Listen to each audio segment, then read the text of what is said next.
Chapter 101. Generally speaking, temporary recruited armies such as the Free Knights will disband after the war, but because the operating mechanism of the vast empire is not as precise as a gear, in fact many knights will operate for a while after the war and receive more salary for a period of time. Most of the time, the empire just turns a blind eye to such things and does not care much. The registration period of the Free Knights is generally 1 year, 3 years, or 5 years, depending on the scale of the war. It often happens that the knights in the front are fighting, the registration period is up, the salary is stopped, the army mutinies, and the war is lost. Renewing the registration period of the knights is even a very unpopular job. How powerful is a fort? It can allow a knights to register for the maximum period stipulated by the imperial law, although the empire has never seen a knights who can be paid for more than 20 years in a non-war state. It is still a very cost-effective favor. Charlotte took the registration document of the knights and politely performed an imperial salute. He and the middle-aged clerk tacitly said nothing, not even a glance. Charlotte and Dorothy left. The middle-aged clerk left work as usual and followed his colleagues. Charlotte left the central government office and asked, "Dorothy, where are you going?" Dorothy said without hesitation, "Back to the university." Charlotte was also planning to go to Gorgias University to find Anne, so she immediately told Mrs. Nancy that the carriage drove to Gorgias University. The 4 universities and the central government office were all in the Val d'Oise district, so the carriage arrived quickly. Charlotte had planned to separate from Dorothy at the university gate, but she didn't expect Dorothy to say to the copper tube of the phone, "Go straight in." She glanced at Charlotte, who was slightly surprised, and said, "You graduated from Sheffield University, but I graduated from Gorgias University. What's so strange about having a permanent pass to my alma mater?" Charlotte put her hand on her forehead and thought, "Am I surprised by this? Don't I want us to appear together in cause and to misunderstand?" Although the Sume family's daughter is no less capable than the Brittany family's daughter in terms of the goal of living off others, Charlotte still has integrity. He said patiently, "I just think it's inconvenient." Dorothy covered her mouth and smiled softly, saying, "I know you are afraid that Anne will misunderstand, but she won't misunderstand. When I was admitted to the university, I swore in front of the goddess that I would never marry." Charlotte's face changed slightly and asked, "You are a divine covenant?" Dorothy nodded, and Charlotte felt a little sympathy in her heart. This noble lady of the Sume family said lightly, "Don't sympathize with me. I'm tired of this kind of sympathy, just like I'm tired of the marriage arranged for me by the family." Charlotte sighed and said, "I used to wish my family would arrange a marriage for me." Then, Charlotte paused deliberately, but did not continue, acting like a web writer with a bad ending, which aroused Dorothy's curiosity.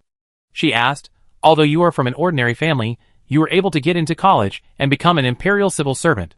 You should be a good marriage partner. Why didn't your family arrange a marriage for you?" Charlotte said lightly, "Because my eldest brother is in charge of the family." Dorothy immediately felt sympathy, and imagined all kinds of scenes of the poor brother being bullied by the overbearing brother and sister-in-law. If Charlotte's brother knew that someone thought of him this way, he would definitely feel very wronged. Although he didn't want his brother to interfere in the family business, it was mainly because his brother was a typical playboy with a bad reputation and a loser. He was worried that his brother would interfere in the family business and waste the hard work of several generations. It was not that he didn't care about the brotherhood. Charlotte agreed to give up the inheritance rights, and he also remitted 550 ECU to his brother, which was almost 70% of the cash deposits of the Mecklin family. This was impeccable. Although the Mecklin family is a merchant, they are not extremely wealthy. They only have a net worth of 1 or 2,000 ECU. Charlotte said this mainly to cut off from the past. She tried to create a lonely image in front of everyone, and she did not behave differently just because Dorothy was not close to her. Image management is something that should be consistent and the same in front of everyone. To comfort Charlotte, Dorothy said, "Don't be too sad. You have to know that the marriage partner arranged by the family for me included Zimmerman Axel Robin, and it was after that incident. Do you know how desperate I was?" Charlotte immediately stopped caring about her image and asked in shock, "After the night window incident?" Dorothy rolled her eyes at him and said, "What else? Do you think it was after the Imperial Rose incident? Then I'm really going crazy." Charlotte imagined it, and found that she couldn't understand the brain circuits of the nobles of the old world. He could imagine what kind of emotions the elders of the Sume family would have when they met and discussed to replace a cousin after Menelman discovered the ugly face of her ex-fiancé and broke off the engagement. He could imagine how shocked Dorothy must have been at that time. But he couldn't understand how the logic modules of some noble brains that caused this scene worked. Is this something that a normal human being can think of? Charlotte asked, And then you became a Divine Covenant person? Dorothy nodded and said, I decided at that time that I would become a Divine Covenant person as soon as I entered university, and I would never get married. Charlotte understood deeply that if he were in the same family environment, he might not want to get married either. There is a saying in the Imperial Education Circle, the National Academy serves the royal family and the empire, and the Imperial University serves the gods. But most university graduates still choose to join the government and do a high-income job. Only a very small number of people feel the favor of the gods during their college years and declare themselves as Divine Covenants. That is, apprentice priests. After graduation, you can join the Orthodox God sect and have a priesthood. Charlotte also thought about whether to take this path, but although joining the Orthodox God sect can obtain various privileges, it can no longer touch the secular power, and life will also be constrained by dogma, such as not being able to get married for life and not being able to own secular property, which is very inconvenient, so he gave up this idea. Of course, you can also choose not to join the Orthodox sect after graduation and make a living on your own, but you still have to abide by various dogmas, such as not being able to get married or own secular property. The covenanted can also voluntarily give up their identity, but the price will be very high. They will be despised by the gods, and the extraordinary abilities of the god system they believe in will be erased. They will have to bear negative buffs worse than the curse of the evil gods for the rest of their lives. Chapter 102. Charlotte didn't know how much she wanted to beat up when she was known as the pursuer of the goddess of Zephyr, but she was so intimate with the goddess of Laurel, wandering around the campus of Gorgias University. Dorothy didn't say what he was going to do in school, and Charlotte didn't want to ask, but when he was waiting for her in, he urged him several times, but Dorothy didn't leave, which made him alert. Although Dorothy was a Divine Covenant, Charlotte didn't dare to guarantee that and would be generous. He was racking his brains when he heard a strange call. Is it Mr. Mecklin? Charlotte took a look and found that she didn't know this person. The person who called him was very polite and wore a monocle. Although framed glasses with legs have appeared in the old world, the old-fashioned monocles have not been completely eliminated. At present, monocles are still quite expensive men's accessories because of their long history. Charlotte nodded and said, It's me. It's useless for him to deny it. There may not be many men in Gorgias University who don't know him. I'm Hans. I think that you are pursuing, and while being with Dorothy, which is very against public order and morality, and very immoral. I want to challenge you to a duel. Charlotte was shocked and was about to explain, but Mr. Hans had already crossed his fists and performed a set of kickboxing, attacking directly. Dorothy smiled, stepped back, and gave up the fighting field. Charlotte also learned kickboxing, which is one of the 7 most popular unarmed fighting techniques in the old world.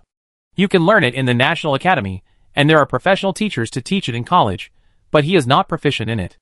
If it weren't for the inheritance of the Angel's Thorn, and later, with the help of the Cat's Mask, he learned some assassin's knife-throwing skills, Charlotte would still be a melee loser.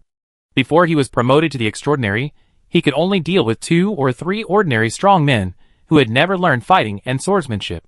At this moment, although this duel came suddenly, Charlotte was able to handle it easily.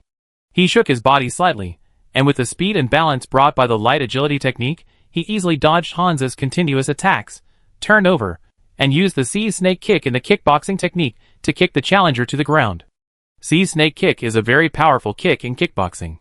It requires the kick to be as swift and powerful as a giant sea snake, and the direction changes constantly. Charlotte defeated her opponent, and was about to say a few polite words when she heard someone shouting, Mr. Mecklin, please allow me to challenge you to a duel for in. Before Charlotte could speak, a whirlwind rushed over. A student from Gorgias University flew up and performed a series of Gorbas fighting techniques. His legs performed dazzling kicks, covering his upper body. Charlotte continued to perform the sea snake kick, kicking the second challenger down from midair with a high kick, but before he could catch his breath, the third challenger spoke. Charlotte had never fought any duels before the duel with Harriet Alva, but today she received 23 duels in a row, and the challengers were all students of Gorgias University. When the 23rd opponent was defeated by Charlotte's kicking and boxing, he habitually shouted, Next! But there was no 24th challenger, and warm applause rang out around. Charlotte looked around and saw, and with a blushing face. She suddenly felt guilty and asked, Are you done with Get Out of Class? And smiled and said, I was done with Get Out of Class when you defeated the 6th challenger. Charlotte did not see Dorothy, and wisely did not ask about the former crown goddess, and did not mention this senior either. After the two got on the carriage, Charlotte suggested going to the opera, and readily agreed. The two watched an opera sweetly. In the evening, Charlotte, who had parted with and returned to number 58, Champs-Élysées. He said to Mrs. Nancy, "Tomorrow, ask Mrs. Wumazy to prepare the ingredients for the barbecue. I want to invite a gentleman to dinner." Charlotte has not received the order to set out, but he has already received the registration documents of the knights, so he has to prepare for the rainy day. Although Ross Bader of the Bader Chamber of Commerce is a good businessman, the Bader Chamber of Commerce only sells ordinary goods. If Charlotte wants to buy some things that are needed on the battlefield, she can only find Louis Simi. He plans to personally invite Louis Simi to his home for dinner tomorrow. After giving instructions to Mrs. Nancy, Charlotte returned to the third floor. As usual, he played with the cat for a while, and then began to practice Bloody Glory. His main focus recently was still the Spirit Spider technique, but he did not give up the other bloody runes. After completing a half hour of breathing techniques combined with Spirit Spider technique meditation, he practiced Insight, Blood Flame, and Angel's Thorn in turn, but the time was shortened to half an hour. When practicing Angel's Thorn was about to end, Charlotte's mind suddenly had a brand new change in the countless weird, cruel, unimaginable, and lightning-fast sword techniques. The newly emerged swordsmanship is like a ray of light, seemingly weak, but with infinite potential. Each ordinary swordsmanship contains more and more bizarre variables, and dozens of changes suddenly occur within a sword. Charlotte suddenly realized that this is the second movement of the 12 movements of the angel, Dawn Sky. He has no talent for close combat. Although he has inherited the Angel's Thorn, he has never taken swordsmanship as his main subject. Although he has never stopped practicing, he has never paid more. Charlotte had never expected that, before he had mastered the Spirit Spider technique, he had already broken through Asilo's swordsmanship. He snapped his fingers, and the blood rose appeared. Charlotte reached out and grabbed the blood rose, and casually made a sword flower. He could feel the rapid progress in swordsmanship. This magic rapier was as flexible as a part of his body, and seemed to be integrated with his thoughts. With a slight movement in his mind, the blade had already turned and pointed at the target. Charlotte stood still for a long time holding the sword, and then put the blood rose into his left arm, washed a little, and went to bed. The next day, Charlotte went out for a trip. At noon, she brought Louis Simi back. The businessman was obviously much more enthusiastic towards Charlotte.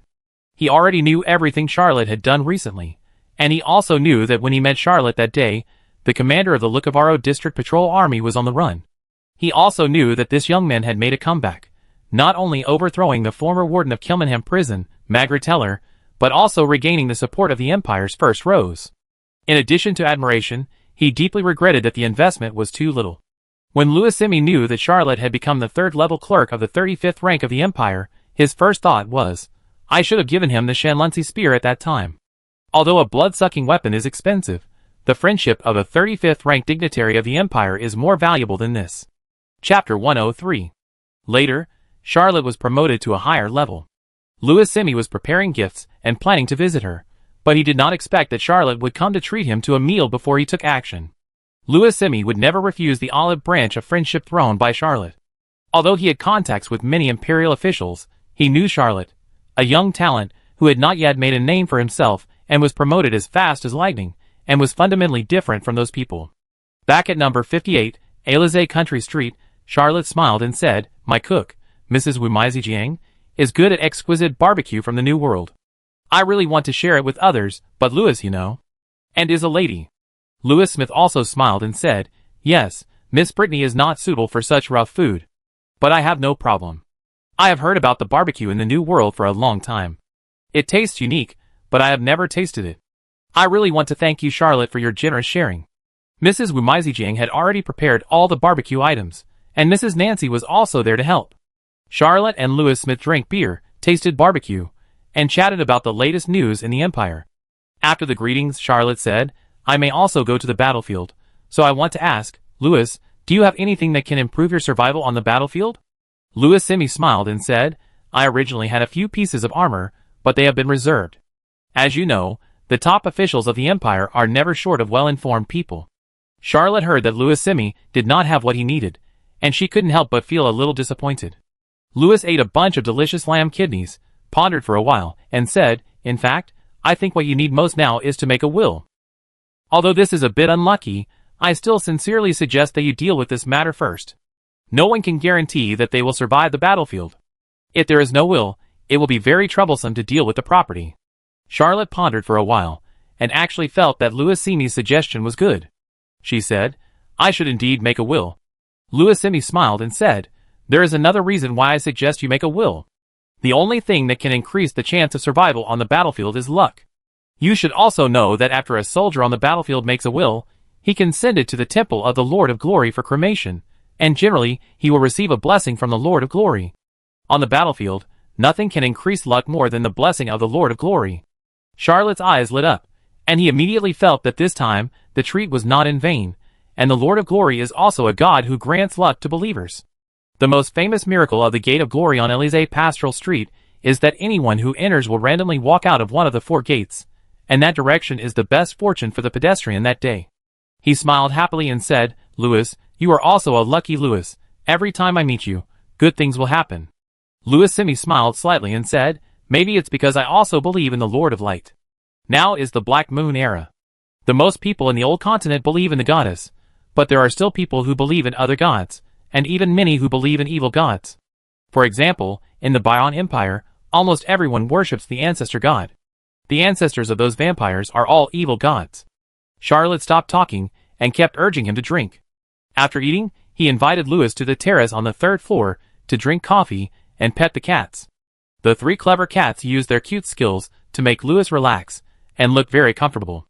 Like Dorothy, Louis was full of praise for the new charcoal roasted coffee and was willing to pay 10 ecus to buy the recipe. Charlotte generously gave the method of roasting charcoal roasted coffee to the other party. He really didn't think that this method was worth much. No one in the old world had thought of roasting coffee beans in this way. Once someone thought of it, they would sooner or later figure out the correct roasting steps. Louis Smith got the new coffee recipe and was overjoyed. He immediately notified his coachman and quickly took something back. He handed a huge box to Charlotte and said, I am very happy to get the coffee formula. I just received something very interesting. I wanted to give it to you as a gift for your promotion and housewarming, but I got the news too late. I always felt that it was insincere and inappropriate to send it now. Now I finally have an excuse to send it out. Charlotte did not refuse the gift. Refusing a gift sometimes means refusing friendship. He did not want to refuse the friendship of a businessman, especially magic item dealers like Louis. He used to think that he and Louis would not have much intersection, but now Charlotte feels that she may need a stable channel to sell stolen goods. Well, although the silver rhino in his hand cannot be sold, other weapons can be used for the time being, but sooner or later there will be a day when weapons are overflowing and some unused things must be disposed of. Charlotte opened the box in front of Louis Simi, and inside was a pair of metal leggings, and there was even an instruction manual in the box. Is this the legendary Godspeed horse? Charlotte was slightly surprised. He did know this thing. The Godspeed horse was an alchemical item produced by the Star Workshop, one of the 6 alchemy workshops in the Fars Empire. Although it was not an extraordinary item, it was very popular. The Godspeed horse usually took the form of leggings. When in use, 2 extremely elastic extended shanks would pop out, which could increase the running speed by 2 to 3 times and also slightly increase the balance. If there was no light agility, this pair of Godspeed horses would definitely be what Charlotte longed for. This was a life-saving artifact in an emergency. But after having the light agility, he didn't need it much. The Godspeed horse itself was quite heavy, which would offset part of the effectiveness of the light agility. Moreover, this thing could only accelerate in a straight line, and was not flexible enough. Of course, Charlotte didn't show it. Louis obviously didn't know that he had the ability of agility. This gift was carefully selected. He showed a surprised expression and said, Thank you, Louis. I really need this. Louis smiled and said, I just hope that when you run for your life, you won't be noticed by the superiors because of your outstanding posture. Charlotte laughed. This old joke from the old world was quite appropriate. The two chatted for an afternoon, and Louis Simi said goodbye and left. The next day, Charlotte wrote 2 wills. One was sent to Aunt of Brittany, stating that if she was unlucky, all her property would be divided into 3 parts, half to her beloved Anne, and the other half to her brother and sister. The other will was personally sent to the Temple of the Lord of Light for burning. Chapter 104. Charlotte just wanted to establish her own personality, and to win the favor of Anne. But he didn't expect that after burning the will in the Temple of the Lord of Light, he would be so lucky. On the same day, the Knights of Favonius received the order to set off. Charlotte didn't even have time to say goodbye to Anne. She left Strasbourg in a hurry under the urging of the war team. Before the departure, The Military Affairs and Logistics Department of the General Office of the Central Government sent 5 military carriages and a batch of supplies to the Knights, who were temporarily transferred from the local army, including a batch of military food and weapons. 70% of the patrol troops that were supposed to be sent to him did not come. Only more than 100 people came to report under various pressures. They were then dispersed by Charlotte and assigned to various combat teams. After Charlotte left the city, the local gangs in Lukavaro realized that their gang members had been taken away by this guy and were out of their control. The reactions of the gangs were different. Most of them cursed Charlotte, but some of them made different choices. The doll sister was alone and caught up with Charlotte outside the city, asking to join the Knights. Charlotte was very surprised. Just as she agreed, the second in command of the Dark Knight Beast, Huang Xiong, also brought a group of people to catch up and also asked to join the Knights. Charlotte's patrol army was originally ordinary people, and he was the only extraordinary person. Madame Mavis was not considered one. She did not come to work in the patrol army at all. This was also the fundamental reason why Charlotte could easily take charge of the patrol army. He had the force to suppress everything. Later, Dorothy replaced Madame Mavis as the chief patrol officer, and the patrol army had its second extraordinary person. With the addition of Sister Doll and Yellow Bear, the Knights of Favonius, which had only been transferred for a few days, now had 4 extraordinary people, which could be called strong and powerful. The old detective agency, the Fiery Horse Detective Agency, had more than 100 detectives, hundreds of detective assistants and trainee detectives. It could even be ranked in the top 5 in the detective industry of the Fars Empire, but there were only more than a dozen extraordinary people among the official detectives. The war team escorted the Knights of Favonius out of Strasbourg, and then withdrew to the capital. They were just war teams, not warrior escort officers. As soon as the war team left, Charlotte issued an order to station. He also wanted to unify the thoughts of the Knights of Favonius. Charlotte cut off a big tree with a sword, jumped onto a tree stump more than 1 person high, and announced loudly, "Before I set out, I had received a document from the Empire that the Lukavaro District Patrol Army was reorganized into the Free Knights. I have obtained the registration documents of the Knights, and our new name is the Knights of Favonius." Charlotte did not show anyone the reorganization documents of the Central Government Office. Mavis did not come here often, and no one dared to ask why a noble lady like Dorothy came to the patrol army. Therefore, these former patrol army soldiers did not know that they were no longer simple, and had joined the Knights part-time, and they did not know that the chief patrol had been replaced. Today, a supervision team suddenly came and forced the patrol army. After leaving Strasbourg, everyone was in a daze, but Charlotte was calm, and the others just followed orders silently. The supervisory team was affiliated with the Royal Knights, a special army. Everyone was skilled in martial arts, and was a noble son. Commoners were not selected at all. All the people above the captain were extraordinary. No one dared to resist the supervisory team, because the consequence of resistance would be to be slaughtered on the spot. When this complex origin patrol army heard that they were already members of the Knights, they couldn't help but make a noise. Not only did the official patrol army try to transfer away, but even prisoners and gang members didn't want to go to the battlefield. Charlotte summoned up all her bloody glory and shouted, "Don't worry, we are just changing places to garrison. We don't need to go to the battlefield. Our Knight's vice leader, Miss Dorothy, is from the Sume family. Do you believe that such a noble lady would go to the battlefield?" This example was too powerful, and with the constant appeals from veteran patrol soldiers such as Dubin, both the prisoners and the gang members temporarily quieted down and listened to Charlotte patiently. Charlotte was a math teacher in her previous life. Although she was not a professional pie in the sky, she also used various made-up stories to trick students into studying hard. He said loudly, "The target of our Knights of Favonius is the Principality of Behemoth. As we all know, Archduke Ferdinand was assassinated by those South Seraph restorationists, and their local army wants to take revenge, so we will take over from them and garrison Behemoth, still doing the old job of the patrol army. As long as we do nothing, once the war is over, everyone can be promoted 1 or 2 levels and live on their merits. This is a rare opportunity."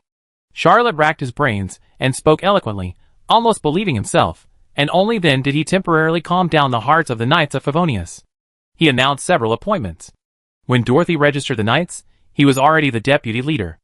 A Knights of 3,000 people could not be managed by just 2 people. Charlotte promoted Dubin to be the logistics officer, and gave the newly acquired speedy horse to this capable general. He didn't need this thing, but Dubin was just right. Several combat teams were temporarily combined into 2 whirlwind teams, led by Sister Doll and Yellow Bear. Charlotte tried her best to maneuver personnel so that the knights would not be dispersed halfway. He deliberately waited until the evening, when everyone was tired and hungry, and announced the start of dinner. After the more than 3,000 people had a delicious meal, some of their dissatisfaction disappeared. Charlotte called a few old subordinates, Dorothy and Sister Doll, and the two extraordinary Yellow Bear, to have dinner together, and also asked a few questions. Why did they chase after them? The reason given by the doll's sister was that she hoped to become an imperial noble. Wang Xiong's reason was similar. He hoped that he could have a stable and decent job. He already had a family and children, and did not want to continue to be in the gang. Charlotte said nothing. After dinner, she asked everyone to do their own things and patrolled again with all her heart and soul. He did not go back to the carriage to rest, but left the camp. After walking a few hundred meters, when he was left alone, he whispered, "Frederica, come out." The doll sister chuckled, jumped down from the nearby treetops, and asked, "How do you know it's me?" She took off the mask on her face, revealing a pair of green eyes full of enthusiasm and vitality. Charlotte shrugged and said, "You brought a pistol." The leopard girl's big and round ears trembled twice, and she said frustratedly, "I forgot that you looted a batch of pistols from number 5 Longbow Street in Alcatraz district. I thought everyone used this kind of pistol, which was easier to hide their identity." Chapter 105. When the assassins blew up Archduke Ferdinand's coffin, they actually left a few broken canes at the scene. How could the assassins who even made alchemical explosives not be able to get guns? Then the only explanation is that there was something wrong with the guns they prepared. Thinking about the batch of pistols that he took from the Chelsea Detective Agency, everything was clear. This group of assassins was related to the Orc Assassins Union, and the pistols they prepared for this operation were all seized by Charlotte. Therefore, Charlotte paid special attention to this pistol. When this doll's sister appeared in front of him, the first thing he noticed was that she had an additional pistol of the same model. Charlotte slowly snapped his fingers, and a blood rose appeared in his hand. He grabbed the hilt of the magic rapier and said calmly but confidently, "Dear Miss Leopard, please do your best to resist." Frederica raised her delicate eyebrows lightly and said, "You should know that I am a 10th level orc assassin."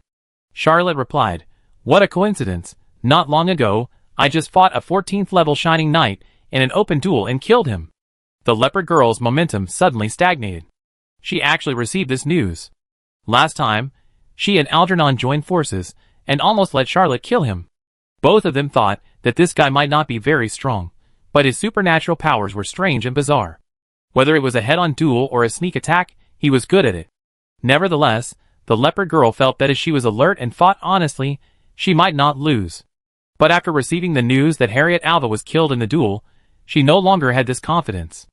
There is still a big gap in strength between the middle-level and high-level extraordinary people. Frederica held a flying knife in her mouth, but had no intention of attacking, saying, "Those people waited until Ferdinand's spirit left your jurisdiction before taking action, but it was my credit." Charlotte thought for a while, nodded slightly, and said, "Do you want to rely on this to exchange for a complete corpse?" Frederica was a little angry and said, "If this is not enough, I can exchange a secret with you. I need the help of your knights to escape from Strasbourg." Charlotte was slightly curious and asked, "Why are you running away?" Frederica said, "This has nothing to do with you, but the secret I know has a lot to do with you." Although Charlotte was extremely confident, and the Angel's Thorn had made some progress and mastered the second movement, Dawn's Sky, which did make his swordsmanship improve by leaps and bounds, and made him more confident in defeating the leopard girl, but if he could avoid fighting, he didn't want to fight. He was a civilian official. Although he was now the head of the Knights Templar, he was still a civilian, and had not changed to a military position. Charlotte pondered for a moment and said, "Okay, I can take you to Behemoth." Frederica said, "The Sume family has encountered a big problem. Several noble families want to crush the first rows of the empire." Charlotte was surprised and asked, "Why?" He immediately understood and exclaimed, "It's the families of the souls, who died at the hands of Zimmerman Axel Robin." The leopard girl widened her eyes and shouted, "How can you be so smart?" Charlotte knew that Zimmerman Axel Robin had killed many people in duels, but she had never thought about the impact of this incident, because it had nothing to do with him. But of course, he was willing to think about it, and immediately understood the key to the matter. This incident was called the Imperial Rose Incident. The young people in the duel were all under the banner of venting their anger for Miss Middleman. When these young people were killed, the families behind them would deeply hate Zimmerman Axel Robin and Middleman Sume. If it weren't for Middleman Sume, these young people wouldn't have died in vain. This is called a beauty causing trouble. As for whether Middleman was innocent or not, it didn't matter at all. These families would definitely hate the people involved because their young people died. Charlotte suddenly understood why the unfortunate former warden Margaret Teller had to force herself to frame Senior Middleman. Behind Margaret Teller, there must be a great noble backing him up. When he was exposed, he was sacrificed without hesitation. The former warden probably had no choice at the time. Frederica tried to save face by saying, "Do you know who is behind this?" Charlotte answered without hesitation, "Of course I know." What a joke. He had helped Middleman find the first-level documents of the Night Window incident and the Imperial Rose incident. The contents of those documents were still vivid in his mind. Who did Zimmerman Axel Robin kill in the duel? And what families were behind these people? Charlotte knew it clearly, but he had never thought about it before. After all, this rubbish had nothing to do with him, and it was not worth wasting brain cells on. The beautiful green eyes of the leopard girl were filled with anger, and she said, "You know everything. Why do you need me to tell you?" Charlotte took the blood rose and said lightly, "Because I didn't use my brain on this matter before." He paused slightly, and suddenly understood why Dorothy Sume became his deputy. The former crown goddess of Gorgia University came to him for shelter. At the same time, he also understood why Middleman, who had tried to get him into the army, failed, and why it was Middleman who went to pick up Archduke Ferdinand, because the blame for protecting the Archduke was originally unfavorable. "It's going to be put on my dear senior's head." He couldn't help but mutter, "Should I change my thigh?" There is no such idiom as holding thigh in the old world. When Frederica heard his muttering, she hurriedly looked down at her long, straight, strong and beautiful thighs, and suddenly she felt a sense of crisis. For the first time, Charlotte felt that the political arena of the Fars Empire was also very treacherous and complicated. She was involved in a vortex of unknown size, which gave her a slight headache. He was about to go back to the camp when he suddenly remembered something and asked, "Did you kill the real doll sister?" Frederica put on a mask and turned into a slightly sturdy, but pretty doll sister again, saying, "My reward for killing is very expensive. I can't kill someone without money. I just knocked her out, tied her up, and threw her on the bed. She is probably awake now. With her doll secret technique, it won't be difficult for her to get away." Charlotte got the answer, took a special look at Frederica's clothes, ignored the leopard girl, and walked back to the camp. Chapter 106. Charlotte returned to the military carriage, touched the cat mask in her arms, and whispered, "It turns out that this thing is the standard of the Orc Assassin League." The mask used by Frederica is obviously a similar extraordinary object. Even on the march, Charlotte did not relax his practice. He still practiced the Spirit Spider art for an hour and a half as usual, and then practiced the other 4 blood runes in turn. After completing the practice, he took a nap. The next morning, Charlotte found that more than a dozen people had escaped. The training and eliteness of the army in the old world were completely different from the modern army on Earth.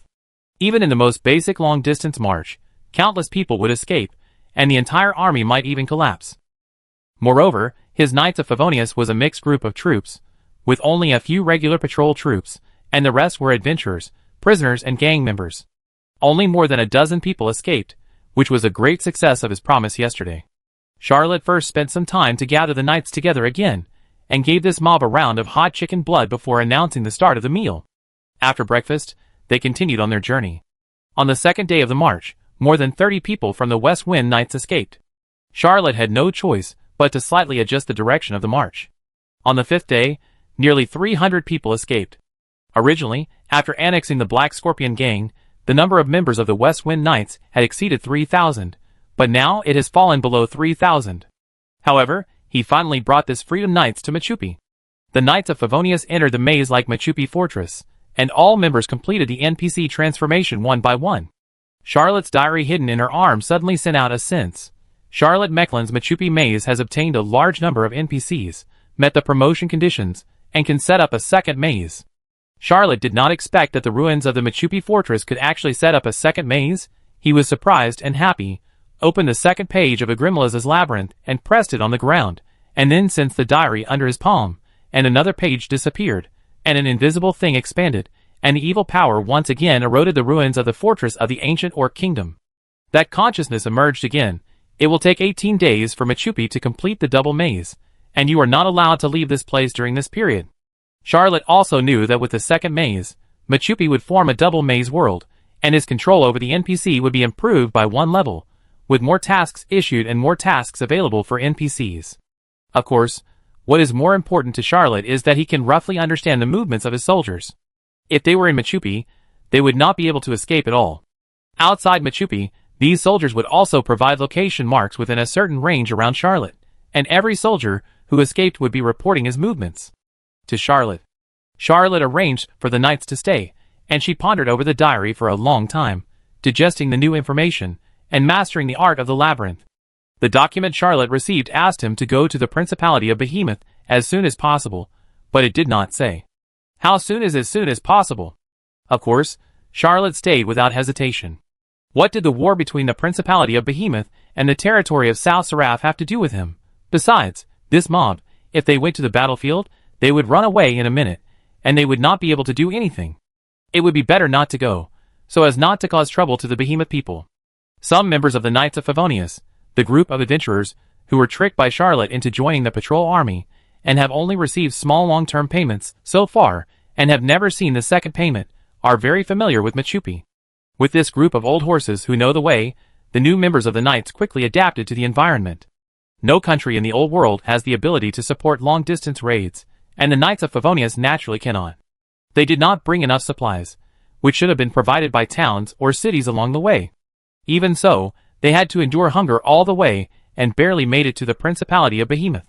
Charlotte stopped and naturally could not get supplies along the way, so he chose to let the combat teams go out in batches to collect food. He also secretly complained that the war potential of the Fars Empire was not as good as that of the ancient Xia Kingdom, but as a world with extraordinary people, the winners and losers of wars are often determined by powerful extraordinary people. The army composed of ordinary people is just cannon fodder, so no corresponding military system has been developed.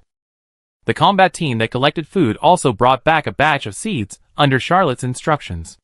Although Charlotte knew that he couldn't grow food in a dozen days, he always felt that the entire base in Machupi might be destroyed in the future, so he prepared for the rainy day and led the knights to open a wave of wasteland near Machupi.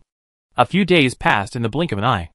Although Charlotte was busy, she miraculously did not let the knights have deserters, which made Dorothy and Frederica amazed. Wang Xiong, together with Doberman, became Charlotte's right-hand man. Although he came from a gang, he did not get the bad habits of gang members. He was very fair in dealing with things. He was also a superhuman, so he quickly gained a certain amount of love. Charlotte chose a day, left everyone, and went to the place where Hannah was buried.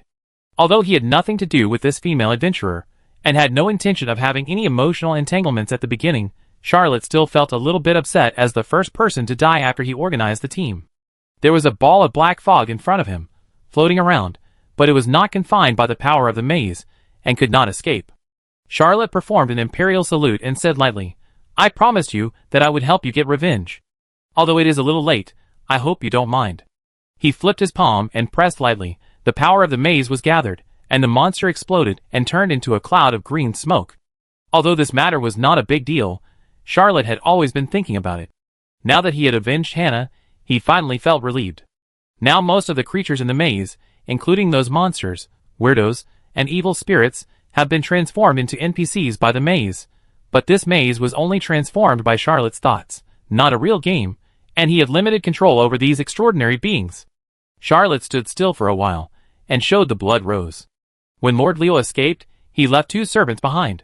He planned to kill these 2 servants to improve his strength. Lord Leo was a high-level extraordinary person, and his 2 servants were also strong men selected from hundreds of blood servants. Their strength was also mid-level. Charlotte believed that killing these 2 servants of Lord Leo could at least save her dozens of days of training. He silently sensed the feedback from the maze, and soon found the 2 servants of Lord Leo who were eating moles. He shook his body and disappeared on the spot. Chapter 107. When Lord Leo left for the first time, he wanted to find the 2 servants because they were very powerful, and had served him for many years. However, when he escaped for the second time, he did not think about them. After all, no matter how important the servants were, it was not worth risking their lives to save them. After Lord Leo left, the 2 servants relied on their extraordinary strength. Although their lives were quite difficult, they still persisted. However, there was too little food to be found in the maze. The 2 often did not eat for several days, and their physical strength gradually weakened. Charlotte appeared nearby and stared at them for a while, and was very sure that these 2 servants were not vampires. Vampires are very arrogant and xenophobic. The older the vampires are, the more arrogant and xenophobic they are. Even if the Byron Empire did not severely crack down on the development of offspring, and even came up with the first embrace certificate to restrict it. Many older vampires would not easily develop offspring. Most of those who like to develop offspring are some young blood clans. The two blood servants of Lord Leo are just servants controlled by vampires. They have certain vampire characteristics, but because they have not received the first embrace, they are far inferior to real blood clans. For example, they cannot replenish the blood energy consumed by the body by absorbing the essence of life. Lord Leo was trapped in the Machupi labyrinth. Relying on the vampire's talent, he was still alive and kicking, and his strength was maintained at its peak, but the strength of these two blood servants had already dropped to 60% or 70%. Charlotte stretched out her hand and made a stroke, and Lord Leo's two servants were separated unknowingly. When the two reacted, their companions were gone. Charlotte took out the blood-sucking hand axe and activated the blood flame to throw it out. Each clan of the blood clan has a different body structure. Most blood clans can only condense one blood vortex. The strength of blood energy determines the rank. When the cultivation reaches a certain level, the vampires will accumulate blood energy and condense blood cores to advance to a higher level. Charlotte is now a 5th level extraordinary. The blood flame is more refined and rich than before. In addition, the other 4 blood vortexes of bloody glory increase the power. The blood-sucking hand axe breaks through the air and makes a whimpering sound. A blood servant is hit on the back on the spot and falls to the ground without even reacting. Charlotte succeeded in the sneak attack and patiently waited for the blood servant's blood to be devoured by the blood-sucking hand axe, then calmly summoned the blood-sucking weapon back. When he tried to digest this life force, the bloody glory in his body suddenly boiled, and a sudden change occurred. The life force of Lord Leo's blood servant was like a poison, raging in his body, burning like flames wherever it passed, as fierce as black ice, destroying all functions of the body. Charlotte was shocked and frightened, and urged the bloody glory to force out this life force. But how could it be? He tried desperately to recall whether there was any record on the Protagoras scroll. How to deal with such a situation? Charlotte faced the evil gods twice, and the second time she looked them in the face. The benefits brought by this were not only spiritual elevation, but also memory enhancement. She could remember every word of the Protagoras scroll she had read in college, but there was no mention of this situation. In a panic, Charlotte remembered that she still had 2 blood-sucking scrolls in her hand. She hurriedly took out Adonis's Vampire Scroll 28 and the Arthur Scroll given by Lord Leo, and read quickly while forcibly resisting the strange life force that was raging like a poison in her body. Adonis's Vampire Secret Scroll 28 only recorded the secret method without any extra words. Charlotte turned it over and got nothing. When he turned over Arthur's secret scroll with the last hope, his eyes suddenly lit up and saw a secret method. The situation described in it was exactly the same as his. When the 37 vampire clans had not established a country, they used the blood-sucking characteristics to slaughter extraordinary people and improve their extraordinary levels. The vampires also angered the major empires, detonated the counterattack of the entire continent, and ushered in the ruthless killing of human extraordinary people led by Protagoras. 6 vampire clans were directly slaughtered and exterminated by humans. After Byron established the empire, the Blood Clan promised the human empire that they would not wantonly hunt extraordinary people. The major empires also promised to prohibit the human race from hunting extraordinary people without reason to practice bloody glory. The two sides reached a delicate balance. From then on, there was no war, and very few humans chose to practice bloody glory. But the vampires were still worried that the human race would have a figure like Protagoras again, so the Secret Scroll Compilation Committee gathered the wisdom of the most talented people in the 31 vampire clans, worked hard, and created a secret method called Boiling Blood, used to fight against bloody glory. This secret method is not complicated in nature. It is to use the power of the 9 original ancestors, who were promoted to evil gods in ancient times, to make the blood energy cultivated by each clan have a special mark. Every blood clan member who has cultivated the boiling blood will have blood energy that is far purer than his peers. He cannot be swallowed by any other vampires or humans who practice bloody glory. His strength increases by leaps and bounds. This is an auxiliary secret method, but it is more precious than any offensive secret method. Because this secret method requires the evil power of the 9 original ancestors, only the 3 royal families and the 6 royal families can practice it, and it cannot prohibit the same family from devouring each other. Lord Leo is Arthur, so his blood servant also has this mark from the evil god in his body. Damn it! What can I do? Only by practicing the blood mantra of the Arthur clan can I resolve the backlash of the boiling Arthur blood. In an instant, Charlotte realized that she had no choice but to introduce this poisonous vitality into her throat and open the sixth bloody vortex with the secret method of bloody glory. The bloody vortex at the throat opened, and this strange power became stronger. Charlotte silenced the other 5 bloody vortices, and forced the bloody runes of the Blood Clan's mantra to condense according to Arthur's secret method. The great philosopher Protagoras did not obtain Arthur's secret method at that time. The Blood Clan's secret methods he obtained were the most from Asilo, followed by Adonis and Bellows, who is also one of the 6 royal families. The other 10 secret methods came from the Blood Clan's Grand Duke clan, or even the Marquis clan. At this time, Charlotte had no ancient methods to follow, so she could only refer to Bloody Glory and Arthur's secret scroll to create her own secret method. At first, Charlotte felt that the runes of the Blood Clan's mantra were huge and complicated, and she had no clue. She tried dozens of times in a row but failed. She couldn't help but spit out a large mouthful of black blood. The black blood fell to the ground, making a hissing sound, and was extremely corrosive. At this moment, a leisurely voice came from the endless void. "Little guy, Arthur's secret method is not so messy." Charlotte was shocked, and then a will invaded her mind. This will did nothing, just like plucking a string of a guitar intentionally or unintentionally. Charlotte suddenly had an idea and shouted, I know. The runes of the Blood Clan's mantra that she had never been able to understand were suddenly split apart in her mind, just like mathematical symbols, with clear connections. Chapter 108. In the bloody vortex in the throat, countless broken golden runes gathered into a book with a black cover and countless golden lights. The life force that had been constantly corroding the body, like a deadly poison, also calmed down, allowing Charlotte to activate the bloody glory to digest it. Half an hour later, Charlotte finally digested the life force of this blood servant, and the 6th bloody vortex in the throat also stabilized. He sensed the book with a black cover and countless golden lights in this bloody vortex, and thought of that mysterious voice and supreme will, but his heart was chilled to the bone. He knew what it was, because it was not the first time he had seen it. It was a Blood Clan evil god. Charlotte couldn't help but wonder, do I have any special characteristics? I like to provoke evil gods? Why can't I get some favors from the righteous gods? If the 9 righteous gods are not enough, their servants or servants will do. Charlotte looked up at the sky, and of course, he couldn't see anything. A mere 6th level extraordinary person didn't have the ability to cross the void and see something. The 6th bloody vortex opened up was one that was not recorded in bloody glory. Charlotte was promoted to the 6th level. The most rare thing was that he also condensed the runes of the Blood Clan's mantra and possessed the 5th supernatural power. However, every spell of Arthur's required hard work.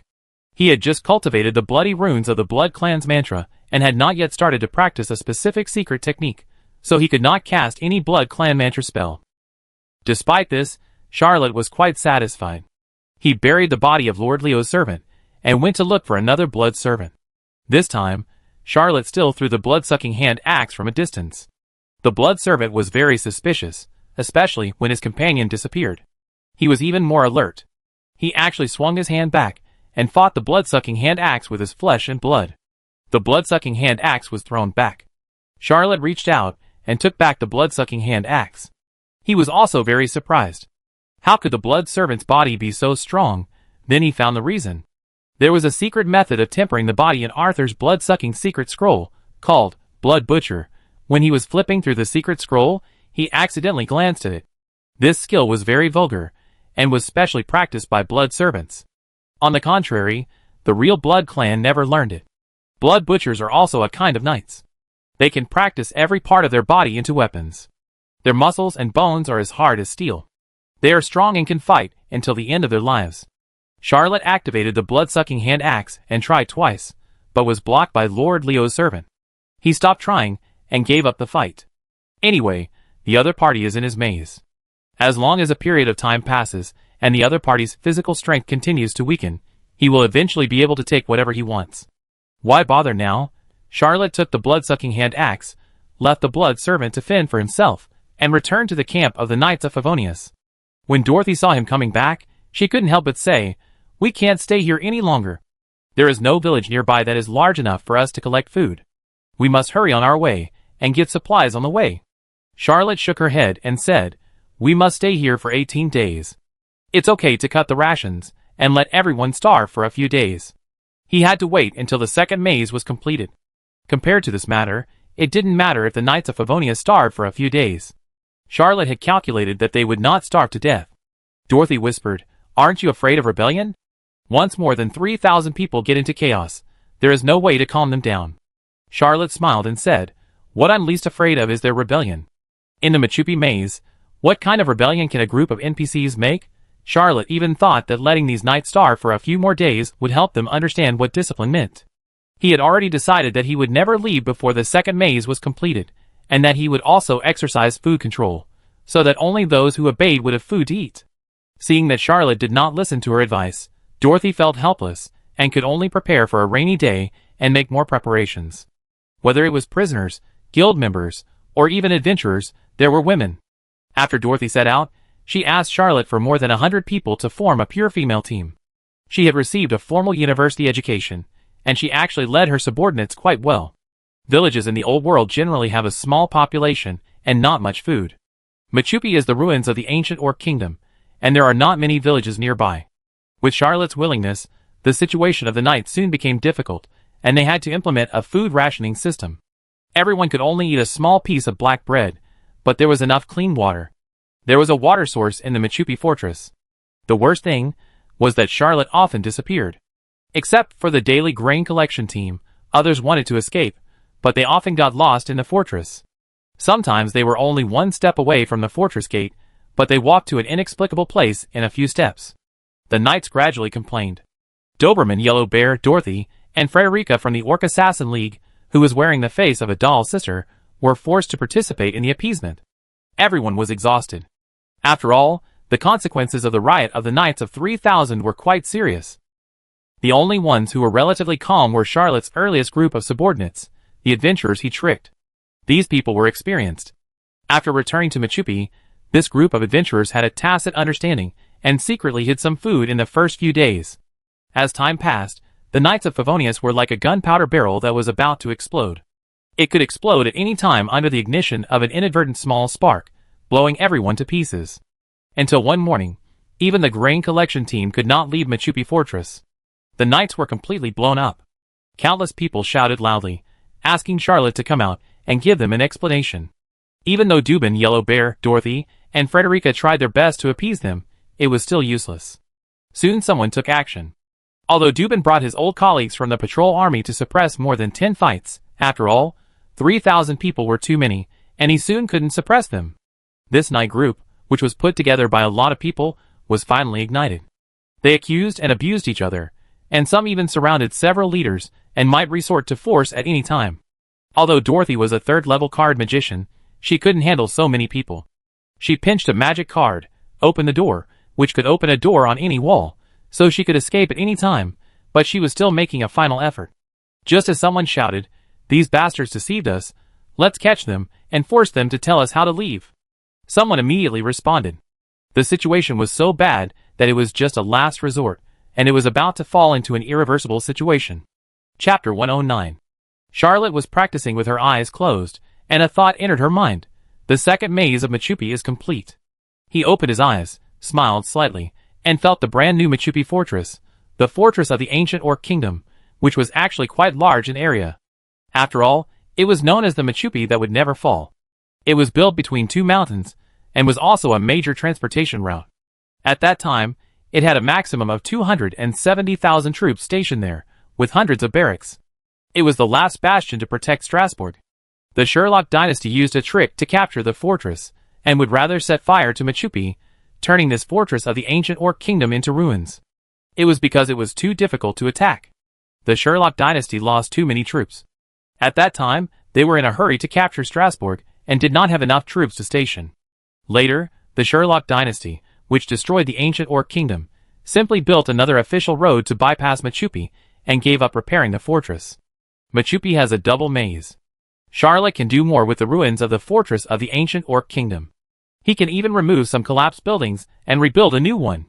However, the generation of a new building is very time-consuming and requires the cooperation of NPCs. Charlotte's consciousness spread throughout the maze, and soon, he sensed what was happening. He took a step forward without hesitation and arrived at the scene. Standing on a high place, Charlotte looked down and shouted, "People of the Knights of Favonius, those who are willing to obey my orders, go to the east." He pointed, and a stone arch appeared. This was the original building of Machupi Fortress, called Homer's Gate. Because it was built purely of stone, it was not burned, but was covered with moss and vines. Charlotte moved the gate over, and this move was so amazing that it shocked everyone. Mason, Hermansa, and other adventurers from the Knights immediately rushed to Homer's Gate. They all had rich experience, and knew that this guy, who talked nonsense, had something fishy with this fortress. Dubin hesitated slightly, and also led a group of people to Homer's Gate. Wang Xiong, Frederica, and Dorothy were the third group to go to Homer's Gate. There were also 700 to 800 people following them. The rest of the people refused to give up, making a lot of noise and cursing loudly. Charlotte stretched out her hand and snapped her fingers. Countless stone walls suddenly appeared, cutting these people apart. The Homer Gate rose slightly, allowing everyone to see those who obeyed Charlotte's orders. Charlotte stood on a tall pillar, towering like a god, and shouted, "I will give you one last chance. Those who are willing to obey my orders, raise your left hand. Those who are unwilling will be left in the ruins of this fortress forever, until they turn into dry bones." Although there are extraordinary people in the old continent, no one has mastered the secrets of the maze. This group of knights, who were born as prisoners and gang members, had been shocked by Charlotte, but they were just emotional for a while, and refused to step down. At this time, Charlotte stood on a tall pillar, looking down with a cold and ruthless gaze. The people who were still making noises became quieter and quieter until they stopped making noises. Soon, some raised their left hands, some raised their right hands, and some raised both hands. On Earth, elementary school students would be trained to distinguish between their left and right hands, but in the Fars Empire, no one would teach this, and many people could not distinguish between their left and right hands until they became adults. Charlotte did not make things difficult for this group of rabble. As long as anyone raised their hands, no matter which group they were, she would open a passage for them. Soon, there was no one left in the maze of Machupi Fortress, and everyone walked out. Charlotte was also slightly moved. Machupi was a very special place for him. He hesitated for a moment, and asked two old subordinates named Mason and Hermansa to stay with 100 people. He planned to rebuild Machupi into a fortress. Although such a small number of people was just a drop in the bucket, it was still a seed. Charlotte was also a little worried that something might happen to Hermansa. He would feel more at ease if she stayed in Machupi. Leaving Mason and Hermansa behind, Charlotte led the Knights of Favonius and continued on their journey to the Principality of Behemoth. Charlotte sat in the carriage and read the diary for a while. He thought to himself, "It turns out that the labyrinth of Agmaras does not necessarily require 15 ruins. You can also stack labyrinths in the same city. I wonder what the conditions are for stacking a third labyrinth. Or, can I find the ruins of another city?" Charlotte turned the diary over again and read Vampire Scroll 28 for a while. The Labyrinth of Agmaras has 15 pages, but Vampire Scroll 28 has 17 pages. Charlotte has mastered 3 of them, Blood Flame Chi, Blood Flame Transfiguration, and Hand of Flame, and is studying the 4th page, Blazing Bomb. After flipping through the diary for a while, Charlotte put it away. He patted his right leg. In the bloody vortex in his right leg, there was a pale golden rune spider. After 18 days in Machupi, he finally cultivated the runes of the Spirit Spider technique. If the 6th level extraordinary is also divided into grades, Charlotte is probably in the highest grade. He has a total of 6 superpowers: Insight, Blood Flame, Light Agility, Spirit Spider Technique, Angel Thorn, and Blood Clan Mantra.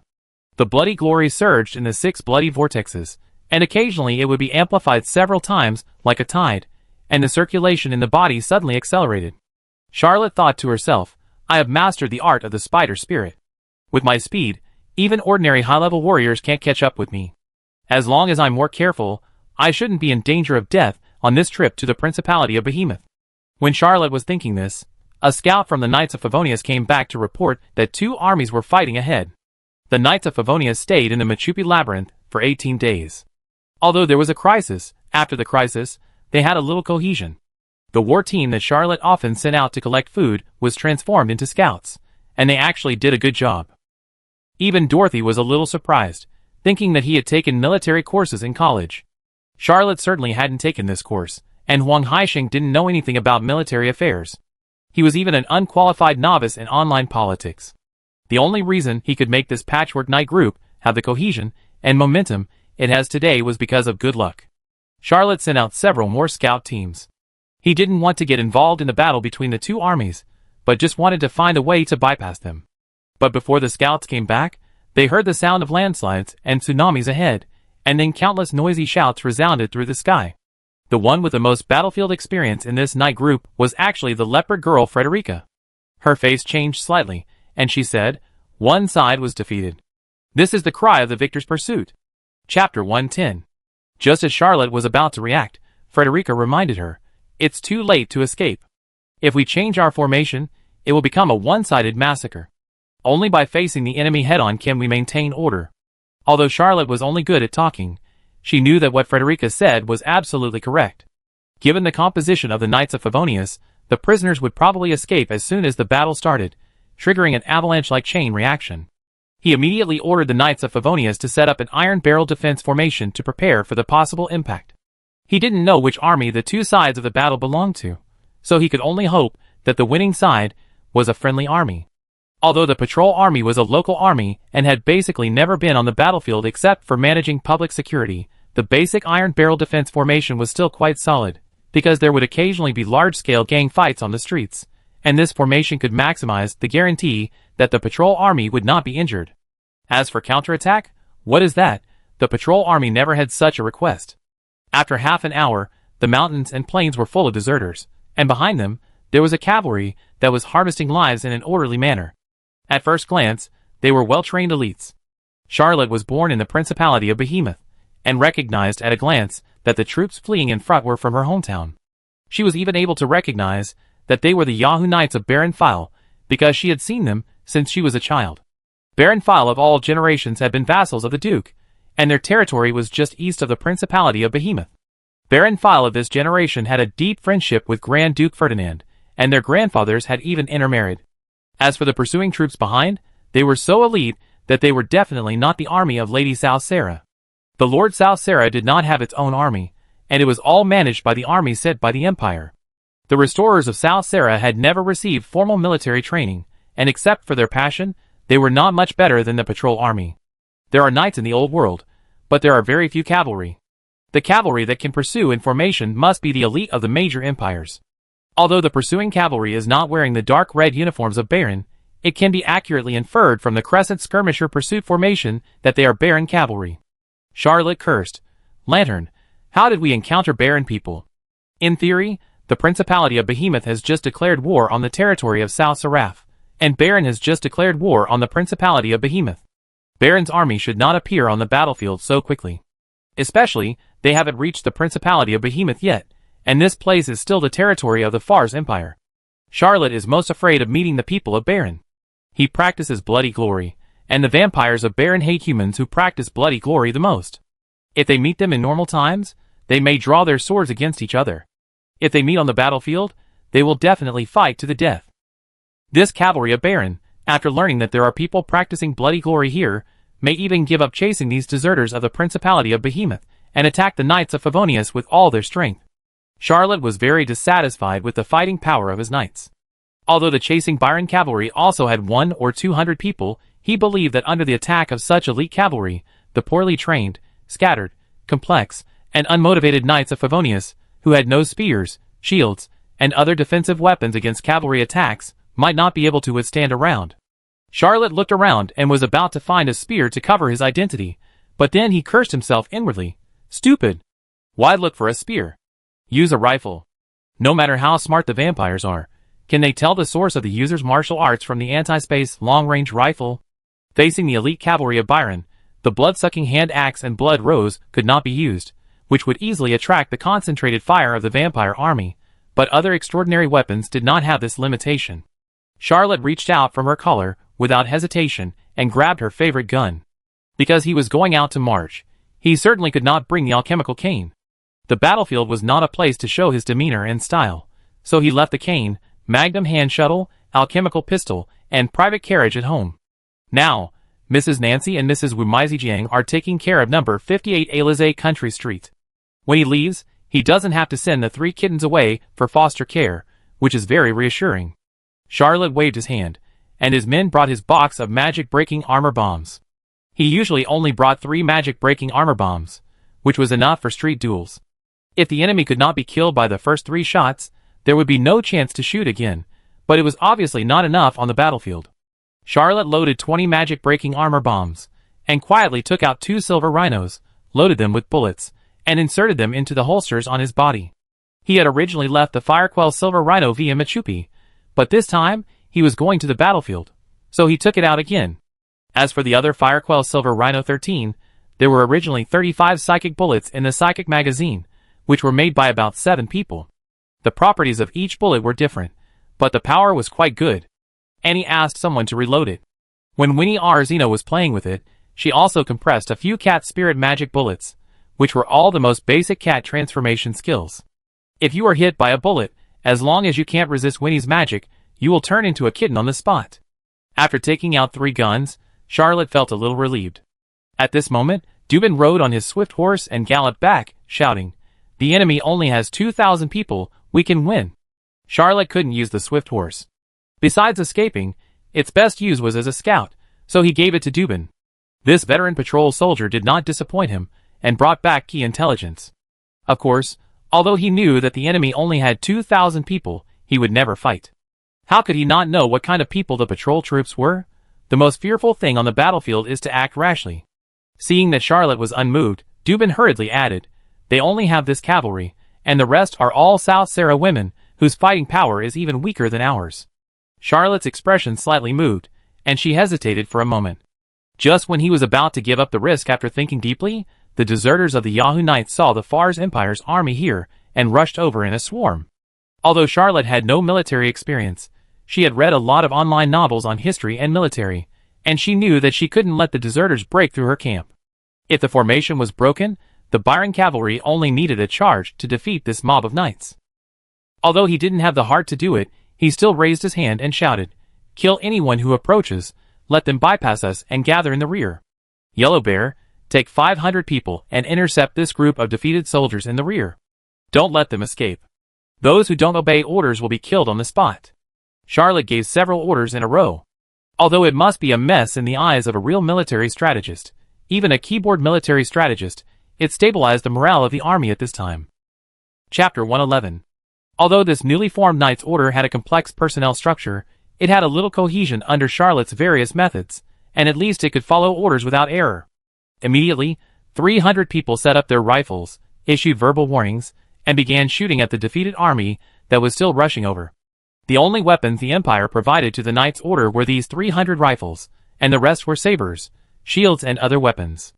In the Old Continent, although guns appeared, they had not yet been equipped on a large scale in the army.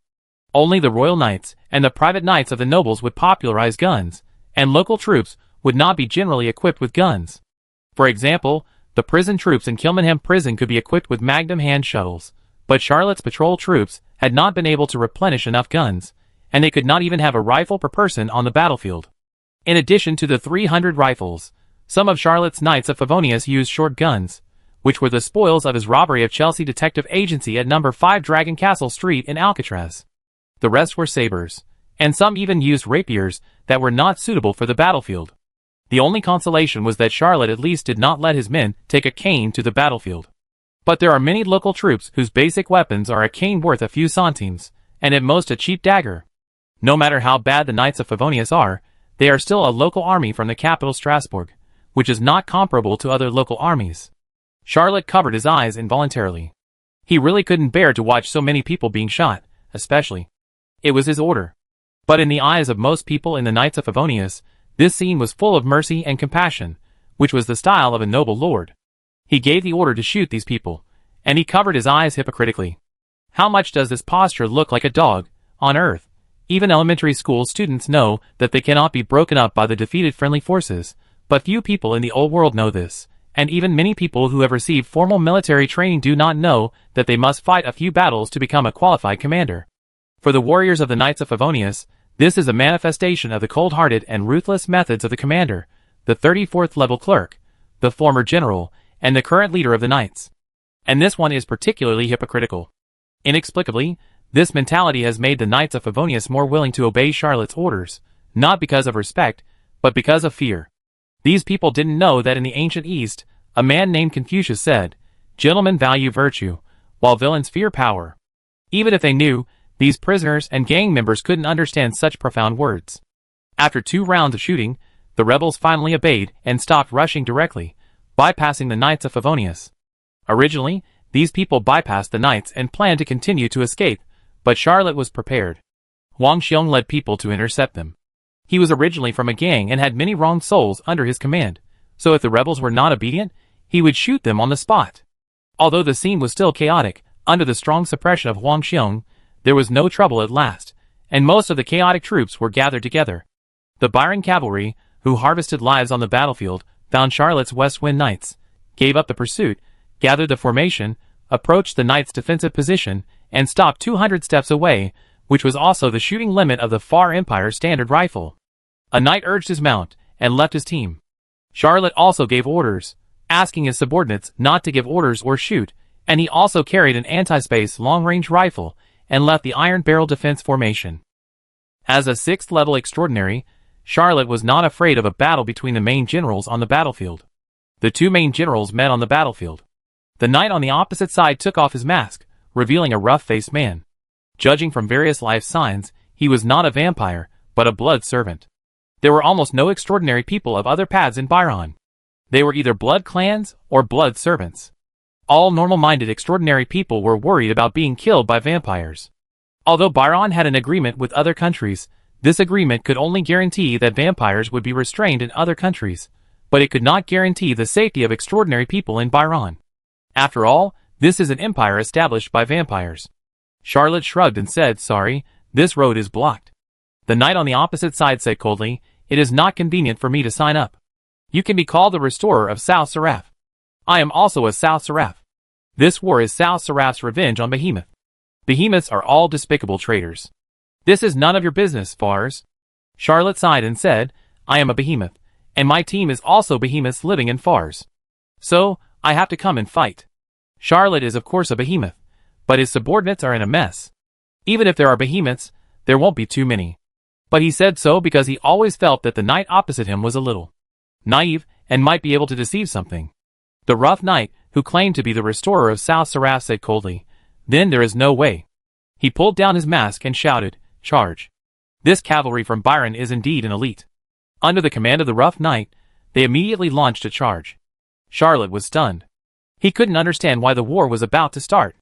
It was the next second that he realized that the other party had deceived him. As the leader of the knights, his men couldn't shoot in the middle of the battlefield. The biggest advantage of rifles over knights would be wiped out. In that moment, Charlotte felt a little ashamed that he had done such a stupid thing. He sighed, "I am a fool who has never been to the battlefield. I actually thought that I had to be a gentleman on the battlefield. Even if we talk about being gentlemen, why should I argue with a blood servant?" Charlotte's mind was spinning, but her body was honest. She raised the anti-space long-range rifle with one hand and pulled the trigger. The rough knight urged his fighting spirit, and his whole body was shrouded in a layer of blood-red halo. He shouted, "I am the blood butcher. A mere rifle can't penetrate my body." He and his horse were one. The knight's lance in his hand pointed far ahead. His whole body exuded a tragic momentum. Behind him, there was a blood-red flag fluttering faintly. It was the evidence of war that could only be cultivated after countless battles. The 8 proofs of the knights have no relation to each other, but the proof of war must be obtained on the battlefield, so it is easy for the lower-level knights to obtain it. On the contrary, the noble knights lack the proof of war because they rarely go to the battlefield. The proof of war, combined with the blood butcher, is indeed a life harvester on the battlefield, rushing into the enemy's formation and being invincible. Chapter 112. At the critical moment of life and death, Charlotte's hands were particularly steady. This shot hit the rough and rude South Seraph Restoration Knight squarely.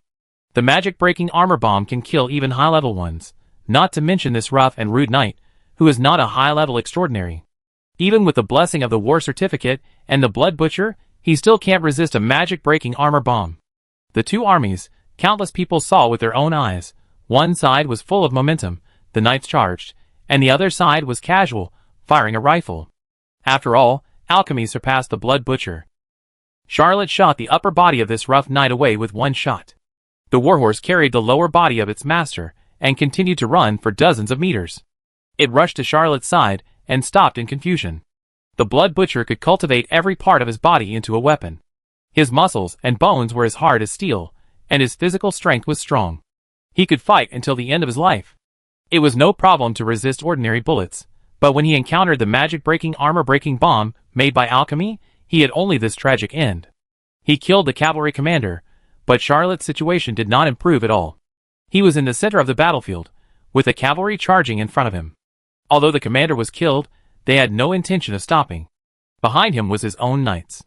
If he fled back in a hurry, the knights of Favonius would not only not support him, but would probably collapse first. Charlotte took a deep breath and shouted wildly, "Charge! Charge! Kill these Byron people!" He waited for a moment. If his men did not move at all, or if they charged in a mess, he would not care about anything and escape with the lightness and spirit spider techniques. But to Charlotte's surprise, the knights of Favonius shouted and actually started charging.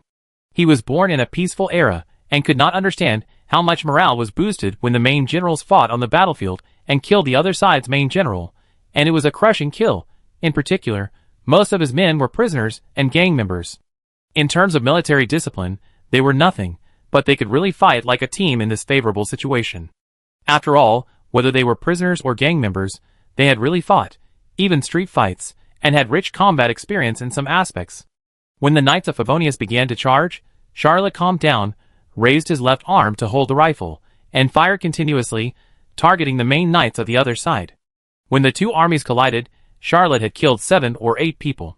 He hurriedly unloaded the magic armor-breaking bomb, put the rifle into his collar, and replaced the blood-sucking hand axe and blood rose to join the short-handled battle. Although these two extraordinary weapons are not suitable for the battlefield, Charlotte is a 6th-level extraordinary after all, and these two extraordinary weapons can still exert great lethality. Before the battle, Charlotte wanted to hide the fact that he practiced bloody glory, but since the battle had already begun, there was no need for such a thing. He used bloody glory to its fullest, and even did not forget to give the rough knight a sword in the lower body. Although his upper body was blown away, and his vitality was completely lost, it was still a small supplement. If it was a head-on battle, although the knights of Favonius had 3,000 people, their combat effectiveness was too low, and their fighting spirit was questionable. Facing nearly 200 elite knights of Byron, they would still lose more. If Charlotte had followed his idea before the battle, forming an iron barrel defense formation and shooting at the position with rifles and pistols, the knights of Byron might have retreated on their own after assessing the losses, and there might not have been a fight. After all, when the knights broke through the iron barrel formation, losses were inevitable, and not everyone was a knight, and had the fighting spirit to protect themselves. But he did not expect that he was still thinking about deceiving the other party. But at the beginning of the game, he was deceived by the other party's main general, and launched a desperate attack. The battle tilted towards a situation that no one could have expected, and it was out of control. When the Byron cavalry charged, Charlotte used her anti-space long-range rifle to call the roll on the knights who were at the forefront, almost killing all the extraordinary people in this cavalry, and also caused the momentum of this elite Byron cavalry to decline again and again, and the momentum of the charge was strong on the outside but weak on the inside. Dorothy did not expect that she would encounter such a battle on the battlefield for the first time. Miss Sue May had a family background in magic, and did not use any offensive magic, but took out a card Wild Wind, and used it on the Byron people, when the two armies were about to engage in battle. When a strong wind appeared on the battlefield, it blew in the face, and the dust and sand that were rolled up made the Byron people close their eyes at the same time. The knights who closed their eyes appeared on the battlefield, like walking military medals. There are two extraordinary people in Charlotte's knights, Huang Xiong and Frederica. Although Huang Xiong is a first-level extraordinary person, as a demon hunter, the monster core he used when he was promoted was a demon bear, so he has thick skin and flesh, and infinite strength. On the battlefield, his role is not inferior to that of the Blood Butcher, but now he is gathering the defeated army and is still in the rear. But Frederica, the leopard girl, was a high-level mid-level, 10th-level orc assassin. Her real combat power was still higher than Charlotte's, far exceeding Huang Xiong. She changed to a knight's lance on the battlefield, and was brave and heroic, and almost no enemy could defeat her. Countless conditions accumulated, causing the originally weak side to form a one-sided massacre. Most of the nearly 200 Byron knights were killed or injured in an instant. Charlotte killed several people in a row, and even put away the blood-sucking hand axe. With the swordsmanship of a Silo, she wandered on the battlefield like a ghost, and a magic rapier was like a poisonous snake, and I don't know how many dead souls she had taken. A crisp sound. Charlotte's rapier was blocked for the first time on the battlefield. The person who attacked held an iron shield, blocked the magic rapier, and then chopped with an axe with great force. Charlotte turned lightly, killed another Byron cavalryman with a sword, and shouted, "Blood Butcher?" The opponent said nothing, and danced wildly with an axe and a shield. He was extremely powerful, and used a heavy weapon. Although it was not an extraordinary weapon, it could resist the blood rose. The two sides exchanged several moves, and Charlotte had the upper hand, but he could not break the opponent's iron can-like defense. He changed his swordsmanship again and again, trying to find a flaw, but this Blood Butcher was also a mid-level extraordinary. If it weren't on the battlefield, Charlotte still had many tricks. Now there were enemies everywhere, and he couldn't adapt to the situation. Charlotte changed her sword technique from the fire of morning light to the sky of dawn.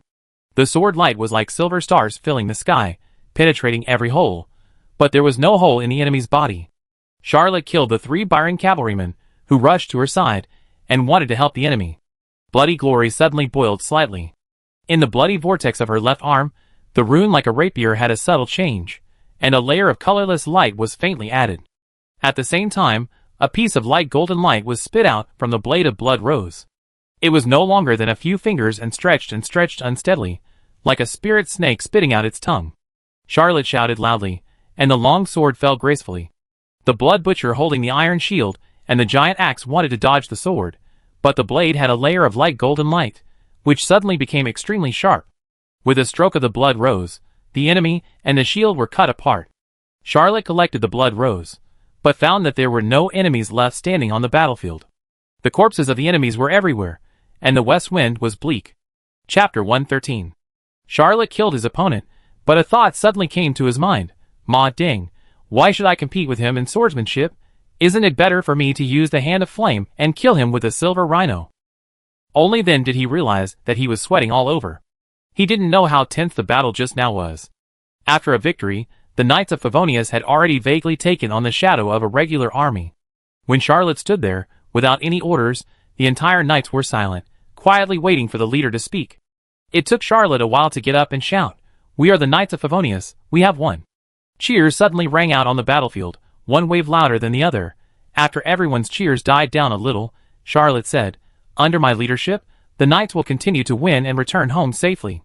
Now, we start cleaning up the battlefield, and all the wealth we have harvested will be divided equally." This time, Charlotte received even louder cheers. Some people's cheers just now were just perfunctory, but now everyone's cheers are sincere and from the heart. After all, money is more lovely than Charlotte. Dubin couldn't help but come over and said, "We have completely wiped out the Knights of Byron, and we should take advantage of the situation to defeat the remaining South Sarah army as well. They only have 2,000 people, and their morale and training are very poor."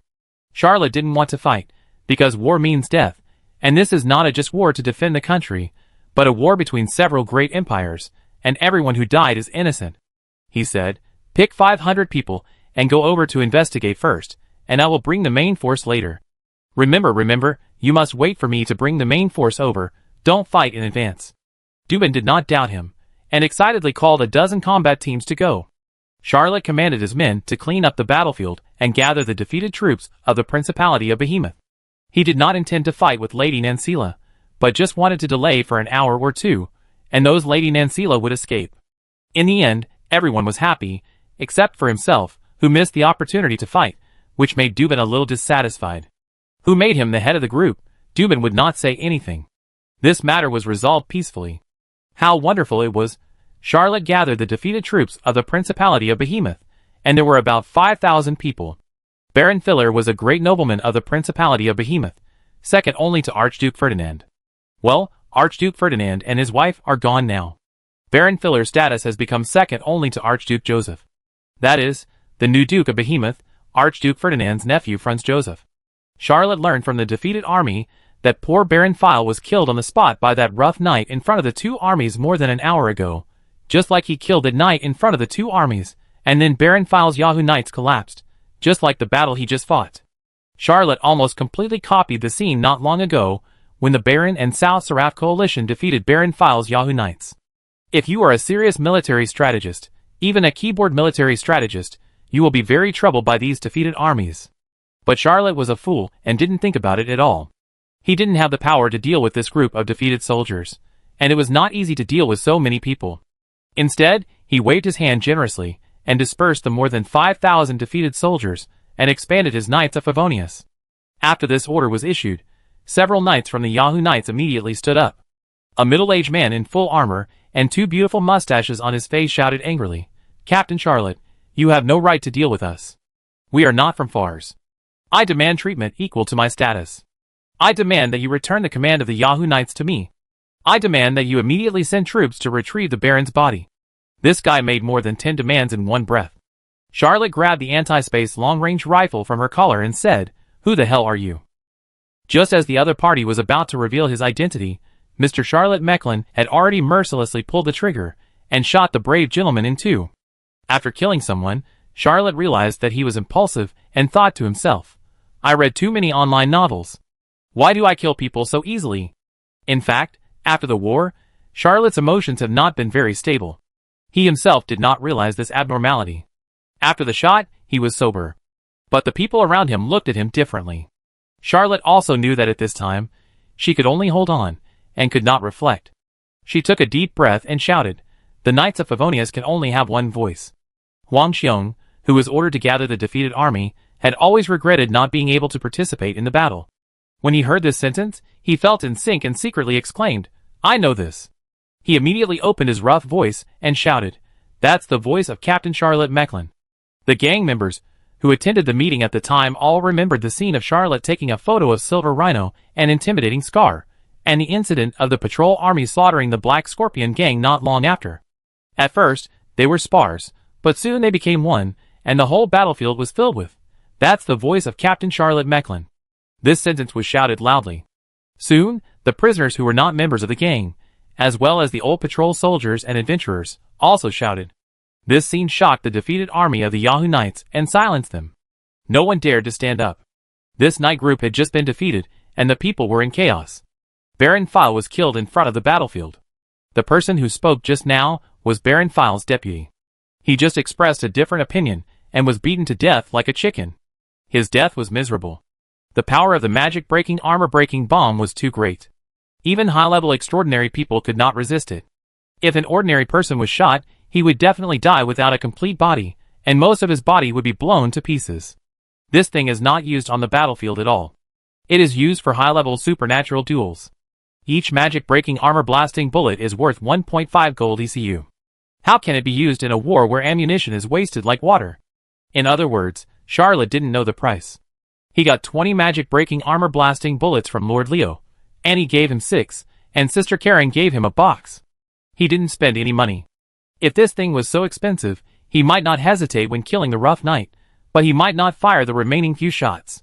Using a magic-breaking armor-piercing bomb worth 1.5 ECU to attack a few ordinary people who are worthless is simply a sin. Charlotte thought to herself, "Yellow Bear, you have chosen a wider path. This guy is really something." He smiled slightly, but in the eyes of the defeated Yahoo Knights, he was more terrifying than a demon.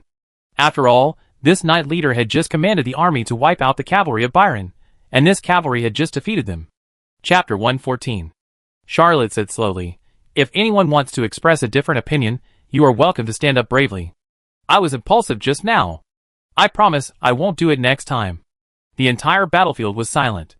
Charlotte was moody, and killed people at every turn. Who can believe it? Charlotte breathed a sigh of relief. If there really was a warrior who stood up bravely to oppose, he really didn't know what to do. After all, he was really irritable when he killed people just now. Charlotte thought that he had just experienced a war, which caused him to have a bit of random killing syndrome.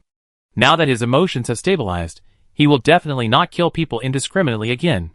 No one objected to the defeat of the Yahoo Knights, and Charlotte's reorganization work went very smoothly. However, according to his practice of 50 people per combat squad, this time he reorganized nearly 200 combat squads. Charlotte deliberately left some combat squads understaffed, and he felt that doing so had a bit of incomplete beauty. However, he also made an exception and organized a direct combat team for himself, Doberman, Yellow Bear, Dorothy, and Frederica. Each combat team was fully staffed with 200 people, all of whom were selected to be strong and skilled in martial arts. Before he finished organizing the team, he heard a noisy sound coming from the direction of the previous battle. Less than half an hour later, Doberman was seen riding a swift horse with a high spirit on his face, escorting more than 2,000 people back. Charlotte was stunned and wanted to ask, "Didn't I tell you not to fight in advance? Besides, why do they look like they didn't fight much?"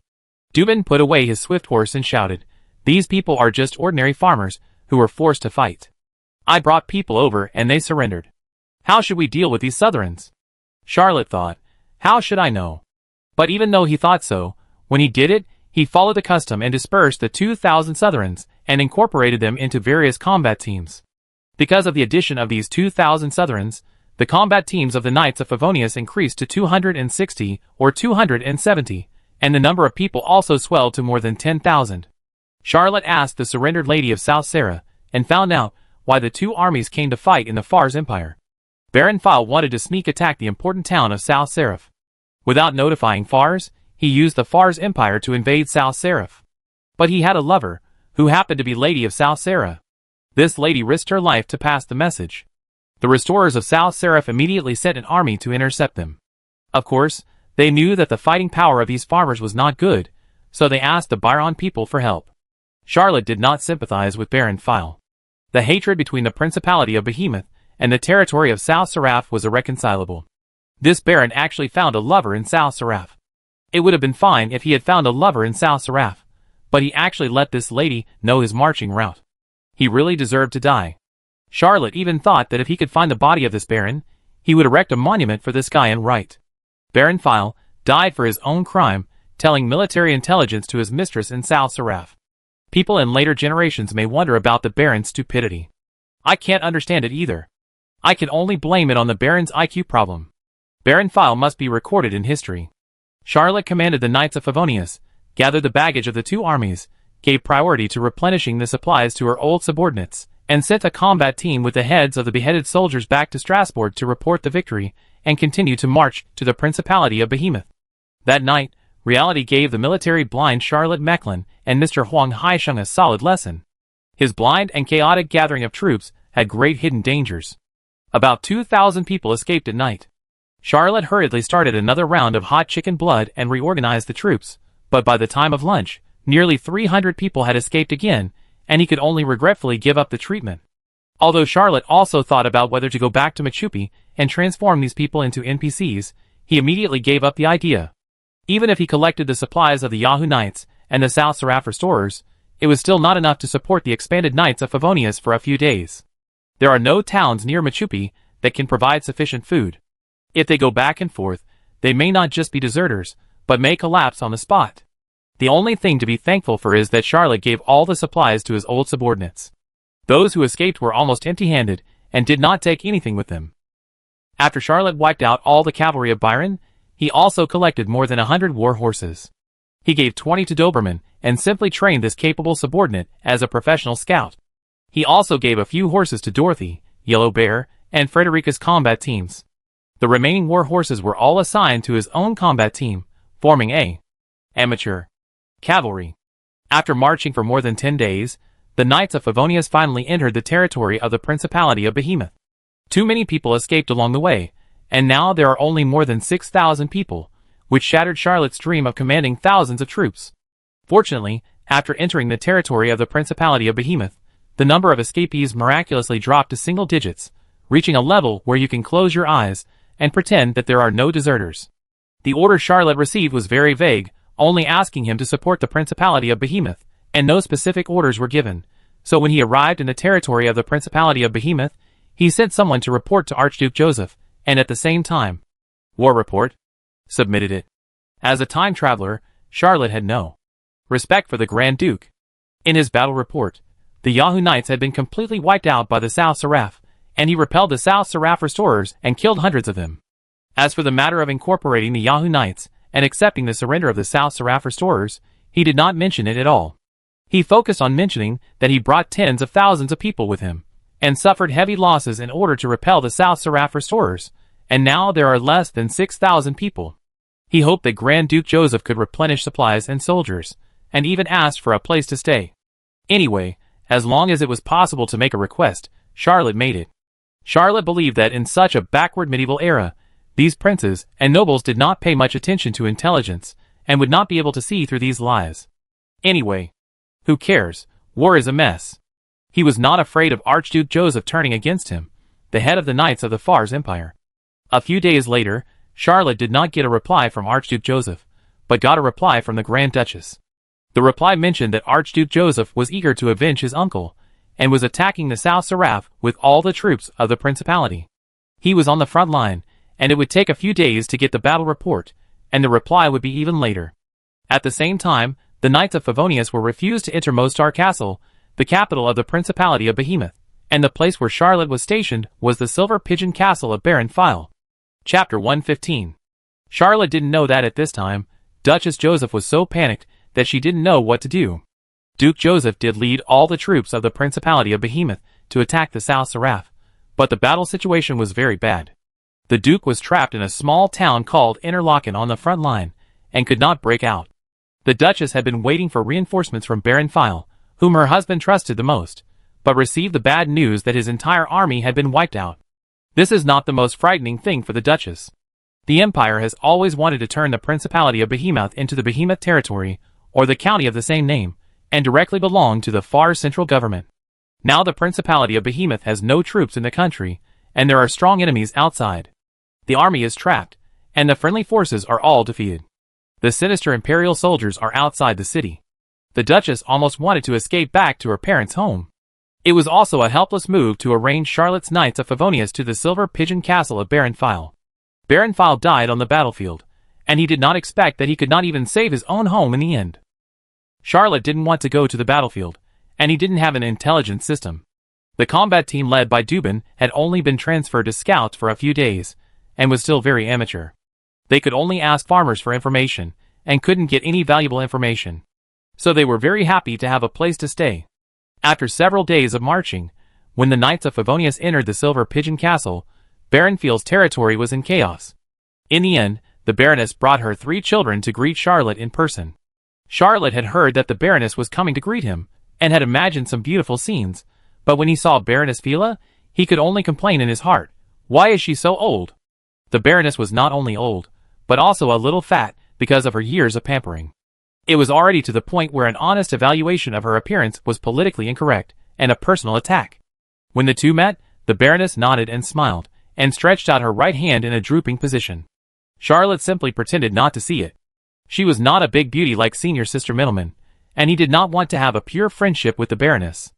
Of course, the result of doing so was that the scene was extremely embarrassing. Baron Filler's eldest son stepped forward and rebuked, "Mr. Mecklin, don't you think it's very impolite?" Charlotte knew that this was not very polite. She looked at the Baroness again, and sadly gave up the idea of forcing herself. She said, "It's not that I'm impolite, but I didn't rinse my mouth today, which is very inconvenient. If I kiss the back of the Baroness's hand, I'm afraid that the fragrance will be so fragrant that the lady won't be able to keep her hand." This answer used a popular internet meme from Earth to cleverly resolve some of the embarrassment, and the eldest son of the Baron had nothing to say. The Baroness withdrew her fat hand and said coldly, "Thank you, Mr. Mecklin, for coming from the Empire and bringing the friendship of the Imperial family. Your troops can be stationed in the barracks of Silver Pigeon Castle." After saying this, the Baroness turned and left, not even mentioning the banquet that had been arranged in advance. Charlotte didn't care. He really didn't want to have dinner with the Baroness. If he had to have dinner with a lady, he had 2 people in his own knights to choose from. Dorothy was known as the crown goddess at Gorgia University, and although Frederica had orc blood, her beauty was really not inferior to any human beauty. Having dinner with these 2 ladies really makes people feel happy, but having dinner with the Baroness is really not. It will only make people feel uncomfortable. After settling the knights, Charlotte took Japan and prepared to visit the Silver Pigeon Castle and have a meal. Although the barracks of the Silver Pigeon Castle also provide food, the quality is average. Charlotte is not a leader who will share the joys and sorrows with his subordinates. He prefers to sneak out to eat some local delicacies. The Silver Pigeon Castle of Baron File is a famous ancient city in the old continent, known as Northern Sanis. Charlotte traveled to Sanis, a famous seaside resort in Fars. She was quite interested in Northern Sanis. This city has a complete Sherlockian style, and is also the city with the most natural rivers in the Fars Empire. It has many exquisite ancient buildings and arched bridges, gingerbread-style houses, beautiful Sherlock-style streets, many museums and galleries, and the most famous attractions are the City Hall and the Silver Pigeon Castle Lighthouse. In addition, the beer of Silver Pigeon Castle is also very famous, with dozens of flavors, especially candy-flavored beer, which is famous throughout the Old World. Even in the New World, many merchants come here every year, working tirelessly, and traveling thousands of miles to transport the beer from Silver Pigeon Castle. Charlotte had just left the military camp when she heard a soft voice behind her, calling, "Where are you going?" Charlotte turned around and saw a pair of blue eyes. Dorothy, who was as graceful as a daffodil, wore a maple leaf skirt today, looking very neat. Charlotte replied, "Let's find some local delicacies. The beer from Silver Pigeon Castle is famous throughout the old world. How can I not taste it?" Dorothy smiled and said, "Can you invite me to go with you?" Charlotte hesitated for a moment and agreed. Originally, he didn't want to invite Dorothy. After all, he had a half-step girlfriend and was just one step away from becoming a lover. Being ambiguous with Dorothy would hinder his future. But since Dorothy followed him, Charlotte didn't mind having a meal together.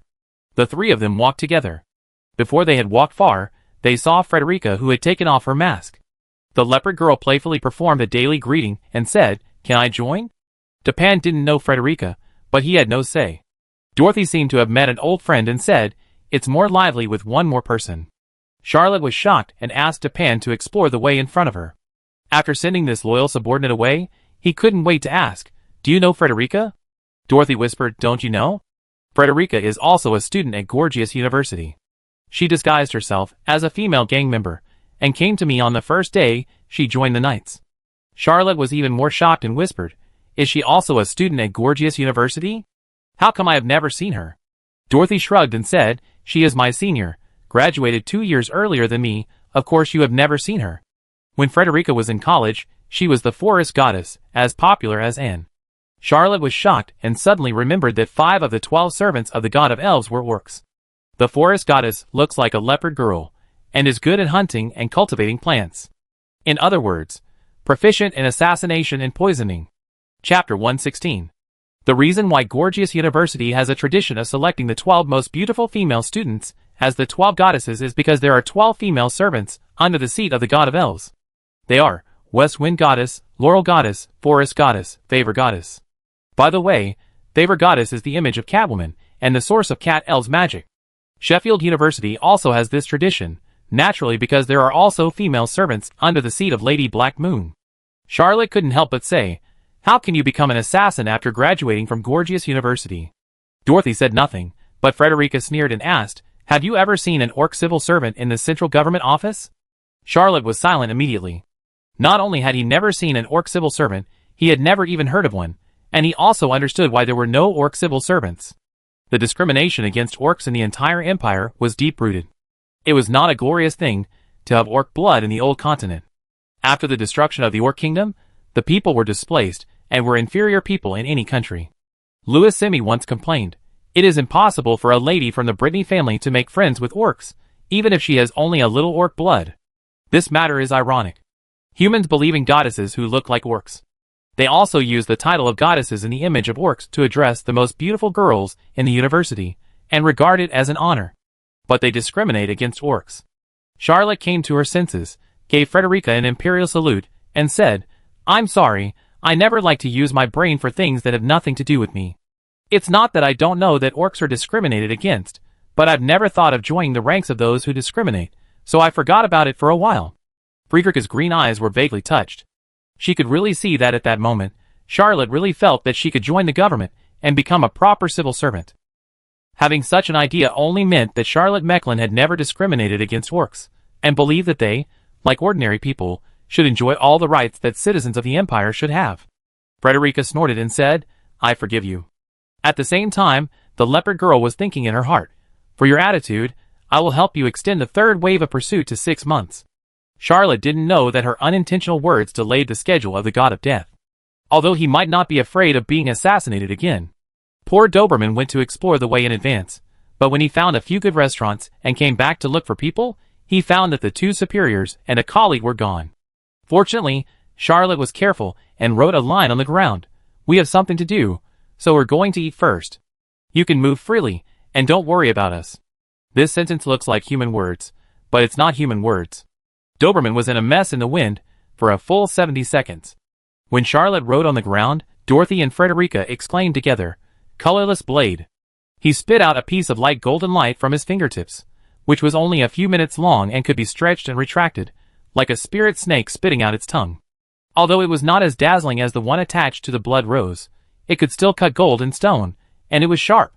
Charlotte shrugged her shoulders and said, as expected, the secrets of the Asilo clan are well known throughout the continent. The great human philosopher Protagoras learned dozens of skills, went deep into the Blood Clan, fought with countless Blood Clan masters, and used various means to obtain the secrets of the 13 clans, thus creating Bloody Glory. The secrets of the 13 Blood Clans contained in Bloody Glory can be divided into 1 emperor, 2 kings, 3 dukes, and 7 marquises. Among them, the Asilo clan is the only royal family, and the core of Bloody Glory. The Angel's Thorn is not only an extraordinary secret, but also an extraordinary swordsmanship. Colorless Blade is a special ability that can only be awakened when practicing Angel Thorn to the middle and high levels. It is attached to the blade, and can even penetrate the high-level extraordinary self-defense fighting spirit. Charlotte killed dozens of Byron cavalry on the battlefield, but because of the low quality, she failed to get promoted. Because she used the Asilo's swordsmanship too much, she took advantage of the situation and cultivated this special ability. It's no wonder that Dorothy and Frederica exclaimed together. These 2 girls are not people who have never seen the world, but Charlotte can cultivate the colorless blade, which is equivalent to holding a magic weapon no matter what weapon she holds, and it is extremely advantageous in battle. The leopard girl had fought with Charlotte before, so she was even more surprised. She thought to herself, I have changed my mind. I should find a way to let those guys who have grudges against me come and assassinate Charlotte. I will make sure they never come back, and we will be done with each other. When Charlotte took the 2 girls to dinner, she didn't know that Frederica had developed a bad intention and was going to use him as a small prop to destroy garbage. Silver Pigeon Castle is indeed worthy of the title of Northern Sanis. The city is called Strasbourg. There are dozens of rivers, big and small, interlaced in the city. You can always see arch bridges connecting the 2 banks. There are not only galleries and small museums on both sides, but also many unique sundry shops and taverns that can only be found in the Columbine Castle. Although there are taverns in Strasbourg, they are not densely populated. Many commercial areas are mostly coffee shops, which is very different from the temperament of the Columbine Castle. Charlotte found a tavern with a sailboat as a sign, took 2 girls in, and shouted loudly, First, a dozen of beer, what to eat? Prepare some for us. When Charlotte first came here, she was not used to it. Every restaurant had no menu, but now she has adapted to the local customs, and knows that in the countries of the old world, you can only eat what is available in the restaurant, and there is no room for nitpicking. These taverns are also restaurants, and they can provide exclusive specialties. The owner of the tavern saw that Charlotte was very impressive, and the 2 girls around her were stunningly beautiful, and hurriedly said, We have the best lamb today, and freshly caught fish. As for beer, I'm not bragging, there are only 3 on the whole street that can compare with the beer I brew. Charlotte immediately became interested, and asked the names of the other 3 taverns. While chatting with the owner of the tavern, he asked the waiter in the tavern to wipe the tables and chairs again, and also chose a place for himself to escape at any time. There was no way, after being assassinated several times, it still left a psychological shadow. Soon the owner of the tavern brought the beer up. Charlotte picked up a glass and drank it down, only to feel that it was refreshing and pleasant, much better than the beer in Strasbourg. He immediately asked, How much beer can I buy and can it be delivered to Strasbourg? The owner of the tavern smiled and said, Any amount is fine. We have a caravan here, and they set out every day. As long as we give the caravan enough money, they can send beer to the New World, not to mention Strasbourg. Chapter 117. Charlotte really ordered 10 barrels of beer. It wasn't that he didn't have the money to order too much, but he wanted to order beer from several other pubs. Beer has a shelf life, and can't be stored for too long. Even if it doesn't go bad, the quality will deteriorate. While he was having dinner with the 2 ladies, a fierce quarrel was taking place in the Baron's mansion in Silver Pigeon Castle. The 3 children of the Baron were scolding Charlotte. Although the Baroness didn't say anything, she was obviously very dissatisfied. Especially since Baron File had just died in battle, an army entered Silver Pigeon Castle. This matter was really suspicious. The 3 noble young masters and young ladies all believed that Charlotte was a bad guy sent by the Duke to annex Silver Pigeon Castle. They could not understand how terrified the Duchess was when Archduke Joseph led his troops outside, and the only ally, Baron File, was completely defeated. Their childish minds could not think of more complex and logical ideas. Baron File's eldest son said firmly, Mother, our family's property in Silver Pigeon Castle must be driven away from this person. We can't let this person named Charlotte and his shitty knights stay here for a long time. I heard that he is a clerk of the 34th rank. Let's find a butler to issue an order in the name of the superior, and let him go to the front line to fight those South Sarah ladies." Baron File's second son shouted, "Brother is right. Let those bastards fight each other. We don't have to do anything, just wait for the war to end." Although the Baroness can't operate too complex and sophisticated logic modules, she has some knowledge. Although the Imperial civil servants are divided into 53 ranks, it is not always the case that high-ranking civil servants can give orders to low-ranking civil servants. The Baron's subordinates include officials of the 24th rank or higher, who are said to be insurmountable in rank, but these people cannot give orders to the clerk of Strasbourg, even if it is a clerk of the first rank. The Baron's family was arguing, and a young man rushed into the room with great interest, and he shouted, "Sister, guess what I found? That Charlotte, he doesn't have his own army at all, and his Knights of Favonius are all our people. I have already found out that he surrendered our army on the battlefield, and thought he could control these people. Sister, do you know how funny this is? That night, 3,000 people escaped, and the next day another 2,000 escaped." The Baroness's brother was obviously not good at math, but he didn't think so. He pretended to be mysterious and said, "Now, as long as we raise our arms, his men will return to Silver Pigeon Castle and fight for us." After all, they were originally members of the Yahoo Knights. The young man's words immediately cheered up the Baroness a little, and asked, "Is this true?" The Baron's eldest son shouted, "Uncle Buller, this is very important. Are you sure?" The young man clapped his hands, and more than 10 people came in. The Baroness actually recognized several of them. They were all soldiers of her own Yahoo Knights. These people really described Charlotte exactly as the young man said. At the end, they even knelt down and shouted, "We were just unfortunately ambushed and temporarily defeated by those damn South Seraphs." Later, it was a few gentlemen who stabilized the situation and fought back against those South Seraphs, but this bastard named Charlotte suddenly appeared and robbed all the fruits of victory. He also took advantage of the fact that our Yahoo Knights were too tired from fighting repeatedly, and forced us to surrender. Baroness, as long as you come forward, you don't have to say anything. We will return to Silver Pigeon Castle. The Baroness was still a little cautious and asked, "How many people did Charlotte originally have?" The young man said eagerly, "He only had 200 or 300 people. It is said that they were all prisoners sent from several prisons in the Empire before departure." The Baroness nodded, made up her mind, and said, "Let's go to the military camp." The 3 children of the Baron were all excited. They ran away, and when they came back, they were all wearing custom-made armor. The Baron's eldest son was only 15 years old this year. Because he was not smart enough, he did not even complete higher education. Now he hired a private tutor to study at home. He had a sword on his waist. Although he was not very heroic, he was full of confidence. He rushed out first, and got on the carriage. His still young face was full of evil. All he thought in his mind was, how to kill that Charlotte. Killing him with one sword is too easy for him. He should be hanged in the barracks in front of everyone. Also to shock those peasants, and let them know that they can only obey our orders in Silver Pigeon Castle.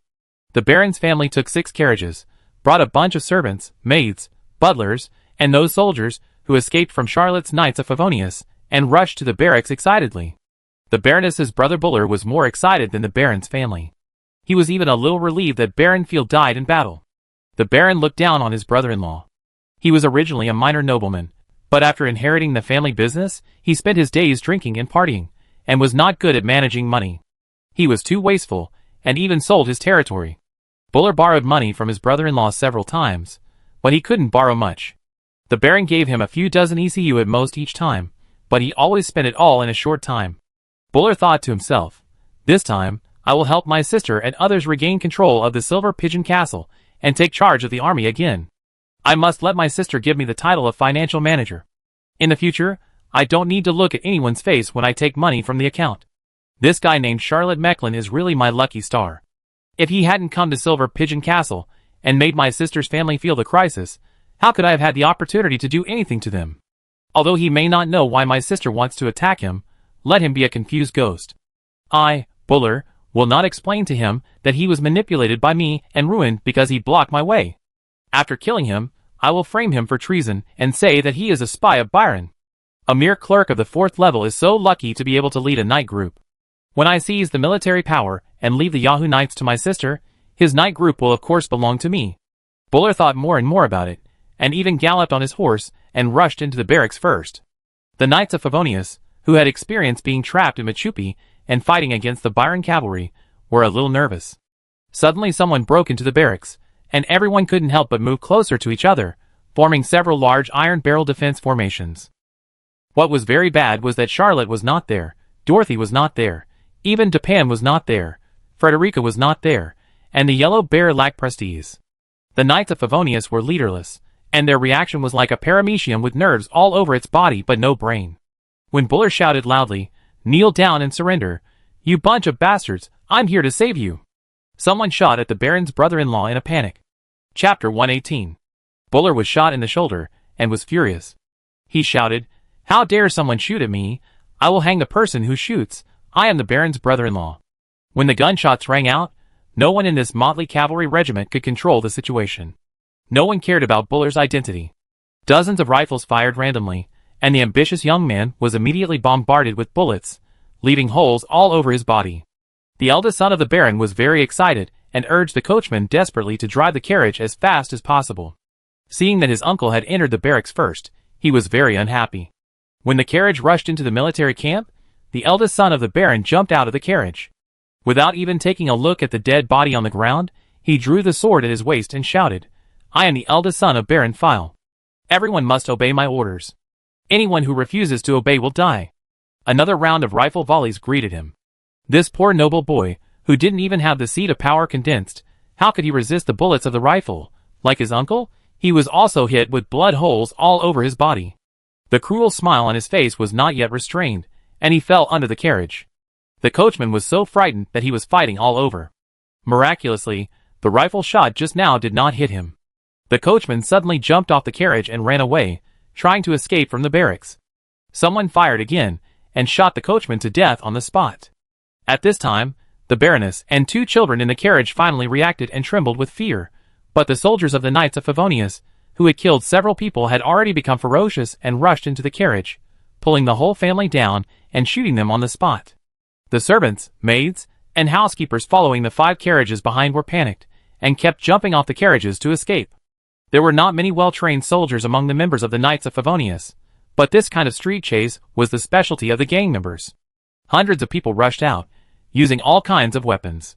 The poor servants of the Baron's family were soon slaughtered, and the blood stained the long street. The place where Charlotte and the 2 ladies had dinner was a distance away from the military camp, but it was not far. He heard the gunshots like popcorn, and he was immediately worried. He said to Dorothy, "I have to go back and take a look. Wait for me for a while." Dorothy left a fort and said, "I go back with you." Charlotte nodded and said to the tavern owner, "Give me the change. The prices in Fars are not that expensive, and this meal definitely won't cost a ford." The tavern owner hurriedly found a handful of centimes, and Charlotte kept it herself, which made Dorothy roll her eyes. In fact, in the old world, most villages and towns do not use cash, but barter. Only in the city, people are used to using centimes and fords.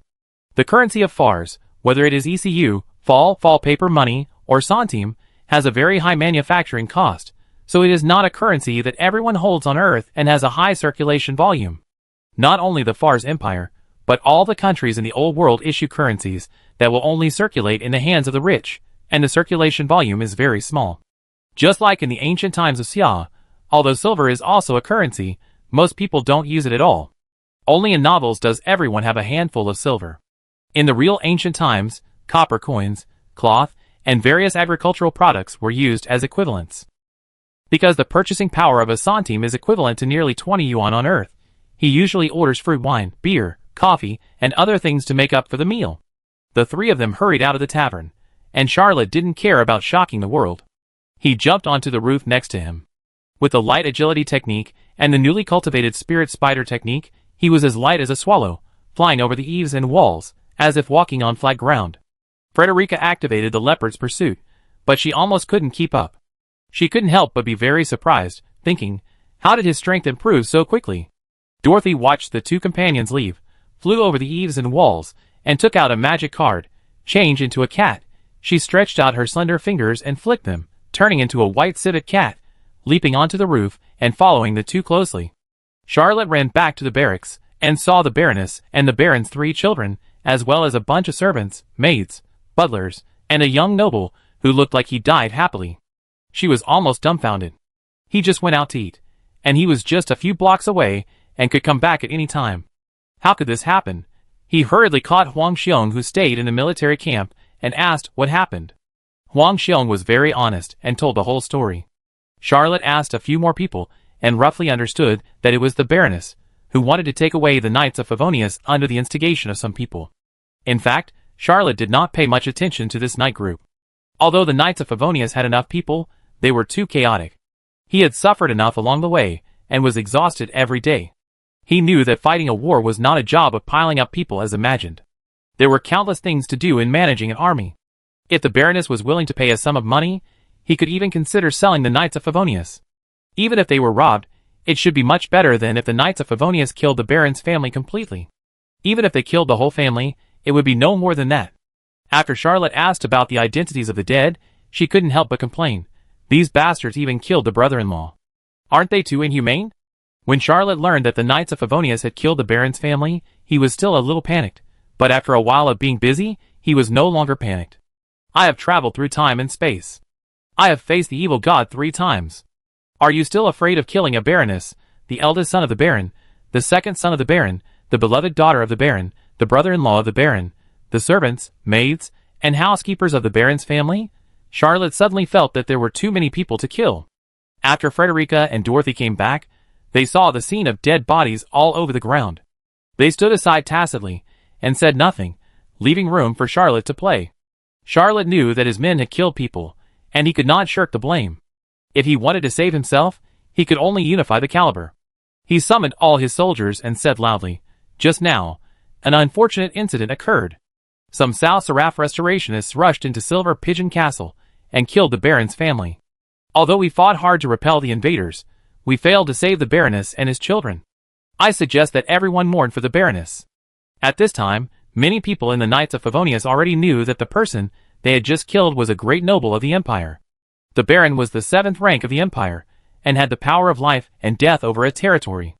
Even the Emperor of the Empire would not ask about everything in the territory. Although the Baron was not killed, as he had died on the battlefield, killing the Baroness and her 3 children was enough to send everyone to the gallows. Many people began to pray silently, and some were ready to escape. When they heard Charlotte's speech, it was like seeing a ray of sunshine in hell. Chapter 119. It's all those damned Lady Nancila. That's right, it was Lady Nancila who killed the Baroness. We tried our best, but we couldn't stop those villains. We will avenge the Baron. They didn't even let the poor children go. Thanks to Charlotte's efforts, almost all members of the Knights of Favonius readily admitted that it was Lady Nancila who killed the Baron's family. Charlotte took a deep breath and shouted, "But someone among us tipped off Lady Nancila. I will report those who left the Knights today, and mark their names in the war report to the Empire. They participated in the murder of the Baron's family." The soldiers of the Knights of Favonius were silent for a while, but soon some of them followed Charlotte's slogans. Charlotte's lips were dry and her tongue was dry. She finally calmed down the Knights, and then asked Huang Xiong to lead people to collect the bodies of the Baron's family. Then she led the team personally to take the bodies to the suburbs and burn them clean. Baron File died in battle, and the Baroness and 3 children were killed by the Southern Seraph restorers. The entire Silver Pigeon Castle fell into Charlotte's hands inexplicably. Of course, he brought a group of people, and moved into the Baron's mansion without hesitation. This time, he didn't mention anything, and everyone shared the Baron's property equally. The Baron's property was too much. He was worried that the Knights of Favonius could not control it. He took a large sum of money today, and fled with the money that night, leaving the Empire with thousands of fugitives and affecting social security. Charlotte, Dorothy, and Frederica had just finished their meal, and settled down in the Baron's mansion, so it was a good time to take a walk together.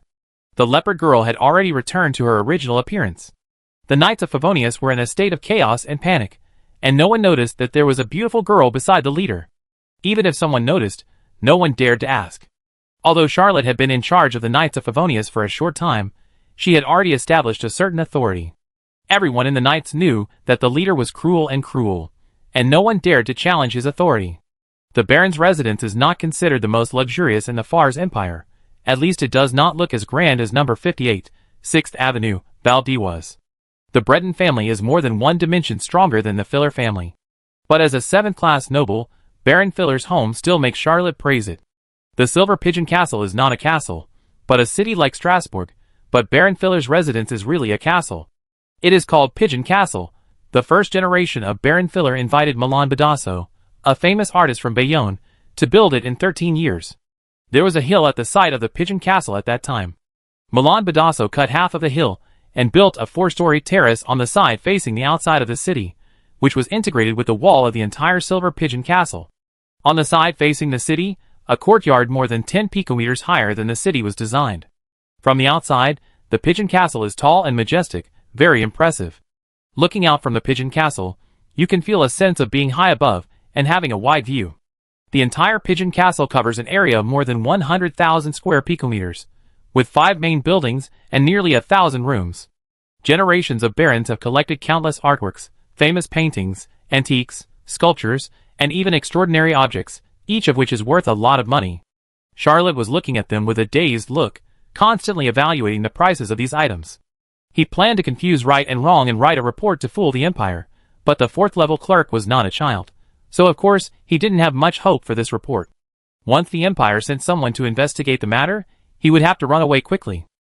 Charlotte was going out to fight this time, not to escape, so she didn't bring any cash with her. According to habit, she deposited all her assets in the Savings Union. Now in Silver Pigeon Castle, the Savings Union did not open a business here, and she couldn't withdraw her deposits. If she was wanted by the Empire, she was afraid that the money would be gone. She could only hope that Baron Field's cash flow could make up for some of her losses. When Charlotte thought about not being able to take any gold, silver, jewelry, houses, stables with her when she ran away, she felt very regretful.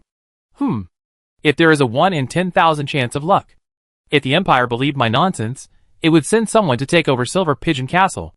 After all, this is the territory of a baron, and there is no possibility of handing it over to a 34th-level 4th-level clerk. Then I have to collect more property, otherwise wouldn't it be a waste of time and empty-handed, serving as a bride for others? A butler followed the 3 people, trembling slightly. There were a total of 16 butlers in the baron's mansion, and 15 of them had died so far. 4 of them followed Baron Fila to the front line and died in the defeat. The rest had just gone to the military camp, and then it was said that they were all killed by the South Seraph restorers. The only remaining butler in the baron's mansion certainly did not believe in such a perverse theory, but he dared not believe it. He even felt that whether he believed it or not, he might be killed. However, as a person who has been trained to be a qualified butler since childhood, he has no other ideas in his mind, and can only do his best to serve the new master. Charlotte couldn't help asking, "Butler Dart, do you know how many extraordinary items the Baron has collected?"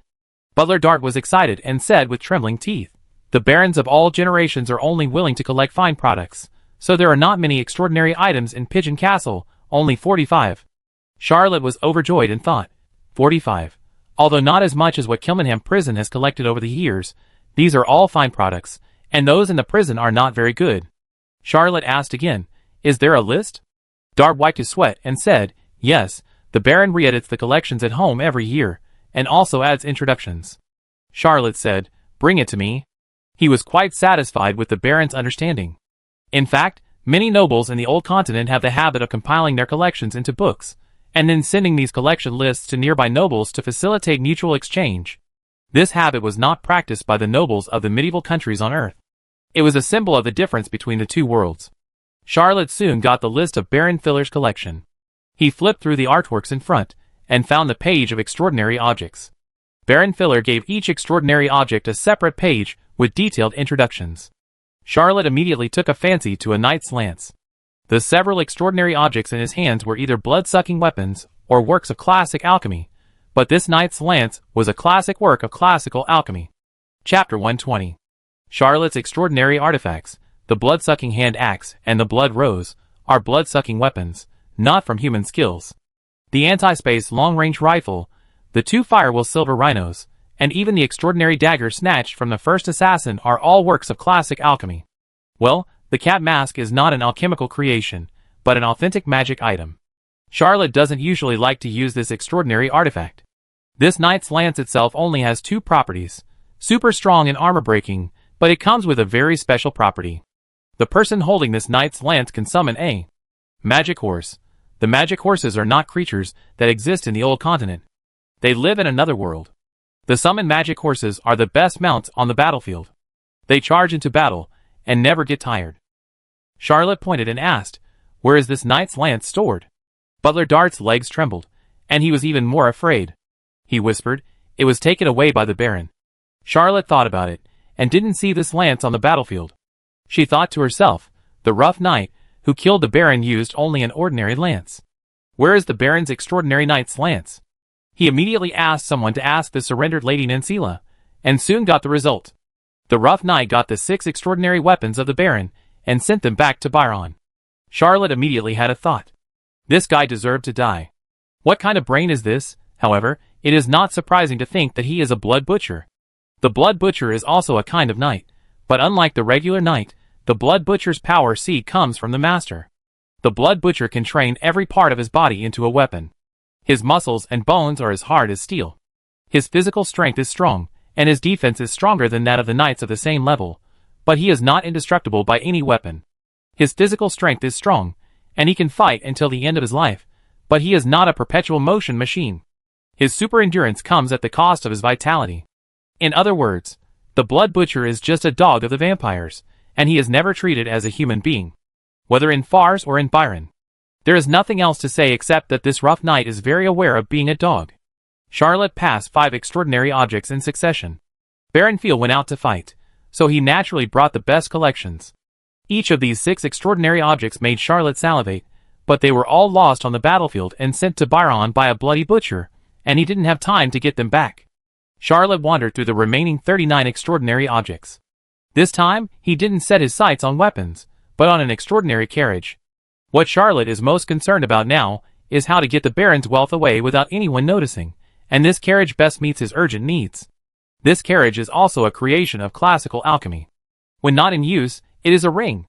When released, it is a black carriage pulled by 8 magic horses.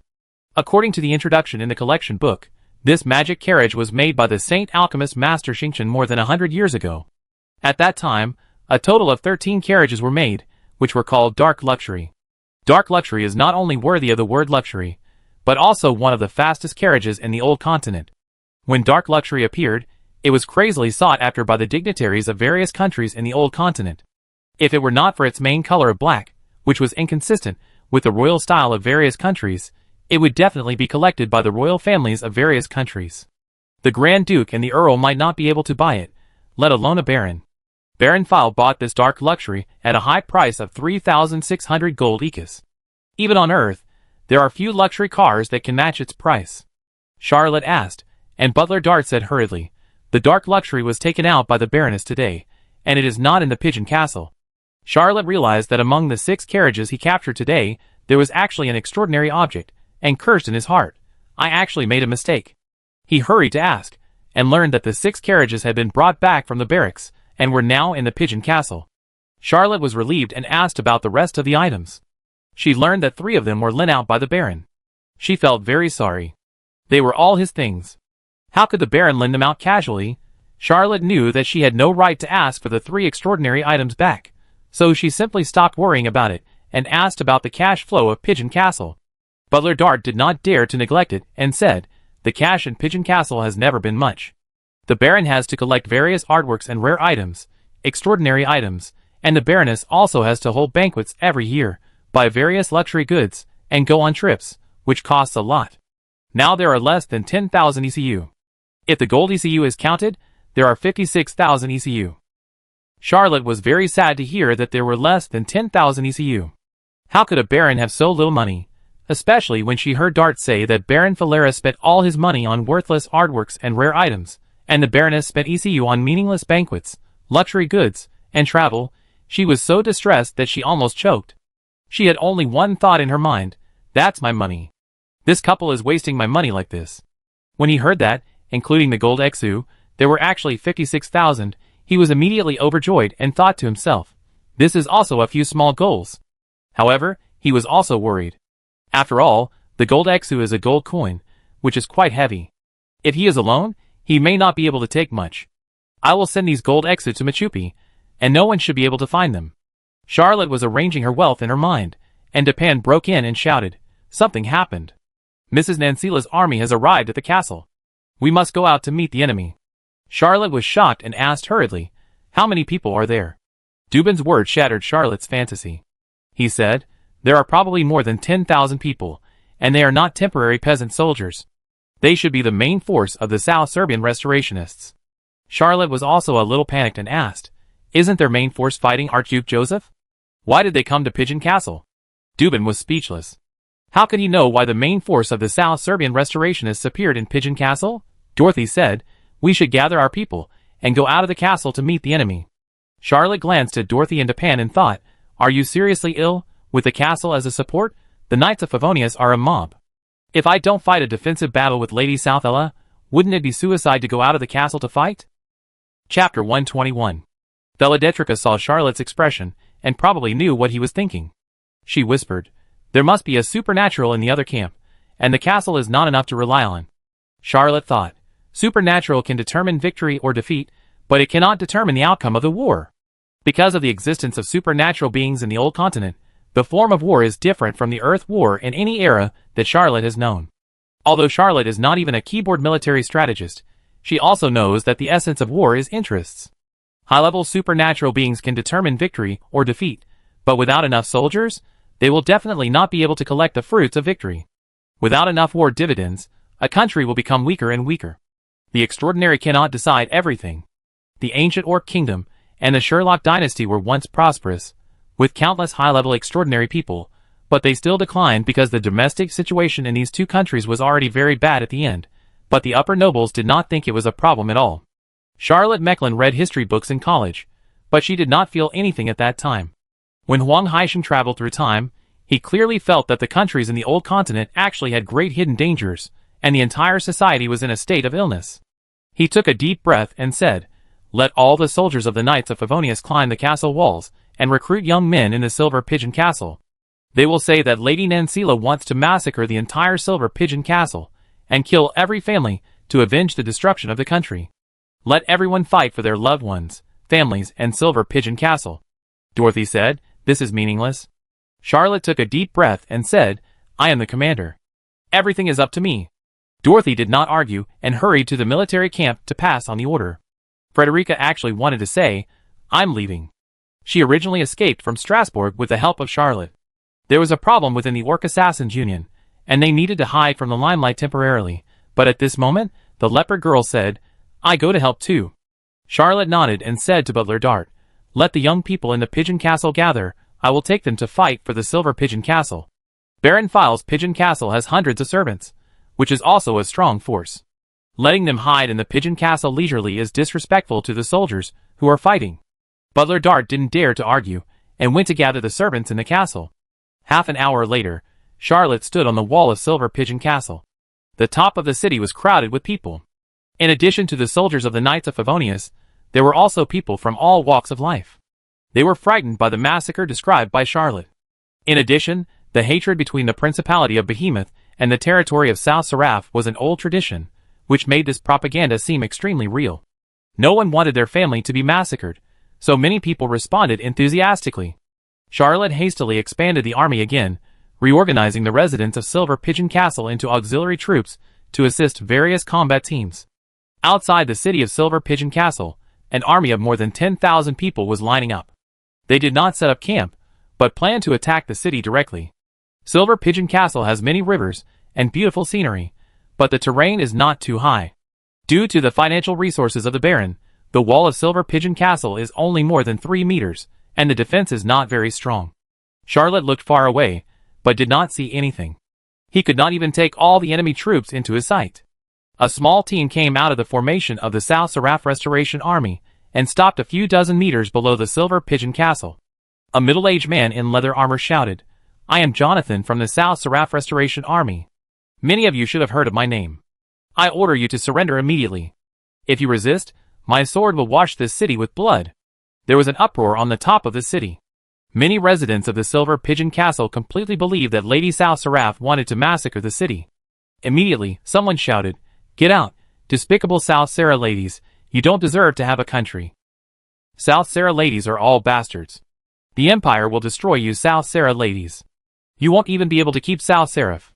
The hatred between the Principality of Behemoth and South Seraph has lasted for generations.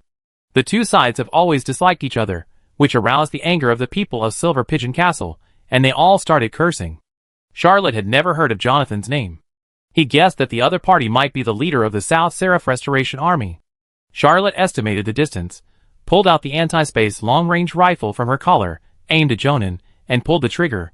The magic-breaking armor bomb was ejected like a fire dragon, and the flame drew a red line in the air, pointing directly at the general of the South Seraph Restoration Army. In an instant, dark red light emerged from the knights around Jonan, forming a layer of magic shield. The magic-breaking armor bomb hit this layer of magic shield, but only caused a layer of dark red light curtain to shake slightly, and exploded a brilliant cremation, but failed to break this layer of magic shield. Charlotte did not fire the second shot.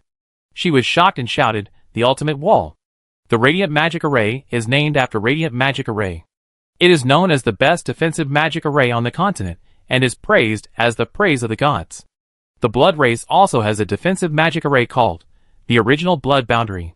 The Original Blood Boundary and the Radiant Magic Array have always been known in the world together, and are called the Ultimate Wall. In terms of defense alone, it is probably not much inferior to the Radiant Magic Array. The Original Blood Boundary comes from Arthur, and is one of the most profound secrets of the Blood Race's mantra. There were actually extraordinary Blood Race members around Jonan. These more than 10 extraordinary Blood Race members activated the Original Blood Boundary, and blocked the magic armor-breaking bomb. Jonan's face was calm, as if he had no feeling about the sneak attack. He said in a deep voice, "The people of Silver Pigeon Castle are ready to sacrifice, and are ready to die. Attack the city." John waved his hand, and the army behind him slowly set out.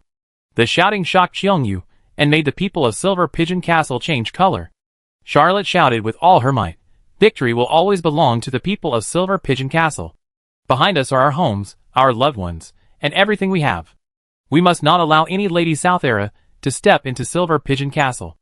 After he finished shouting the slogan, he shouted at Jonathan, "I am the leader of the Knights of Favonius, the commander of Silver Pigeon Castle. Mr. Jonathan, let's duel on the battlefield." Although Charlotte proposed a duel, he had already planned that as long as Jonathan left the guarding knights, he would fire another magic-breaking armor bomb. Jonan looked at him deeply, did nothing, and ignored Charlotte's challenge. Charlotte was about to take the opportunity to ridicule the commander of the South Seraph Restoration Army for being timid and boost morale, but her chest felt slightly warm, and an idea came into her mind. Charlotte Mecklin is fighting against the South Seraph Restoration Army as the temporary commander of Silver Pigeon Castle, and has met the requirements for arranging the third maze. Silver Pigeon Castle is about to become a maze. Please resist the South Seraph Restoration Army's 18 attacks. During this period, you are not allowed to leave this place or surrender. Chapter 122. Charlotte couldn't help thinking, can't we turn it into a maze first, and then repel the 18 attacks of the South Seraph? If the Silver Pigeon Castle can be turned into a maze, Charlotte is confident that the invading South Seraph Restoration Army will be turned into NPCs. Although his mind was full of thoughts, Charlotte's command was carried out step by step. He successively surrendered the defeated army of Baron File, and the 2,000 South Seraph troops. Although nearly 40% of them were deserters, all the weapons were confiscated. Together with the weapons in the Silver Pigeon Castle's inventory, he could already gather 3,000 long and short guns, and even a batch of bows and arrows. Charlotte arranged rifles in the first round and pistols and archers in the second round according to the range. After 2 rounds of shooting, hundreds of South Seraph's Restoration Army fell, but they also rushed to the foot of the city wall. Then 6 or 7 extraordinary people stood out from the crowd, leaping into the air and stepping on the top of the city wall. These extraordinary people either had magic protection or fighting spirit, and their bodies were colorful. Bullets and feather arrows shot at them were either swept away by their weapons, or directly deflected by magic fighting spirit.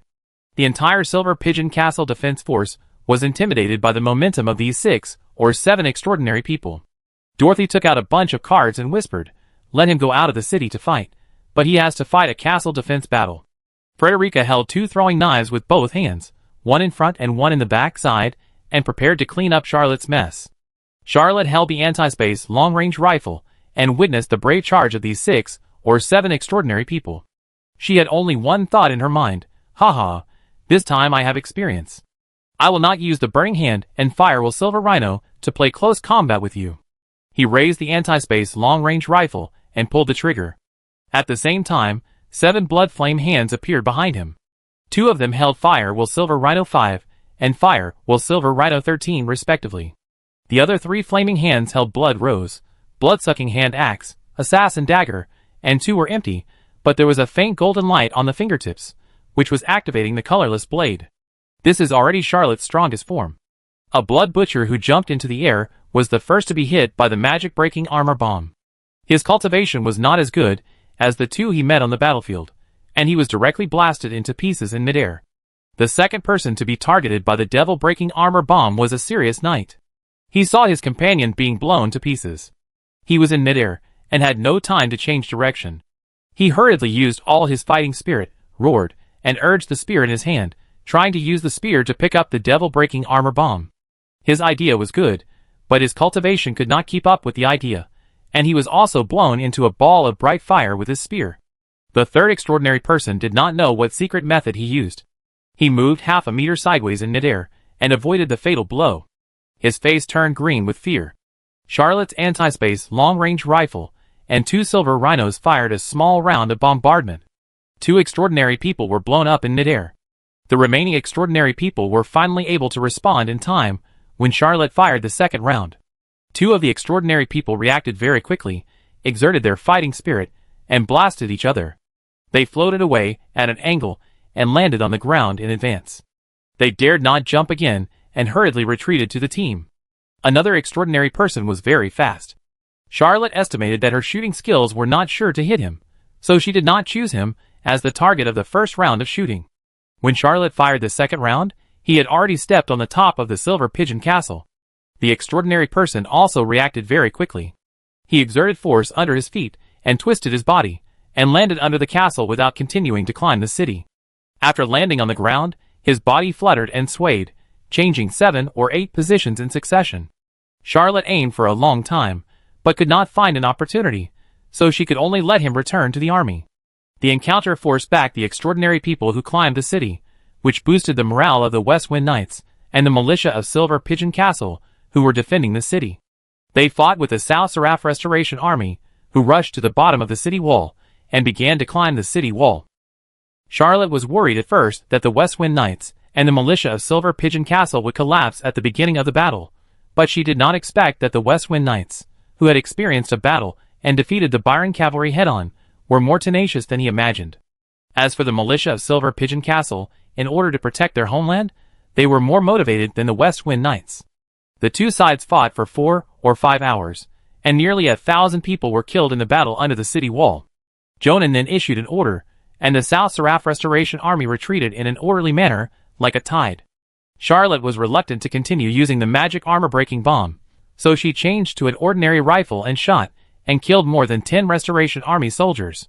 Seeing that Lady South Seraph retreated, she suppressed her physical and mental fatigue, first comforted the soldiers of the Knights of Favonius, and then gave the militia of Silver Pigeon Castle a round of chicken soup, and then counted the number of deaths. Although they had the advantage of the terrain, the fierce battle still killed more than 300 people from the Knights of Favonius and the Silver Pigeon Castle militia, and many were injured. War is not a game after all. Charlotte witnessed countless lives disappearing, and some soldiers were seriously injured. He felt depressed. He didn't understand why these people were fighting. If it was to resist tyranny, if they couldn't survive, he would also rise up, but South Seraph has been incorporated into Fars for many years. It can't be said that they live and work in peace, but at least they haven't reached the point where they can't survive. Moreover, he knew that Lady South Slav didn't hate the Empire that much, she just hated the Principality of Behemoth. But this hatred was used by several great empires. Charlotte was a person who had experienced it personally, and of course she knew that the assassination of Archduke Ferdinand and his wife was a conspiracy. Both the Principality of Behemoth and the territory of South Slav were used as pawns by others. No one cared about their life or death, their hatred. The people of these 2 places were just used by the great empire as a fuse to trigger a war, which would burn to ashes in an instant. They were the victims. Both the Principality of Behemoth and the territory of South Slav were conquered by the Fars Empire, but the people of these 2 places did not hate the Empire at all. Charlotte could not understand and could not empathize. He kept issuing orders to collect the dead, and at the same time, he had the wounded carried to the Pigeon Castle, and summoned all the doctors in the Silver Pigeon Castle to take care of the wounded. After the work was done, and the war was over, Charlotte no longer had the heart to check the Baron's wealth. He stood on the top of the city, looking at the South Seraph Restorationists who were preparing for a second attack, and couldn't help but mutter to himself, "I am a political idiot after all." I just hope for peace in the world, and I hope there will be no meaningless wars. Maybe in the eyes of these people, this war is very important. May your death be for ideals, not for conspiracy. If I have a choice, I really don't want to kill people. Chapter 123. Charlotte was very worried about the attack of the dozen knights around Johannan. The defense of the original blood boundary was too strong. You have to know that the alchemical explosives could not break the glorious magic circle. Even if the original blood boundary was slightly inferior to the glorious magic circle, it could not be penetrated by the magic-breaking armor-breaking bomb. But when the South Seraph Restoration Army attacked the city for the second time, Charlotte still did not see the dozen or so Blood Clan extraordinary people appear on the battlefield. He could not understand at all what Johannan was thinking of letting these restorers die. Aren't these people his fellow citizens? As long as he leaves the range of the anti-space long-range rifle, he no longer needs their protection. Even if there may be danger on the battlefield, as a commander, can't he make a little sacrifice? Ordinary people sacrifice. Can't the commander take a little risk? Charlotte has always felt that she has understood these nobles of the old world, but now she realizes that she still doesn't understand them deeply enough. Even in the second wave of siege, the few extraordinary people who retreated did not appear again. Charlotte led the Knights of Favonius and the militia of Silver Pigeon Castle in a bitter battle. Although more than 200 people died, they once again repelled Lady Sutherland. 700 or 800 dead soldiers of the Restoration Army lay under the walls of Silver Pigeon Castle. After 2 offensive and defensive battles, the sky was gradually getting dark, and the Sutherland Restoration Army still hadn't set up camp. Charlotte had a feeling that Jonathan was crazy. If they continued to fight like this, they would not treat their soldiers as human beings. In such a fierce battle, could these ordinary soldiers still hold on until the third round? Although Charlotte had little military experience, he felt that it was impossible to continue fighting like this. He divided the Knights of Favonius into 2, and asked half of the soldiers to rest. He also divided the militia of Silver Pigeon Castle into 3, leaving only one of them to continue defending the city. He asked the remaining 2 militias to rest one temporarily, and return to the city to transport supplies, and continue to recruit people to defend the city. While Charlotte was resting his soldiers, he also transferred a batch of food from the city and distributed it to everyone, while keeping an eye on the movements of the South Seraph restorers. As the night deepened, Charlotte had just ordered people to prepare torches, when he saw the South Seraph Restoration Army taking action again. As the army came all over the land, he was shocked to see that more than a dozen knights around Jonathan also followed the army, accompanied by several extraordinary people who retreated from the first wave of attacks. This time, the South Seraph Restoration Army went all out, and did not hold back at all. Charlotte immediately forgot what he had just said about Jonathan.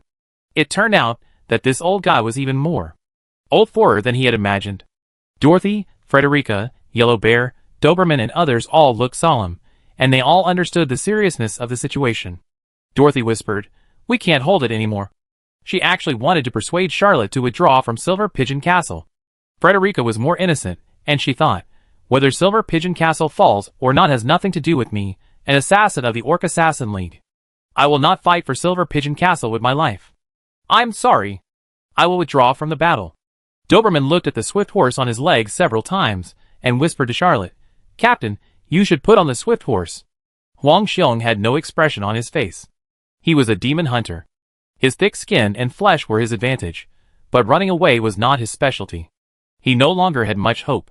It was a pity that he had joined Charlotte, and wanted to fight for a future for his children and wife. Now that there was no future, he would also be gone. They all knew that Charlotte's most relied on demon-breaking armor-piercing bombs could not penetrate the original blood boundary, and could not resist the more than 10 knights around Jonan, not to mention that there were several extraordinary people acting together. There was no way to resist the siege. The ordinary members of the Knights of Favonius and the militia of Silver Pigeon Castle did not quite understand this point. They all forced themselves to boost their spirits and fight off the third wave of siege. Many of them did not understand that this wave of attack could not be repelled. Charlotte said nothing. An extremely crazy idea kept lingering in his mind. He looked at the dozen knights around Jonathan, who had rushed to the center of the battlefield. He clenched his fists and opened his hands again. He touched his body and wanted to take out a cigarette, but then he remembered that this was Fars, not Earth, and there was no such thing as cigarettes here. At the moment of crisis, a strange idea came to Charlotte's mind. Should I sell cigarettes in Fars? This is a very profitable business. Even in the Eastern superpower, it can support the military expenditure. Forget it. This is not the time to think about this. What did I think just now? That idea is too crazy. I am a civilian official. I should not go to the battlefield. Why do I have such a crazy idea? I have the light agility technique, and the spirit spider technique may not fail. Bah, nonsense, shouldn't I think that I have the light agility technique and the spirit spider technique, so I can escape without any problem? Once those knights who can use the original blood boundary join forces, they will be invincible in this battlefield. Even if there are 3 extraordinary guns and magic-breaking armor-piercing bombs, they can't do anything to them. But why do I have such a crazy idea again? Seeing that Charlotte didn't respond, Dubin reached out and patted his shoulder. Charlotte subconsciously pulled back and pressed this good subordinate to the ground. When he found out that it was Dubin, he hurriedly apologized and said, I subconsciously took action, but I didn't expect it to be you. Dubin stood up with an embarrassed look on his face and repeated what he had just said. Do you want to wear the speedster? Charlotte shook her head and said, I don't need it. He glanced at the knights of Favonius who were preparing to fight, and the militiamen of Silver Pigeon Castle who were ready to risk their lives to protect their homes, and suddenly he became excited and said, Dorothy, Frederica, Yellow Bear, Dubin, you defend Silver Pigeon Castle for me. All of them were slightly stunned, and no one reacted to what Charlotte was going to do. Dorothy asked angrily, What are you going to do? Don't think I don't know that you want to take away Baron File's property. Frederica also shook her head and said, I want to escape too. Thank you for taking me in along the way, but I won't risk my life for Silver Pigeon Castle. Yellow Bear said sullenly, Captain, can you help me take care of my family? If possible, let my eldest son join the patrol army. I don't want him to be in a gang like me, and please tell him that his father can't celebrate his 15th birthday. Doberman wanted to say something, but in the end, he said nothing. He just knocked on his chest and said, I take care of everything. Then, they saw Charlotte draw the blood rose and jump down from the top of Silver Pigeon Castle. Chapter 124. I can't stop those dozen knights who can use the original blood boundary, but without their protection, Jonathan will definitely not be able to resist me. Charlotte's lightness and spirit spider skills are fully activated. After passing through 6 bloody vortexes, her speed is as fast as a lightning bolt. At this moment, he suddenly understood why Doberman, Dorothy, and Frederica all thought that the decisive battle should be held outside the city. The war in this extraordinary world is indeed different from any era on Earth. Charlotte rushed into the army of South Selipha's restoration, and the blood rose was wiping lightly, changing in all directions, as fast as red thunder and lightning. The blood-sucking hand axe controlled by the blood flame was like a vampire bat, constantly harvesting the lives of Lady South Sela, who was a little further away. In just a moment, more than 10 lives disappeared under Charlotte's hands. He had insight, and did not want to fight at all, and he focused on attacking the weak points of Lady South Sela's army. All the members of the Knights of Favonius on the top of the city, as well as the militia of Silver Pigeon Castle, were stunned to see Charlotte like a live carp, rushing through the waves in the army of tens of thousands of people, aiming directly at the opponent's commander. Frederica couldn't help but take a breath and shouted, Defend, defend, we have to buy time for Charlotte. The leopard girl never mentioned escaping again. Dorothy changed a magic card, his eyes full of determination. Yellow Bear laughed and suddenly felt relaxed. Although the future of this battle was still uncertain, he was full of confidence. Doberman said nothing, but arranged the Knights of Favonius into the most suitable formation, and he also reached the front line. What everyone didn't expect was that 2 groups of fighting spirit suddenly broke out among the militia of Silver Pigeon Castle. The 2 extraordinary people who were originally prepared to hide their strength and only protect themselves couldn't help but show their true strength. Jonan hadn't seen it at first, but when he saw a wave breaking through the army's formation and crossing with his guardian knight, his eyes suddenly tightened. He knew that he should continue to let his subordinates attack the city, but a few seconds later, he shouted loudly, Come back, retreat. And let the soldiers around him shout loudly to call the guardian knight back. More than a dozen guard knights were almost at the wall of Silver Pigeon Castle, but when they heard shouts from the rear, they hesitated for a moment, gave up on the attack on Silver Pigeon Castle, and turned back to rescue John. Combat power can be stacked, but speed cannot be accumulated by numbers. Charlotte had the light agility and spirit spider skills, and her speed was far higher than that of this group of knights. She was ahead by a distance, and when they turned back to the center of the battlefield, they saw that Charlotte had already killed through the army formation and was hundreds of steps in front of John. Charlotte changed to an anti-space long-range rifle and fired a shot, but saw a dark knight's lance sticking out. This lance brought a mysterious and complex power. When it was fired, a strange vortex was generated, and it accurately hit the magic-breaking armor-blasting bullet and deflected it with soft power. The magic-breaking armor-blasting bullet hit the ground and blasted a huge pit. Jonan shouted loudly, "I will always have the strongest protection by my side. You can't kill me. When my guardian knight comes back, you will be dead. Leave a last word now." Charlotte fired several shots, but a mysterious knight deflected the magic armor-breaking bomb. He had never seen such a powerful person. Evil gods, and the like don't count. To be honest, he had never seen any powerful person. The most powerful person Charlotte had ever seen was Senior Middleman, but this knight seemed to be no less powerful than Middleman. Charlotte was so excited that he didn't care about anything else.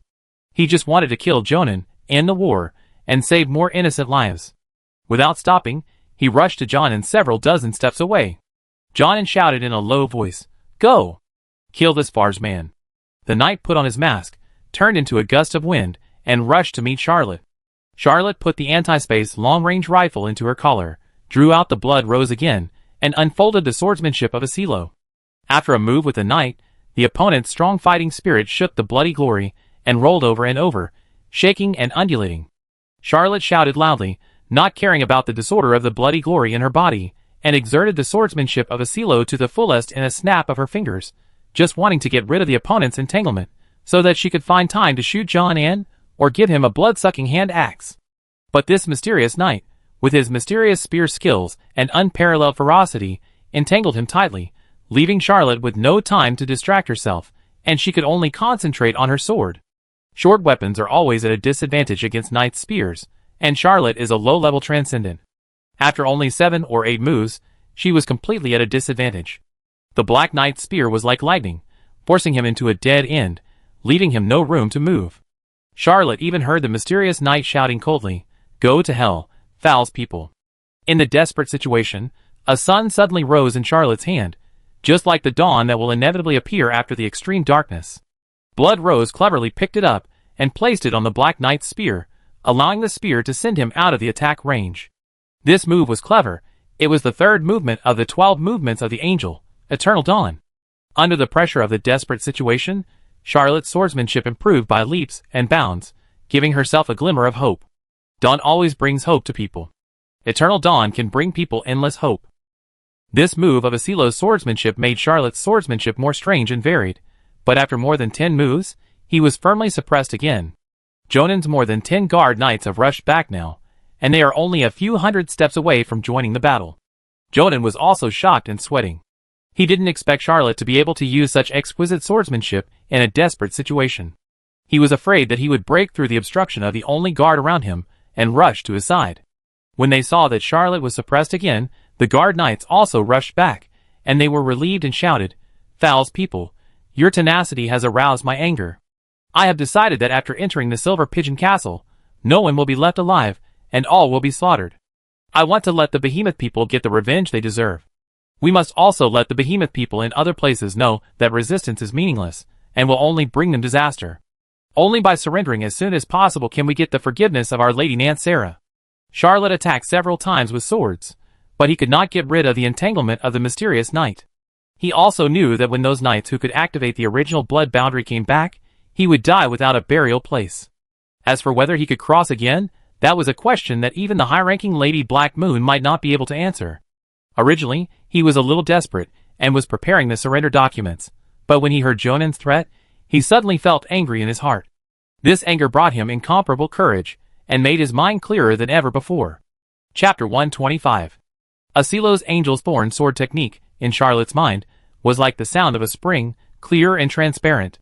He only knew how to use the various complicated sword techniques, but at this moment, every change was as sharp as day, without any sluggishness.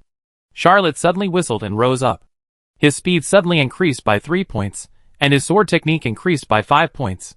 He made 16 swords in a row, and the sword light gathered, like a young dragon soaring into the sky, forcibly getting rid of the mysterious knight, and flying into the sky.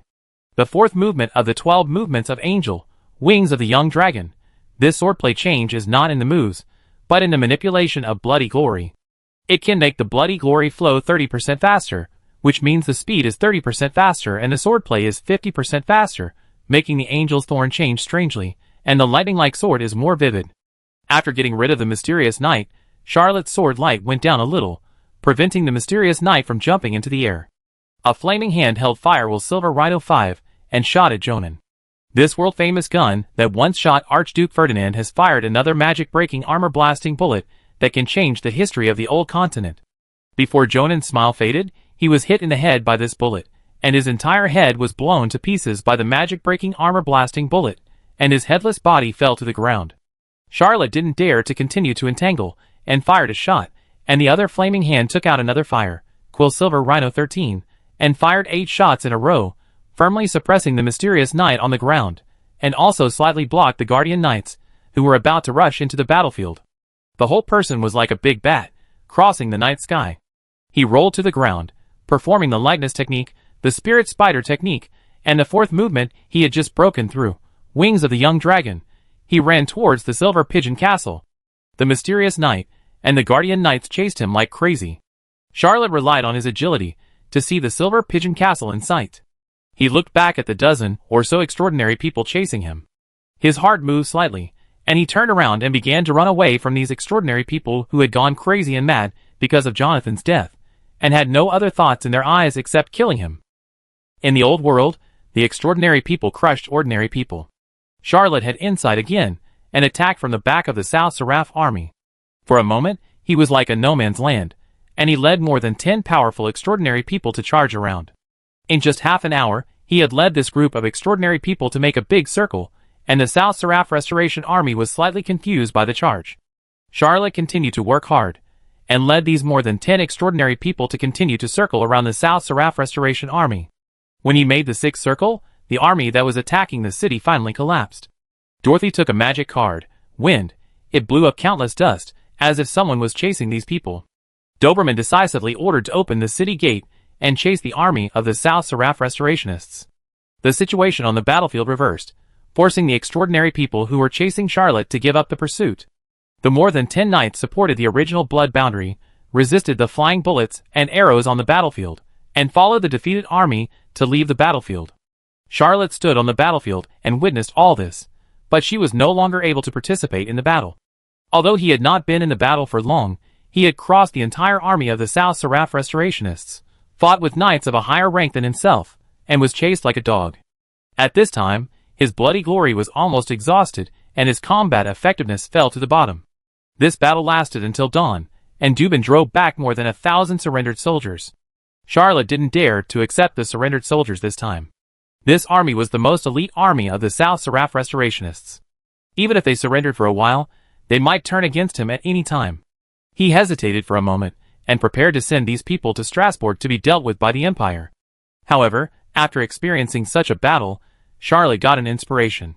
She modified the details of the document that was originally to be sent to the Empire, and changed it to say that before they arrived, the elite army of South Seraph had already captured the Silver Pigeon Castle, killed Baron File's family, and robbed all the Baron's property, leaving not even a centimeter.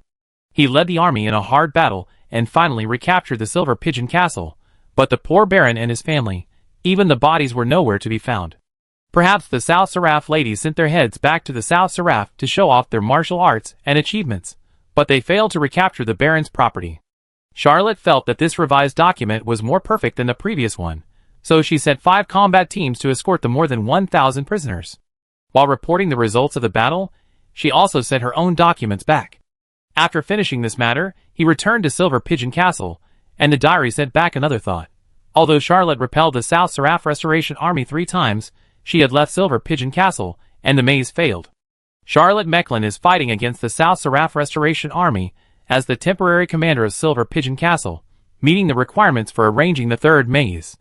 Silver Pigeon Castle is about to start the 2nd maze. Please resist the 18 attacks of the South Seraph Restoration Army. During this period, you must not leave this place or surrender. Charlotte was very discouraged and thought, can it get better? I fought hard to repel the South Seraph army, but because I went out of the city to counterattack, I was wiped out from the previous 3 battles. Also, I remember that adding NPCs can speed up the maze-making process, right? Why does it work in Machupi but not in Silver Pigeon Castle? Is this thing discriminating against me in secret? Charlotte was indignant when the diary vibrated slightly, and another thought came out. Charlotte Mecklin had defeated the South Seraph Restoration Army once, and after the maze-making process, a passage would be obtained that could directly connect to Machupi. He was in a better mood. If I can connect to Machupi, it will be much easier for me to move the Baron's property. Pa, if the Silver Pigeon Castle is turned into a maze, why should I move the property? The entire Silver Pigeon Castle belongs to me. Even if the Baron has an heir, he can only manage the apparent Silver Pigeon Castle, not the real Silver Pigeon Castle. Charlotte was imagining how happy her life would be when the Silver Pigeon Castle was also turned into a maze. Unexpectedly, the diary vibrated again. The counting has been completed, and the upper limit of digital recognition has been exceeded. Please manually enter the NPC number. Charlotte finally understood why Silver Pigeon Castle had so many people, all of whom could be converted into NPCs in theory, but the maze process was not increased. Considering that Silver Pigeon Castle was a city in the late Middle Ages and not a big barony, she just filled in 586,000 in the diary, and the third page of Agmaraz's labyrinth disappeared, and there was no movement. Charlotte waited and waited, but there was still no movement in the diary. Then she noticed that the third page of Agmaraz's labyrinth, that should have disappeared, had not disappeared until now. She sighed, and thought to herself, this broken maze has a lot of bugs. Chapter 126. The young man in exquisite armor, holding a Black Knight's spear, looked at the remnants of the defeated army, and thought of the murdered Jonathan. It seemed that there was a fire burning in his heart. He wished that Charlotte was in front of him, and he could shoot this bastard to death. More than a dozen generals of the South Seraph Restoration Army gathered together. Everyone was a little depressed, and a little sad. Some even sobbed softly. Charlotte really didn't know who Jonathan was. Jonathan was the last prince of South Seraph, and the only member of the royal family. If he was willing to surrender, he would not be the Grand Duke of South Seraph, but he would be a Viscount at least.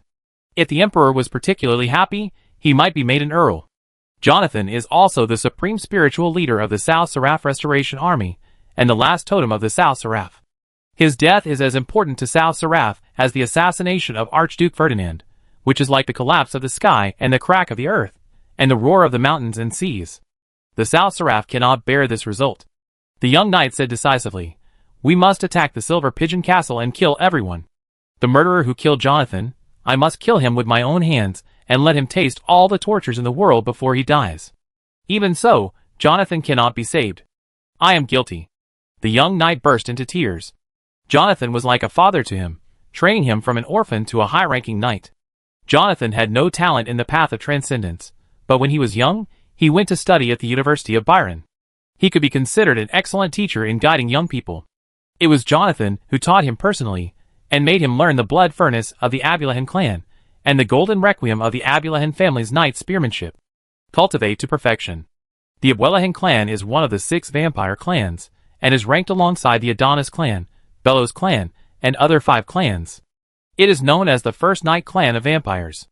The clan's secret blood and flesh furnace is the #1 night breathing method among the 37 vampire clans. It is combined with the golden requiem, which is both a meditation technique and a knight spearmanship. High-level knights have emerged in successive generations, and even holy knights have appeared frequently. The Abulahan clan's secret method, and Hattingen Thunder, and Storm University are the best inheritances for cultivating knights on the old continent. An old wizard comforted him, saying, Shios, don't blame yourself too much. You have tried your best. It was the Byron man who was too cunning. I have captured one of their people, and forced him to tell me some clues. With the help of divination, I have figured out his origins. He is from Behemoth. He went to Strasbourg to study at university. He came back to serve his hometown. He still has relatives in Behemoth. Shios stood up suddenly and shouted, I will kill his family, and let him taste the grief of losing his relatives. Where are his relatives? The old wizard said helplessly, according to the results of divination, he has cut off contact with his relatives, so my divination skills cannot calculate the relevant things, but we can capture some Behemoth people to inquire. He is such an outstanding person, who can become the commander of an army at such a young age. He must be a household name in Behemoth. This person is also cunning. Jonathan introduced himself in front of the 2 armies. I am Jonathan of the South Seraph Restoration Army. Many of you should have heard of my name. He introduced himself as, I am the leader of the Knights of Favonius, the commander of the Silver Pigeon Castle. Mr. Jonathan, let's duel on the battlefield. He did not mention his name at all. But this little trick is useless. I can find out his information soon. Shio immediately became excited and said, send scouts to inquire about the young people who have been admitted to the University of Strasbourg, focusing on those noble children. He can become the commander of the Silver Pigeon Castle, he must be. Why am I so stupid? He can become the commander of Silver Pigeon Castle, so of course he is the son of Baron Feel. The old wizard said awkwardly. No, I have inquired. Baron Feel's eldest son is only 15 years old. Xiao shouted. Then he must be a nephew. If you inquire in this direction, you will soon get results. Also, send someone to ask for help immediately. We are going to attack Silver Pigeon Castle again. The old wizard sighed, and sent someone to arrange these things. Xiao looked around at the generals of South Seraph, and then at the more than 10 Byron knights standing upright like flagpoles nearby. These people came from Arthur.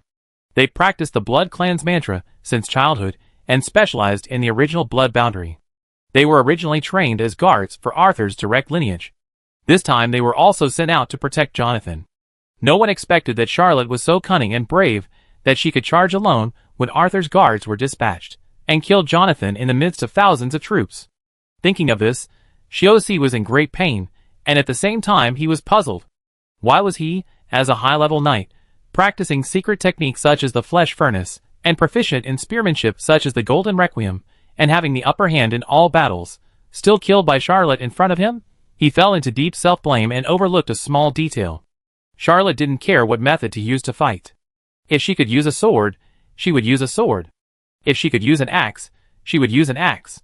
If she could use an anti-space long-range rifle, she would use an anti-space long-range rifle. If she could use the Firewall Silver Rhino, she would use the Firewall Silver Rhino. He was entangled in the spirit of chivalry, and insisted on using the knight's lance. He never carried any guns on his body. Even when fighting, he believed that his high-level knight's spearmanship was enough to wipe out any enemy. These were two different attitudes towards life, and the essence of their personalities was different, which also led to different results. Hughes was sad, but also excited. Jonathan had no offspring, and he didn't know whether it was natural or because he had been traveling for years. In order to restore the country, he had caused some problems with his body. He had always trained Hughes as his heir. After Jonathan passed away, Hughes knew that he had to be strong and continue to fight for Lady South Sarah's cause of restoring the country. He was trying to gather the defeated soldiers, collect intelligence, and request reinforcements. Charlotte was waiting for Lady South Sarah's attack. His previous efforts in the battle were wiped out, and he had to resist the 18 attacks of the South Seraph Restoration Army again to turn Silver Pigeon Castle into a maze. At this time, Charlotte, after arranging military affairs, had returned to Pigeon Castle. This time he was much happier. He picked 6 extraordinary weapons and gave them to Dorothy, Frederica, Yellow Bear, Doberman, and 2 extraordinary people whose identities were exposed in the battle. These 2 extraordinary people have lived in Silver Pigeon Castle for many years. They have long regarded this beautiful city as their hometown. They also married and had children here. Their loyalty to Silver Pigeon Castle is beyond doubt. Chapter 127. One of them is named Gwen, nicknamed Spotted Deer. The other is named Bancroft, nicknamed Wind Wolf. They had been adventuring together in their early years. After accumulating some wealth in middle age, they left the adventuring group and settled down in Silver Pigeon Castle. Both of them are 10th level knights, that is, they have practiced breathing and meditation to the top, but they have never been able to obtain any knight certificate and cannot go further. They are intermediate knights. Charlotte showed a little intention to recruit them. The 2 wanted to refuse, but looking at the extraordinary weapons in their hands, they finally didn't feel embarrassed to refuse and agreed to join the Knights of Favonius. After recruiting Gwen and Bancroft, Charlotte was slightly refreshed. She finally felt like she had traveled back to the Three Kingdoms era and recruited powerful generals. Although Gwen and Bancroft were not considered powerful generals among the extraordinary people in the old continent, they had the same sense of achievement. Gwen and Bancroft joined the Knights of Favonius, and Charlotte formed a 200-man direct combat team for them. The main force of the Knights of Favonius, who were barely qualified soldiers, were Charlotte, Doberman, Dorothy, Frederica, Yellow Bear, and the 2 newly formed 200-man combat teams. The rest of the combat teams were still a mob. Charlotte's direct combat team is mainly composed of those adventurers, some elite patrol troops, and top fighters in the guild. Dorothy and Frederica's combat teams are all female adventurers and guild members. Dubin's combat team is of course the foundation of the patrol troops. Wang Xiong's combat team is pure guild members. Gwen and Bancroft are the Yahoo Knights, who have been wiped out, and their own friends during the adventuring period. Some of their former partners also settled in Silver Pigeon Castle with them. What surprised Charlotte was that after a battle to defend Silver Pigeon Castle, the Knights of Favonius lost 500 to 600 men, but the number of soldiers increased to 7,000. Many of the soldiers who escaped were from the Yahoo Knights. They fled back to Silver Pigeon Castle, and quietly chose to return. Charlotte also recruited soldiers again in Silver Pigeon Castle. He had the merit of guarding Silver Pigeon Castle, and he also had the glorious record of charging into battle alone, beheading the enemy commander, and defeating the South Seraph Restoration Army. He was a behemoth himself, and was loved by many people in Silver Pigeon Castle. The recruitment was very smooth. Charlotte even had the ability to carefully select a group of local elites, allowing the Knights of Favonius to quietly expand to 8,000 people. Charlotte did not dare to expand the army any further, because the finances of the Silver Pigeon Castle could not support too many troops. Baron File lived a luxurious life, did not invest much in the army, and did not set aside a budget for a richer army. The next day, Charlotte began to count the Baron's private property. At the same time, she also sent people back to Strasbourg to invite Louis Simi and Ross Bader to come to the Silver Pigeon Castle. Charlotte gave the task of counting the Baron's personal property to Dorothy. Dorothy was a daughter of the Sume family after all, and the wealth of a mere baron was not enough to make her think, but Charlotte was not too sure about the rest. He didn't know how the Empire would deal with him, but it would definitely not take too long, so he had to seize every opportunity to cash in the Baron's wealth. The Labyrinth of Agmaras could turn the Silver Pigeon Castle into a labyrinth, but it would not make the Baron's real estate become his wealth, so it was better to sell it. The maze is his, and the gold you obtain from selling the real estate is also his, which is equivalent to winning twice.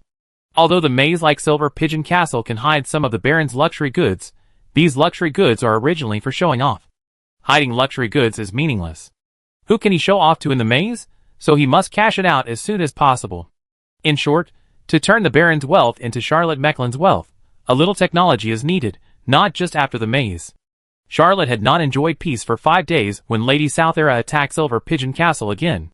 It was because Hughes could not contain his hatred and tried to attack without reinforcements. Charlotte now had 5 extraordinary people under her command: Frederica, Dorothy, Yellow Bear, Gwen the Spotted Deer, and Bancroft the Wind Wolf. The Knights of Favonius had been united after several battles, and with the support of the residents of Silver Pigeon Castle, and a large number of auxiliary militias, they easily repelled the attack. The maze progress is changed to 1/18. Charlotte was very happy after defeating the South Seraph Restoration Army. She sent people out of the city to provoke them, which made Hughes go crazy on the spot. He attacked Silver Pigeon Castle for the second time, regardless of the fatigue of his troops. However, he was cut off by the ambush set by Charlotte and defeated again. The maze progress of Silver Pigeon Castle is changed to February 18th. This victory has a different meaning for Charlotte. It is a direct victory achieved outside the city, with 2 armies fighting each other. Although there were also strategic factors, it at least showed that the current Knights of Favonius had gone through several battles, and had already taken shape. Hughes's rapid defeat this time made Charlotte very regretful that she could not lure the enemy to attack Silver Pigeon Castle again. A few days later, before Charlotte could wait for the third attack of the South Seraph Restoration Army, she finally received a letter from Archduke Joseph, asking him to attack as quickly as possible and go to Interlaken to participate in the battle. The Archduke's messenger was very arrogant. He treated this 34th level 4th level clerk like a dog, bossing him around and speaking very impolitely. Charlotte suppressed her temper and carefully asked the messenger. She learned that the Archduke was trapped in the small town of Interlaken, and the situation was very bad. She was very indignant, and said that she would set out to help the Duke the next day. But the next day, Charlotte couldn't get out of bed because of acute stomach pain, so she was unable to send troops. The Archduke's messenger blocked the door, and scolded for a whole day. On the third day, Charlotte fell again on the ground, which made her unable to get up, and once again delayed the dispatch of troops. The Archduke's messenger even kicked open his door, and saw that his legs were wrapped like dumplings, and then slammed the door and left. On the 4th day, the Duke's messenger urged him to send troops as soon as possible, and threatened Charlotte that he would report his deliberate delay to the Duke. Charlotte finally stopped making excuses, and asked someone to pretend to be Lady Nancila to break the legs of the messenger, and sent someone to deliver it to Hughes, and also attached a letter that was extremely sarcastic. Hughes was furious and killed the Duke's messenger, and sent someone to send the head to Interlaken at full speed. It is said that the Duke was so angry that he vomited blood on the spot. As soon as Charlotte solved the problem of the Duke's messenger, Louis Simi and Ross Bader brought their respective caravans to Silver Pigeon Castle. Chapter 128. The Empire is very wary of the great nobles, who possess extraordinary powers, and there are strict restrictions. As the 7th-ranked great noble of the empire, Baron Fila can enjoy the power of 8 knights to protect him. At the beginning of the war, he sent 6 of them to the Duke to follow the Duke to the South Seraph territory. Later, when preparing to attack South Seraph, the other 2 extraordinary knights died on the battlefield with Baron Fila. So Silver Pigeon Castle became empty, and had almost no power. Although Baron Fila has a huge amount of wealth, he thinks that he has 8 extraordinary knights, and has never thought of hiring outsiders. In the eastern great country of the earth, because of the long period of peace, many young people have no concept in their minds that hiring people to work and hiring people to die are never the same price. Charlotte also wondered why Baron File didn't hire a group of detectives and adventurers, but as he understood this world, he finally understood one thing: hiring extraordinary people to do things, hiring extraordinary people to kill people, and hiring extraordinary people to participate in wars. These 3 things are completely different prices. A few francs can get a superhuman to help you do something, a few ECU can get a superhuman to help you kill people, but at least the price must be 10 times higher to get a superhuman to participate in the war. After all, the former 2 are selling abilities, while the latter is selling lives. The lives of superhumans are really valuable. Baron Falera only has more than 10,000 ECU in cash, which is only enough to hire a dozen superhumans to fight for him for no more than 10 days. Baron Falera is reluctant to spend money. He is also reluctant to exchange his most precious collection for money to hire superhumans. Charlotte is different. He doesn't value money, but life. Of course, he won't use his precious cash to hire extraordinary people. That's his money, but those luxury goods that are not easy to cash out are useless in the Pigeon Fort. If he uses them to exchange for money and hire extraordinary detectives, maybe he can survive the next war. Anyway, those are Baron Fiel's collections. Only the winner can get the most fruitful results. The loser will get nothing. Charlotte and the 2 men conspired for a day in Pigeon Castle and reached 2 deals. Charlotte gave 50 luxury items to Louis Simi and 35 luxury items to Ross Budd, and they would exchange them for cash for Charlotte, and use the cash to hire a group of detectives and adventurers for him. From beginning to end, the 2 businessmen never met, and did not know each other's existence. Businessmen value profit, and Charlotte was not at ease to hand over her wealth to the 2 businessmen, nor would she discuss more important matters with them. She just wanted to transform the Baron's wealth into power that could help her. While Charlotte was doing her best to strengthen the defense of Silver Pigeon Castle, Hughes also identified more than 10 young people who had studied in Strasbourg. Of course, there were no photos in this era, and even portraits were rare, so he could only judge who was the murderer of Jonathan based on the text materials. Coincidentally, the first file Hughes picked up was Charlotte Mecklin. When he saw that Mr. Mecklin had a promiscuous private life and was chased by a gentleman with a sword and ran naked in the downtown area, he tore up the file and threw it away, muttering, "How could such a person be the murderer of Jonathan?" As a self-disciplined person, Hughes looked down on people like Charlotte. Moreover, when the 2 armies were fighting, Charlotte broke through the line of the Yugoslav Restoration Army and killed Jonathan with his full strength. If this guy named Charlotte Mecklin had such skills, how could she be chased by someone with a sword and run naked in the downtown area? It is said that this Mr. Charlotte Mecklin looked down on even his fiancée and had proposed to break off the engagement long ago. Such a thing can kill Jonathan, and in the most heroic way. Is it just to amuse me? Charlotte didn't know whether Louis Simi and Ross Budd would bring him hope and help, or take the luxury goods and wait and see whether he would die in Silver Pigeon Castle.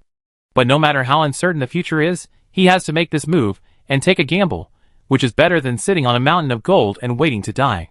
He sent the 2 merchants away and locked himself in the room.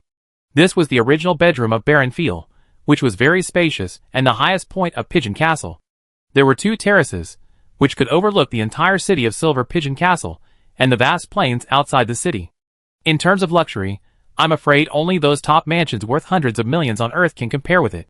Charlotte placed 30 extraordinary items in front of him.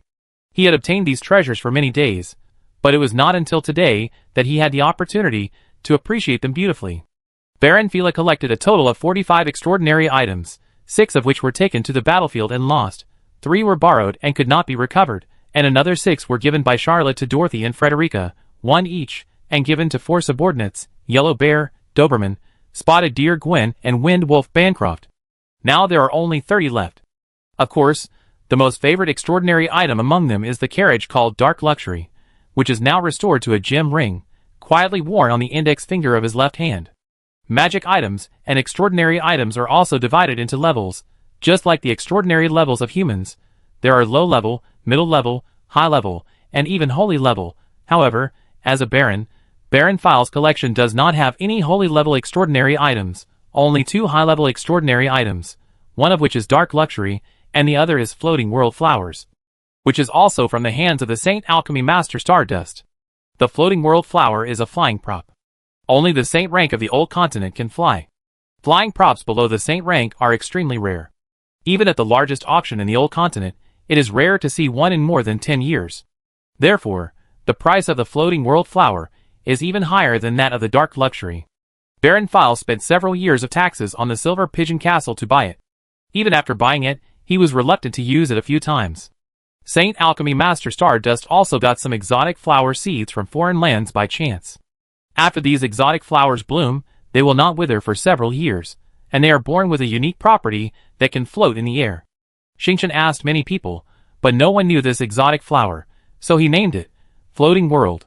This saint-level alchemy master was inspired to create this Floating World flower. Because he never got the second batch of seeds of this exotic flower, he couldn't create a second Floating World flower, which made this extraordinary object even more precious. However, like Dark Luxury, Floating World flower is not an extraordinary weapon and cannot be used in combat. Chapter 129. Floating World Flowers is a flower crown, with delicate flowers and colorful petals, which is very wild and not luxurious, but better looking than ordinary flower crowns. When worn on the head, colorful flowers will linger, slowly soaring into the air, and you can fly on the flowers. Because the power of soaring comes from exotic flowers, the speed and endurance of flying depend on the cultivation of the driver. The Floating World Flowers created by the Saint Alchemy Master Xingqian can be compatible with any energy. Fighting Qi, blood energy, magic energy and spiritual energy can all control this extraordinary object. Charlotte looked at it once, but she was reluctant to keep it with her, so she put it back into the box that held the flowers of the world. Although these exotic flowers can last for years, they are very easy to be damaged. They are not as strong as ordinary flowers, and they are just as delicate and fragile. Although the Saint Alchemy Master Stardust sealed the seeds of those exotic flowers together, as long as the roots and branches are not damaged, they can slowly bloom and repair this extraordinary object, but few people are willing to use it casually. Charlotte thought that she should sell it if she had the chance. Although this thing is precious, it is not very practical. Apart from these 2 high-level extraordinary items, the Baron's collection is almost all mid-level. After all, he likes fine products. But there are also 2 low-level extraordinary items, which are a pair of pistols, named Famous Paintings. This pair of pistols is not a weapon. If you use one of them to shoot at someone, the other party will not notice it, but if you use the other one to shoot at the wall or canvas, a lifelike portrait of someone will appear. This portrait can also interact in a simple way, singing, dancing, smiling, angry, and teasing, but there is no logic, and the reaction is like a puppet. This pair of pistols can only create 5 magic portraits. If the number exceeds this, the first one will disappear, and the number will always remain at 5. When Charlotte got the pair of pistols, her first reaction was, I should sell them. This thing is simply a waste of time, and has no practical value. Wouldn't it be better to date a real beautiful girl with the money to buy it?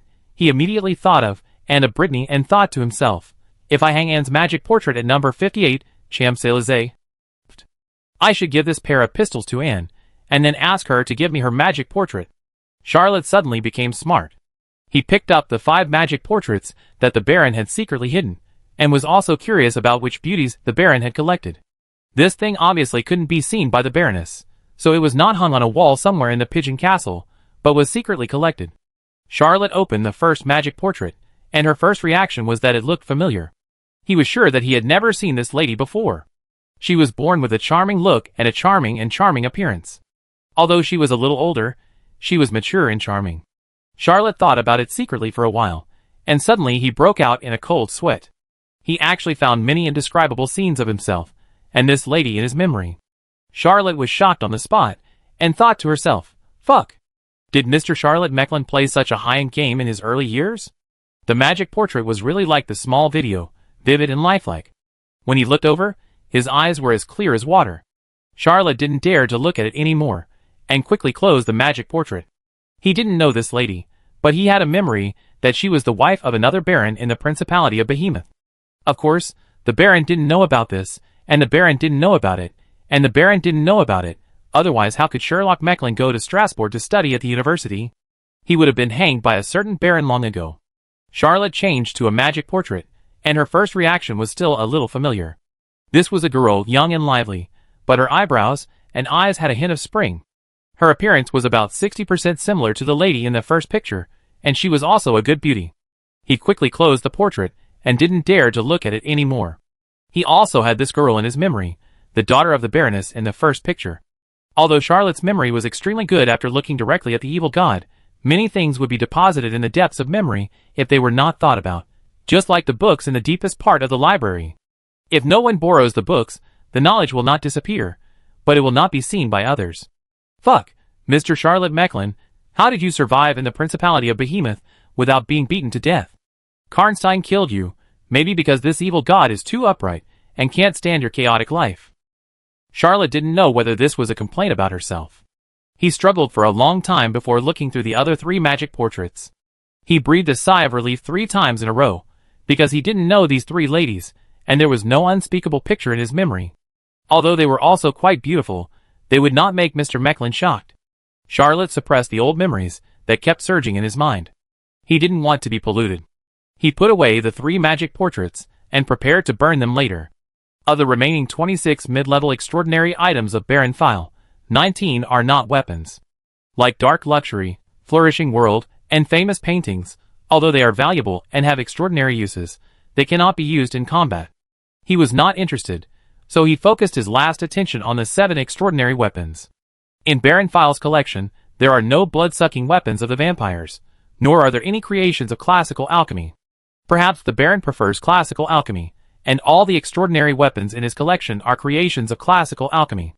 Among the 6 extraordinary items Charlotte gave away, there were 2 magic guns, which were given to the 2 ladies, a magic rapier to Doberman, a giant axe to Yellow Bear, and 2 knight lances to the newly subdued Deer Gwyn and the Wind Wolf Bancroft.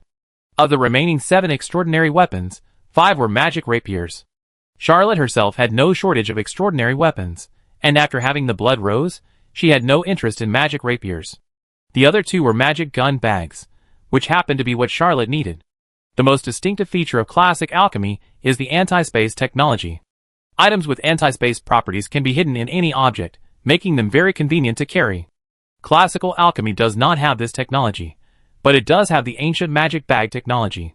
However, this technology is extremely limited and must use extremely high-end magic materials. Moreover, as long as something is put in, energy must be input all the time to maintain it, which is not as easy to achieve as anti-space technology. Charlotte had thought about buying a space equipment before, but the price of this thing is much more expensive than the anti-space extraordinary items, and it can easily exceed thousands of ECU. At that time, his total property was only more than 1,000 ECU, so he was reluctant to buy it. These 2 magic gun bags can only hold 2 long guns, 5 short guns, and 1,000 rounds of ammunition respectively, but because of space repulsion, they cannot hold anti-space alchemical magic guns. They are much better than the space bullet bag that Margaret Teller, the former warden of Kilmenham Prison, combined with the spell-like weapon. Chapter 130. Margaret Teller's spell weapon is rooted in the user's body and soul. In a sense, the user's body and soul are also one of the materials of the spell, and cannot be separated. When the user dies, the spell weapon is destroyed. After his death, the spell weapon became a spell wreckage, and the space bullet bag was destroyed together. Charlotte sold it to Reggie ASU, a detective from the Rima Society who was passing by, for 25 ECU. The 2 magic gun bags are leather gloves with 5 fingers exposed, which have the properties of being extremely difficult to wear and keep away from dust. Baron File had a clear preference for collecting magic items. He did not like weapons, let alone extraordinary guns, so there were only 2 magic guns in his collection, which Charlotte had given to Dorothy and Frederica. Charlotte did not feel sorry. These people helped him guard the Silver Pigeon Castle, and he did not need those weapons. It was the right choice to give them to people who could play a more useful role. Charlotte was enjoying these extraordinary items. It had to be said that the Baron's vision was indeed good. Except for the problem of too few magic weapons, each collection was quite extraordinary. Most of them were worth hundreds of ECU, and a few even exceeded thousands of ECU. These things truly represented Baron File's wealth. Suddenly there was a knock on the door, and Charlotte asked, "Who?" The voice of Dubin came from outside the door, and he said with a little excitement, "It's me, Dubin. I want to share a good news with you." Charlotte certainly would not entertain a man in the dormitory, so he pushed the door open and asked, "What good news?" Dubin smiled triumphantly, opened his arms, and a faint and hazy light shone all over his body. Charlotte was surprised and said, "Fighting? You were promoted tonight?" Dubin nodded fiercely. He used to study at Habas Public School, and was an alumnus of Zimmerman Axel Robin. If he had not been forced to drop out of school, he would never have been promoted to knight at this age. Charlotte had never asked Dubin about this, but seeing the light on him looked familiar, she couldn't help but ask, "Glorious Knight?" Dubin replied, "Yes. I bought a Glorious Knight training scroll at a high price, and have been practicing the glorious breathing technique. I just got the magic rapier over there, and couldn't help but practice swordsmanship for a while longer. I didn't expect to break through." Charlotte was happy for him, but couldn't help but think of another high-level knight who practiced the glorious breathing technique, Harriet Alva, the brother of the Wild Horse Society Detective Addison, and the only opponent he defeated in the duel. Although he was not alone that time, he also had Lord Leo's help, and he used the guns that he promised not to use. Well, he won after all. Dubin was as happy as a child. He was proud of his excellent swordsmanship and his talent, but he could only hang around in the patrol army, being a 47th level 3rd level sergeant, managing some worthless chores, and was often depressed in his heart, but he acted cheerful. This time, he followed Charlotte to fight, and he worked hard and did everything he could and shouldn't do, without complaining at all. But as the Yellow Bear, Frederica, Gwen the Spotted Deer and Bankerford the Wind Wolf appeared beside Charlotte, he gradually became a little anxious and felt a sense of crisis. Being able to break through the power seed, possess fighting spirit, and become a knight, Dubin only wanted to share with Charlotte, even though Charlotte was not a good target for sharing. Charlotte said, "Call everyone and go drink and celebrate together." Dubin agreed and asked someone to notify the other colleagues. Today, the Pigeon Castle has been occupied by the Knights of Favonius. Several leaders have their own rooms. Charlotte even incorporated the original Baron's servants directly into his combat team, just to make him as good as his own arm. Soon, several people gathered in the banquet hall of Pigeon Castle. However, due to the rush, the kitchen was still preparing food, so they could only provide a few barrels of beer and a batch of fruit wine for the time being. Charlotte raised her glass first and said, "Congratulations to Doberman for becoming a knight." Whether it was Dorothy, Frederica, or Yellow Bear, they were not surprised by this. They all knew that Doberman had outstanding swordsmanship and a strong foundation, and he would be able to break through sooner or later. Although Spotted Deer Gwen and Wind Wolf Bancroft were 10th level knights, they were adventurers, and were promoted to knights later than Doberman, so they also sincerely congratulated him. While several of his men were there, Charlotte wanted to say something to boost morale. Even though Dorothy and Frederica were not his subordinates, the former was only his subordinate, and the latter was simply a sneak-in. He said in a deep voice, "Before the new order from the Empire is issued, we may stay in Silver Pigeon Castle for a long time. Although we have won many victories along the way, we failed to save the Baron's family after all. I don't know if there will be any punishment, but I can guarantee that I will bear any responsibilities, and I will share any rewards with you." Just as Charlotte was about to continue giving him chicken soup, as he had no military ability, and the only thing he could use was this little skill he had developed as a teacher, someone hurried over to report, "Captain, Lady Nancila is here again." Charlotte put down her wine glass, and walked out of the banquet hall without saying a word. Without Charlotte's order, Dorothy, Frederica, Doberman, Yellow Bear, Gwen the Spotted Deer, and Bancroft the Wind Wolf followed him up the city wall. Charlotte saw from a distance. Old acquaintance. Shiosi couldn't help but shout loudly, "Shios, do you want to have a duel between men?" Shiosi hated him so much that even though he knew that Charlotte had too many conspiracies, he still stepped out of the crowd, stopped the Black Knight's spear, and said, "Come down." Charlotte didn't expect that this guy really wanted to duel himself. He had fought with Shiosi before, and knew that this man was really capable. Although he had made 2 breakthroughs in a row and comprehended 2 moves of Asilo's angel music swordsmanship, he thought that the gap in level was too big after all, and it would be difficult to win one-on-one. Moreover, he couldn't leave the Silver Pigeon Castle at all, otherwise the maze would fail. He just angered his opponent casually. Seeing Shiosi standing in front of the 2 armies, he laughed and said, "It was just a joke, but you took it seriously." Hughes was furious and shouted, "Don't you have any chivalry at all?" Charlotte replied, "I'm not practicing fighting spirit, I'm not even a knight. Where does chivalry come from?" Charlotte had a previous record of breaking through the enemy's army single-handedly, and killing Jonathan, the leader of Lady Sutherland. Although he said it was a joke, the Knights of Favonius and the militia of Silver Pigeon Castle did not think he was cowardly, and they cheered loudly to cheer for Charlotte, and kept mocking Hughes. Hughes stared at Charlotte, smiled coldly, and waved his hand. Two teams of South Seraph warriors presented hundreds of heads, which were divided into 3 piles on the ground. He said, "I heard that you are from Behemoth. I picked 3 families at random, where someone had been admitted to the University of Strasbourg, and killed all of them. Do you want to take a look to see if there is any family of yours among them?" Chapter 131. Charlotte was shocked. He had never thought that Lady Southera could be so cruel. He looked far away, and even used his insight to see the 3 piles of heads. There was no one he knew, but his heart trembled slightly. He thought to himself, it's better to pretend, in case he really finds Charlotte Mecklen's family. Although he wanted to cut off his relationship with Charlotte Mecklen's past, he didn't want such a tragic situation. After all, Charlotte's brother treated him well.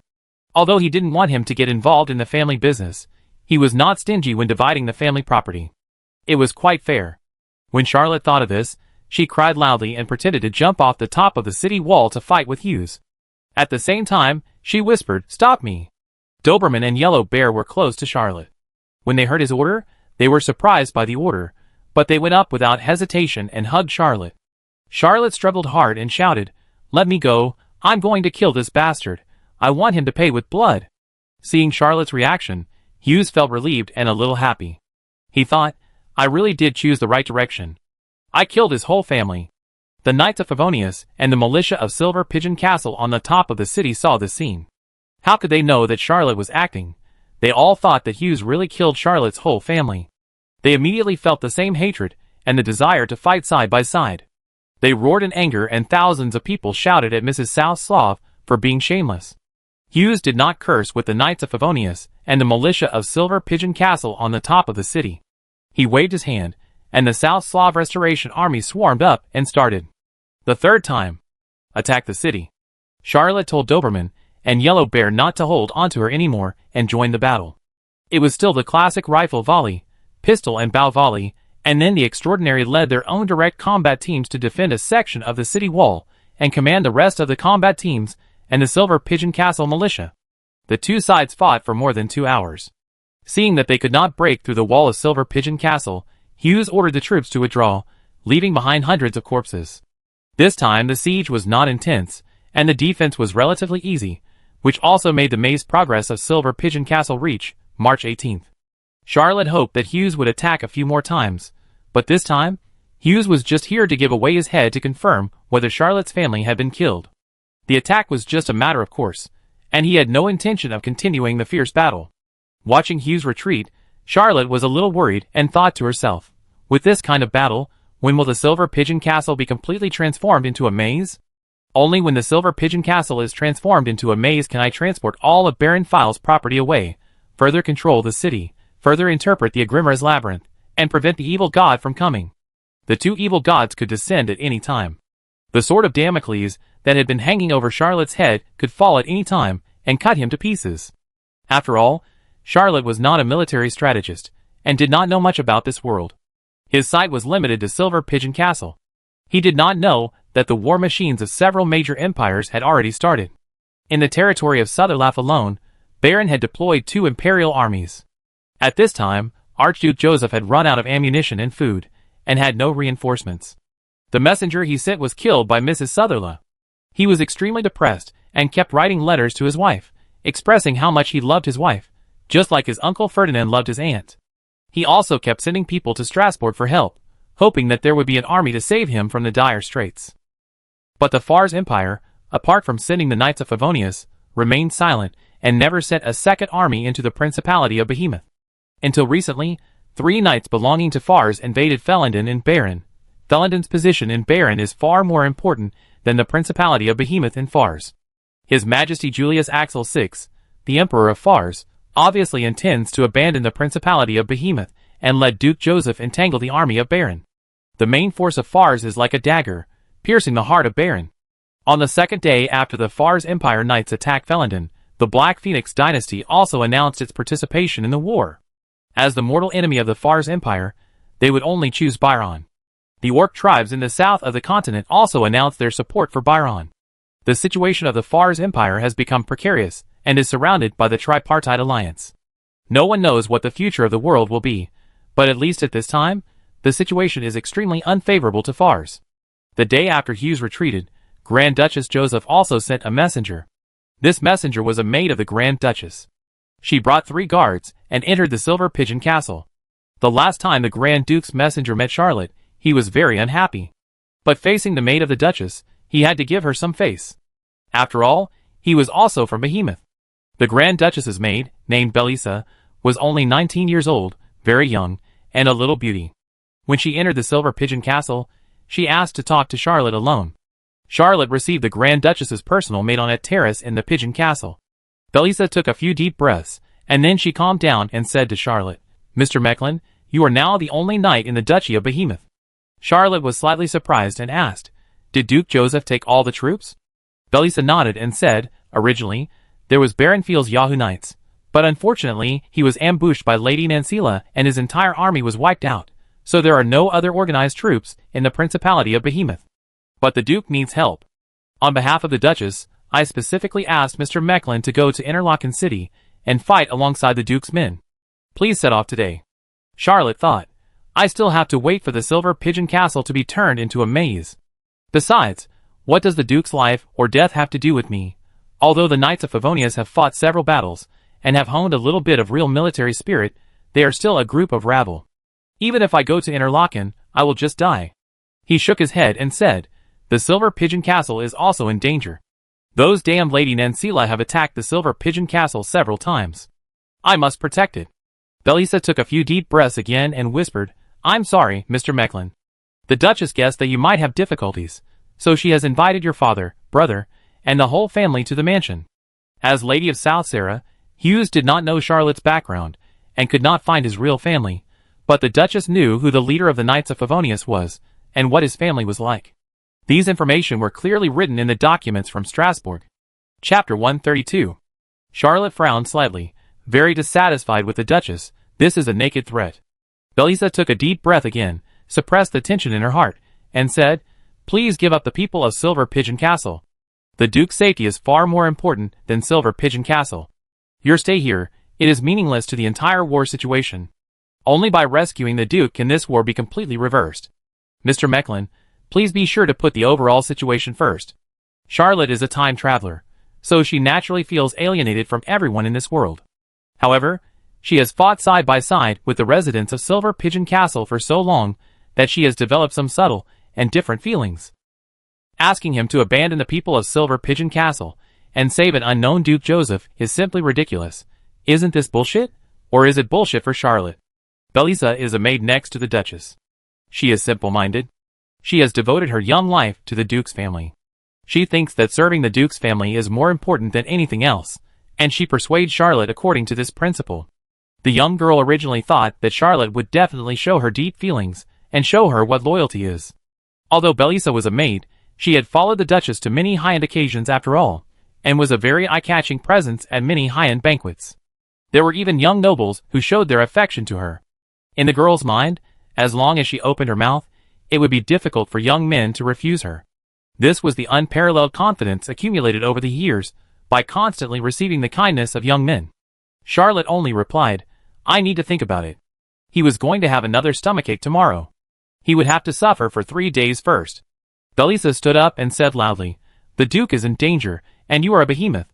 What are you hesitating about? What else do you need to consider? Isn't it an irresistible reason for the Duke?" Charlotte really couldn't suppress her anger and replied, "The Duke is my father, but not mine. He is only the Duke of the Principality of Behemoth. Growing up, my deepest impression of Archduke Ferdinand was that he had to collect several taxes every year." Belisa was so angry that she almost jumped up and shouted, "You only remember the taxes, but don't you remember who protected you and allowed your family to live and work in peace?" Charlotte laughed softly. "I remember that our family's caravan was robbed by bandits once. When my father asked the Duke for help, the Duke added a fee, but did nothing. He had been waiting for about 7 or 8 years, but he didn't expect the Duke to send troops to wipe out the bandits, but he did expect the Duke to send troops to invade the South Seraph. Besides, I always thought that after 100 years, Archduke Ferdinand's title would be inherited by his children, but who would have thought it would be Joseph?" How could Belisa stand such a cunning debate? Soon the young girl was incoherent. She just felt that every word of the other party was very reasonable, but these reasons conflicted with the concepts she believed in since childhood. The two quarreled for half an hour, and Belisa sat on the ground and burst into tears. Charlotte left the Duchess's maid and left the terrace gracefully. It was a waste of time to quarrel with Belisa. As soon as Charlotte left, Belisa's 3 guards rushed in. Seeing the girl so sad, the 3 of them were furious. A blond young man drew his sword and said, "I will duel with Charlotte." He dared to make Miss Belisa cry. It is unforgivable. The other 2 did not stop her, but said together, "Charlotte is a rude man, and his crime is unforgivable. Let's stay here with Belisa for a while. Mosa, you defeated Charlotte. Remember to bring some fruit wine and bread to Miss Belisa. She has not eaten for a day in order to hurry on her way." Mosa looked at the 2 companions who were caring for Belisa, and suddenly he had the idea that it was better to not go to the duel and accompany Belisa. But the words had already been spoken, so he could only bite the bullet and rush out of the terrace to find Charlotte, who had just returned to the city wall. He shouted, "You made Miss Belisa cry. You must apologize to her, otherwise I will challenge you to a duel and bring shame to your reputation." Charlotte glanced at this unknown guy and said, "Miss Belisa is crying because she heard the bad news. I left her alone, hoping that she can get some peace. What does her crying have to do with me? If you want to duel, go find Hughes. You can see his camp in 4 hours at most if you start from here." Mosa didn't expect that there was a person like Charlotte in the world. For a moment, he didn't know whether he should jump off the wall and really go to duel with Zeus. Mosa's IQ clearly told him that someone was fooling the little fool, but he just couldn't swallow this breath, and said fiercely, "Don't let me know that you have offended Miss Belisa, otherwise I will never forgive you." Charlotte really couldn't stand it anymore. She used the lightness technique, the spirit spider technique, and the newly broken through wings of the young dragon. With a flick of her body, she went around behind Mosa, and then kicked the thing off the top of the wall. When this kick was launched, there was no sign, and the speed was extremely fast. Mosa was also a mid-level knight, but he was hit by this kick before he even had time to react. He was in midair, his body twisted, and his feet landed steadily on the ground. He was furious and shouted wildly, "How dare you sneak attack me?" Mosa jumped with his sword, and since the wall of Silver Pigeon Castle was not high, he easily stepped on the top of the city wall. Charlotte said lightly, "Then, this time it shouldn't be considered a sneak attack, right?" He kicked the young knight in the face, and kicked him out of the city wall again. Charlotte held back on both kicks. After all, the other party had no crime to die of. It was just a fight of arrogance. This time, Mosa landed on the ground, whistled, and as he jumped up, the sword in his hand danced a sword flower, protecting his face and upper body, and rushed to the top of the city again. Charlotte took a step forward, and when she brushed past Mosa, she stretched out her foot to hook and tripped the young knight, and he fell headfirst for the 3rd time. Charlotte suddenly felt a kind of bullying a child. It's really boring. He was a teacher, and had never fought in his life. Charlotte Mecklin was a weakling, and was not proficient in swordsmanship, spearmanship, or close combat. But after only a few dozen days of traveling here, she has become a master after being tempered by more than a dozen battles. I should be promoted to the 7th level, and become a mid-level extraordinary soon. Charlotte didn't even look at Mosa, who jumped onto the top of the city again. Mosa didn't dare to continue fighting with Charlotte, and went to find his Miss Belisa in shame. Chapter 133. The horn blew in the distance, and the South Seraph army, which was much larger than in the past few days, appeared on the horizon again. The reinforcements of Hughes finally arrived, and he also launched the 4th attack on the city. Belisa and her 3 guards have been trying hard to persuade Charlotte to save Duke Joseph these days, and even threatened him with his parents and brother, but Charlotte was unmoved and was very cunning to leak the news. As a result, every time he was on the top of the city, his face painful. Preparations for war, they would receive the admiration of the people of Silver Pigeon Castle, and even many people's eyes were full of pity. They all thought Charlotte sacrificed her future and her family for them. The most rare thing is that Charlotte never said anything. She swallowed the bitter wine alone, and her image became more and more majestic. It also led to the fact that every time the beautiful Miss Belisa and her 3 guards appeared on the top of the city, they would be hated by the people of Silver Pigeon Castle. Everyone regarded them as a scourge. If Belisa had not been the messenger of the Duchess, she might have been beaten up and sent to Lady Nancila. No one can bear being abandoned in war and facing the enemy's slaughter. Only a maid like Belisa, who is ignorant of the world, would think that everyone is willing to sacrifice for the Duke. Belisa looked at Charlotte standing on the top of the city wall, and her heart became more and more anxious. This Knights of Favonius is the only force in the Principality of Behemoth. If the Silver Pigeon Castle is wasted, it will definitely not be able to rescue Duke Joseph. She remembered the Duchess's instructions before leaving, and her heart was tangled, but looking into the distance, in the direction of Interlaken, she suddenly made up her mind and walked to Charlotte. She wanted to speak several times, but she remembered the information obtained by Grand Duchess Joseph. The man in front of her was a lewd and slutty woman, who was chased by someone else's husband with a sword and ran naked on the street. She could not make up her mind. Belisa bit her lip and thought sadly. The Duchess said that even if she used her family, she couldn't threaten him to send troops. The only last resort was to let me sacrifice such a man. I really can't accept it. But the Duke is still waiting for reinforcements in Interlaken. Belisa was tangled in her heart. When she saw Charlotte giving orders and preparing to fight, she took a few deep breaths, closed her eyes, and said loudly, Mr. Mechlin, if you are willing to give up Silver Pigeon Castle and go to Interlaken to save the Duke, I am willing to date you. Charlotte seemed to have heard the funniest thing in the world, and couldn't help but look at the most beautiful maid beside the Duchess with a look of "Are you crazy?" He also admitted that Belisa was a beautiful girl, probably similar to his ex-fiancée Sylvie Martin. Sylvie was full of energy, and Belisa was gentle and elegant. Because she had been with the Duchess for many years, she also cultivated a calm and composed little aristocratic temperament. But he had a better and more genuine girlfriend. Charlotte didn't know how to start for a moment, and he was speechless. The warriors of the Knights of Favonius burst into laughter in an instant, and went to number 1 Falcon Street frequently, and most of the old men in the patrol army of Lucavaro district knew that Charlotte's current girlfriend was the daughter of the Earl, the lady of the Brittany family. Belisa heard the people of the Knights of Favonius laughing, but she thought they were happy for Charlotte. After all, they were Charlotte's subordinates, and he should be happy that he could get such a beautiful girl. The 3 guards all showed sad and angry expressions. They had known about this before they set out. As admirers of Belisa, they could not accept this, but they had to accept it. After all, the safety of Duke Joseph was above all else.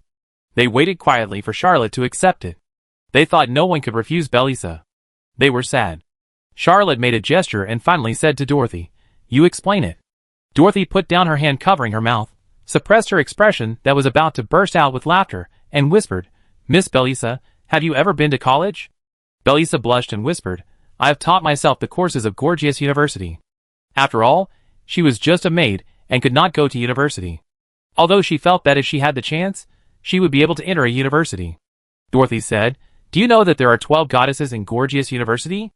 Mosa stepped forward and said loudly, if Miss Belisa had the opportunity to study at Gorgias University, she would definitely become one of the 12 goddesses.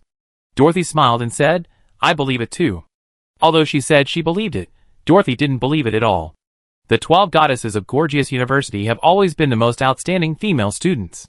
As a crown goddess, Dorothy didn't think that Miss Belisa was just barely qualified in terms of appearance, but just past the bottom line.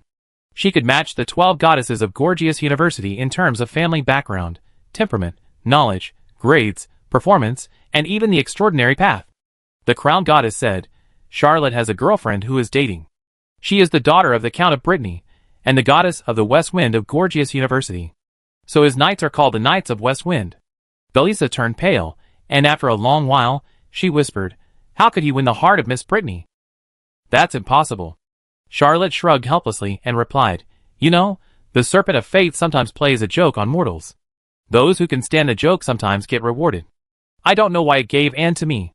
Praise the 9 gods, praise the goddess of the Black Moon, and praise the Serpent of Fate." Belisa turned even paler and said, "I don't believe it." Charlotte took out the Firewall Silver Rhino 13, turned the gun handle, and said, "This is a gift from him before I went to war. It is the private collection of the Count of Brittany, and cannot be faked." Belisa covered her pretty face, turned around and ran away. The 3 guards followed closely, and hurried to comfort the maid. The status of the Duchess's maid is indeed higher than that of ordinary petty nobles, but after all, it is impossible to be compared with the real Earl's daughter. Belisa really couldn't understand why a jerk like Charlotte could win the favor of Miss Brittany, nor could she understand why the trump card she and the Duchess had discussed would turn into a self-humiliation. Charlotte had a girlfriend who was a daughter of the Earl, so how could she accept a maid, even if she was the maid of Duchess Joseph? Dorothy watched them disappear from her sight and asked, "Is it particularly comfortable to brag to others that you have a date with the daughter of the Earl?" Charlotte replied seriously, "A man with a broad mind will only spur himself on, and will not use this to show off. If what Miss Belisa said was not too unbelievable, I would not ask Dorothy for help, and ask you to help reject her. My loyalty to Miss and to Brittany will be recognized by Lady Black Moon." Charlotte said a bunch of nonsense that sounded reasonable, but he did not quite believe it. However, he heard a series of crisp applause. For a moment, he thought someone was mocking him. The next second, his face changed drastically. Is it the enemy? Chapter 134. The applause did not come from anyone around Charlotte. This meant that someone had silently invaded his surroundings, and even Insight had no reaction. What shocked Charlotte even more was that he found that everyone around him was motionless, including Dorothy, Frederica, Doberman, Yellow Bear, Gwyn the Spotted Deer, Bancroft the Wind Wolf, and all the Knights of Favonius, and the militia of Silver Pigeon Castle. They were all like wooden sculptures, with vivid but stiff expressions on their faces, and even the wind had disappeared. Charlotte wanted to summon the evil god for a moment, and die with this mysterious and terrifying enemy. With a click, Charlotte pressed 6 rounds of magic armor-breaking bombs into the magazine of Wacure Silver Rhino 13, and was about to look for the enemy. A lady in her 40s or 50s walked down from the air gracefully, step by step. She had a graceful and elegant temperament, but the clothes on her body clearly showed her identity. She was not a noble lady, but a housekeeper. Charlotte stuttered and shouted, "Madame Karen, why are you here at the Chateau d'Argent?" Mrs. St. Karen smiled and said, and was not at ease, and had a quarrel with the Count, so I came here. Mrs. Karen did not tell the details, and got Charlotte's will and burst into tears on the spot. The young lady from Brittany wanted to chase out of Strasbourg and live and die with Charlotte. How could the Count of Brittany allow this? He had a big quarrel with his daughter. Faced with his beloved daughter's insistence, he had to compromise and give in. He asked and to promise not to leave Strasbourg. He sent Mother Karen to follow Charlotte and protect his safety, and chose reason over emotion. She was still a first-level extraordinary person, and she couldn't help her lover even if she was by Charlotte's side. But if Aunt Karen stepped in, she could ensure Charlotte's safe return. Originally, Aunt Karen just wanted to quietly wait for Charlotte to be in danger and rescue her. She didn't want to interfere with the war, but Charlotte's performance just now was so good that she couldn't help but applaud and decided to show up. And grew up in front of Aunt Karen. In her eyes, she was like her own daughter and needed careful care. Sister Karen was not close to Charlotte, and did not think he was the destined person in Anne's life. However, in this war, Charlotte's performance was better and better, brave and resourceful, commanding with confidence, and very much like the Earl in his past. Especially because he dared to charge into battle alone and kill Jonathan among tens of thousands of South Seraph Restoration Army. She looked up to Charlotte and decided to ignore the past of this young man. Although those past, well, don't think too much about it. Aunt Karen thought to herself, what a man. Who doesn't act foolishly when they are young? Since he met, and he has changed his ways, and become a new man. And the courage he showed in the war can never be faked. Especially this time, he has made 2 major contributions in a row. When the war is over, he will return with honors, which is enough for Anne. Charlotte didn't know what this old lady was thinking. This Aunt Karen was the most beautiful lady he had ever seen after traveling through time's existence. In front of a saint, he was trembling with fear, always worried that the old lady would slap him to death. It's not that Charlotte is too worried, but Mr. Mecklen's past is really unbearable to look at. Charlotte was respectful and said hurriedly, "The ladies of Sutherlow will attack the city soon. Please go to the Pigeon Fort to rest quickly, so as not to disturb you." The old lady was more satisfied with what she said. When they were about to fight, Charlotte thought about respecting the old lady and worried that she would be disturbed, instead of using her to fight. Sister Karen smiled and said, "Don't worry, I am also a..." Suddenly, the world came alive again, with countless noisy sounds, chaotic and loud. Charlotte was stunned by the sudden lively world, and it took a moment for her to hear these sounds clearly. Holy steps. Lady Nancila has dispatched the holy steps. Damn, these damn ladies Nancila, they are too shameless. What should we do? Goddess of Black Moon, save the poor people of Silver Pigeon Castle. Aunt Karen didn't expect that someone would steal her lines. The old nanny looked up at the sky. A man in his 30s, wearing coarse clothes, with thick eyebrows and big eyes, was standing hundreds of meters high in the sky with bare hands and a posture like a spear, looking proudly at Silver Pigeon Castle. Charlotte was shocked and asked, "What happened?" Aunt Karen said calmly, "The holy steps appeared, and I collected a layer of the dreamland." Charlotte then reacted and asked in a low voice, "You also graduated from Gorgias University?" Aunt Karen smiled and said, "Yes." Charlotte said sincerely, Gorgias is a good university. Aunt Karen said calmly, I was there when you said something to Anne. Charlotte was embarrassed and didn't dare to speak. This old lady was really scary. The saint is worthy of being called the saint. The appearance of this saint, who was in rough clothes, thick eyebrows and big eyes, and was over 30 years old, filled Silver Pigeon Castle with despair. Only the saint can fight against the saint. In everyone's mind, the entire Silver Pigeon Castle must be 100% free of saints. Dorothy lowered her voice and said, Charlotte, you have caused me so much trouble. If I die, I will never let you go. Frederica also said bitterly, I should have left a long time ago. I shouldn't have stayed. What's wrong with my brain? I want to defend Silver Pigeon Castle with you. Yellow Bear's face was gloomy, and he whispered, Captain, if you survive, remember to help me take care of my family. Doberman swallowed hard, his heart filled with grief and indignation. He was just promoted to a knight, but he met the Holy Order. Why? Banlu Gwyn and Wind Wolf Bancroft are old comrades. They bumped fists with each other and whispered, For Silver Pigeon Castle. For our home. This is our destiny. The morale of the entire Silver Pigeon Castle suddenly dropped to the bottom. If Charlotte had seen the holy steps of Lady Southsera first, he would have been as desperate as everyone else, but he saw Sister Karen first, and felt a sense of relief. He smiled and shouted, Don't despair. I will lead everyone to repel Lady Southsera again, even if they have holy steps. Dorothy exclaimed in a low voice, That's the holy steps. Are you crazy? Frederica also said a rare rough word, Charlotte, you. A bastard. I should kill you. I will take the third wave of assassination missions myself. Charlotte looked back at Aunt Karen. The kind-looking housekeeper lady performed an imperial salute, but no one around noticed the existence of this nanny, just like when she appeared. Charlotte smiled and said, If I can repel him, you promise me one thing. Dorothy and Frederica shouted together, As long as you can repel Lady Nancila's holy steps, we can promise you anything. Charlotte looked up at the sky, full of confidence, and said leisurely, Wait for my wedding, you will be bridesmaids for Anne. Chapter 135. Doberman, Yellow Bear, Spotted Deer Gwyn and Wind Wolf Bancrofo took a deep breath and asked in a tone full of doubt, but with a hint of hope, Captain, do you really have a way to defeat this holy step? Charlotte howled, People of Silver Pigeon Castle, raise your heads and watch how I defeat the holy step of South Seraph. This scene will be recorded forever in the history of your Silver Pigeon Castle. Doberman, what day is today? Doberman answered blankly, Monday. Charlotte pulled out the blood rose, pointed it proudly at the sky, and shouted, Decades later, you will all remember. Charlotte Mecklin defeated the mortal enemy of the Principality of Behemoth, Lady Nancila's holy steps on the Empire's payday. He waved his hand, and Butler Dart brought up the box containing the floating world flowers. Charlotte took the floating world flowers, and countless delicate flowers and colorful flowers were around her, and she slowly rose into the air. Aunt Karen made a naughty expression and then disappeared, but she only disappeared from Charlotte's sight, because she had never appeared in the eyes of anyone in Silver Pigeon Castle. In the next moment, Sister Karen appeared in the eyes of the Saint of South Seraph, who was in her 30s and dressed in coarse cloth, with thick eyebrows and big eyes. The saint was slightly surprised and shouted, Dream Walker. A surge of flames and fighting spirit burned in his body, offsetting Sister Karen's dream power.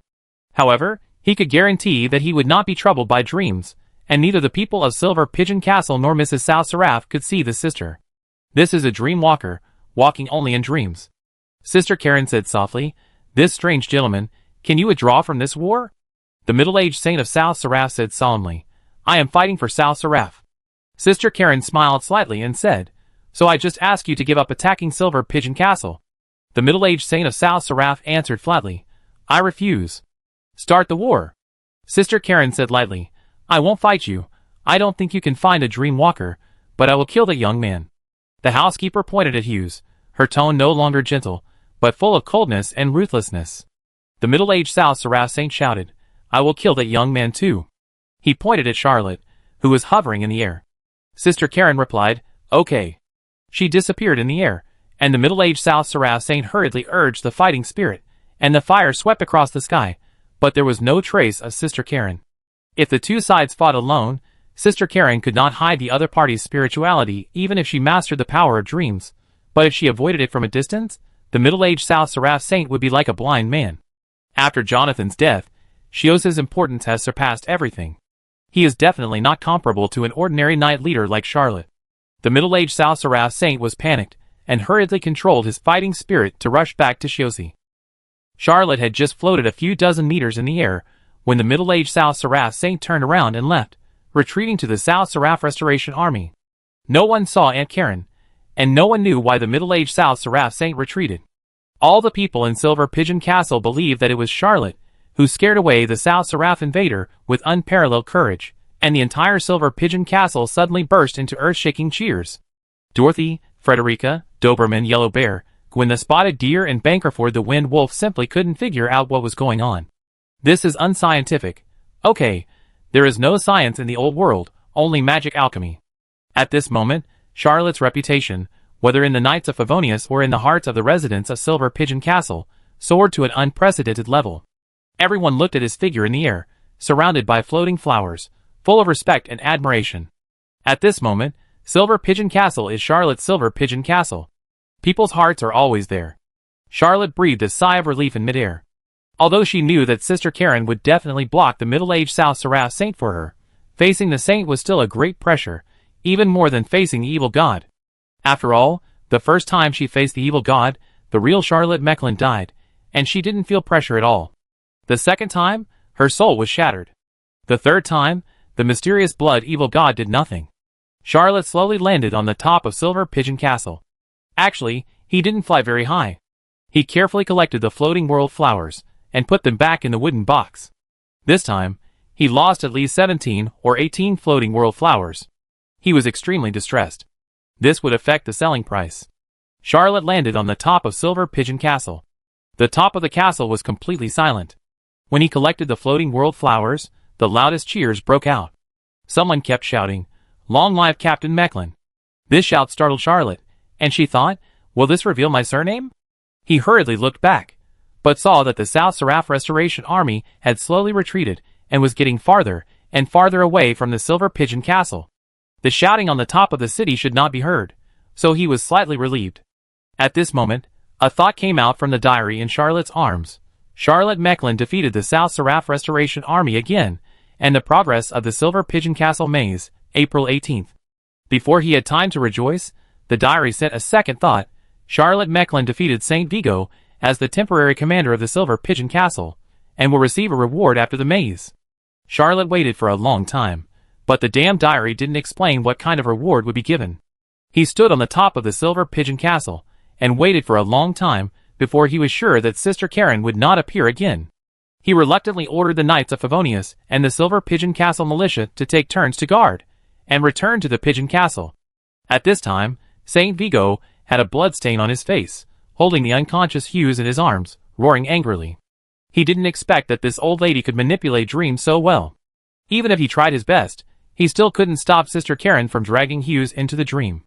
The flames of his fighting spirit burned the sky. After a long time, the Paladin of South Seraph suppressed his temper, and said bitterly, "I promise not to attack Silver Pigeon Castle." When he said this, the eyelids of Hughes in his arms trembled slightly, and he woke up slowly. Hughes' eyes were a little confused at first, but he soon woke up. He broke free from Saint Vigo's arms, and said to the air, "Madam, can you give me a chance to duel with that person in my dream? If you agree, I can let the South Seraph Restoration Army retreat temporarily." Chapter 136. Yes! The voice of Madame Karen was heard in the air. Saint Vigo stared at the air, but never found a chance to attack. After a long time, he said, "The woman is gone." Hughes breathed a sigh of relief, and said to Saint Vigo, "I will find his flaws in the dream. The next time we meet on the battlefield, it will be his death." Saint Vigo said lightly, "You are a high-level knight, and you are also a flesh and blood furnace practicing the secret teachings of the Abulahan family. Your strength is far above his. His swordsmanship is mysterious and sharp, and is definitely the angel thorn of Asilo. But your golden requiem is not inferior to his." Saint Vigo said word by word, "Last time, you just failed to kill him within a few moves, not that you lost. You must have confidence in yourself." Hughes bowed his head and pondered for a long time before saying, "I failed to stop him from killing Jonathan, so I lost. There is no point in finding any excuses." Saint Vigo stopped dissuading him, and just said, "From your description, he should not have gone to study in Fars, but to study in Baron, just like Jonathan." The old wizard next to him wiped the sweat from his forehead and whispered, "Master Vigo is right. I should have made a wrong divination." Charlotte was in the bedroom. still practicing bloody glory as usual. The inside rune between his eyebrows shook slightly, and the next second, he stood in a wilderness. Sister Karen was sitting under a big tree with a smile on her face and drinking tea. Charlotte hurried over and asked, "Sister Karen, what do you want to talk to me about?" Sister Karen said, "The boy named Hughes wants to duel with you once in the dream, and promised that as long as you agree, he will let the South Seraph Restoration Army retreat. He can't kill you in the dream. It would be good for you to have more experience fighting with high-level extraordinary people. Do you want to duel more?" Charlotte was shocked and said hurriedly, "Let him attack Silver Pigeon Castle more times. I don't need him to retreat. If Shios retreats, the labyrinth of Silver Pigeon Castle will be ruined again. This must not be agreed." As for the experience of fighting with high-level people, Charlotte just felt that it was too much, and he didn't want to accumulate more. Madame Karen couldn't help laughing and said, "Okay, I will refuse this dream duel for you." Charlotte pondered for a moment, and suddenly said, "Mammy, please tell Hughes a message for me.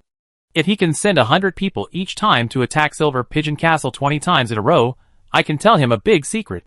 This secret is related to the South Seraph territory. Well, life and death. In short, it is very important." Charlotte certainly didn't know what big event was about the South Seraph territory, but if Hughes really believed this nonsense, and sent 100 people each time to attack Silver Pigeon Castle 20 times, the maze of the city would be completed. He even added a few more times to prevent Hughes from coming to his senses halfway, and interrupting this, helping the enemy attack on the city. Sister Karen found Charlotte more and more interesting, and said with a smile, "I can help you pass the message." Her figure slowly disappeared, and after a while, she reappeared and said to Charlotte, "The young man said that if you agree to a duel, he will send people to attack the city according to your method." Charlotte was overjoyed and said, "Let him attack the city quickly." Sister Karen went to pass the message again with great interest, and came back and said, "The other party insisted on a duel first." Charlotte said hurriedly, "We must attack the city 20 times first." Mrs. Karen found this matter more and more interesting. After 7 or 8 rounds of back and forth, it was finally decided that Hughes would attack the city 5 times first, and the two would duel once, then Hughes would attack the city 5 times again, and the two would duel once again, and then Hughes would attack the city 5 times again. Charlotte slapped her thigh and thought, "This guy is actually quite vigilant. If he didn't know that I was turning Silver Pigeon Castle into a maze, he would definitely not agree so readily." Hughes didn't understand what Charlotte was going to do. He couldn't figure it out no matter how hard he tried, but he knew that he couldn't let Charlotte's conspiracy succeed. He didn't believe that Charlotte could know any big secrets related to the survival of South Seraph. So Hughes decided that after he and Charlotte completed a duel, he would never execute this agreement again. After leaving the dreamland of Mother Karen, Charlotte continued to practice bloody glory. During this period, whenever he had free time, he practiced hard and didn't dare to slack off. There is no way. Others are lazy in cultivation, and at most they cannot cultivate or progress slowly. But if he does not cultivate hard enough, he may face the coming of the evil god. Madame Nancila really sent 100 people to attack Silver Pigeon Castle. It happened that Dubin was on duty at night. Because the attack was too weak, he led his own combat team to repel this wave of attacks without notifying Charlotte. Dubin had just repelled this wave of attacks, and Madame Nancila organized another 100 people to attack Silver Pigeon Castle. He did not know why Madame Nancila was crazy, and still commanded his subordinates to repel this small-scale attack. When the third wave of 100-man attack appeared, Doberman finally got angry, and sent someone to ask Charlotte. After learning the situation, Charlotte asked Huang Xiong's combat team to provide support, and she did not show up. A few hours later, Charlotte gently touched the diary, and a thought came out, the progress of the maze of Silver Pigeon Castle, September 18th. He was slightly relieved and thought to himself, "Finally, half of the progress has been completed, but I don't know if Hughes will launch a few more attacks as agreed?" After the sky was slightly bright, Charlotte was brought into the dreamland by Sister Karen, and he once again saw Hughes holding the Black Knight's spear. Zeus opened his legs, bowed slightly, and launched an attack without saying anything. Charlotte could only draw out the blood rose, and use the secret swordsmanship of the Asilo family. After a few moves, Charlotte was suppressed. Although Charlotte practiced the 12 movements of the angel into 4 movements, they are: the first movement, the fire of the morning light; the second movement, the sky of dawn; the third movement, the eternal dawn; and the fourth movement, the wings of the young dragon. However, in front of Zeus, who was going all out, he was still dwarfed. He could only rely on the speed of the light agility technique, the spirit spider technique, and the wings of the young dragon to deal with this human rider, who practiced the secret method of the blood clan. The two sides fought for more than 30 moves, and Charlotte was finally one step behind, and was stabbed to death by Hughes's gun. Although in a dream, Charlotte still felt severe pain. When his body turned into pieces and gradually disappeared, he shouted, "Jonathan is just a substitute, the real Jonathan." Then he disappeared in front of Hughes. Hughes rushed forward a few steps and shouted, "How can Jonathan be a substitute? You are talking nonsense, come back quickly." Charlotte's consciousness returned to the body, and he still felt a huge pain in his chest. He smiled softly and said, "Hughes must have been fooled." Chapter 137. Charlotte waited for a day, but Lady Southseala did not attack. He waited another day, but Lady Southseala still did not make any move. On the third day, Charlotte could not bear it any longer and asked Aunt Karen to pass a message to Hughes. Hughes was very straightforward and immediately agreed to meet. Charlotte angrily accused, "How can you not keep your promise? I told you the big secret about Southseala." Hughes smiled calmly and replied, "Since this is a secret, let it remain a secret forever. Jonathan raised me from childhood to adulthood, and I only recognize one Jonathan." Charlotte then realized that she had made a fool of herself. The relationship between Hughes and Jonathan was too deep, and he did not want any real Jonathan at all. And he did not know that Hughes had already made up his mind. Since Charlotte wanted him to attack the city with 100 people, he would never do as Charlotte wished. No matter how exaggerated Charlotte's words were, he would never be fooled. Charlotte's performance made Hughes more certain that he must have a big conspiracy. Charlotte was extremely frustrated. Just as she was about to tell Aunt Karen to end the meeting, she heard Hughes say calmly, "If you are willing to duel with me 10 times, I will attack the city once." Charlotte couldn't help but curse secretly, "Damn natives." Charlotte used Chinese. Hughes didn't understand, but it didn't affect him. He immediately raised the price. 20 duels, I will attack the city once. Charlotte said unhappily, "Do you think I'm stupid? You just want to kill me 20 times, you won't attack the city at all." Zeus raised 3 fingers and said, "Timothy, the god of Blood Clan, I promised the commander of Silver Pigeon Castle that if I duel with him 20 times, I will send 100 warriors to attack the city. If I break my oath, I will never be able to avenge Jonathan." Charlotte took a deep breath. Timothy was the ancestor of the Abulehan clan, and he was also the evil god who created the first vampire knight's breathing method, the flesh furnace. His knight's spearmanship, the Golden Requiem, was once famous throughout the continent. Even in the human camp, there were people who admired this blood knight. Zeus practiced the flesh and blood furnace and the Golden Requiem. Although he was a human, he swore to Timothy, the ancestor of the Abulehan clan, that he would definitely fulfill his oath. This oath was extremely serious and basically impossible to be violated. Charlotte hesitated for a moment and said, "I promise you." He also did not forget to tell Aunt Karen, "I have to trouble Aunt again." Aunt Karen smiled and said, "I also like to watch young children duel lively in the dreamland. It's much better than dueling in the real world. No one will die, and it's not so cruel." Charlotte thought, "That's right, I won't die anyway, so it doesn't matter if we duel a few times." Juicy pointed the Black Knight's spear at the sky and shouted, "Fight, coward!" Charlotte snorted coldly, and Blood Rose attacked, relying on speed to attack first. The first time the two fought in reality, they were at a disadvantage after only 7 or 8 moves. When Charlotte comprehended the third movement, Eternal Dawn, the two could fight more than 10 moves. Afterwards, he made continuous breakthroughs and comprehended the wings of the young dragon. At that time, he forced Hughes back and shot away Jonathan. The two did not fight again that time. The two fought in the dream for the second time. Charlotte only resisted for 30 moves before finally being shot dead by Xiaoxi. This time, Charlotte was shocked to find that Xiaoxi's strength had improved by leaps and bounds in just a few days. He was at a disadvantage from the beginning, and was shot dead again after 20 moves. A dozen minutes later, Charlotte reappeared in the dream. Facing Xiaoxi, who was full of fighting spirit and murderous aura, he felt a little afraid. However, thinking that he would not die, he urged the Blood Rose to attack again. This time, he was defeated even more miserably. He didn't even last 20 moves before Hughes's spear cut off his legs and killed him with another spear. Hughes showed the demeanor of a high-level knight at this time, even better than Harriet Alva. Charlotte appeared in the dreamland again. He forced himself to calm down and stop taking risks to attack. He began to fight Hughes' moves. But this time, Hughes' spearmanship also changed. One shot was faster than the other. After 12 shots, his momentum accumulated to the peak, and he shot Charlotte's head. The 4th battle, the 5th battle, the 6th battle. Charlotte's condition was up and down, but her record was declining in waves. She even couldn't hold out for 10 moves in the 10th dream duel. When Charlotte appeared in front of Xios for the 11th time, Xios said with a gun, "This time, you can't even withstand a single shot from me." Charlotte held the blood rose upright in front of her and whispered, "Yes, this time, there should be only one move." He jumped high, and the anger brought by the continuous failures made him burst out with infinite potential. The blood rose turned into a flowing flame, and he no longer considered countering moves, attacking and defending. Charlotte used a move that would hurt both sides.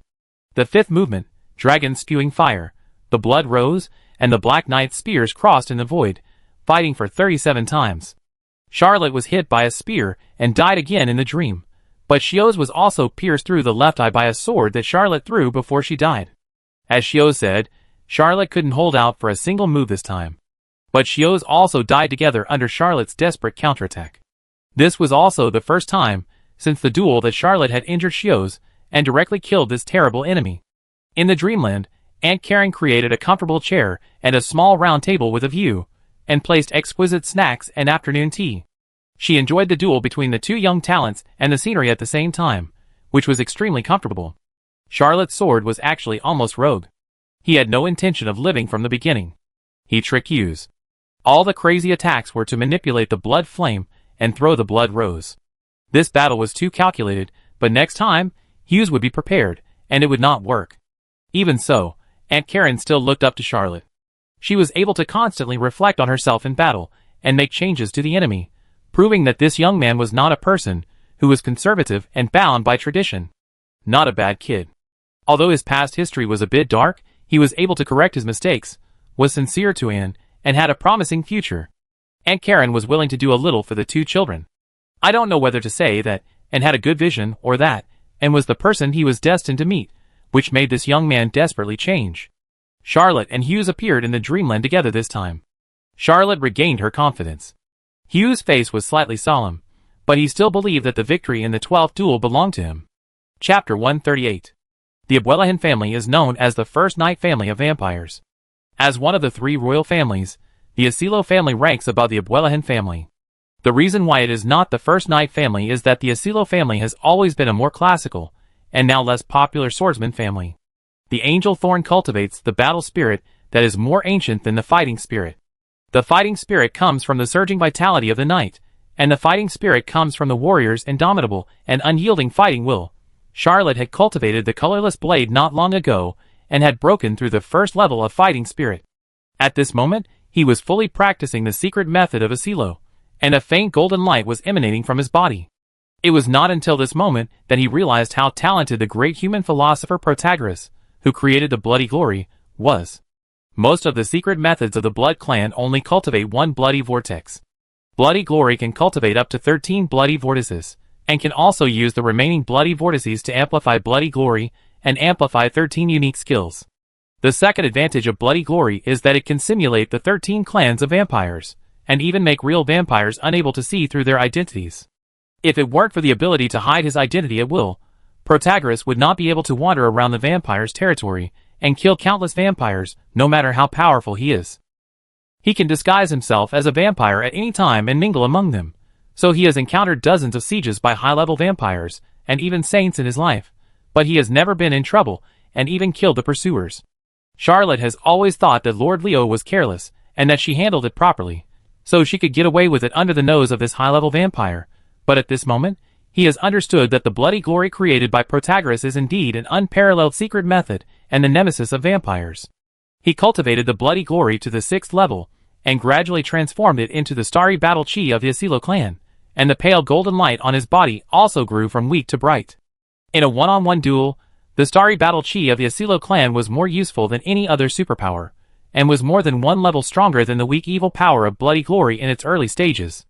Xios was slightly surprised, but he didn't care at all, and said, "You actually deliberately held back in the previous battle.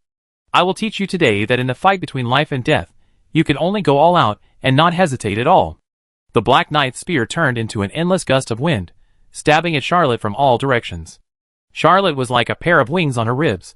Her body was extremely light, and her magic sword Blood Rose was even more changeable. She tried to keep a distance with each sword, and did not fight with Xios head-on, but occasionally counterattacked, and the pale golden sword light gathered by the colorless blade would burst out, equalizing the disadvantage of the short weapon. The two fought for more than 20 rounds before Charlotte fell behind again. Shioza's heart has always been secretly puzzled. He couldn't understand how Charlotte, a mere low-level, even if she was the top of the low-level, the 6th-level extraordinary, could fight with a high-level like himself with so many tricks. He only felt that the opponent was extremely fast, even faster than himself, a high-level warrior, and his natural sharp sense of combat could always detect the changes in his moves, predict in advance, and thus avoid the most powerful part of each shot. Shioz thought to himself, this guy is actually a combat genius. It's a pity that the flesh and blood furnace I practiced is a secret method to temper the body. The several superpowers I practiced are also on the body. It's as if he knows that my body has been tempered 1,000 times. Every time he counterattacks, he attacks the eyes, nose, ears, mouth, and even the back. This cunning guy. Charlotte had already tried his best at this time. He swung several swords in a row, trying to get rid of the entanglement and regroup, but Zeus's Black Knight spear entangled him, wrapped him in the spear's force, and hit Charlotte's chest with a backhand elbow, which made Charlotte's chest flatten, and he died on the spot. After more than 10 minutes, Charlotte appeared in the dreamland again. He raised his hands and said, "Rest for a while." Zeus pondered for a moment and said, "Okay." Charlotte sat cross-legged on the ground first and said, "Mammy, can you give us a barrel of beer? It would be better if it was chilled." Mrs. Karen smiled and said, "In the dreamland, there is everything, but you can't bring out the dreamland."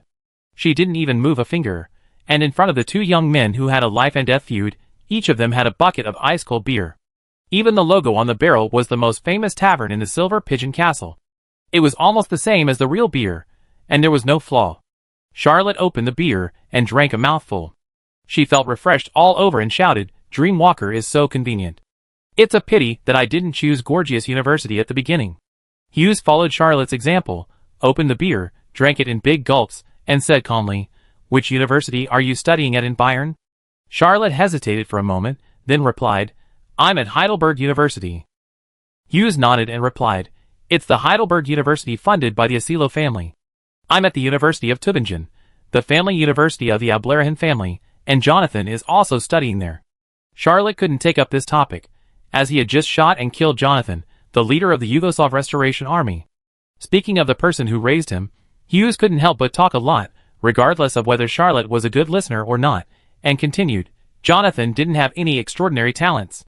He was a human and suffered discrimination at the University of Bayern, so he trained me from a young age, learning the flesh furnace and the golden requiem. He only allowed me to study at the University of Tübingen after I was promoted to a formal knight.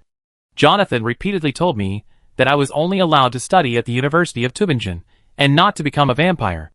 You know, vampires cannot reproduce. They can only transform into new vampires through secret rituals or the first embrace. At that time, several barons were willing to develop me as a descendant, and a professor at the University of Tübingen was also willing to provide me with a full set of secret rituals, but because of Jonathan's instructions, I still refused them all. Jonathan reminded me that I am a lady of Sutherland, not a Byron.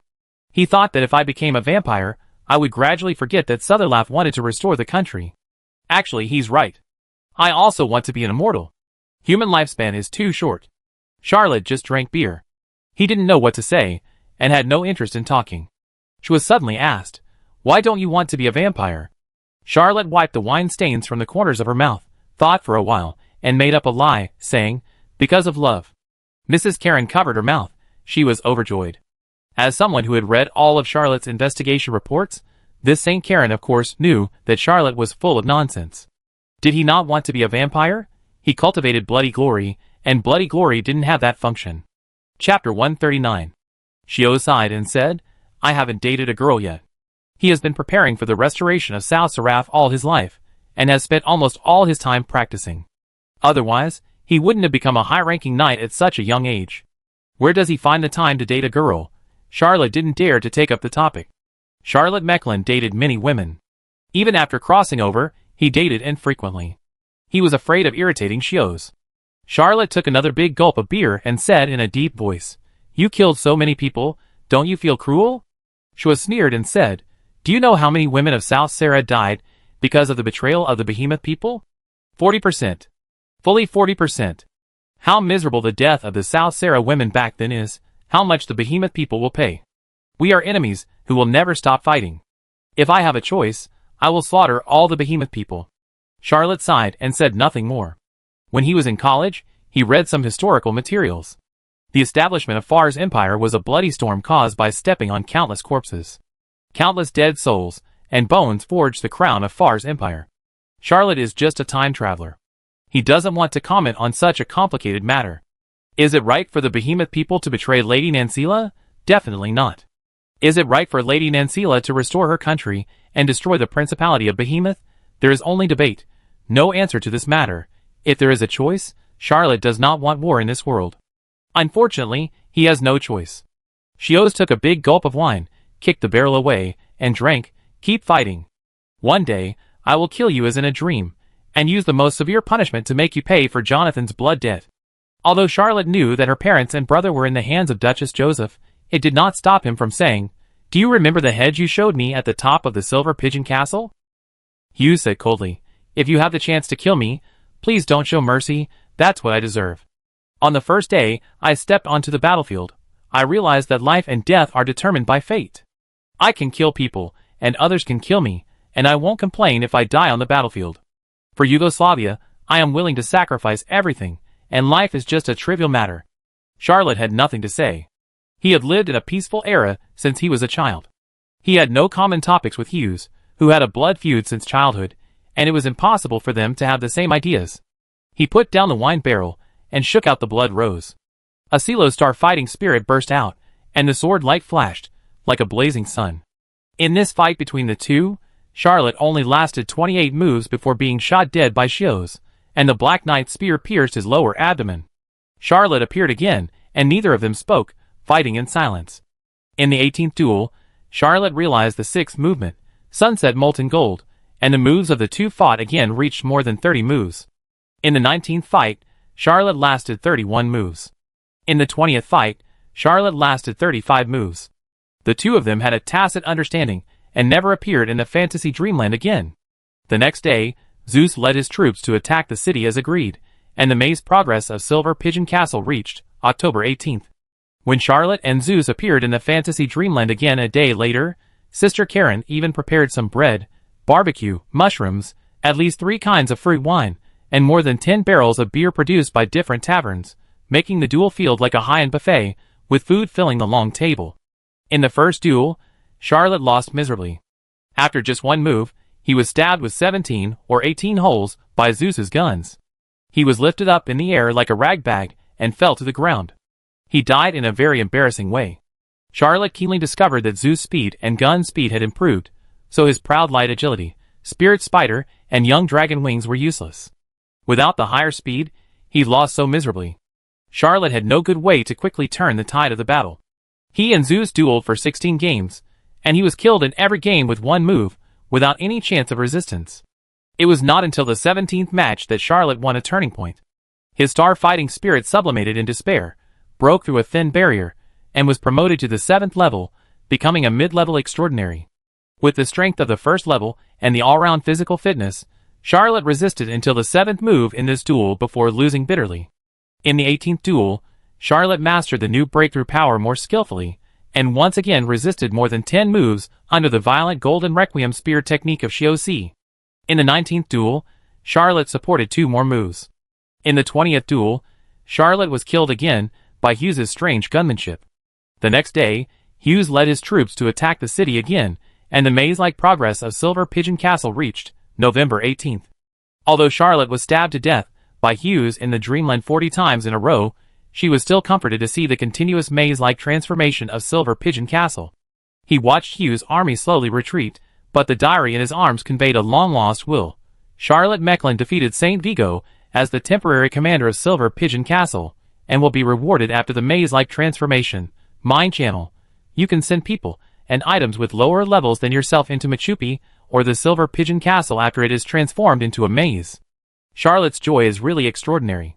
After the Silver Pigeon Castle is transformed into a maze, he can not only roam freely between the 2 mazes, but also send extraordinary people and extraordinary items with lower levels than himself into the 2 mazes. It's really too convenient. After being happy for a long time, Charlotte discovered 2 bugs, that is, many of the extraordinary items he has on hand are higher than his own level, such as dark luxury and floating world flowers, which are high-level extraordinary items and cannot be sent into the two mazes. There is another bug. He can only send things into the maze, but can't take them out remotely. If he wants to take things out of the maze, he can only go to Machupi or Silver Pigeon Castle and move them physically. Although being able to send things into two mazes is already quite convenient, with Charlotte's brain as a time traveler, he immediately thought of 70 or 80 ways to use it. For example, he can transport food and crop seeds to Machupi, making it easier for people who stay there to cultivate the land. For example, he can transport the beer of Silver Pigeon Castle to Machupi, and then transport it from Machupi to Strasbourg, thereby earning a profit after saving most of the travel expenses. Even so, there is still a little dissatisfaction. Charlotte sighed and thought, this broken maze has a lot of bugs. Chapter 140. Mother Karen sipped herbal tea and watched the two young men duel vigorously. This kind of dreamland duel has been held more than 10 times, and each time it lasted for 20 rounds. Both Charlotte and Xios tacitly stopped mentioning how long the duel would last. During this period of time, the strength of both of them was rapidly improving. Every time Xios' strength improved, he could kill Charlotte faster. Although Charlotte did not break through again and advanced to the 8th level in just over 10 days, she comprehended the 7th movement of the Angel's 12 movements. Everything is hazy. From this chapter, the star-fighting spirit changed from the scorching sun to the dark, hidden edge, but more dangerous. Even Xios did not want to be hit by Charlotte's sword. Charlotte could not last more than 30 moves, and still lost 20 games in a row, but he was not discouraged, respectfully saluted to Aunt Karen, and left the dreamland. Xios always felt that Charlotte was a little strange, but he could not guess, and was too lazy to guess, so he also saluted to Aunt Karen and returned to the South Seraph military camp. After the two young men left the dreamland, Aunt Karen stretched her back. When she was young, she liked to watch the fun. As she got older, she not only did not restrain herself, but became even more so, liking all kinds of interesting things. Charlotte and Hughes each have their own plans. Generally, smart people can use wisdom to solve problems, so they are used to relying on their brains, and will not work hard anymore. But these two young people are different. They will not relax their personal cultivation because of this. During this period of time, she saw the two people sharpening each other, and using each other as a whetstone. Aunt Karen only felt that this trip was too good. Otherwise, how could she see such interesting young people? She tapped lightly, and everything in the dreamland disappeared. Sister Karen stood on a mountain peak dozens of kilometers away from Silver Pigeon Castle, looking out over the city, and the military camp of Lady Nancila, who was threatening Silver Pigeon Castle. She had a hunch that during this period, another saint-level extraordinary person had come to the military camp, but the other party tried his best to hide himself, and it was obvious that he wanted to join forces with Saint Vigo to plot against her at a critical moment. But they could not imagine that the abilities of dream walkers were so wonderful and mysterious. Sister Karen had already pulled almost everyone's dreams into her own domain during this period. In other words, no matter whether it is Silver Pigeon Castle or Lady Nancila, no one can keep their secrets in her eyes, except for the extraordinary. The spirituality of the extraordinary is higher than that of ordinary people. Unless they are in combat, Aunt Karen is unwilling to pull the extraordinary into her fantasy dream, because it will cause a great burden and consume too much spirituality. Aunt Karen said to herself lightly, the holy rank is not a cabbage. Lady Nancila has a holy rank, which is rare. It is impossible for her to have another one. The other saint can only worship Ron's blood clan, but I don't know which saint from the 31 clans it is. Mammy Karen is not afraid of being besieged by the same level. Dreamwalkers walk in dreams. They are not good at direct combat, but they are extremely difficult to kill. After being promoted to saint, they will hardly appear in front of anyone. No one can find their true bodies. Every time they appear, they are phantoms in dreams. She doesn't think that the two saints can find her together. At this time, Xios woke up and reached out to grab his war spear. With a slight shake, the Black Knight's spear turned into countless spear shadows, but in the next second, it turned into a knight's spear again, pointing in the direction of Silver Pigeon Castle. He whispered, I didn't expect that fighting with such a low-level extraordinary person could actually hone my skills. Although this guy is not strong enough, his fighting instinct is simply terrifying. It's a pity that the three abilities I have comprehended, whether it is flesh and blood reorganization, steel bones, or organ generation, all focus on tempering the body, allowing me to recover quickly no matter how serious the injury is, and my defense is stronger. I am not even afraid of enemies of higher levels, but I can't do anything to this slippery enemy. That guy seems to know my advantage. He almost never exchanges wounds with me. Every time he counterattacks, he is aiming to kill me. This guy is really the most cunning person I have ever seen in my life. However, I have made great progress. Next time we meet in reality, I will let you taste death. She was looked at the Silver Pigeon Castle from a distance, and suddenly missed Charlotte. At this time, Charlotte also woke up in her bedroom. She stroked her left arm, suddenly laughed, and said to herself, "If I meet who is in reality, I will definitely take out all my guns and shoot him to pieces. I don't believe he can withstand 1, 2, or 10 magic-breaking armor-breaking bombs, but can he withstand 20 or 30? What's more, I have prepared 2 new things for him, and I hope he will be happy when the time comes." In the past 10 days of fighting, Charlotte not only made rapid progress in swordsmanship, but also comprehended 2 secret methods of the Asilo family, called Fiery Eclipse and Dark Eclipse. Fiery Eclipse is a secret method that cooperates with the first 6 chapters of the 12 movements of angels, which can make the star battle spirit become strange and fierce. Once it enters the enemy's body, it will be like an extremely fierce fire, constantly burning the enemy's vitality. The more you stimulate the fighting spirit, spiritual energy, and magic power to suppress it, it will only help the star battle spirit grow stronger, just like pouring oil on the fire. Dark Eclipse breaks through to the 7th chapter of the 12 angel movements. After everything becomes hazy, the star battle energy changes from the scorching sun to darkness, and the edge is hidden. Only then can the secret method be used, which is more bizarre than the fierce eclipse. It strikes without any signs, and hides in the enemy's body. It can suddenly erupt after several days, or even dozens of days, which is more vicious than the fierce eclipse. Whether it is the fierce eclipse or the dark eclipse, the star battle energy that enters the enemy's body will break out of the body when it approaches the original owner, return to the owner's body, and carry a lot of vitality.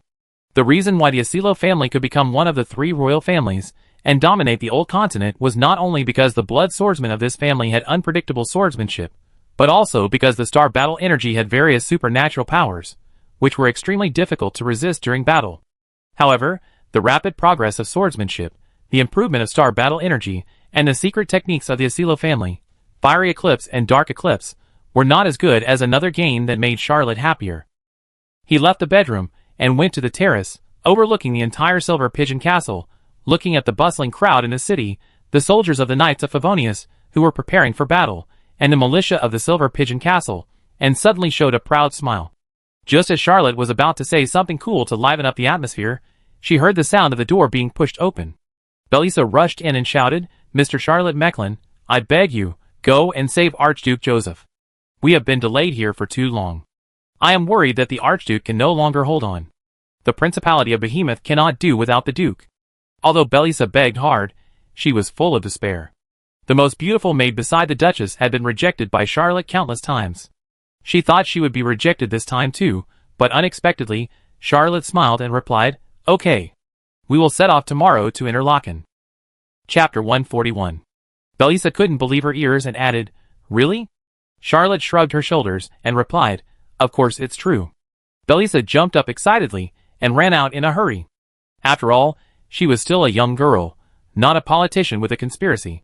When she was happy, she couldn't hide it. Charlotte gently touched the diary in her arms, feeling very happy. 2 days ago, the Silver Pigeon Castle was completed as a maze, and he no longer needed to be trapped here. The Fort of the Silver Pigeons was completed as a labyrinth, and Charlotte received the reward she deserved. A secret passage was formed between Machupi and Fort of the Silver Pigeons. This was not a passage in the real sense, but more like an overlap between the 2 cities. Any corner of Machupi could lead to Fort of the Silver Pigeons, and residents of Fort of the Silver Pigeons could also walk to Machupi through any street. In the past few days, Charlotte had sent all of Baron Phil's property, including pure gold ECU, Fort's banknotes, and extraordinary objects, to Machupi and hid them in the double labyrinth. Without his guidance or permission, no one could find these treasures, and even if they searched every corner of Machupi, they could not find half a centime.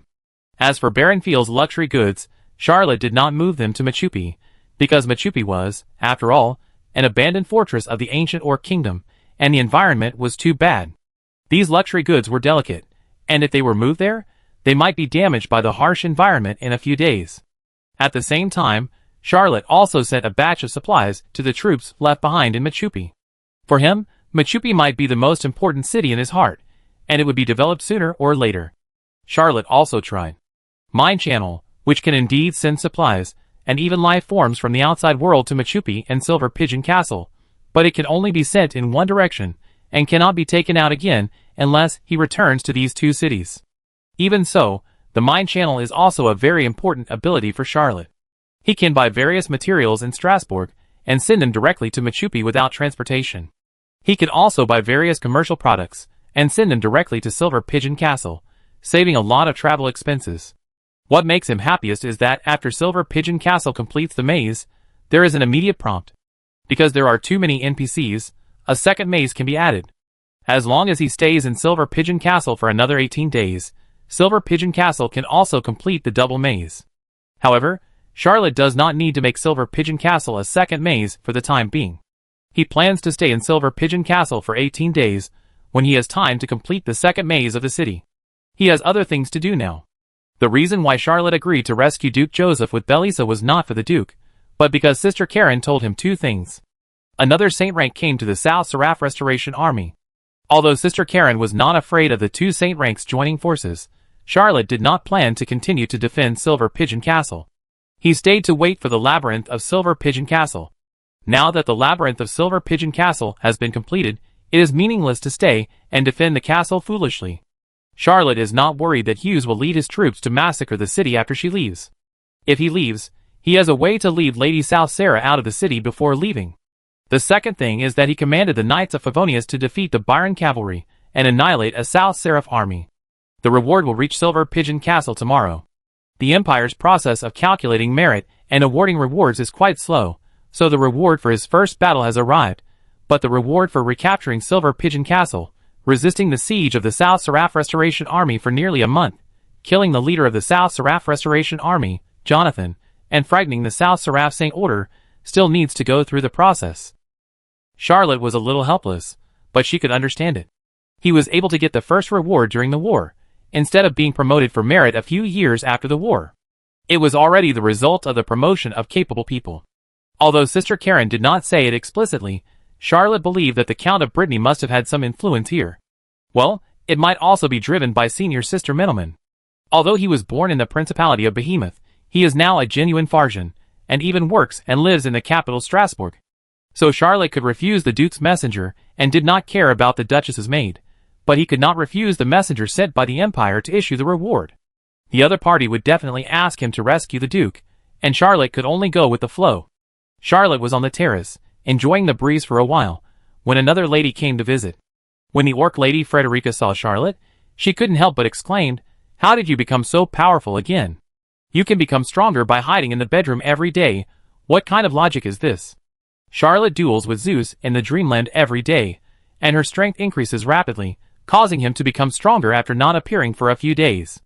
No wonder Frederica is amazed. Charlotte smiled and said, "If you want, you can practice in the bedroom."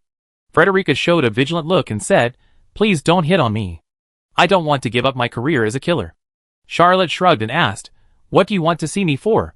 Frederica's expression was slightly dim, and she said, "You probably don't know that the orc tribes in the south of the continent have joined the Baron side.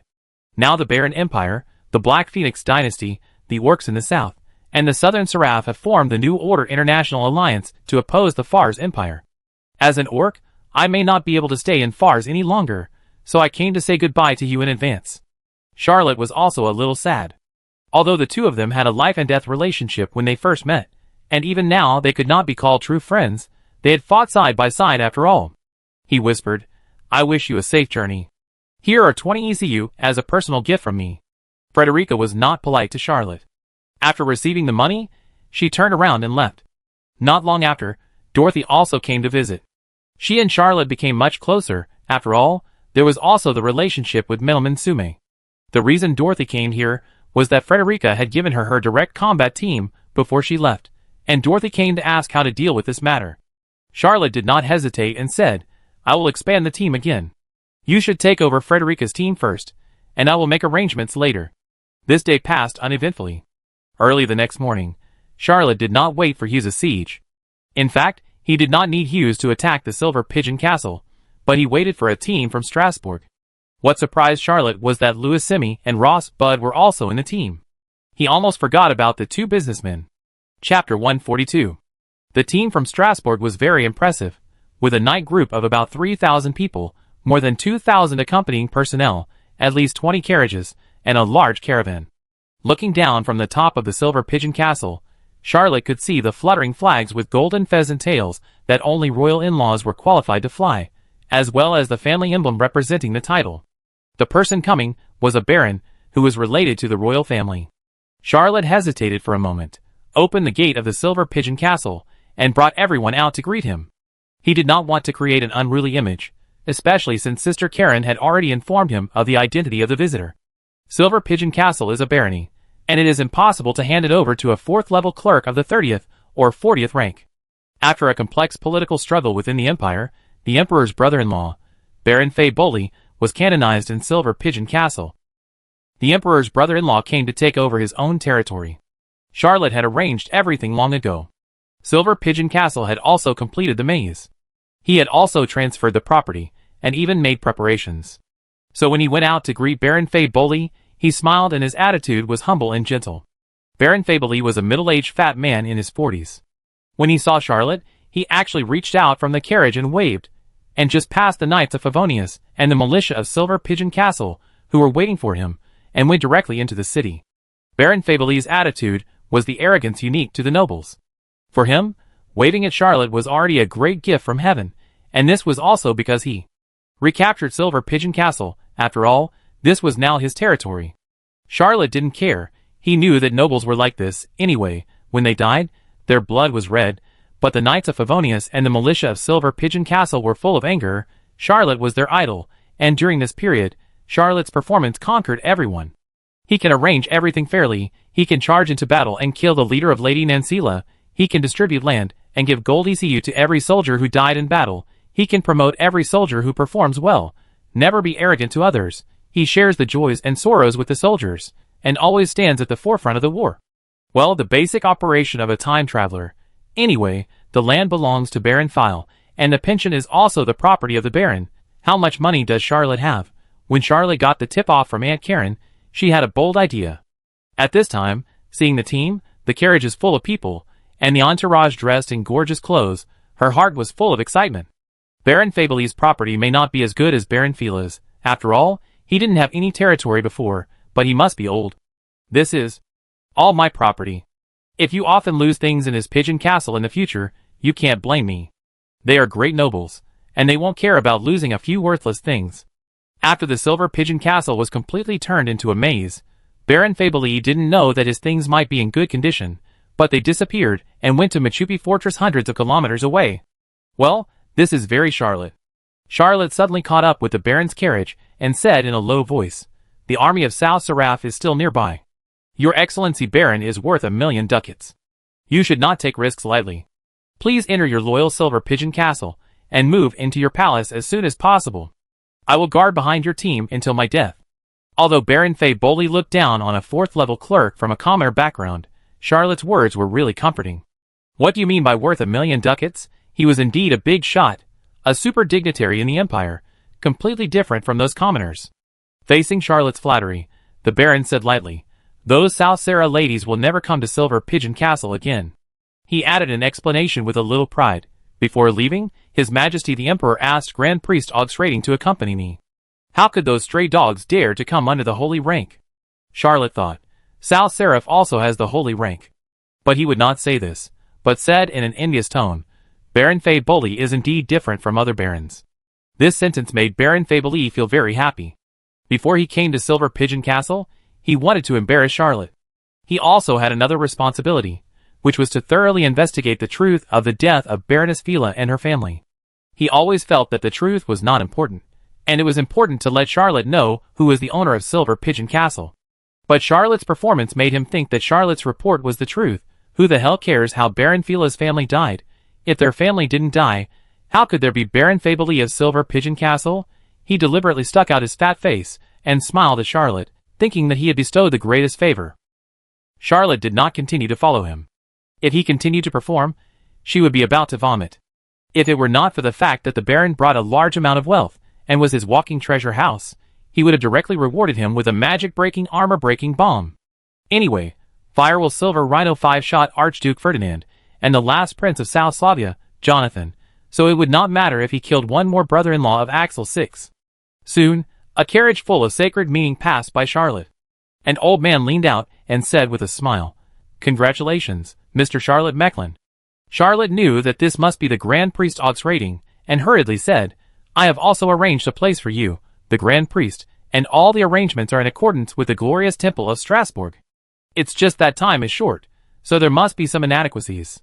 Grand Priest Augsrating nodded. Charlotte expressed a hint, knowing that he was coming. What did this mean? The Grand Priest knew it very well. He was full of curiosity about Charlotte and said, "Please arrange a guard for me, a young and beautiful young virgin."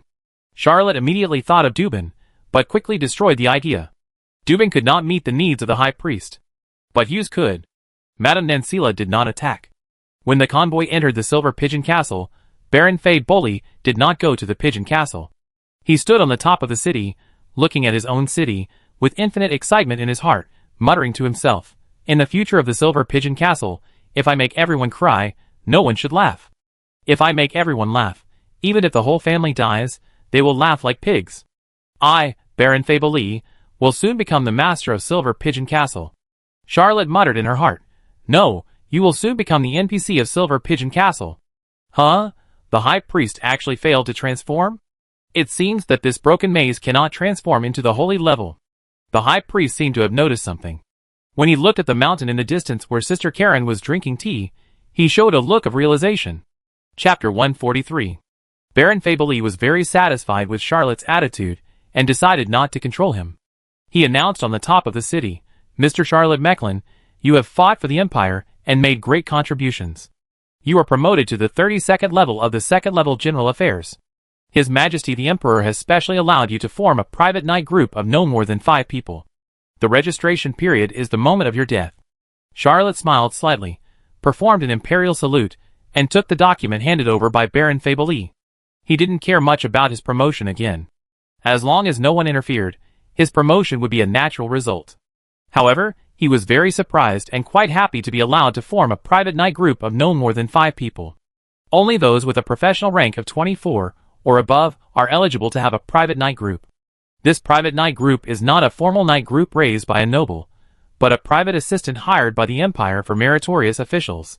Charlotte is only a 32nd level 2nd level commoner, and is not eligible to have a private knight group, so she needs the Emperor's special decree to grant her honor. When you reach a position above 24, commonly known as an insurmountable class, your salary will be locked, and no matter how you are promoted, your salary will not continue to increase. This was portrayed as clean in the Empire, with the dignitaries earning the same income as ordinary civil servants, but in fact, the income of positions above the 24th rank was not linked to salary. For example, the dignitaries, who had private knight orders had each knight earn the same salary as their master, but it would be paid directly to the master. No one would give all the money that the Empire gave to private knight orders to their own knights, and would withhold most of it for themselves, only giving the private knights a small reward. In other words, it is a disguised way to increase income. The first thing Charlotte thought of was the 3 clever kittens she raised. It was time to give them a knighthood. How much money can you make raising a cat? To raise a living person, even the minimum wage would cost dozens of centimes.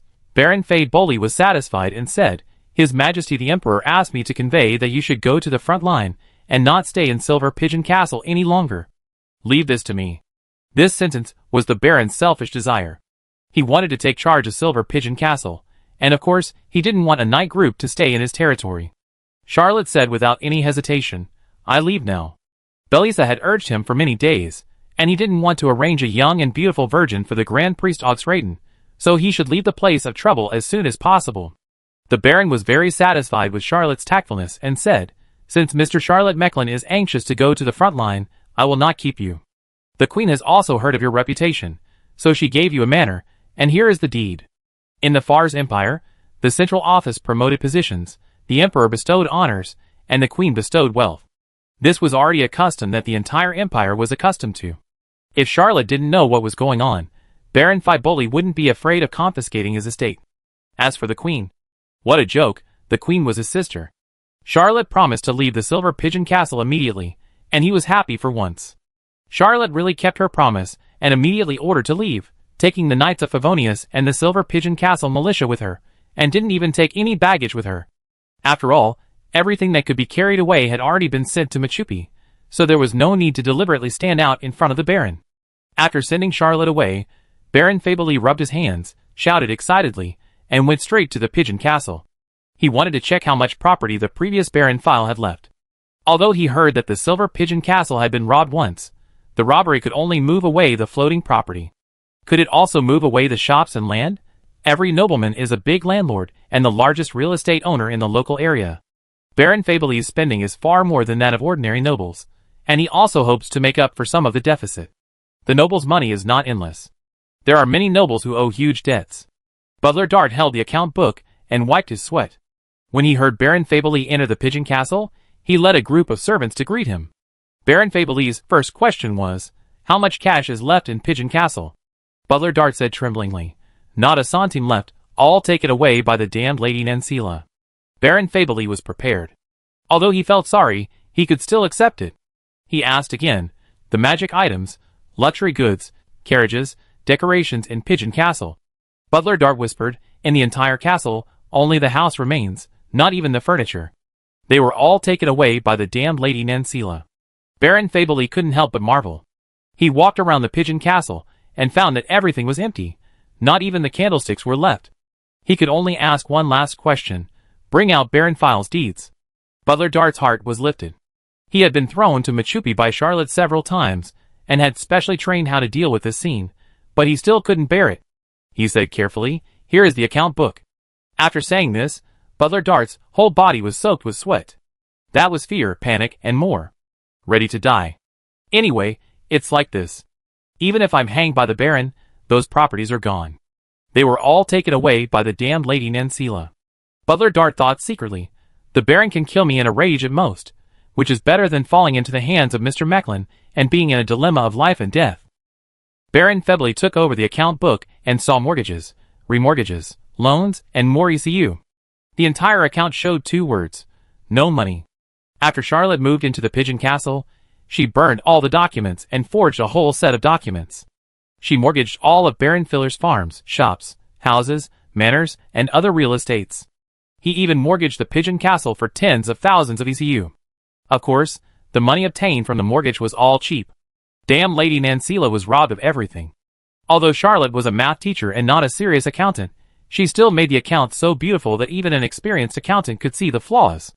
There was no such profession as accounting in the old world, and even many financial expertise had not appeared. Usually nobles used butlers to manage their wealth.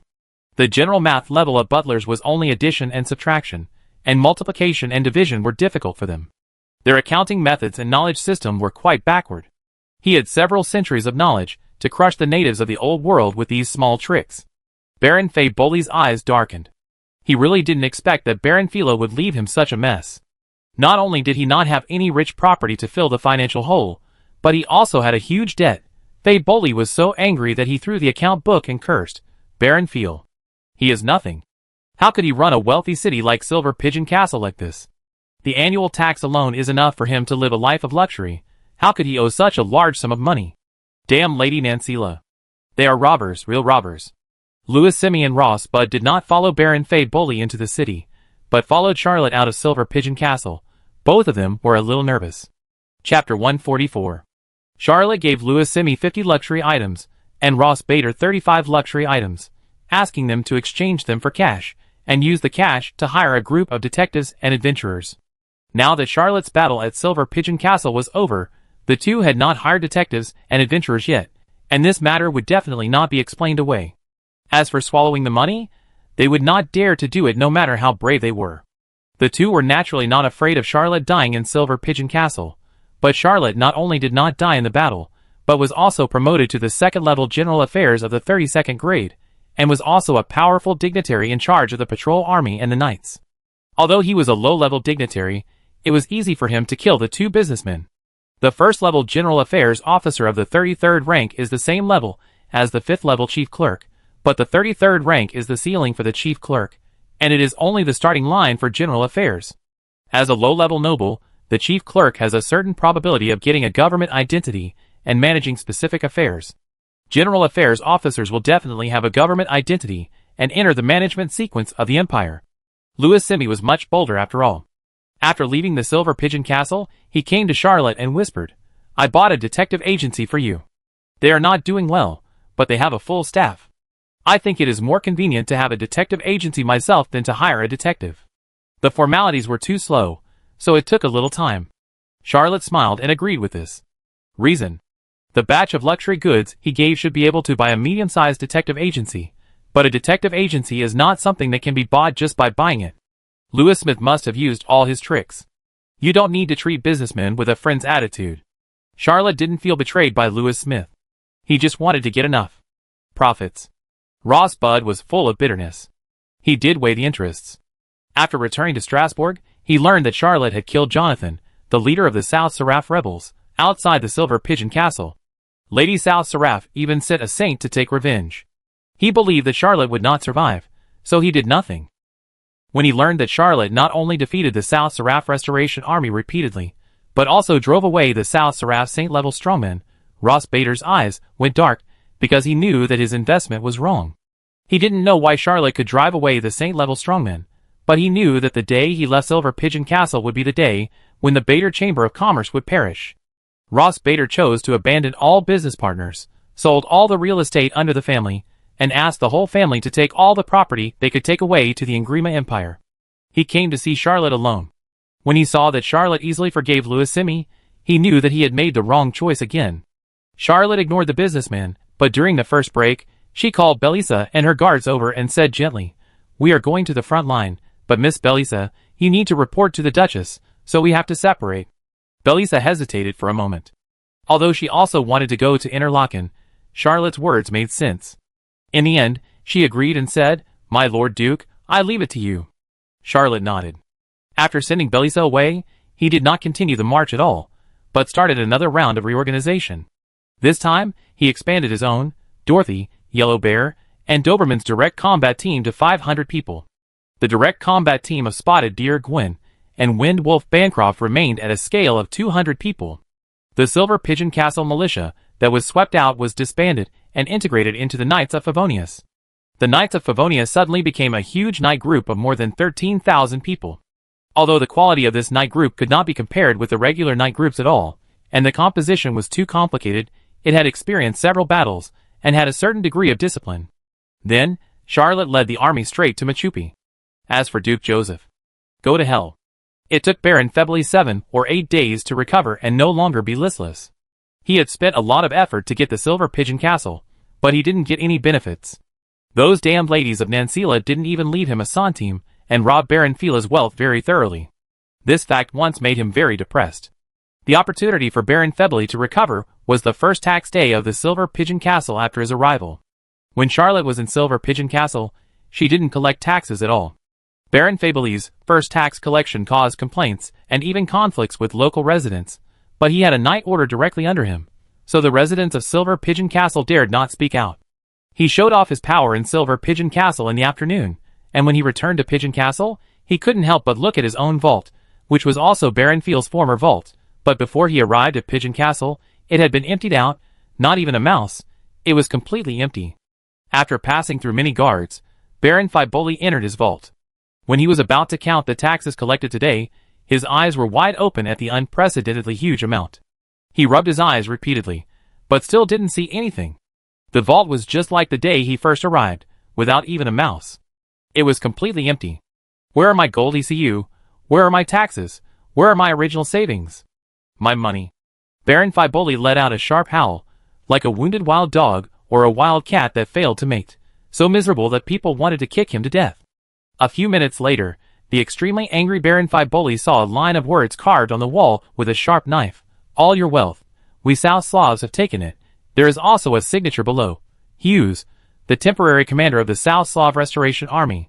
These signatures are so flamboyant that it can be seen how proud the person who wrote these words is. Baron Fiboli's hands were shaking with anger.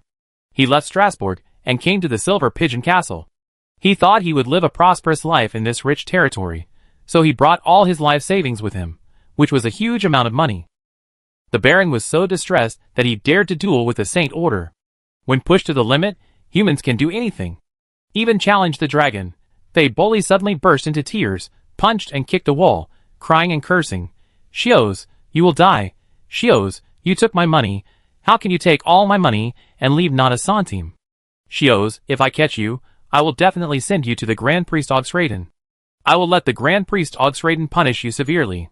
How could someone be so cruel as to take away all my savings, my money? Damn Lady Nancila. They are robbers, real robbers.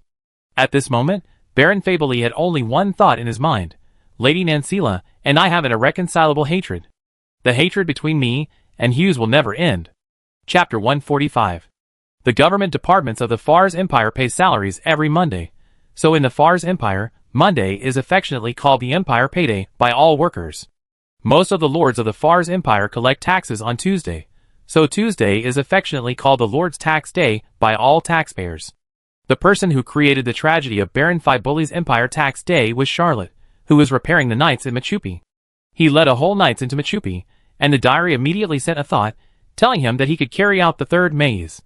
Charlotte didn't want to go to the front line to fight for an Empire Duke she didn't even know, so she simply rested in Machupi. The Knights of Favonius needed training and chicken soup. Now there is a secret passage between Machupi and Silver Pigeon Castle. Charlotte no longer has to worry about supplies. She can get food directly from Silver Pigeon Castle. As long as she puts the food in a designated place in Silver Pigeon Castle, she will appear in Machupi in the next second. Silver Pigeon Castle itself is a commercial city with rivers crisscrossing, which means that the business is developed and there is no shortage of food. Although the Machupi fortress had been abandoned for a long time, some of the houses were renovated and were still quite nice to live in. After the Knights of Favonius moved in, the fortress gradually became lively. Charlotte occasionally sent people to the Silver Pigeon Castle to buy beer. When the buyers saw Baron Fabely leading the knights to collect taxes, they remembered that they still had a fortune that they had not taken back. When Baron Fabely looked at his empty vault, Charlotte was also looking at him. The gold ECU shines in his eyes. The treasury. Dozens of boxes filled with gold ECU were divided into two rows. Some were the property of Baron Filler, and some were the property of Baron Fabril. Charlotte couldn't tell the source of each gold ECU, but was it important? Not important. What was important was that these gold ECU belonged entirely to him, Charlotte Mecklin. This amount of gold ECU was more than 100,000, to be precise, about 120,000 ECU. This was the joint contribution of the two barons, and also their entire gold collection. In addition to these gold coins, he also had a sum of furs banknotes, of which more than 10,000 came from Baron Falleur, and the remaining more than 30,000 came from Baron Fabely. Baron Falleur was fine, after all, he was dead, and no longer needed the money. Without this cash flow, Baron Fabely would probably only have debts. This money was actually a loan that Baron Fabely obtained by mortgaging the tax collection rights of the Silver Pigeon Castle. He spent too much and had no cash balance. Charlotte counted these gold ECU and furs banknotes over and over again, and she was a little addicted to this game. The happiest game in the world is to count the unexpected windfall. Every time you count, you get more happiness. Although wealth will not increase no matter how many times you count, the secretion of dopamine will continue to provide happiness honestly. Charlotte grabbed a handful of gold ECU and let them fall. Suddenly, she remembered that Baron Fabely still had some expensive private collections. He was about to go back to the Silver Pigeon Castle again, but he thought to himself, forget it. I'm afraid the stimulation is too great, and the Baron can't stand it. Well, if Baron Fabely can't stand the stimulation, he will have a heart attack and die on the spot. Wouldn't it be great if the Empire sent another richer Baron? Thinking of this, Charlotte was about to work tirelessly. But she sensed that someone had invaded the maze, not the Silver Pigeon Castle, but Machupi. She was shocked and hurriedly left her vault. A team of orcs broke into Machupi, and some of them immediately felt that something was wrong with the ruins of the fortress of the ancient orc kingdom, and were about to withdraw from Machupi. If Charlotte came out later, and no one activated the maze, these orcs might have escaped from the maze. Charlotte made a vague grab, and the orc team changed direction unconsciously under the confusion of the building. Charlotte and Frederica had been colleagues for a while, and learned about some of the orcs. The southern continent is a relatively chaotic place. Several major countries have spheres of influence there, but no one can completely control the southern continent. There are nearly 1,000 orc tribes in the southern continent. Some tribes form alliances, some tribes secede, some tribes fight each other, and even have feuds, but no matter which tribe it is, they all hate the Sherlock dynasty without exception. After the fall of the Sherlock dynasty, the orc tribes in the southern continent turned to hate the Fars Empire. Although Fars destroyed Sherlock, who let Fars inherit the land and people of the Sherlock dynasty. So this time, the orc tribes in the south of the continent joined the New Order Accord International Alliance formed by Byron, the Black Phoenix dynasty, and the Southern Seraph. This is an orc team that performs special tasks. They are from the Overback Red Bear tribe. The orcs of this tribe are half human and half bear. They are very strong. Their bodies are covered with black or brown hard hair, but their backs are flame-like red, so they are called the Overback Red Bear tribe. The tasks they shoulder may be to detect intelligence or to assassinate the leader. Charlotte trapped the orc team and was about to separate them and ask one orc individually what they were doing. If it had nothing to do with him, he could just let them go.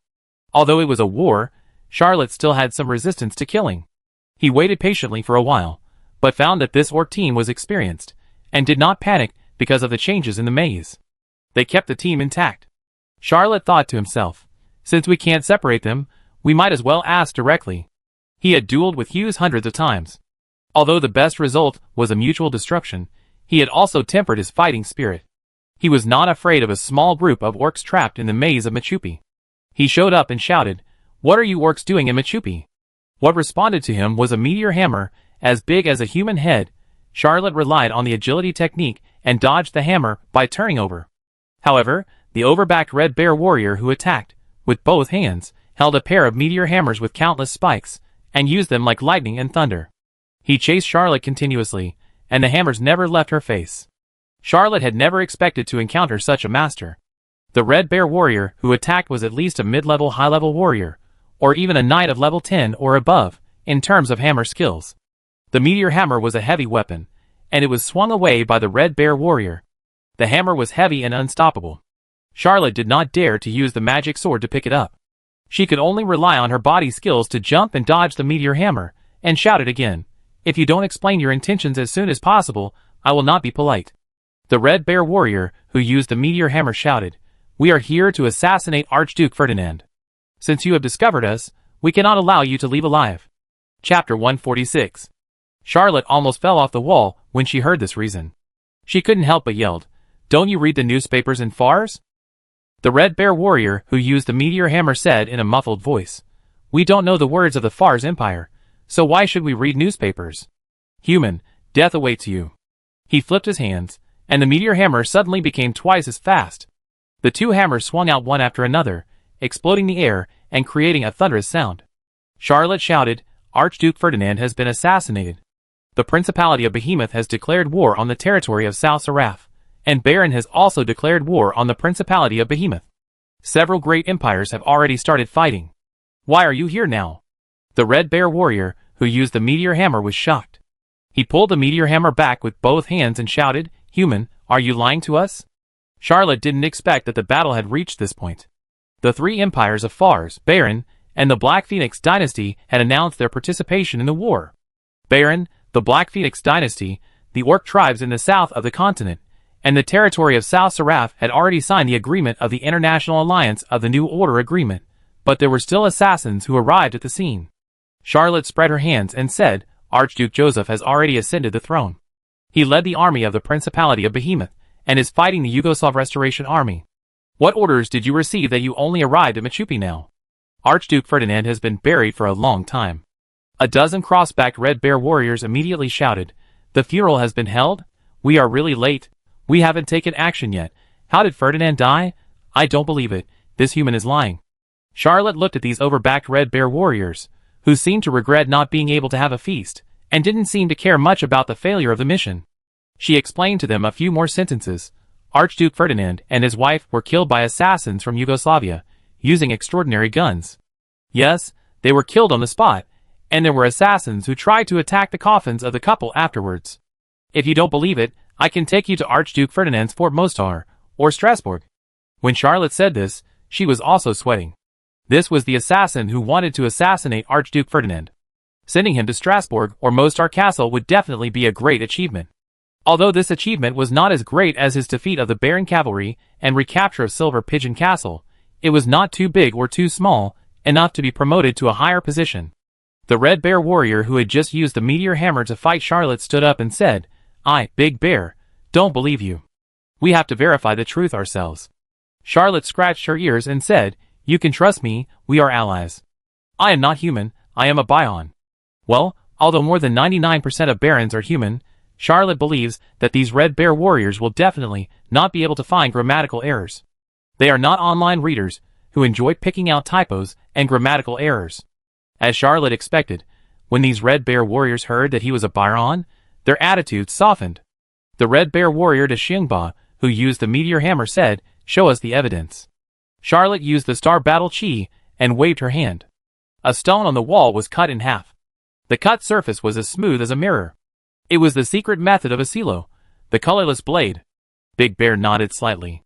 The bloody glory could conceal even the real vampires, let alone this group of orcs. He immediately believed Charlotte's words and shouted, "I believe you. However, I only believe that you are a Baron. As for the matter of Archduke Ferdinand, we have to verify it ourselves."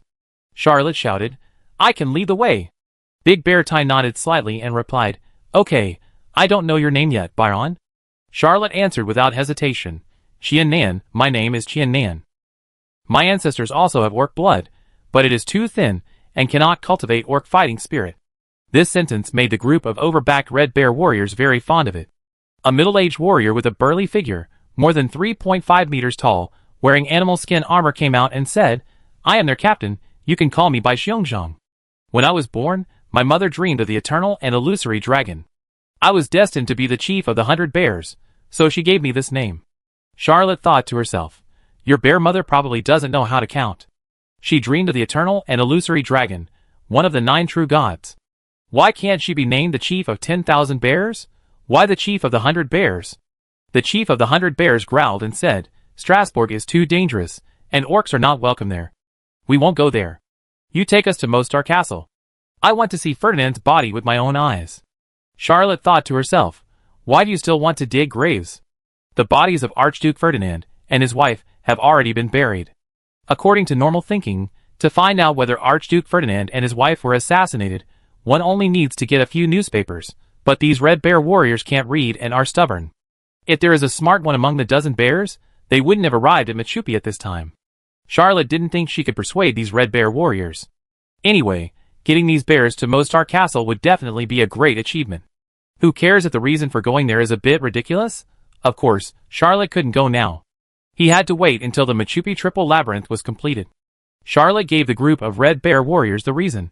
Now the Principality of Behemoth and the territory of South Seraph are at war. We may have to cross the front line to go to Mostar Castle. Although I know you are not afraid of war, this meaningless war should be avoided if possible. Besides, you are too bear-like. I need to order a batch of disguises for you. You can completely disguise yourself as demon hunters. This way you can move around freely in Fars. After hearing this, both the 100 Bears leader and the Big Bear Tyrant felt that Charlotte's lies made sense. It was too much sense. They set out from the south of the continent and experienced countless hardships along the way. Although they were not afraid of fighting, it was difficult to even find someone to ask for directions. They didn't know how many wrong roads they had taken and how many hardships they had endured. It was really difficult. For these bear people, it would be great if they had a Byron to help them with logistics. Charlotte had thought about whether to kill these bears, but he recently found that his practice had reached a bottleneck. After facing the evil god 2 or 3 times, his spirituality improved. After he was promoted to the 7th level and became a mid-level extraordinary, his practice did not increase much. His practice speed has returned to the normal range, that is, the level of an ordinary genius. Chapter 147. Whether it is a genuine vampire or a human who practices bloody glory, low and medium levels can improve their strength by devouring the vitality of others, but if a vampire wants to advance to a higher level, it can only advance by condensing blood cores. The body structures of each clan of the vampire are different. Although they can also practice the secrets of other clans across surnames, the speed of practice is bound to be slower than that of practicing the secrets of their own clan. Therefore, although there are vampires who practice different blood-sucking secrets, they are all non-mainstream. Most vampires can only condense one bloody vortex, and like human knights, they are determined by the strength of blood energy. It is not like the bloody glory created by Protagoras, where you can advance once every time you open a bloody vortex. The promotion of vampires to higher ranks is very simple in terms of form. As long as the blood vortex is compressed, condensed, and refined into a blood core, they can be promoted to higher ranks. The blood clan divides the higher ranks into 2 stages. The 13th to 15th ranks are called barons, and the 16th to 18th ranks are called Viscounts. Byron will really grant titles to the higher ranks of his clan. It is a tradition of the Vampire Empire that no one who does not reach the higher ranks will not be awarded. After being promoted to higher ranks, the Blood Clan pays more attention to the purity of blood energy. They will no longer devour prey with a lower level than themselves at will. They only replenish it occasionally, like a dessert after a meal. Unrestrained and crazy devouring of vitality can easily make them degenerate into monsters. The reason why the Blood Clan is also called vampires is because they can really degenerate into inhuman monsters, losing their human form in all reason. There is a saying, vampires who can think and talk and laugh like humans are actually not the complete version. The monsters who are completely degenerate, lose their human form, lose all reason, and collapse their desires are the real vampires. No Blood Clan wants to turn into that kind of monster. Fighting evil energy in the body is the lifelong destiny of every vampire. Practicing bloody glory is different. Humans can also practice the secrets of the Blood Clan, but the biggest difference between humans and vampires is whether they have performed mysterious rituals or been embraced by high-level blood clans. At low and medium levels, whether practicing bloody glory or practicing authentic Blood Clan secrets, the difference between humans and vampires is not obvious, but at high levels, there is a most obvious mark. Humans cannot condense blood cores, and cannot promote bloody vortexes to vampire heart cores. There is no secret method of condensing blood core in the Protagoras scroll.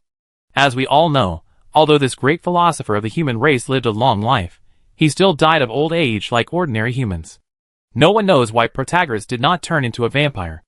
It may be that he did not get the secret method of condensing blood core, or he hated vampires, and did not want to become one of them, or there may be other reasons. Charlotte has the Arthur Scroll, and the Adonis Blood Clan secret method. Both vampire scrolls have the method of condensing blood core. Lord Leo once said that if the Adonis Blood Clan used the Arthur Clan's secret method to condense blood cores, there would be a little problem, which would be detrimental to future growth, because the bloody glory opened by the Adonis Clan's secret method was fundamentally different from that of Arthur. But Charlotte was not a member of the Adonis Clan. He was a human who practiced bloody glory. He had 6 bloody vortexes, and could choose any bloody vortex to condense blood cores, or even choose multiple bloody vortexes to condense blood cores. In fact, Lord Leo had one more thing to say.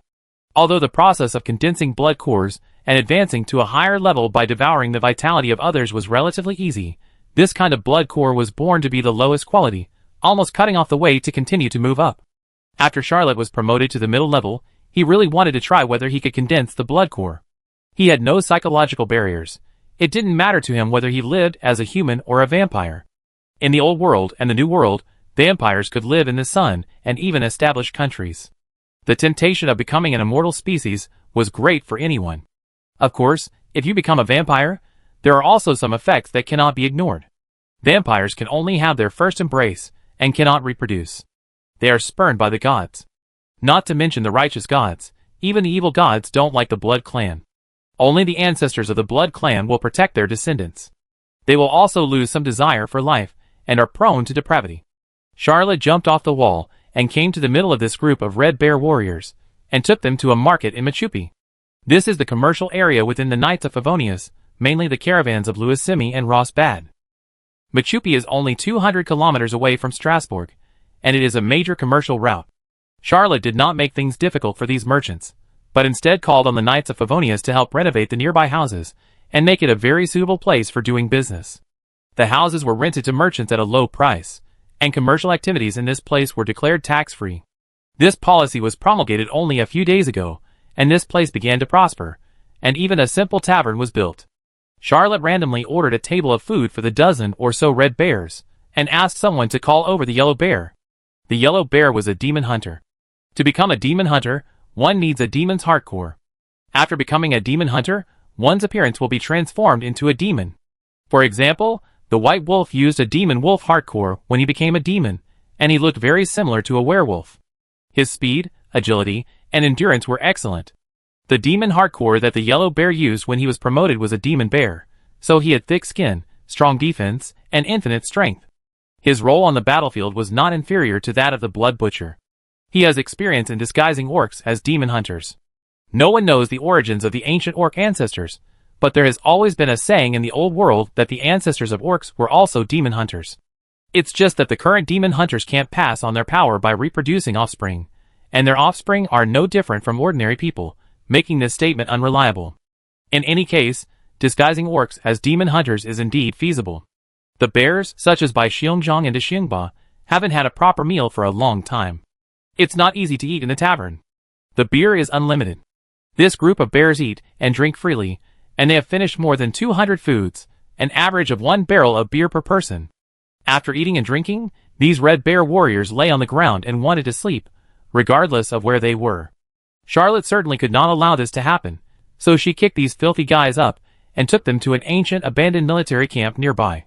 These bears slept soundly, not caring at all that they were in an enemy country. Charlotte thought of Frederica, and suddenly felt that the assassins of the Orc Assassin League were completely different from these bears. The assassins of the Orc Assassin League he had seen spoke and behaved just like humans, except for some orc characteristics, and they were not rude at all. Frederica could even study at Gorgias University. But this group of bears gave him a feeling that the orcs in novels were just like this: rude, greedy, alcoholic, unguarded, and snoring loudly. Charlotte ignored these bears. He still had to practice.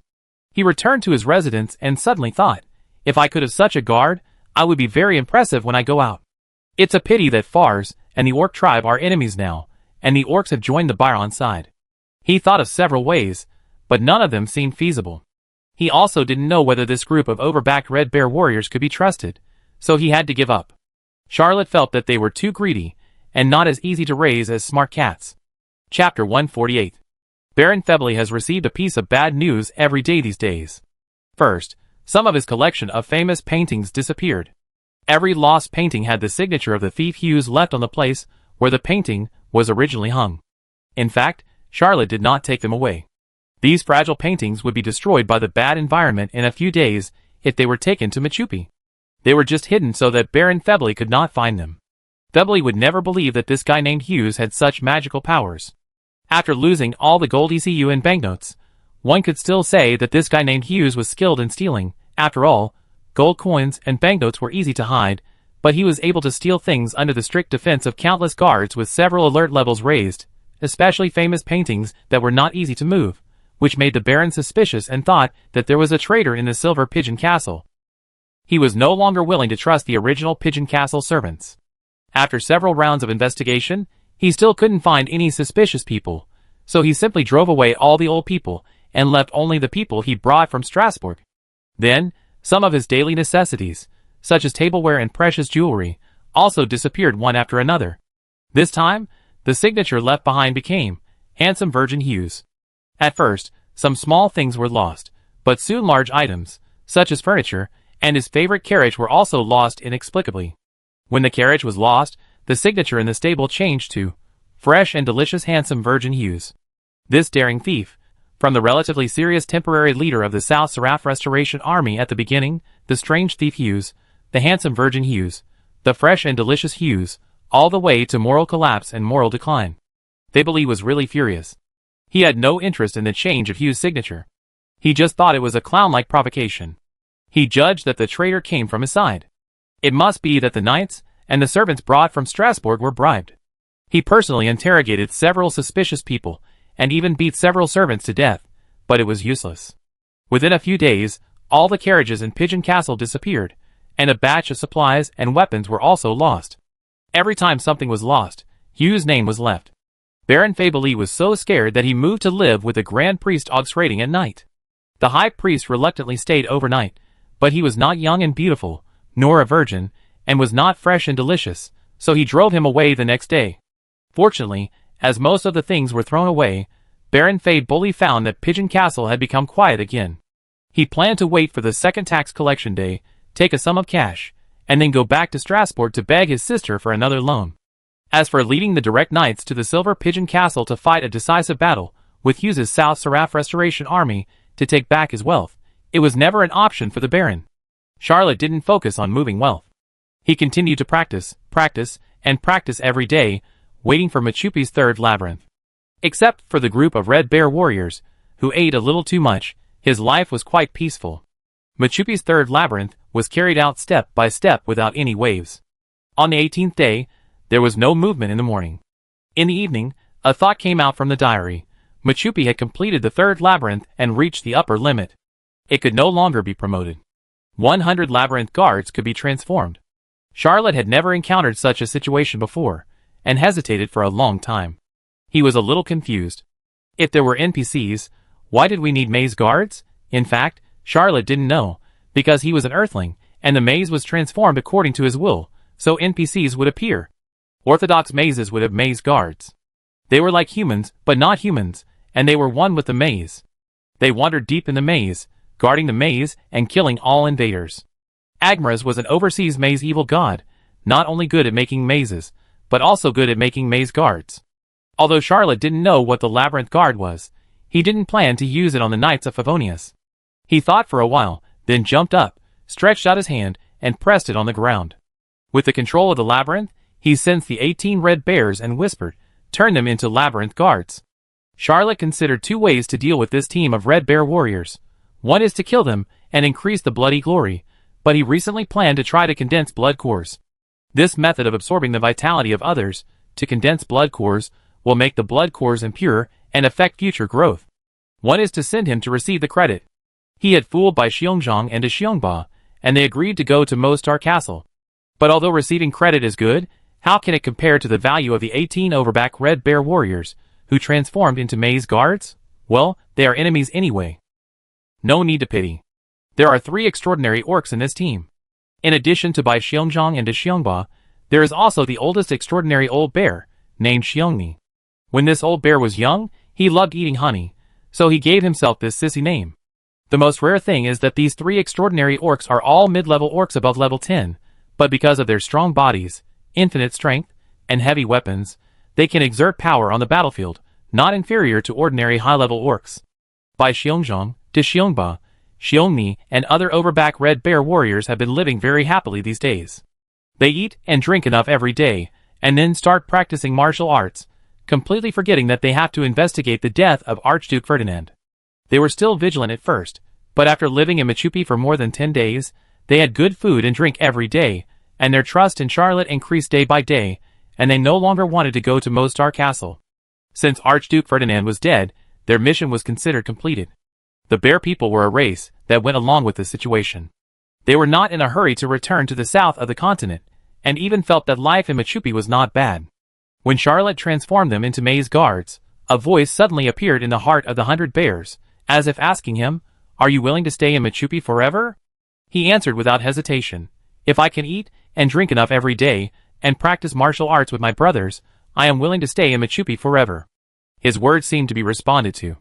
His body became slightly heavier, and a set of armor appeared, which was very majestic. The 100 bears found that his comrades seemed to have encountered the same thing. Everyone changed into a set of armor, which was shiny and very close-fitting.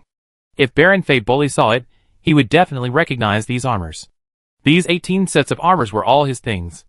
They were supposed to be worn by his close guards. When he went out, they gathered around him, and they were surrounded by him. Charlotte turned the 18 overback red bear warriors into maze guards. He didn't feel anything happened, so he ran to find them in person. When Charlotte saw the 100 bears, Big Bear Tyrant, Xiongni and other bears, his heart suddenly felt cold. Chapter 149. When looking at this group of overbacked red bear warriors with the naked eye, they were still rude, powerful, barbaric, heroic, and ferocious. But when Charlotte opened her insight, she saw a group of monster bears that had completely lost their vitality, with gray fur and only faint white fire in their eyes. Charlotte didn't expect that the maze guards would be this kind of thing. If he knew, he would rather kill this group of overbacked red bear warriors than turn them into maze guards. Charlotte even saw that when the 100 bears captain picked up a barrel of beer and drank it happily, water stains kept oozing out of his chest and abdomen, which meant that the body of this bear had been transparent. It can no longer store food. Charlotte felt a slight chill from the depths of her soul. There are both good gods and evil gods in the old world. Both the ancestor god of the blood race and Agmaras are evil gods. They are called evil gods, not because they are not strong enough, but because their power belongs to the evil energy category. There is only one thing in the world that belongs to the evil energy category, that is, evil spirits. They are not living beings. Although they have all the characteristics of living beings, they have no life, cannot reproduce, cannot think, have no emotions, can only act according to some strange rules, and even have no desires. Vampires are actually a kind of evil spirit. A very special evil spirit. Ever since he came here, He knew that his predecessor died by summoning the evil god, and he also knew that he was cultivating bloody glory, a strange ability that belongs to the category of evil energy. However, because the matter of crossing here is even more bizarre, he has always overlooked some details. The 2 volumes of diaries formed by the struggle between the remnant of the overseas labyrinth evil god Agmaraz and the wisp of thought of the blood clan evil god Karnstein, although they may cause the evil god to come again at any time, have also brought him countless benefits. Whether it was facing the evil god's spirituality, the rapidly advancing bloody glory, or the increasingly mysterious power of the maze. For a long time, Charlotte even felt that the evil god was not that scary. As for the disadvantages, Charlotte did not feel them for the time being. Until this moment, Charlotte suddenly realized that she was deeply trapped in it, and was moving step by step towards the unpredictable darkness.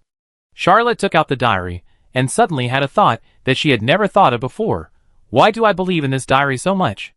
I believe that as long as I master 15 labyrinths and draw the 16th labyrinth to prove myself, Agmaraz will never come. I believe that as long as I master 17 pages of the Adonis Blood Clan secrets, Karnstein will no longer be able to do anything to me. I am complacent about my progress. I enjoy the convenience brought by the Blood Clan secrets and labyrinths, and I believe that I will eventually survive the crisis of the evil god's arrival. But, when did the evil gods tell the truth? Told the truth? How can this diary be trusted? Charlotte looked at the group of Red Bear warriors, who had been transformed by evil spirits, lost their lives, and became the guards of the maze, and felt a sense of fear. A great fear. It even reminded him of the time when he devoured a blood servant of Lord Leo, and was attacked by the blood servant's boiling blood. That mysterious Blood Clan evil god actually helped him to cultivate the Blood Clan mantra in a friendly way. How could the evil god be so kind? Charlotte had a feeling that since he crossed over, he had been entangled in a huge conspiracy, but this conspiracy was so well hidden that he couldn't even find any clues. The reason why he had doubts and reactions today was not because he was alert and found something wrong, but because he, as a time traveler, could not accept that a group of living beings turned into evil spirits. Charlotte didn't know that the maze guard was this kind of thing. He thought it was similar to the maze NPC, except that it could issue and accept tasks, and could be detected by him within a certain range, and there was no difference between it and ordinary people. He didn't know that this was harming life and killing people. Charlotte suddenly activated the lightness skill, and jumped to the highest point nearby. Looking at the people coming and going, living a peaceful life just like in the Silver Pigeon Castle, a terrible thought suddenly occurred to him. Will these NPCs turn into evil spirits one day? Charlotte didn't dare to think about it anymore. He suddenly jumped up and ran out of Machupi, reaching the wilderness, and shouted with all his strength, "Aunt Karen, I have something to ask. Aunt Karen, can I see her? Aunt Karen, Aunt Karen, Aunt Karen." Charlotte called desperately for 2 hours, but did not see Aunt Karen appear. His heart suddenly turned cold, and he turned back to Machupi. 10 minutes later, he appeared in the Silver Pigeon Castle. Charlotte knew that this was the old world, with gods and extraordinary people, and there must be someone who could answer his questions.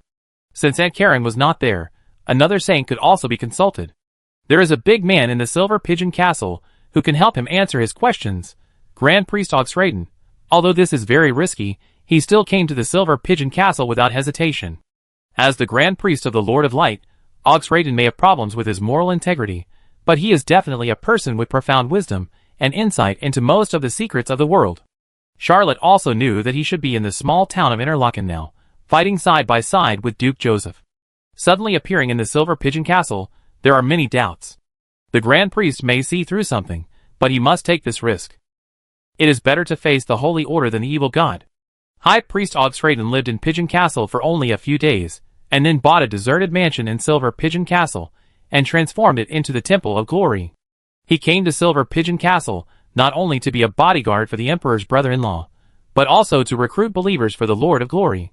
This Temple of Glory already has a small group of believers who come to pray every day.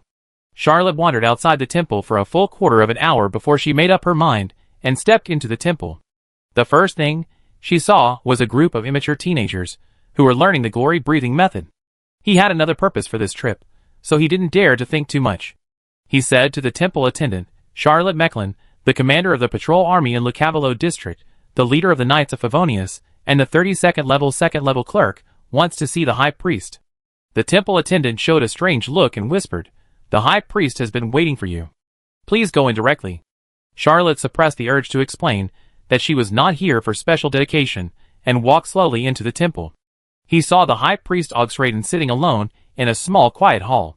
Just as Charlotte was trying to figure out how to explain her purpose, Grand Priest Oxraden smiled and said, "My child, are you confused?" Charlotte took a deep breath and replied, "Yes, I am a little confused. I once saw an ancient painting that is said to depict the true appearance of an overseas evil god. It was at an auction." Charlotte added an explanation, fearing that the other party would misunderstand her. Grand Priest Oxraden still smiled and said, "Oh, I know that painting. It is now in the hands of that lady at number 25 Mingnan Street." Chapter 150.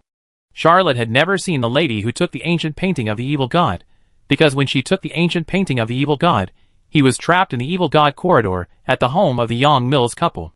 But later, Dubin went to Lukavaro district to serve in the patrol army. The two occasionally chatted, and he heard about this matter from Dubin and inquired about the identity of the lady. Only royal in-laws are qualified to use the golden pheasant tail flower.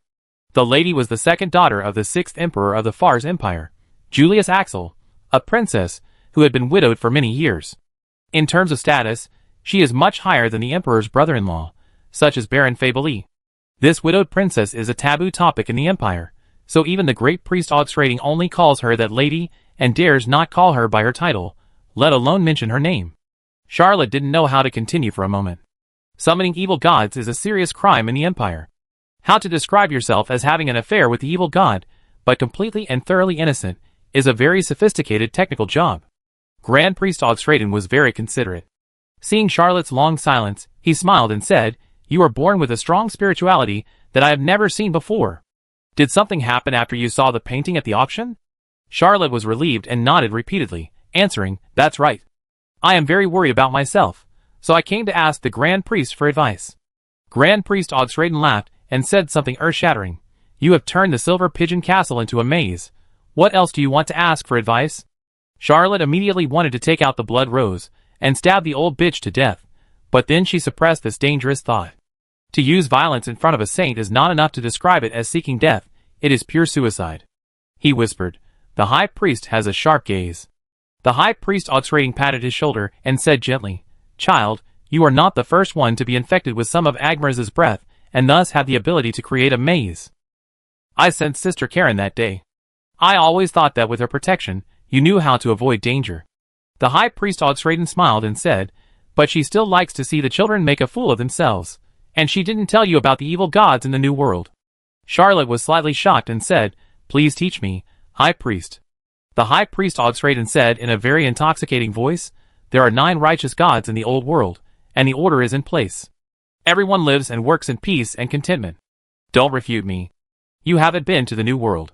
After you go there, you will know that even if there is a war, it is still a place where people can live and work in peace and contentment."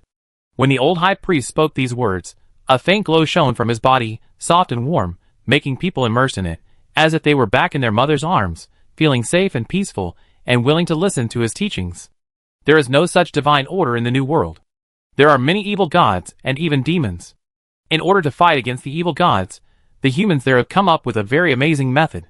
Charlotte asked, "What method?" High Priest Oxraden smiled slightly, but this time with a little bitterness, and replied, "Have more children." Charlotte realized the deep fear behind this plain sentence, and fell silent immediately. He didn't want to explore the truth. The great priest Oxraden said lightly, "In order to survive better, the people of the New World have come up with countless ways to use the power of evil gods. Many of the methods of cultivating evil energy there are incredible, which makes me sigh and open my eyes. Agmaraz is one of the 36 great evil gods in the New World. There are many believers. Most of the cities in the New World will be maze-like to protect the residents. Look, even an ancient painting depicting his true appearance has crossed tens of thousands of miles of sea and flowed to an auction in Strasbourg. You probably can't imagine how popular this evil god is in the New World." Charlotte carefully considered her words and asked cautiously, "But he is an evil god?" High Priest Oxraden asked back, "Are you trying to say that if you have been in contact with the evil god for a long time, you will be infected by evil energy and turn into an evil spirit?" Charlotte nodded. He still shuddered when he thought of those Red Bear warriors. The Grand Priest Oxraden said calmly, "The average life expectancy of people in the Old World is 41 years old, while that of people in the New World is only 13 years old. More than 50% of children do not live past the age of 1. Do you think the evil god is still scary in such an environment? Charlotte was born on Earth. Even in the countries with the worst living environment, the average life expectancy starts at 50 years old, and in many countries it is even as high as 70 or 80 years old. It is hard to imagine what kind of scary country a 13-year-old average life expectancy is. Grand Priest Oxraden whispered, "For Mr. Mecklin, you were born in a merchant family, lived a comfortable life, studied at a university, had a well-paid job, and could date aristocratic lady. It was unacceptable for you to turn into an evil spirit, but for many people, life is just a trivial matter." Charlotte bowed slightly and performed an imperial salute. He saw another side of the Grand Priest that was full of wisdom and compassion. Even though he had not found a solution to the problem, he still felt that the trip was worthwhile. Charlotte asked, "What should I do now?" High Priest Augustin said, "Nothing. The power of Agmaraz has crossed an ocean, and under the watchful eye of Lady Black Moon, it no longer has the ability to create maze guards. It can only turn an uncontrolled city into a maze, and can't do anything else. Besides, I'm here, and the people of Silver Pigeon Castle won't turn into evil spirits. Although the power of the maze is magical, it can't trap people who are higher than your extraordinary level. At most, it can only provide a little convenience at home. Don't rely on it too much." Charlotte felt something was wrong and wanted to explain it again. Just as she was about to speak, Grand Priest Oxraden said, "Don't worry about the residents of Silver Pigeon Castle. I came here not only to protect Baron Fabeli, but also to watch him and prevent him from doing anything too extreme, such as imposing taxes indiscriminately. But some things should not be done again. Baron Fabeli has come to me crying many times. He even wanted to stay here several times." Charlotte was silent for a long time, and once again performed an imperial salute and said, "Thank you, Grand Priest." Grand Priest Oxraden smiled and said, "If you can find the guards you promised me as soon as possible, it will be much better than saying thank you." Chapter 151. Charlotte left the Temple of Glory. He didn't think about the handsome virgin guards at all. He had a thought in his mind that kept echoing. "There is something wrong with that ancient painting." The great priest Augustin said, "After crossing an ocean and under the gaze of Lady Black Moon, the evil power of Agmaraz is no longer able to create maze guards. But Machupi can still create maze guards." The great priest Augustin also said, "Although the power of the maze is magical, it cannot trap people who are higher than my level of transcendence. But it clearly trapped Lord Leo, Winnie Arzino, and Harriet Alva. Even some of those Red Bear warriors have higher levels than me. It can't be? Is my level higher than theirs? Let's rule out an absolutely wrong answer first. There must be something wrong with the ancient painting." Walking on the streets of Silver Pigeon Castle, Charlotte found that the people in the city were much more energetic than when she first arrived.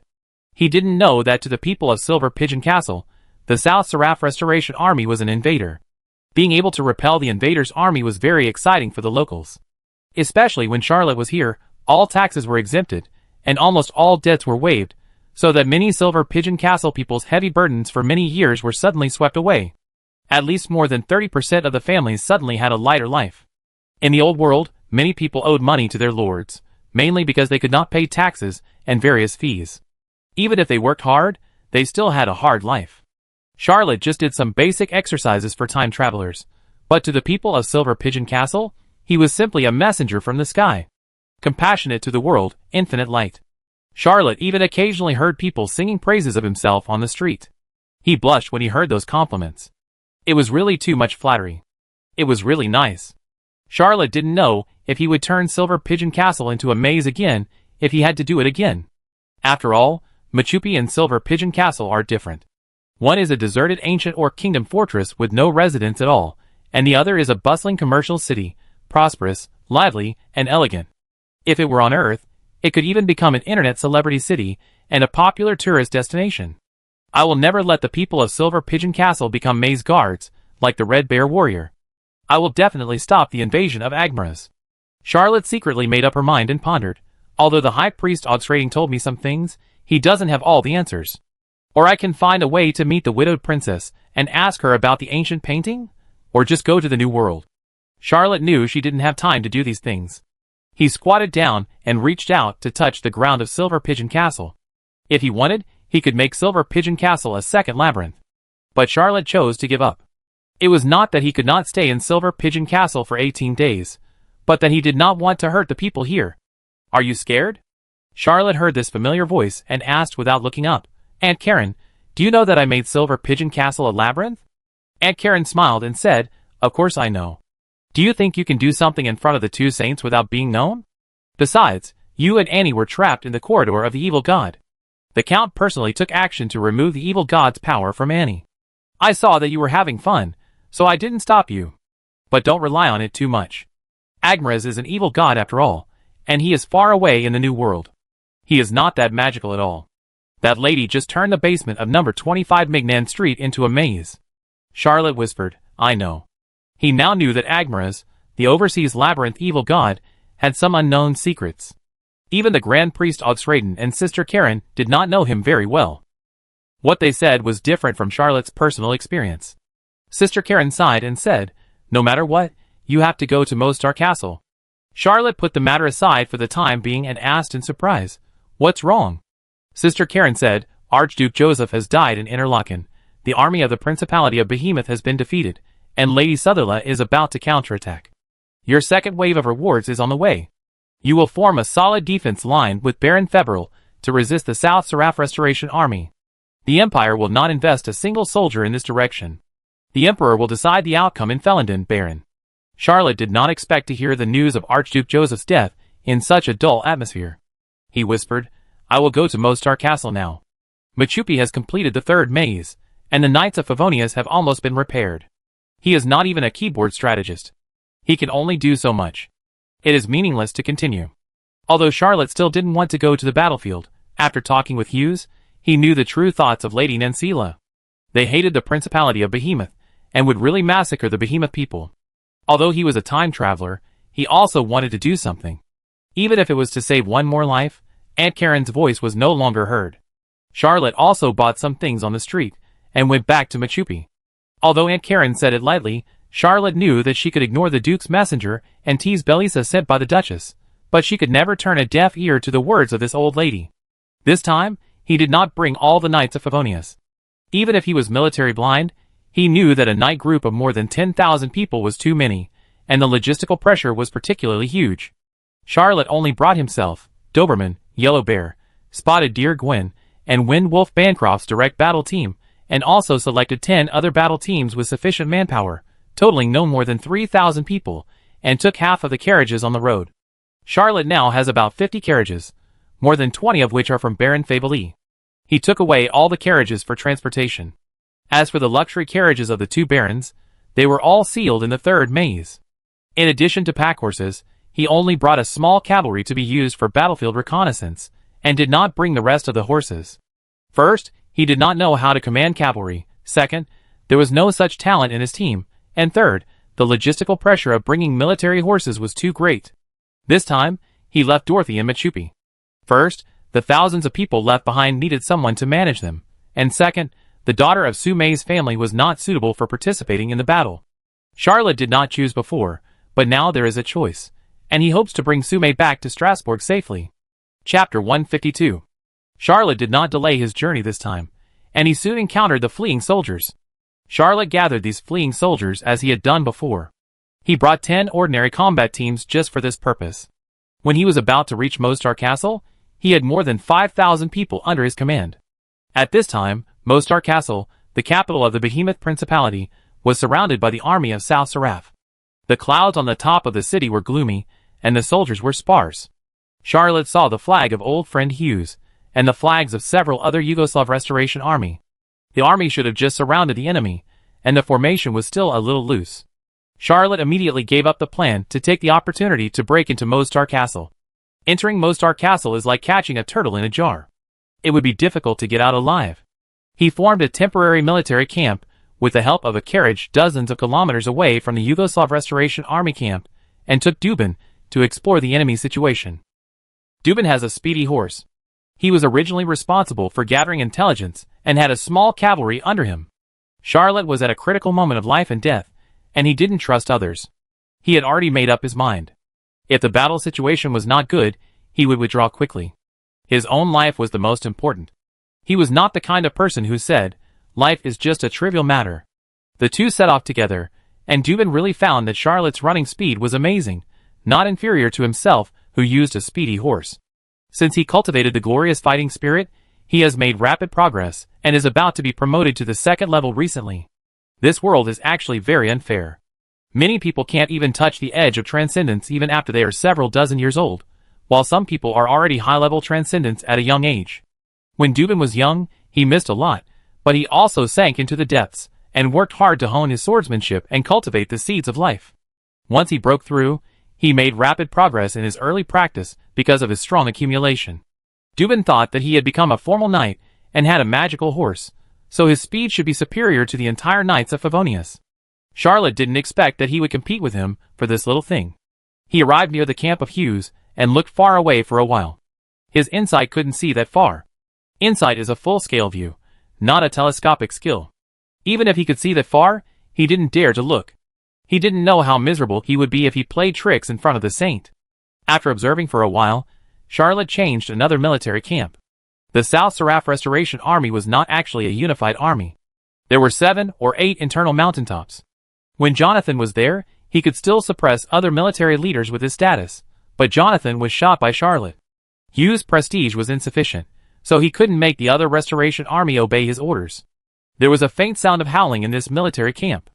Charlotte listened for a while, and couldn't listen anymore. He knew that someone might be tortured inside, but he really didn't think he had the ability to save people, so he could only say to Dubin, "Let's go to scout other military camps."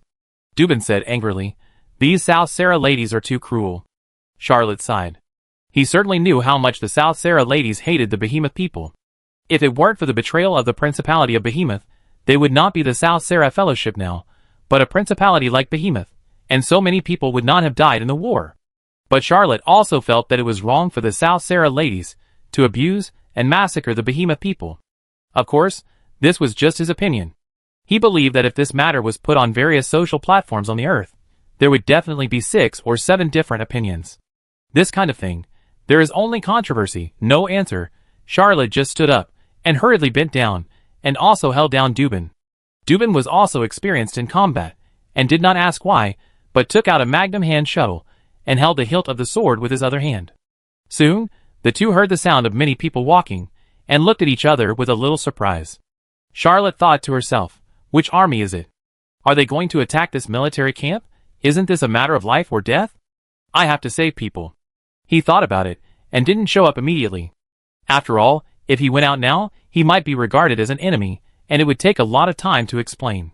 Charlotte planned to wait for these people to rush into the military camp in front, and rescue them when they were in danger.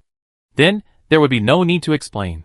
Actions speak louder than words, and she would immediately become a person that the other party could trust. The army quickly passed through Charlotte's hiding place. With the help of her insight, Charlotte could see that this army was obviously dressed as behemoths. Half of them wore military uniforms, and the other half seemed to be servants of nobles. The leader was a young girl. The material of the clothes she wore was quite expensive, and the tailoring was also the work of a master. "I saw and wearing this style," Charlotte muttered, and she could roughly judge the other party's identity.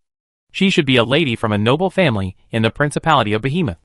As for which family, Charlotte couldn't tell, as she had no research in this area. After approaching the South Seraph military camp, the girl waved her hand, drew the 2 swords at her waist, and rushed into the enemy's military camp. With a flash of sword light, she killed 2 sentinels. Charlotte was slightly surprised and thought to herself, good swordsmanship, the authentic secret swordsmanship of Hattingen Thunder and Storm University. The last time I saw this swordsmanship was on Anne's cousin, Mr. Claire Breton. Hattingen Thunder and Storm University is the school that produces the most great knights. Whether it is Thunder Knight or Storm Knight, they are the top knight inheritances in the old world. Only the secret method of the Avlerhen family, known as the First Knight clan of vampires, can be compared with it. This girl, like Claire Breton, also practices the 2 major knight inheritances of Hattingen Thunder and Storm University. A sword is surrounded by lightning, and the arc jumps slightly.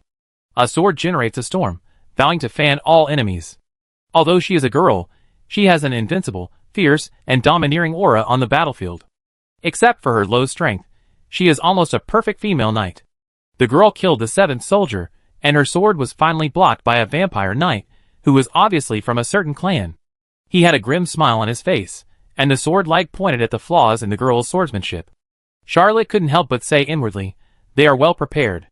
Being able to resist the assault at the gate of the military camp shows that the other party is well prepared, And it also shows that the leader has no concept of counterattack on the camp in his mind. At this time, shouldn't an ambush be set? Charlotte used the characteristics of a second-hand keyboard military strategist and muttered something in a low voice. The only listener beside him, Dubin, didn't understand at all.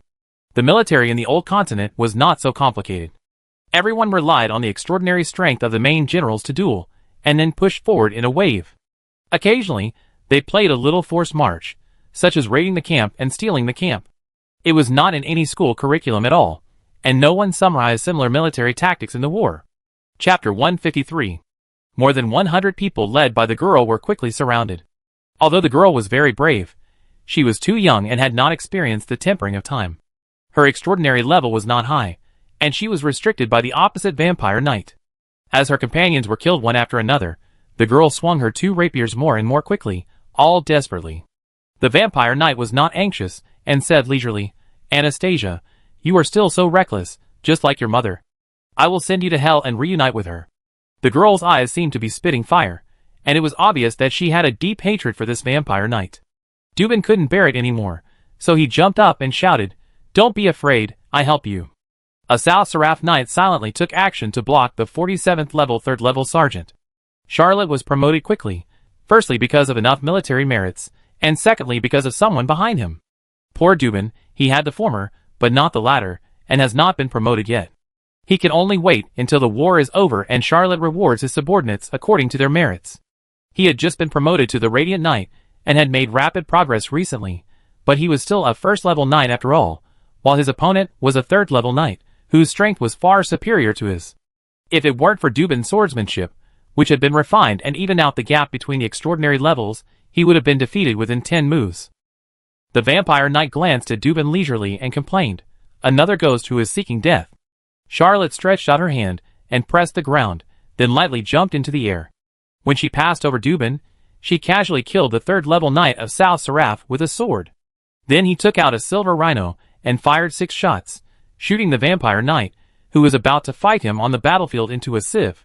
When this unknown vampire knight died, he looked very frustrated. These 6 shots were all psychic bullets, equivalent to a full-strength attack from a supernatural person of the same level who made the bullets. He was reluctant to use the magic-breaking armor-blasting bullet because he felt that the opponent was not worthy of such an expensive bullet.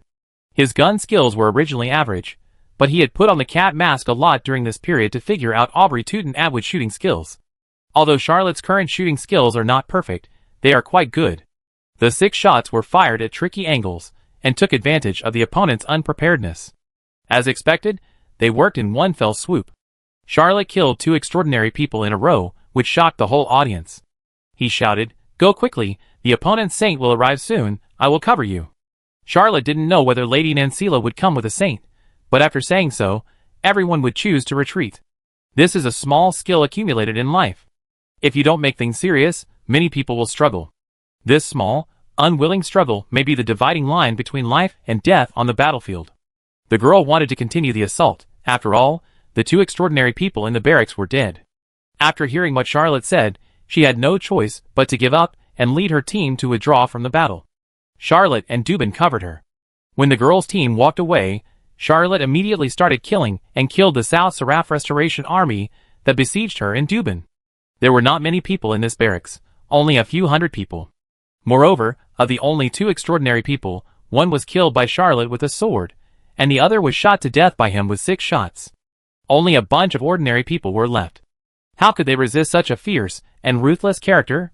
Charlotte and Hughes had fought hundreds of duels in the Dreamland, and their swordsmanship was no longer inferior to that of Wuxia Amon.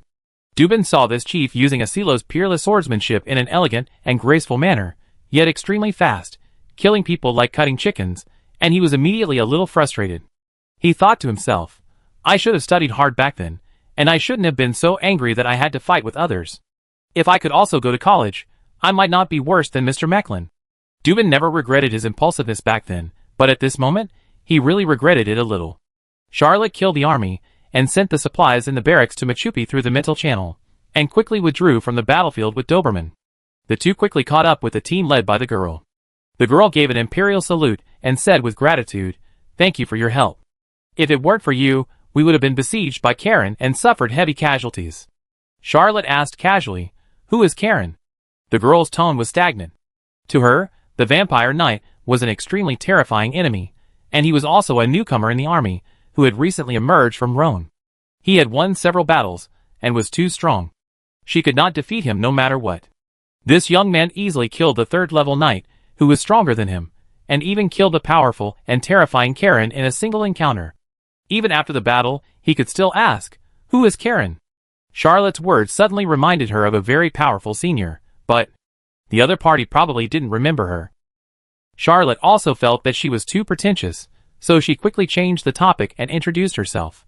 "I am Charlotte Mecklin, the commander of the patrol army in Lukavaro district, the leader of the Knights of Favonius, and the second-level clerk of the 32nd grade. I fought dozens of battles with Hugh's army along the way, which delayed me a bit, so I rushed to Mostar Castle." The girl's eyes lit up, and she exclaimed in surprise, "You are the one who recaptured the Silver Pigeon Castle?" After she said this, her eyes dimmed and she whispered, "I am Anastasia, you should have heard of my name." Charlotte had never heard of her, but Dubin beside her exclaimed softly, "It's the illegitimate daughter of Baron Fila." Charlotte wanted to ask, which illegitimate daughter? Baron Fila's bloodline still exists, aren't they all? Mrs. Nancila. Killed? Then she thought of a possibility and asked, "Is your mother Lady Nancila?" Anastasia's eyes suddenly turned red, and she was about to cry, and whispered yes. Charlotte thought, this woman can't be trusted. Then she heard Anastasia choking and saying, "Lady Nancila refused to believe my mother, and thought she was a spy sent by my father to lure them to attack. So she tortured her. Tortured her until she died." Charlotte suddenly felt as if her chest was blocked. Although he despised Baron Fila and thought he shouldn't trust women, the lady, as a lady of South Slav, did nothing wrong for her country and people. But he never expected that such a loyal woman to South Slav would not be trusted by her own people, and even tortured her to death. He could only say, "Don't sigh for the dust in plain clothes, you can still get home before Qingming. I always hate that people's hearts are not as good as water, and waves are easily created on flat ground." This is a poem from the New World, dedicated to Miss Anastasia. I hope you will accept my condolences. Anastasia obviously didn't understand this poem, which was copied from the mysterious Eastern world and translated by Charlotte into the language of the Old World. Her face was full of "I don't understand. But it's amazing, Mr. Mecklin is really good at both literature and martial arts." Charlotte thought to herself, sure enough, she didn't understand, but it's right that she didn't understand. Chapter 154. After Charlotte's consolation, Anastasia's mood improved a little. Ever since her mother informed on her, and was tortured to death by Lady Southera, her father was plotted against and his entire army was destroyed, she has never been happy or at peace again. She lives in regret, sorrow, sadness, collapse, and helplessness all the time. She even wanted to die many times. It was her mother's hatred that kept her going until now. Every time Anastasia wanted to die, she remembered the scene of her mother being tortured and vowed to kill those enemies. This was the only reason she could survive. Charlotte took the opportunity to make an invitation, saying, "The war is imminent, and it is too dangerous for Miss Anastasia to be alone. I invite you to join the Knights of Favonius, and we will fight side by side." Knowing what happened to Anastasia's mother, Charlotte was completely relieved. This lady would not betray. The hatred between her and Lady Nancila was deeper than that of pure behemoths. Anastasia hesitated slightly, and agreed immediately. Some of the people around her were defeated behemoth soldiers, and some were servants left by her mother. Because they had no logistics, they were already extremely embarrassed, and it was difficult to continue to support. Charlotte gave her a special sense of trust. Especially, this person recaptured Silver Pigeon Castle, the city where she lived since childhood, leaving countless beautiful memories. During this period, Anastasia heard a lot of legends about Charlotte Mecklin, especially from the South Seraph Restoration Army, because Charlotte killed the leader of the Restoration Army, Jonathan, and forced back the Saint Order that South Seraph regarded as a god. She had been portrayed by the South Seraph as an extremely evil demon king and a brutal murderer. But in Behemoth, Charlotte's reputation is much better. In terms of reputation, Charlotte became the savior in the eyes of Behemoth people, when almost all the nobles of Behemoth were defeated or even killed in the battlefield. Charlotte didn't realize that it was much easier for him to gather the fleeing soldiers on the front line than the last time. Charlotte took Anastasia back to the camp of the Knights of Favonius. He first selected about 500 people from the fleeing soldiers, all of whom were the best soldiers, to replenish Anastasia's troops. Anastasia had never expected that Charlotte would be so generous and give her so many soldiers. She had a better impression of the young, handsome, and legendary Mr. Mecklin. Charlotte was actually a little distressed that the gathered defeated soldiers were not easy to form immediate combat effectiveness. Anastasia obviously had experience in leading troops. Just seeing that she could lead more than 100 people and launch a surprise attack at this time, we can know that this lady is talented. He also did not forget to add a wave of soldiers to himself: Doberman, Yellow Bear, Spotted Deer Gwyn, and Wind Wolf Bancroft, and the 50-man combat team was expanded to more than 20. Charlotte thought that she had just experienced an ordinary battle. But she didn't know that her killing of Karen and the third-level Extraordinary Knight of South Seraph had caused a great disturbance in the South Seraph Restoration Army. Several generals of the South Seraph Restoration Army jointly proposed to Shios to send out the Saints to kill Charlotte. Of course, Shios also wanted to kill Charlotte, but the ambush failed last time, and the Blood-Raised Saint had left to participate in the decisive Battle of Felenden. The South Seraph Saint alone could not defeat Mother Karen. Hughes didn't want to say that Charlotte was also protected by a saint, because it would shake the army's morale. The worst thing was that Byron had been asking the South Seraph Saint to go to Felenden, and had made serious threats, which put Hughes under great pressure. Without a saint to back him up, would he have to gamble on Mother Karen's compassion? Hughes didn't agree to send out the saint, and this made several generals of the South Seraph Restoration Army very angry, because no one wanted to confront Charlotte. Charlotte killed John, so everyone in the South Seraph Restoration Army would shout and avenge John, but everyone who heard about fighting Charlotte would come up with various reasons not to do so. Charlotte's record of killing John in the midst of thousands of troops was too shocking. In particular, Lady South Sela knew that Shios was a high-level extraordinary who practiced top knight inheritances such as the Flesh Furnace and the Golden Requiem. He was very powerful. In Lady South Sela's mind, he was a future saint, but he couldn't take down Charlotte. This made people even more afraid of the young commander of Behemoth. Even though all the information showed that he was a low-level extraordinary, no one was willing to believe it. Charlotte didn't know what Lady South Sarah was thinking. After reorganizing the army, he sent someone to send a letter to Mostar Castle, and also pretended to express condolences to the Grand Duchess. He didn't say that he had been in a daze in Machupi, but described himself as a brave warrior who tried his best to advance to Interlaken, but was blocked by the South Seraph Restoration Army led by Hughes. Finally, he witnessed the small city being breached and Duke Joseph being killed under the city of Interlaken, but he continued to fight. As for whether the Grand Duchess believed it or not, it doesn't matter anyway. He also wrote letters to his father and brother. In order not to reveal the truth, the letters were very short, and he deliberately asked different subordinates to write for him so that people would not recognize them from the handwriting. Each letter would be attached with 2 sentences: "The battle is about to start, and Mrs. South Slav is here again. I can't say much. And I was busy fighting and wrote for a certain soldier. I was unable to write the letter myself, so I feel guilty that the emotions are not sincere enough." Unfortunately, as soon as he sent the letter, the South Slav Restoration Army surrounded him, leaving no gap. Mostar Castle never replied to the letter.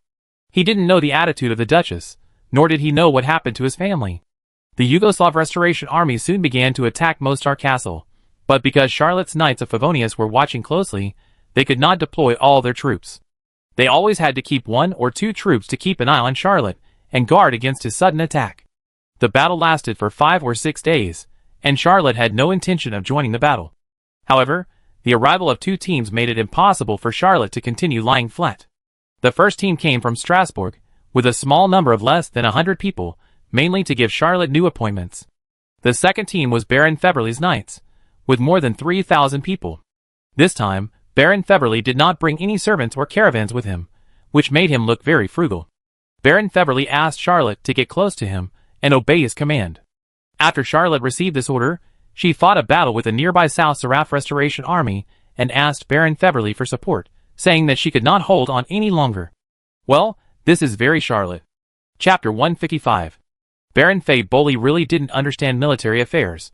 When he saw Charlotte and the South Slav Restoration Army fighting fiercely, and seemed to be defeated at any time, he immediately panicked and ordered the knights to withdraw dozens of kilometers to avoid being burned by the war. At the same time, he also ordered Charlotte to hold on, and never let Lady South Slav kill them. Originally, Charlotte was still thinking about how to continue to fool the Baron. After all, the Lady South Slav, who was fighting with him, was a small group of less than 1,000 people. If they continued to fight, it would be easy to defeat the opponent. Hughes solved this problem for him. He deliberately opened a gap to get out of the encirclement. Baron Febrel immediately commanded the knights to rush into Mostar Castle.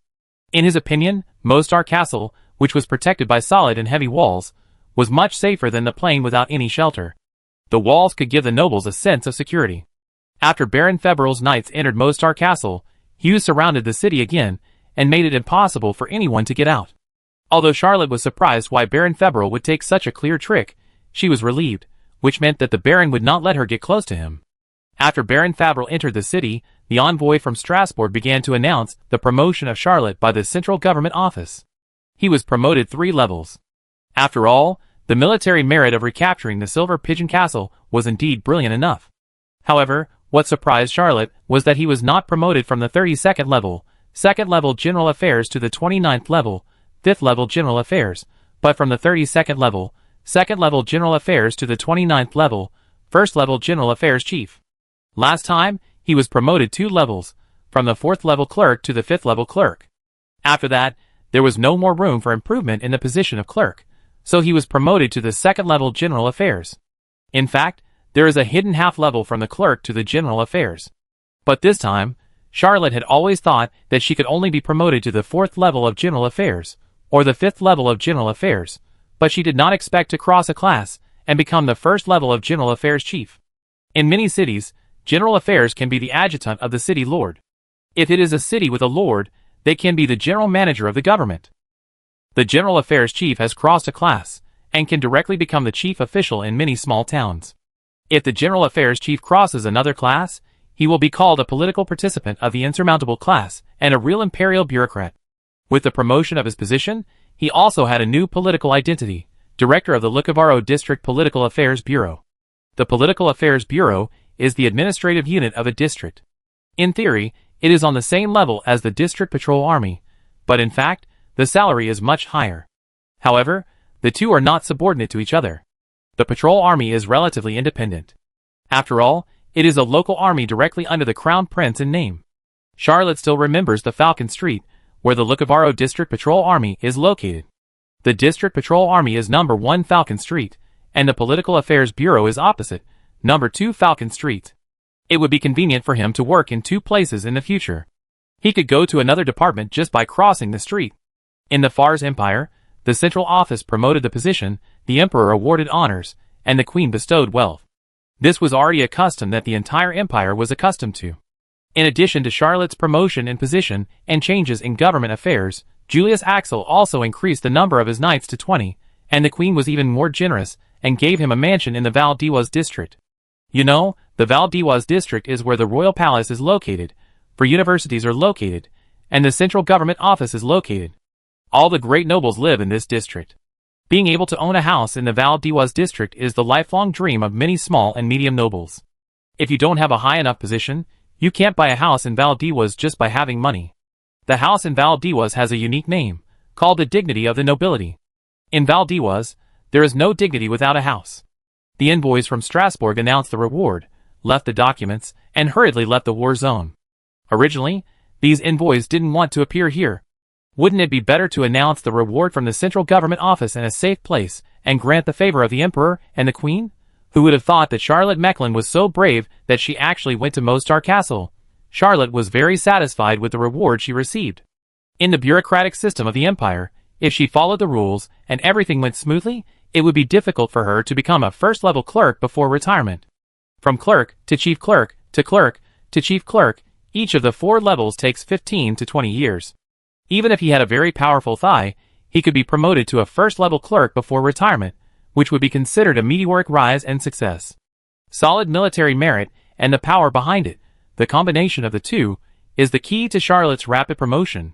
If it were only military merit, well, like Japan, he is still a 3rd-level sergeant at the 47th level. Charlotte's promotion made the entire Knights of Favonius very happy. Charlotte is a good boss, who often treats his subordinates to dinner. Especially after leaving Strasbourg, Charlotte often distributes extra equipment, and many old members of the Knights of Favonius have even changed 2 or 3 waves of equipment. In other armies, this kind of thing is basically impossible. Occasionally, battlefield spoils will be taken away by the superiors. The best superiors will only reward a few centimes, and most superiors will not give anything. Charlotte did not expect that her promotion would also boost morale.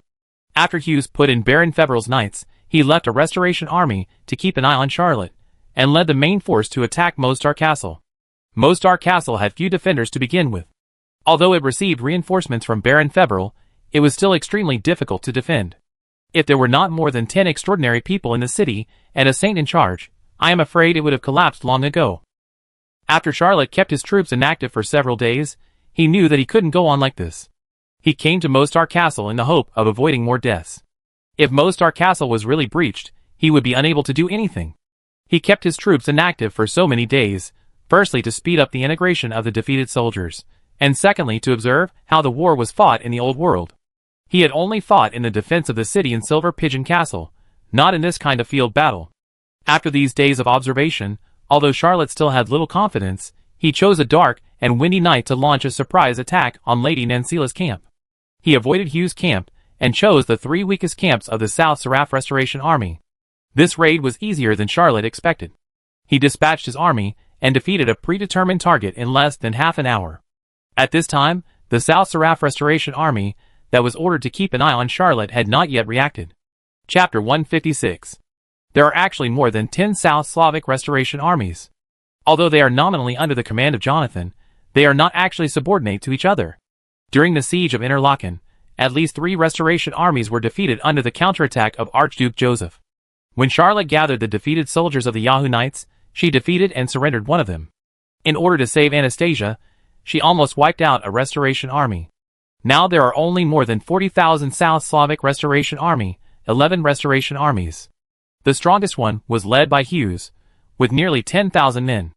The other 2 stronger Restoration armies had 6,000 to 7,000 men each, and they were in a subtle confrontation with Hughes. The remaining Restoration armies were of varying strengths, all relying on the strength of their generals.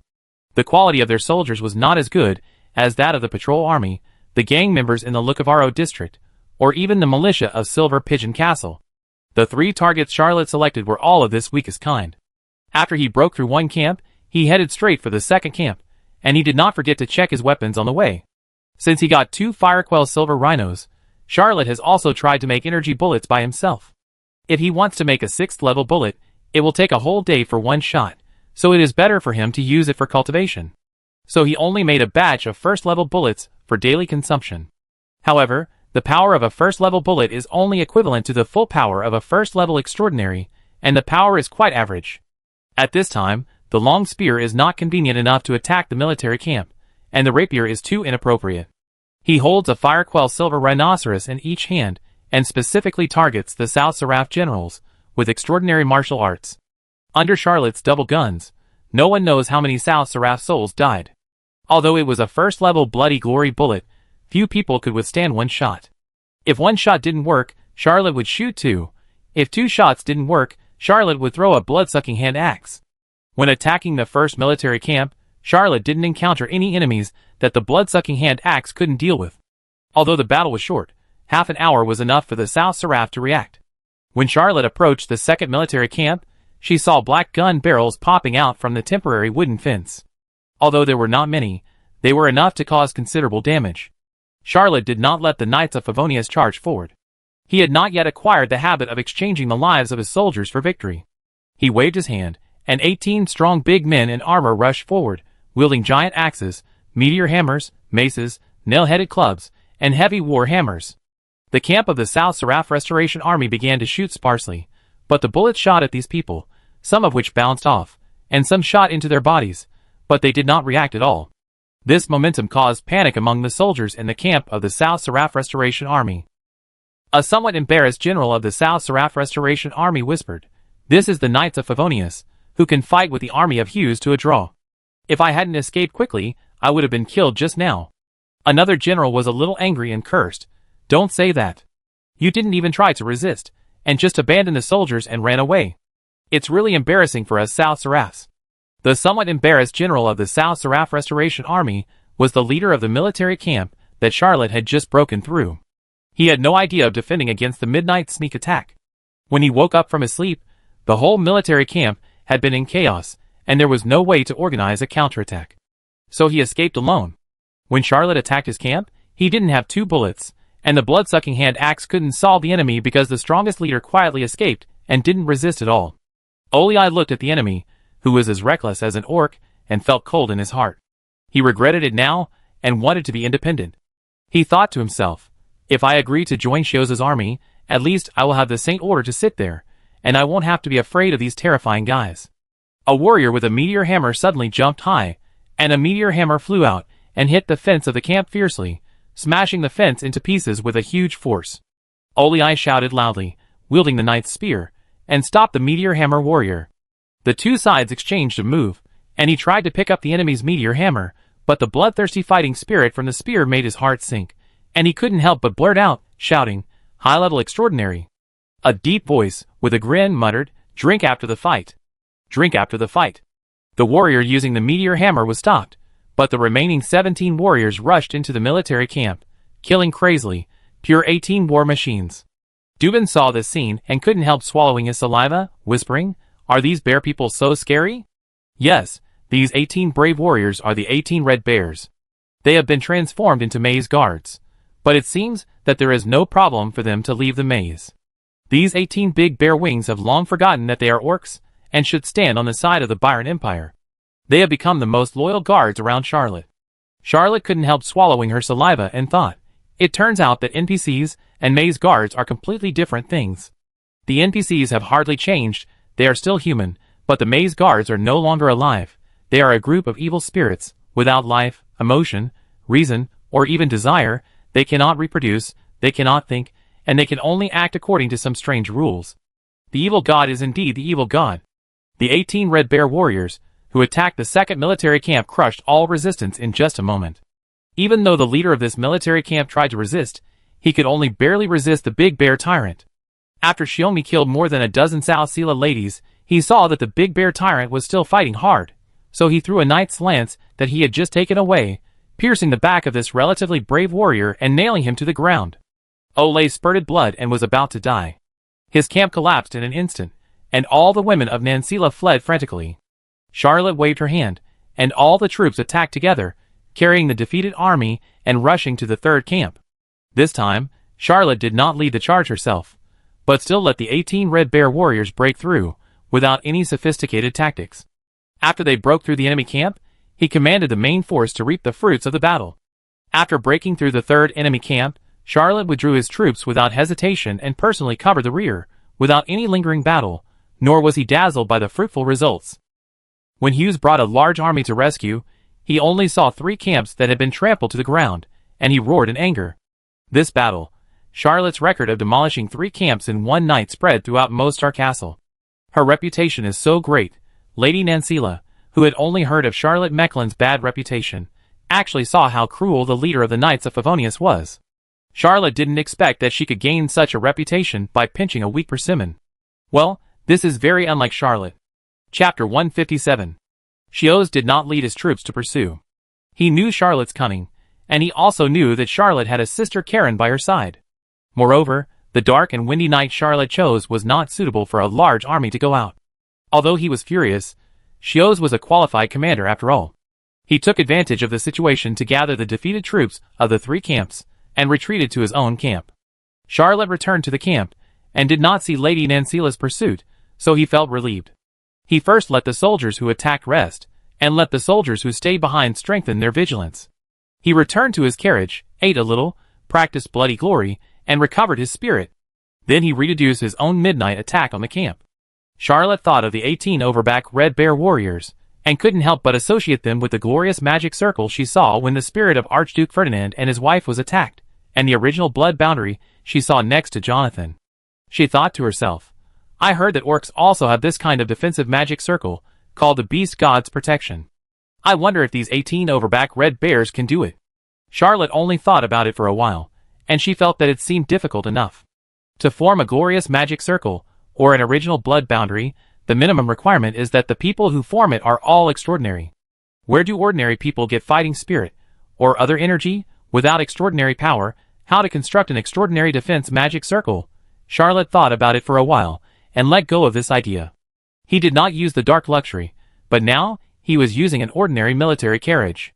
Since ancient times, There have been many generals who can win battles without sharing hardships with their subordinates, but Charlotte asked himself that he, who was not even a keyboard military strategist, did not have that ability at all, so he honestly used an ordinary military carriage. Fortunately, the space of an ordinary military carriage was spacious enough, and he was not cramped living alone. Charlotte reflected for a while, and felt that he didn't seem to have gained any experience. He knew that he was unlikely to become an excellent military strategist, and lacked battlefield acumen. The previous few battles were purely due to the opponent's weakness and his good luck, so he didn't make more efforts. He was about to get out of the carriage to get some fresh air, and suddenly his eyes blurred slightly, turning into a huge meadow with flowers blooming on the meadow, and the scenery was extremely outstanding. Then, Charlotte saw a person she never wanted to see. Hughes. He couldn't help but ask, "Shios, how can you always ask Sister Karen?" Shios said lightly, "How about we fight in reality?" Charlotte pouted and said, "You are murdering." Shios said, "If I really want to kill someone, Sister Karen will definitely stop me. I need you now. If you let me defeat you once in public, I will give you a military merit for saving Mostar Castle." Charlotte touched her chin and said, "But I don't trust you. Don't mention swearing. I think you would rather break your oath than kill me." Shios smiled and said, "If you don't agree, I will send a letter to Mostar Castle and ask them to hand over your parents and brother. I will withdraw my troops. I believe they will agree." Charlotte cursed, "Shameless. Shios, you have changed. You have become shameless. You are a hero of Yugoslavia. How can you do such a shameless thing?" Shios really thought that he had killed Charlotte's family before, but as the war progressed, how could he not find out more about Charlotte? It was not difficult to find out Charlotte Mecklen's identity. He was just deceived for a while. It was impossible to hide such a thing. Hughes smiled faintly and said, "It's not like I haven't killed before. I just killed the wrong person. As for heroes, sorry, heroes can't save South Seraph. Only a murderous and ruthless devil can give South Seraph a new life. For South Seraph, I can sacrifice, I can go to hell, I can abandon all my self-esteem and morality, I can even abandon hatred. I need to defeat you in public once to consolidate my position in the South Seraph Restoration Army. You need a great military achievement. If my intelligence is correct, you are still a clerk, right?" Charlotte wanted to reply, "Clerk? I am not one anymore." But she felt that the 29th grade General Affairs Director was not a high-level position, so she did not refute Hughes' words and said, "I don't really need it." Seeing Charlotte was so stubborn, Hughes took out the trump card he least wanted to use and whispered, "If you don't agree, I will write down all your embarrassing things in the Principality of Behemoth and give them to the lady in Strasbourg." Charlotte smiled and said, "What embarrassing thing can I do?" Juicy looked at Charlotte quietly, and he had some admiration for this guy's toughness. He said, "My messenger will be here soon. If you agree, we will duel under the city of Mostar tomorrow. If you don't agree, you will have to bear the consequences yourself." Juicy turned around and was about to leave the dreamland. Charlotte was so angry that her teeth itched. She suddenly shouted, "Let's fight." Juicy magically appeared a Black Knight spear in his hand, and turned over to stab Charlotte, 3 times faster than before. Charlotte's blood rose suddenly appeared in her palm, and with a slight deflection, she swept away Zeus's Black Knight spear.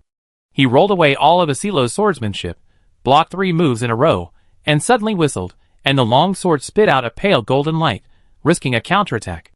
Zeus raised his arm, and fought with the blood rose, and even the colorless blade couldn't break his skin. Charlotte couldn't help but praise, "Your steel bones are becoming more and more advanced in your practice. Aren't you afraid that you will become too hard, and can't be softened in the future?" Shiosi couldn't understand this terrible joke at all. He kicked out, but Charlotte stretched out her foot to block him, and took advantage of the momentum to retreat. Shiosi was about to urge the knight's spear to continue attacking, but Charlotte directly withdrew from the dreamland. He knew that he would definitely not be able to beat Shiosi, so he just wanted to make him uncomfortable. Shiosi was holding the Black Knight's spear. How could he understand that he was tricked by Charlotte? Just to make him uncomfortable, Shiosi kept holding the spear with both hands and pointing it diagonally forward. After a long time, he put a document on the ground and gracefully withdrew from the dreamland. After the 2 young men left, Aunt Karen appeared slowly. She waved her hand gently, and all the files exploded, and the words in the files floated into the air. There were more than 30 names, all women. Behind each name was their deeds with Charlotte. There was Charlotte's affair with a certain baroness. There was an anecdote about Charlotte being recognized and hunted, running naked on the long street, and there was a legend about Charlotte spending a lot of money to win a beautiful woman's sleep. Aunt Karen looked at it for a long time, and said to herself, "It's not complete." Chapter 158. Madame Karen said, "The person the Earl hired is more professional than this." She waved her hand gently, letting the words dissipate, and suddenly covered her mouth and laughed. The madam remembered that the Earl wanted to kill Charlotte with his own hands on the day he got the investigation documents, and she could understand the feeling. The evil god might want to kill young Mr. Mecklin when he saw him, because the paradise that the evil god created to lure people to fall is not as happy as his life. Only and can make such a rebellious young man willing to give up the past. Aunt Karen looked kind. The dream world quietly collapsed. Charlotte sat in the carriage, a little hesitant and murderous. Of course, he knew what Hughes used to threaten him, and he remembered it well. Now Charlotte is most worried about whether Aunt Karen will know these bad things. If Aunt Karen knows, it means that and also knows.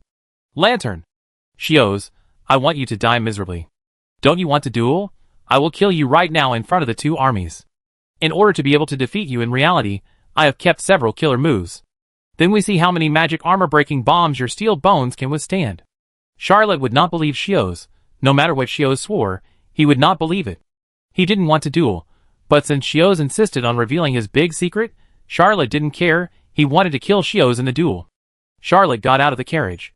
He recently planned to try to condense the blood core, so he never used the bloody glory to devour vitality, because only by relying on self-cultivation can the condensed blood core be the most pure and perfect, with unlimited prospects. Relying on external forces to condense the blood core. It is not Charlotte's choice. After making the decision to kill Shiosi with all his strength, Charlotte felt that something seemed to be relieved from his heart. At this time, the sky was not bright yet, and people kept walking in the camp, guarding against Lady Nancila's sneak attack. A fragrant breeze blew by, and Charlotte immediately knew that it was Anastasia. Frederica had left, Dorothy was left in Machupi, and now Anastasia was the only woman in the military camp. This girl, who should have been full of vigor, always had a look of fatigue on her face, even at this moment, with a bit of worry and deep frowns between her brows. She whispered, "Mr. Mecklin." Charlotte saw her hesitant expression, smiled, and said, "You have never done anything wrong. It is not your responsibility. Don't put too much pressure on yourself." Anastasia almost cried. As an illegitimate daughter, she lived a comfortable life, although she was not presentable.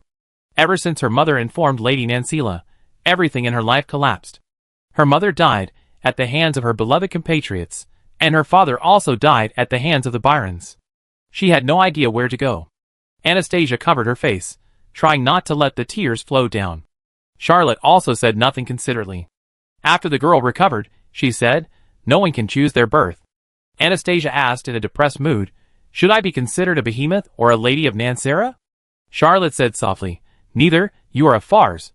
In this world, people are divided into different groups because of faith, religion, region, culture, and various other reasons. Because of different positions, everyone has to dedicate their lives to something illusory. Maybe some people think that their dedication is meaningful, but I think there should be only one kind of people in this world. We can fight for interests, for the country, for the power of survival, but we really shouldn't fight for identity. I am from Fars, you are also from Fars, Behemoth is also from Fars, Lady Souther is also from Fars. We should not have different identities and sacrifice for this identity. Maybe what I said is wrong, maybe few people agree, but I really think so." Anastasia has never heard of such a bizarre statement. She always believes that Lady Souther is different from Behemoth. For a moment, she didn't even know how to refute Charlotte, but she seemed to feel in her heart that if there was no distinction between people from different places in the Empire, and everyone was from Fars, it would indeed reduce a lot of wars. Charlotte held out a handkerchief and watched Anastasia take it and wipe her tears, feeling a little embarrassed. This handkerchief belonged to Anne, and went to see him after his escape and returned to number 58, Champs-Élysées. She handed it to him to wipe his tears. At that time, Charlotte's tears were not sincere. Now he wanted to lend it to another girl to wipe her tears, which made him feel a little sorry for Anne. After Anastasia wiped her tears, Charlotte took the handkerchief back in an ungentlemanly way and said, "Maybe what I said doesn't make sense, but Miss Anastasia, you should take it as a life creed. Believe that you are not from any region, but from Fars, and that will make you feel much better." Although Charlotte was comforting Anastasia, her heart was filled with Hughes. When she thought about the duel with Hughes tomorrow, she had no other thoughts. At this time, Hughes was arguing with two generals of the Restoration Army. These two were both high-level extraordinary people, respectively in charge of two armies second only to Hughes. Although they reluctantly submitted to Jonan's leadership, they were not convinced by Hughes. Zalman said loudly, "Hughes, you can't duel with Charlotte. You are the leader of the Restoration Army. You can't take risks. I will fight tomorrow. I will definitely kill the murderer under the Mostar Castle and avenge Jonathan." Another general, Lynn Bosnian, also said, "No, let me do it. Zalman, you are old. If you fail, won't it be a disgrace to us, Lady Nancila? I have made a breakthrough in swordsmanship recently. I have condensed the Certificate of Glory, the Certificate of Courage, and the Certificate of War. I can let that little behemoth know what a real knight is." The information about Charlotte eventually spread among the Yugoslav Restoration Army. Although the lower-level soldiers were still shocked by his achievements, the high-level generals of the Restoration Army knew that Charlotte Mecklin was just a low-level extraordinary. So when Hughes said that he wanted to duel with Charlotte under the Mostar Castle, the other two most important generals of the Restoration Army, Zalman and Lynn Bosnian, both wanted to fight for this duel that was destined to become famous. Shiossi was silent, allowing the two generals to quarrel until they broke off their relationship and were about to escalate the quarrel into a duel. Then he said lightly, "Lady Nancila should not fight among herself, so let Zalman go. He is a level 15 knight, a little higher in rank." Zalman and Lynn Bosnian looked at each other, both slightly proud. Their quarrel was actually for Shiossi to see. Before coming to Shiossi, the two had agreed that no matter which of them went out to duel, it would be fine, but Shiossi could not go out and earn prestige. They didn't want another Jonathan. Chapter 159. After all, Charlotte had worked in the Fars Empire, in the central government office for 2 years, and was familiar with the various office procedures of the empire. He was very cunning, and made 3 copies of the duel document that was legally binding and sent someone to Mostar Castle first, asking Grand Duchess Joseph and Grand Priest Augstraden to be witnesses of the duel. The Duchess and the Grand Priest signed their names happily, and sent the document back. Charlotte then sent the duel document to Hughes' camp. Hughes slightly changed a few words and mentioned a third witness, Vigo, a holy knight of South Seraph.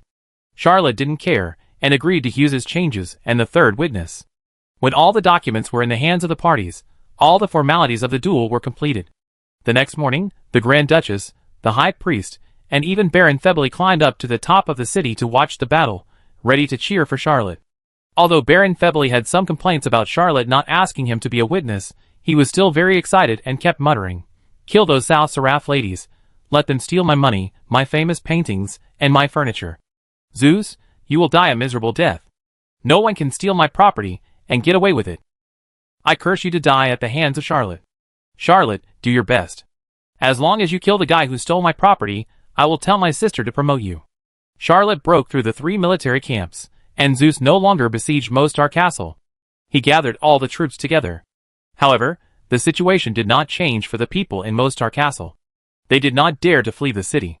When it was noon, Charlotte brought her own team, as well as Doberman, Yellow Bear, Anastasia, Gwyn the Spotted Deer, Bancroft the Wind Wolf, and 18 Red Bear warriors, to the city of Mostar.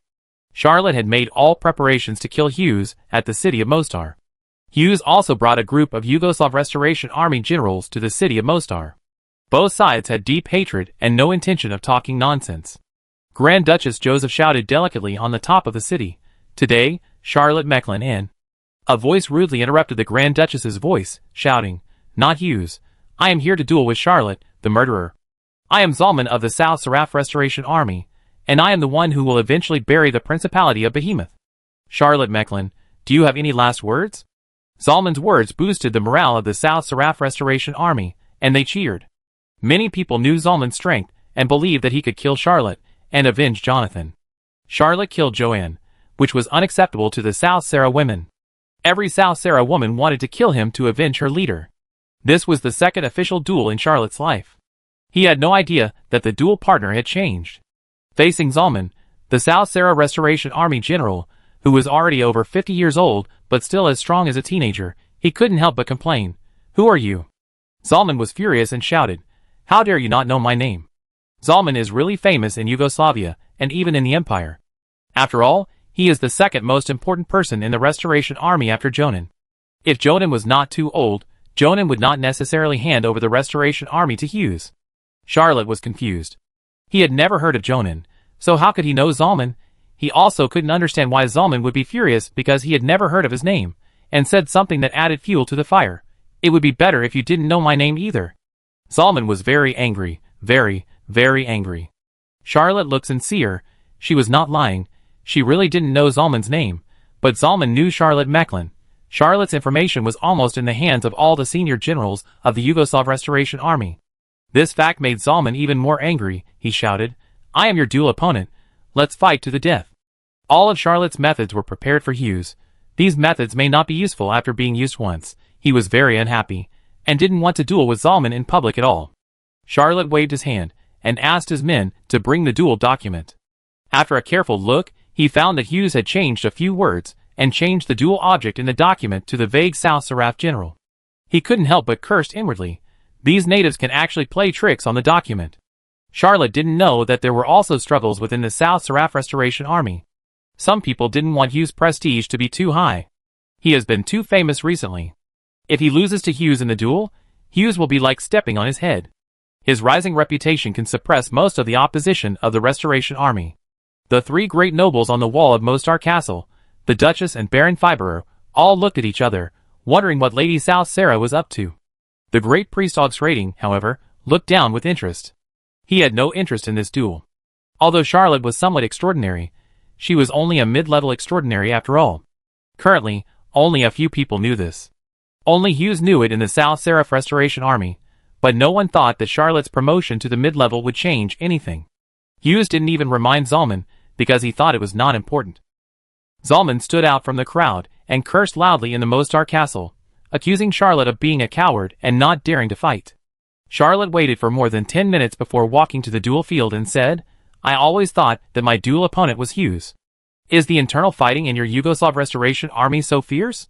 Hughes actually deliberately let you die?" Zalman was furious. He was also frightened by Charlotte's record until he learned that Charlotte was just a low-level extraordinary. He even saw the embarrassing incident of him running naked on the street in his early years in the information, and he looked down on Charlotte even more. Zalman yelled, "Today, I will beat you naked." He thought this was a powerful humiliation. Charlotte's face was indeed livid, and she looked at Hughes. Hughes shrugged his shoulders and said nothing. For him, this was a necessary sacrifice for the unity of Lady South Sarah. Although it was Charlotte's privacy that he sacrificed, he still felt clear conscience. Charlotte took a deep breath and comforted herself. Maybe these old news will prevent me from marrying in, but I have a good job now, so I don't necessarily have to eat gigolos. Today, these bastards must die. Even if they summon evil gods, I can't allow them to live. Charlotte adjusted her mentality in an instant, pulled out the blood rose, and her fighting spirit was as blazing as fire. Chapter 160. Zalman is a level 15 knight, and has obtained the 5 knight certificates, namely, the Certificate of Glory, the Certificate of Courage, the Certificate of War, the Certificate of Hills, and the Certificate of the Earth. Zalman is not a man who keeps his promises, so he did not obtain the Certificate of the Oath. He is a lady of South Sela, and has been fighting in his hometown for the cause of restoring his country. He has never seen the sea, and has not obtained the Certificate of the Ocean. He has never witnessed a storm, so he does not have the Certificate of the Storm. Despite this, he is still a very powerful knight, with the most popular flame fighting spirit in South Sela, gushing around his body, and the knight's spear in his hand also produces a blazing white light. Zalman was a well-known high-level extraordinary, and Charlotte was a rising star in the army. Their duel attracted not only the attention of the Yugoslav Restoration Army and the Knights of Favonius, but also the attention of the people of Mostar Castle. At this time, the top of Mostar Castle was already full of people. Belisa followed the Duchess and looked at the young man who was dueling under the castle. Suddenly, she felt a little warm in her heart. Although she was rejected by Charlotte, she inexplicably developed a slight affection for this young man. Charlotte was a type he had never seen before, which made Belisa feel very fresh. Just when Charlotte and Zalman started the decisive battle, almost no one noticed that Hughes quietly left the duel field, retreated to his own barracks, and immediately left with an elite force. Coincidentally, although Belisa was very concerned about this duel, she accidentally glanced and saw Hughes's back as he left. This girl did not behave well in front of Charlotte, but she was able to become the most popular woman among young men in Mostar Castle. She was not a fool, and a girl with nothing to offer would not be kept by the Duchess. Belisa glanced at the top of the city wall. Almost all the nobles in the city came out to watch the battle. Her heart skipped a beat, and suddenly a thought came to her mind. What if Lady Nansila attacks the city? She was about to tell the Duchess about this, But she also knew that the Duchess was very strict. If she guessed wrong, she would definitely be punished. As for the High Priest, it was even worse. After entering the city, the High Priest Oxraden asked the Duchess for a few young and beautiful virgins, looking like an old pervert. Belisa couldn't imagine if the High Priest asked the Duchess for her, would the Duchess refuse? She knew very well that she was just a maid, and even if she was favored, she would not let the Duchess offend a High Priest of the Holy Order for her. Especially, the current Mostar Castle was in turmoil, and needed the protection of the Holy Order. Baron Thebeli was even worse. Belisa hated the Emperor's brother-in-law very much, and knew that he was not a good general. If Lady Nansila attacks the city, everyone will be watching the duel, and will be unprepared. I need to find helpers. Helpers. Outside the city. Belisa took a few steps back, trotted to a deserted wall, and then jumped down like a bird. She was also an extraordinary person, but she never showed her skills. The battle between Charlotte and Zalman reached a climax at the beginning. Charlotte's swordsmanship was fast and changeable, and Zalman's knight's lance was fierce and unparalleled, and there was a blazing white light on the lance, which was a supernatural power formed by the condensation of fighting spirit, just like Charlotte's colorless blade. Charlotte has several special abilities, and Asilo's swordsmanship has been practiced to the 7th movement. Everything is hazy. Although he is slightly at a disadvantage, he can still hold on. The two fought fiercely for more than 20 moves, and the scope of the battle gradually expanded. Charlotte tried to drag the battle to the wandering fight mode. His bloody glory is far less powerful than his opponent's fighting spirit, but he has special abilities such as light agility, spirit spider, and young dragon wings. His speed is not inferior. As long as he does not try to decide the outcome, he can drag the battle for a long time. This was the combat experience he had gained from hundreds of duels with Xiao Si in the Dreamland. Although Zalman was still above Xiao Si in the extraordinary level, his actual combat power was far behind. He was helpless against Charlotte's roaming fight, but he didn't think Charlotte could defeat him with such a trick, so he shouted wildly, "Is this all you have? Show your manly level. This jumping fighting style is not suitable for you. It will only make you die more miserably." Charlotte didn't care about the other party's ridicule. He was considering which move to use to deal with the opponent, so that he could hide more killer moves. Don't feed the dog with a big meal. The most powerful trump card should be reserved for Hughes. Doberman, Yellow Bear, Anastasia, Gwen the Spotted Deer and Bancroft the Wind Wolf were watching the battle, when they suddenly saw a girl running towards them. Belisa saw them and shouted, "The South Seraph Restoration Army may take advantage of everyone watching the duel to attack Mostar Castle. Is there anyone willing to help?" Doberman and Yellow Bear, Gwen the Spotted Deer and Bancroft the Wind Wolf, all followed Charlotte's lead and refused together. "We have to defend our position for Mr. Mecklin and cannot leave the duel field." Although Belisa was frustrated, she still tried hard and shouted, "If Lady Nansila attacks, Mostar Castle will fall, the Duchess and the people in the city will die. Please help me." Dubin and the others refused again, but Anastasia took a deep breath and said, "I am willing to help." Belisa was overjoyed and said, "I will take you there. I can see the direction of their army's movement." Anastasia said to Dubin and Huang Xiong, "I will go and see. If Lady Nansila really wants to attack the city, I must stop them." Dubin did not persuade Anastasia. Charlotte and Dorothy were not there. He was actually the person with the most decision-making power in the Knights of Favonius. He whispered, "Go quickly and come back quickly. If Lady Nansila does not take action, don't say anything when you come back." He did not believe that Lady Nansila would attack Mostar Castle, but he was willing to cover Anastasia.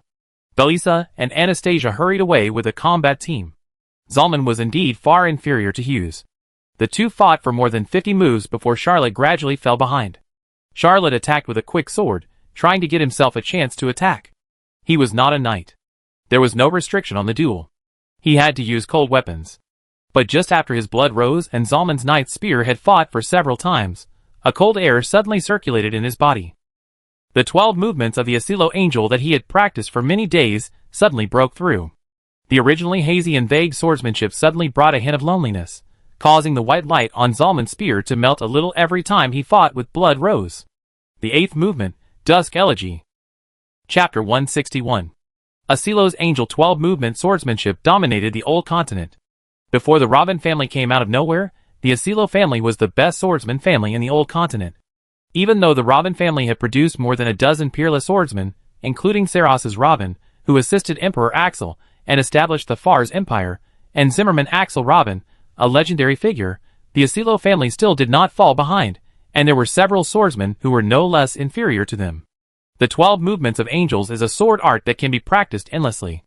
Even among the vampires of Asilo, few can comprehend the 6th movement before the age of 50.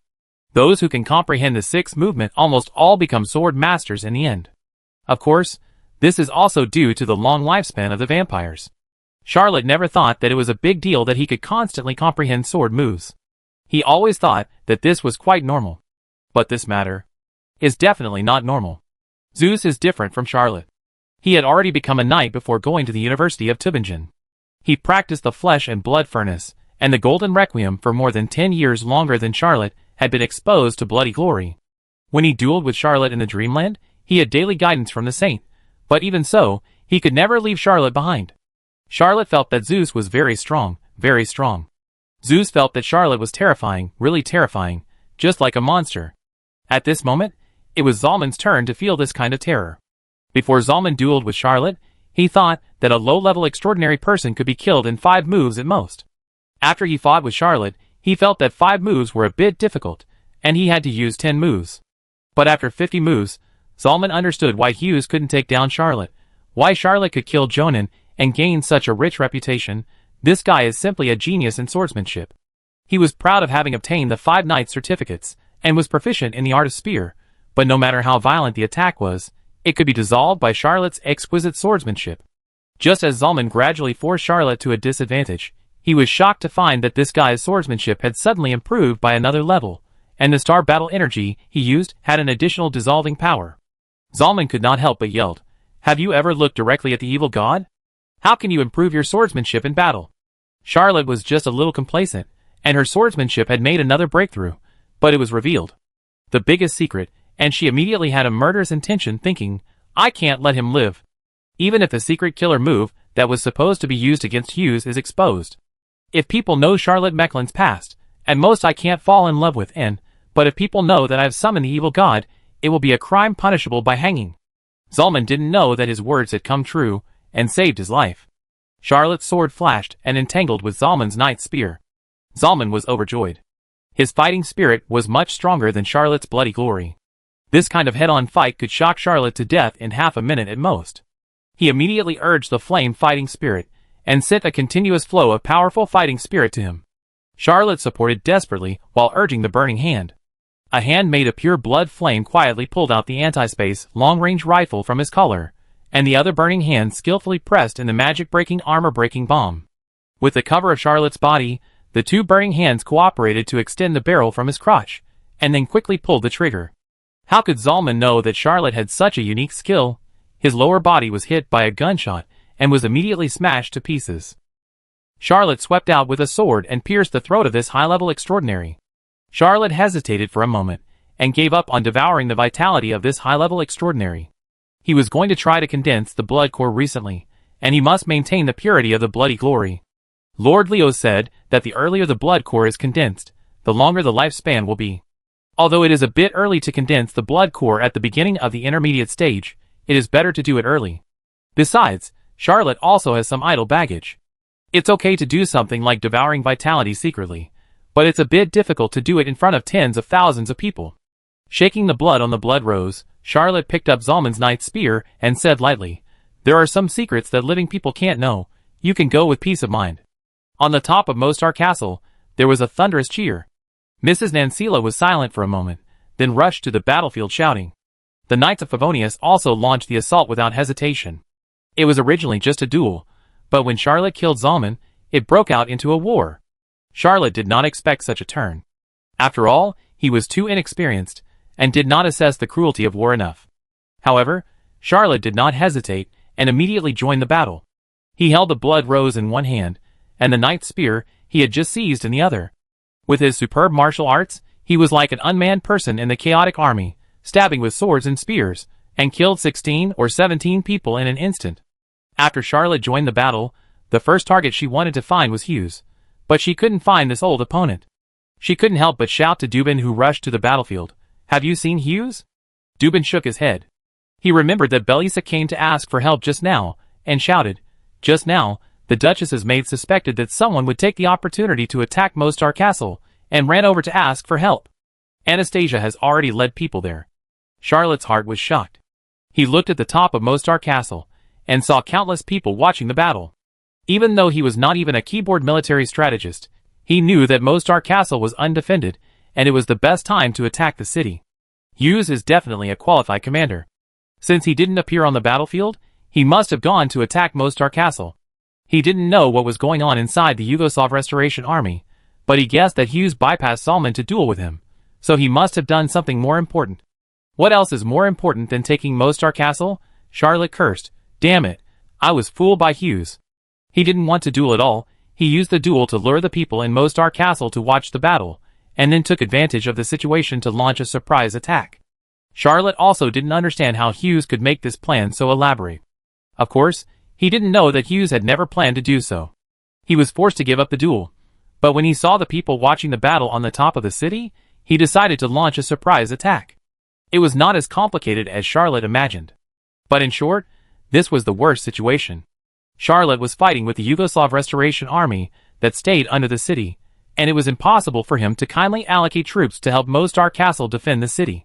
He quickly judged that the best option was to take advantage of Hughes' sneak attack on Mostar Castle, and defeat the current Yugoslav Restoration Army first.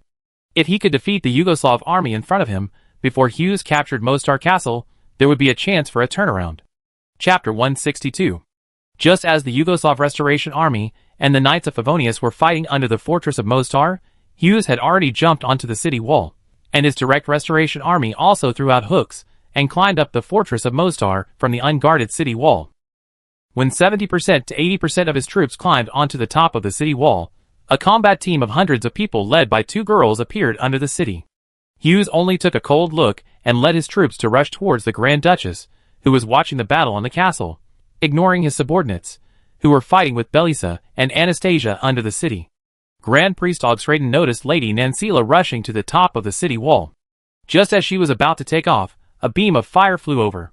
Saint Vigo of Nancila took action and stopped the Grand Priest, who was about to join the battle. The two of them were entangled in light and flames, and the fight was getting farther and farther away. Obviously, neither of them could support the army below. Hughes took the lead and killed all the nobles watching the battle on the top of the city wall. He killed through the audience seats in one breath and rushed to Grand Duchess Joseph. This Grand Duchess actually took office not long ago, because not long ago, the Principality of Behemoth was still Archduke Ferdinand and his wife. She was so scared that her face turned pale, and she shouted, "Don't kill me."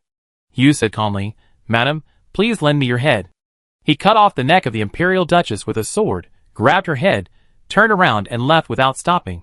Baron Fade boldly witnessed this scene and jumped directly from the top of the city wall in fear, shouting, "Charlotte, save me." But no one paid attention to him. Hughes attacked the city only to kill the Grand Duchess, and had no intention of targeting him at all. Charlotte was entangled with Lady Nancila's army, and had no spare time to save the Baron. Baron Fiboli broke his legs when he jumped off the city wall, and he lay on the ground wailing. Hughes led his army to open the gate of Mostar Castle from the inside, rushed out with his troops, and shouted loudly, "I have broken through Mostar Castle and killed Grand Duchess Joseph. Long live Lady Southerly." The Southerly Restoration Army, which was fighting bitterly with Charlotte's Knights of Favonius, collapsed and fled in all directions just when Hughes left the city. The morale of the Knights of Favonius suddenly increased, and Charlotte did not dare to pursue the defeated soldiers. She ordered the Iron Barrel formation to be set up to prepare for Hughes' attack. The Knights of Favonius shrank their front lines, forming a series of Iron Barrel formations, and moving closer to each other. The Iron Barrel defense formation is an old tradition of the Knights of Favonius. After all, they were originally patrolling the city. After leaving the city, Hughes looked at Charlotte from a distance, and ignored this lifelong enemy. He gathered the Restoration Army, and slowly retreated. Charlotte breathed a sigh of relief. He had no confidence that he could withstand Hughes' full-scale attack on the plain. When the South Seraph Restoration Army retreated, he noticed Baron Feboli, who was wailing until his voice was hoarse, and sent someone to send him to Mostar Castle. He himself absolutely did not want to enter Mostar Castle, because he did not want to see his family. Charlotte lost more than 1,000 people in this short battle, not counting the team that Anastasia took away. He was extremely sad. Although war always kills people, you really can't let your own people die. Facing the fallen soldiers of the Knights of Favonius, Charlotte was very sure that she could not be a qualified military strategist. Dubin volunteered to take his own people to do reconnaissance. About 2 hours later, When he came back, he brought back Belisa and Anastasia, as well as hundreds of prisoners. Dubin said loudly, Mrs. Nancila has withdrawn. They climbed up the city wall from the north, but Belisa and Miss Anastasia caught the army behind them. In order to kill the Grand Duchess, Hughes abandoned these people and was captured by us. Charlotte was silent for a long time. He finally realized that he was deceived by Hughes again. Hughes didn't want to duel at all, and even killing the Grand Duchess might not be his goal. His goal was to withdraw troops. As for why they withdrew the troops, there were only two reasons. The logistics could not support it, and the situation had changed, and the South Seraphs were needed to continue to serve as cannon fodder. Charlotte quietly gathered the Knights of Favonius, cleaned up the battlefield, and gathered together the baggage left by the South Seraph Restoration Army and the equipment of the dead soldiers. She first replenished the army with supplies, and then sent the remaining supplies and the bodies of the dead to Machupi. When he was on Earth, he saw those historical time travel stories that always built mausoleums for the soldiers. He never understood why it was so troublesome. The Huang family's ancestral tombs had long been gone, but at this moment, he felt the same way. In the evening, a baron from Mostar Castle sent someone to invite him into the city. Charlotte took a look at the name and decisively refused. Not long after, Baron Febril also sent someone to invite him into the city.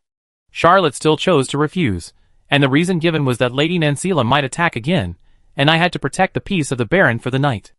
Baron Febril was very moved and sent someone to send out a batch of food. Charlotte directly distributed it to his soldiers.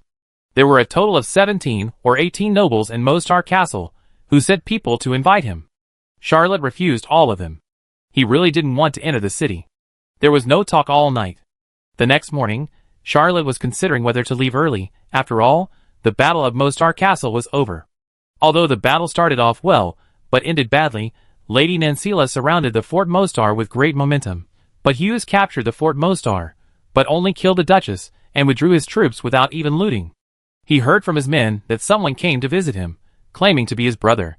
Charlotte sighed. He really didn't want to be involved with the past, nor did he want to see his relatives, but he had to see them. He met his brother Mycroft Mecklin and his brother's wife, Winnie Mecklin, for the first time in a military carriage. After getting married, she changed her surname to her husband's. Charlotte's brother is 7 years older than him, and is in his prime. As a very successful businessman, he has a bit of cunning in his temperament, but he has extremely complicated feelings for his brother. Apart from being admitted to university, Charlotte was quite useless when she was young. Winnie's feelings are more complicated than her husband's. Her original name is Winnie Martin. That's right, Charlotte's sister-in-law is actually Sylvie Martin's sister. She once promoted the marriage between Charlotte and Sylvie, but later Charlotte did a few very dishonorable things. Sylvie was furious and wanted to cancel the engagement many times. It was Winnie who persuaded her sister. In the end, Sylvie successfully canceled the engagement. Charlotte also staged a scene of a prodigal son returning. Chapter 163. Charlotte was very enthusiastic towards her brother and his wife. In her memory, whenever Charlotte was short of money and wanted to ask her brother for money, she would always show this enthusiasm. Mycroft Mecklin was actually quite strict in front of his brother, but before he left, he had heard that his brother was already a 32nd class second-level clerk, and it was Baron Fiboli who personally announced that he was already a big shot, so he was inevitably a little reserved. Although the couple were taken to Mostar Castle, they did not have the opportunity to meet any nobles.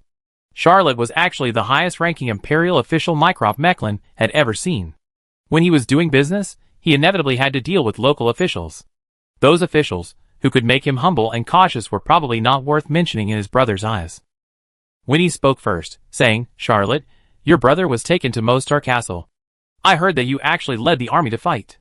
I have been very worried. I am also worried about you. Have you suffered any hardship?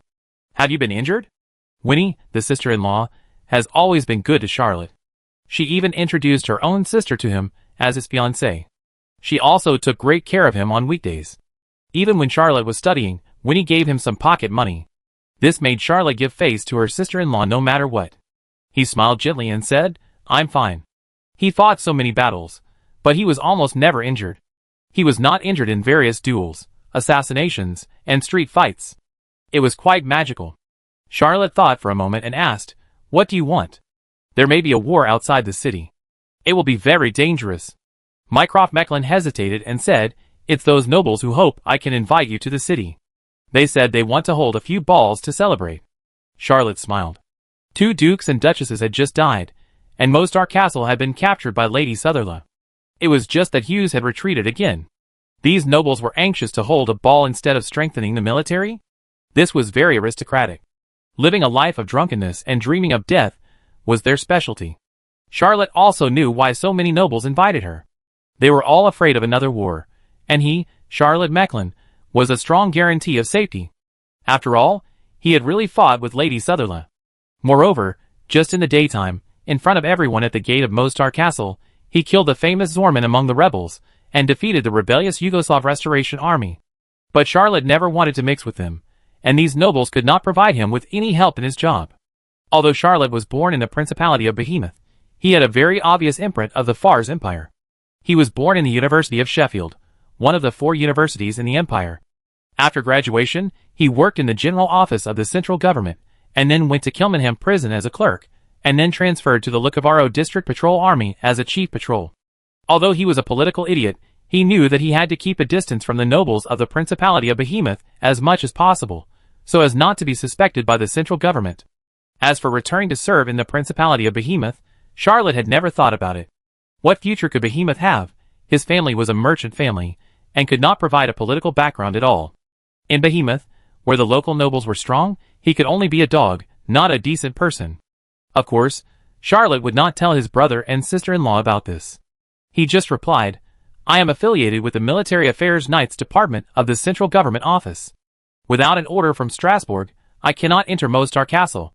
Look, I miss my father and you so much that I didn't dare to go to Mostar Castle, let alone to attend the ball." Mycroft Mecklin was speechless. He knew that Charlotte was not telling the truth. How could people in Strasbourg, who were far away in Mostar Castle, know that he had been to the city? To ease the atmosphere, Winnie interrupted and asked, "How is Sylvie?" She went to Strasbourg and rarely wrote letters. Charlotte smiled and said, "Sylvie is doing well. She chose to be a female detective and joined the Cat Detective Agency, one of the 7 largest detective agencies in Strasbourg. I also know their president Winnie Arzino, who is a great high-level extraordinary person who runs a successful detective business. Sylvie will have a bright future under her." Winnie sighed and said, "I always thought you would be together, but did you break off the engagement in the end?" Charlotte nodded. Sylvie must have written home to tell him about this, and he didn't want to hide it. Although Sylvie was a very good girl, and was obviously better. Thinking of this, Charlotte couldn't help but feel a little melancholy. The damned Hughes made up stories about his past. Who knew whether Aunt Karen would know about it? He had never thought that the Count would investigate him. After all, he and Anne had not even started dating, and even on Earth, there were not many companies that would do background checks seriously, let alone the old world. Charlotte still had a fluke. Especially because the Count asked Aunt Karen to protect him, Charlotte made a wrong assessment of a father's love for his daughter, and the favor of the god of luck to him. One underestimated, the other overestimated. Charlotte accompanied his brother and sister-in-law, had a simple meal in the military carriage, and sent them off. Before leaving, he also gave his brother and sister-in-law a gift, a military carriage. This carriage was sent by the Military Logistics Department of the General Office of the Central Government to the patrol troops in the Lucavaro district. It had a clean origin, and would not cause any trouble. He only needed to make a combat loss report to settle the account.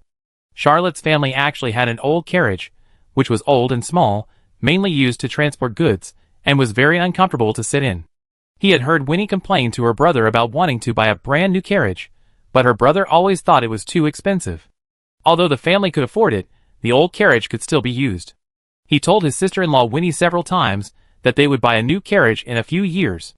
The carriage Charlotte chose was of very good quality, and used military draft horses, which were very young, only 8 years old. Mycroft and his wife were very happy. In fact, although they felt that they had a clear conscience towards their brother, they were not sure whether Charlotte would feel resentful. They even worried that Charlotte would want to retaliate against them after she became successful. Although Charlotte's attitude was not very intimate, she showed respect to her brother and sister-in-law. The carriage was a sign of goodwill. On the way back to Mostar Castle, Winnie said, "I still think that Sylvie and Charlotte are a good match. Before, you thought that Charlotte was too promiscuous and couldn't run a family well, but how well is Charlotte doing now? I want to write a letter to persuade Sylvie. The things Charlotte did when she was young are not unforgivable." Mycroft Mecklin suddenly wanted to say, "Will you not let me do those things?" Chapter 164. After sending her brother and sister-in-law away, Charlotte made a decision to evacuate Mostar Castle in the afternoon. He had a premonition that if he stayed any longer, something might happen. There was no Duke or Duchess in Mostar Castle today. Archduke Ferdinand and his wife had no children who lived to adulthood. Archduke Joseph and his wife were said to have a daughter who was now anonymously studying at a university. Charlotte did not believe that this unknown noble girl could inherit the Principality of Behemoth. The attitude of the Empire is very clear. It wants to turn the Principality of Behemoth into a county directly under the Empire, where officials can be stationed to manage it. Just like the Silver Pigeon Castle, in the end, it was not inherited by Baron File's relatives, but by an outsider, Baron Fablee. The local forces of the Empire are divided into counties directly under the Empire, autonomous territories of local people, territories of nobles, overseas territories, and overseas vassal states. As an empire, of course, the more counties directly under the Empire, the better. It is best not to have disobedient autonomous territories and noble territories, but the Empire itself is ruled by great nobles, and the needs of the Empire and the Empire's managers are contradictory. At Charlotte's command, the Knights of Favonius immediately took action. After leading his men to win several battles, Charlotte's prestige was rising, and all the knights were willing to obey his orders. Charlotte's goal was still Machupi, and he had nowhere else to go. When Charlotte was commanding the army to set off, the Grand Priest Augsrating descended from the sky. Although the Grand Priest had experienced a battle, he was still calm and composed, and there was not even a wrinkle on his priest's robe. Charlotte bowed, but was thinking, is there anyone from my Knights of Favonius that has been favored by Grand Priest Augsrating? He actually stopped him openly. This guy is quite charming. Grand Priest Augsrating refused. Charlotte invited him to get on the military carriage, smiled slightly, and said, Mr. Mecklin, do you know why Hughes withdrew his troops? Charlotte shook her head, indicating that she didn't know. The Grand Priest said lightly, because the battle between Byron and us has become increasingly intense. Both sides have deployed more than 500,000 troops in Felendon, at least 10 saints, and dozens of high-level warriors each. The casualties are getting more and more serious. The two empires are all drawing troops to replenish Felendon. Charlotte was shocked. Saints can easily crush an army, but they actually deployed so many in Felendon? What's more, there are dozens of high-level extraordinary people. High-level extraordinary people are not cabbages. Whether it is the Principality of Behemoth or the territory of South Seraph, the high-level extraordinary people of both sides may not add up to more than 10. Charlotte asked, what can the High Priest teach you? High Priest Augsrating said, you can have 3 or 4 choices, such as going to Felendon. I strongly recommend you not to make this choice. For example, you can stay in the Principality of Behemoth, but you may not be able to compete with Baron Fiboli, and you will also lose the opportunity to make achievements. For example, go to the Engrima Empire. Charlotte was a little confused and asked in a low voice, my position level is not enough to be an envoy of this level, right? Grand Priest Augsrating smiled and said, yes, your position is indeed not high enough to be the ambassador sent by the Fars Empire to the Engrima Empire, but it is enough to be my deputy. Charlotte's eyes lit up and said, I am willing to serve the Grand Priest, and do some insignificant things. War is cruel, and Charlotte would certainly not refuse to be able to leave the battlefield. But he also had some doubts, and said carefully, will my Knights of Favonius serve as escorts? The High Priest shook his head and said, the envoys don't need so many people. You can take at most 50 people. Strasbourg will send another group of people. We will meet in Strasbourg first, and then set off. Charlotte hesitated slightly. He didn't want to lose the Knights of Favonius. Although this knight group was not the strongest in the world, it was a team that had been accumulated for a long time, and had a group of extraordinary people. Who among the time travelers didn't have a dream? The Knights of Favonius was the seed of Charlotte's dream. The High Priest seemed to see through his thoughts and said with a smile, your Knights of Favonius can also have 2 choices, handed over to Baron Feblee. Okay, I know you will refuse. Then, there is another choice, to enter Cappadocia. Charlotte was a college student after all, and she quickly memorized the information about Cappadocia. This is a small coastal town, but it is not a famous seaside resort like Sainis. It is a port with a small population of only a few thousand people. Cappadocia was originally a pirate fortress, but it was captured and the pirates who occupied Cappadocia were hanged. It became an ordinary town, but that was not important. What was important was that it was within the territory of the Engrima Empire. Charlotte understood immediately and asked in surprise, you want me to turn Cappadocia into a labyrinth? The Grand Priest Augsrating nodded imperceptibly. Charlotte really understood this time. The Grand Priest was going to the Engrima Empire, but was worried about being caught and executed by the Ingrima Empire, so he wanted to leave himself a way out. Charlotte did not hesitate and replied, "I will do my best to protect the High Priest." High Priest Oxraden nodded with satisfaction and said, "My child, I am very satisfied with your intelligence." Neither Charlotte nor the High Priest mentioned how to let the thousands of knights of Favonius enter the Ingrima Empire and occupy Cappadocia, because they all knew that this was impossible.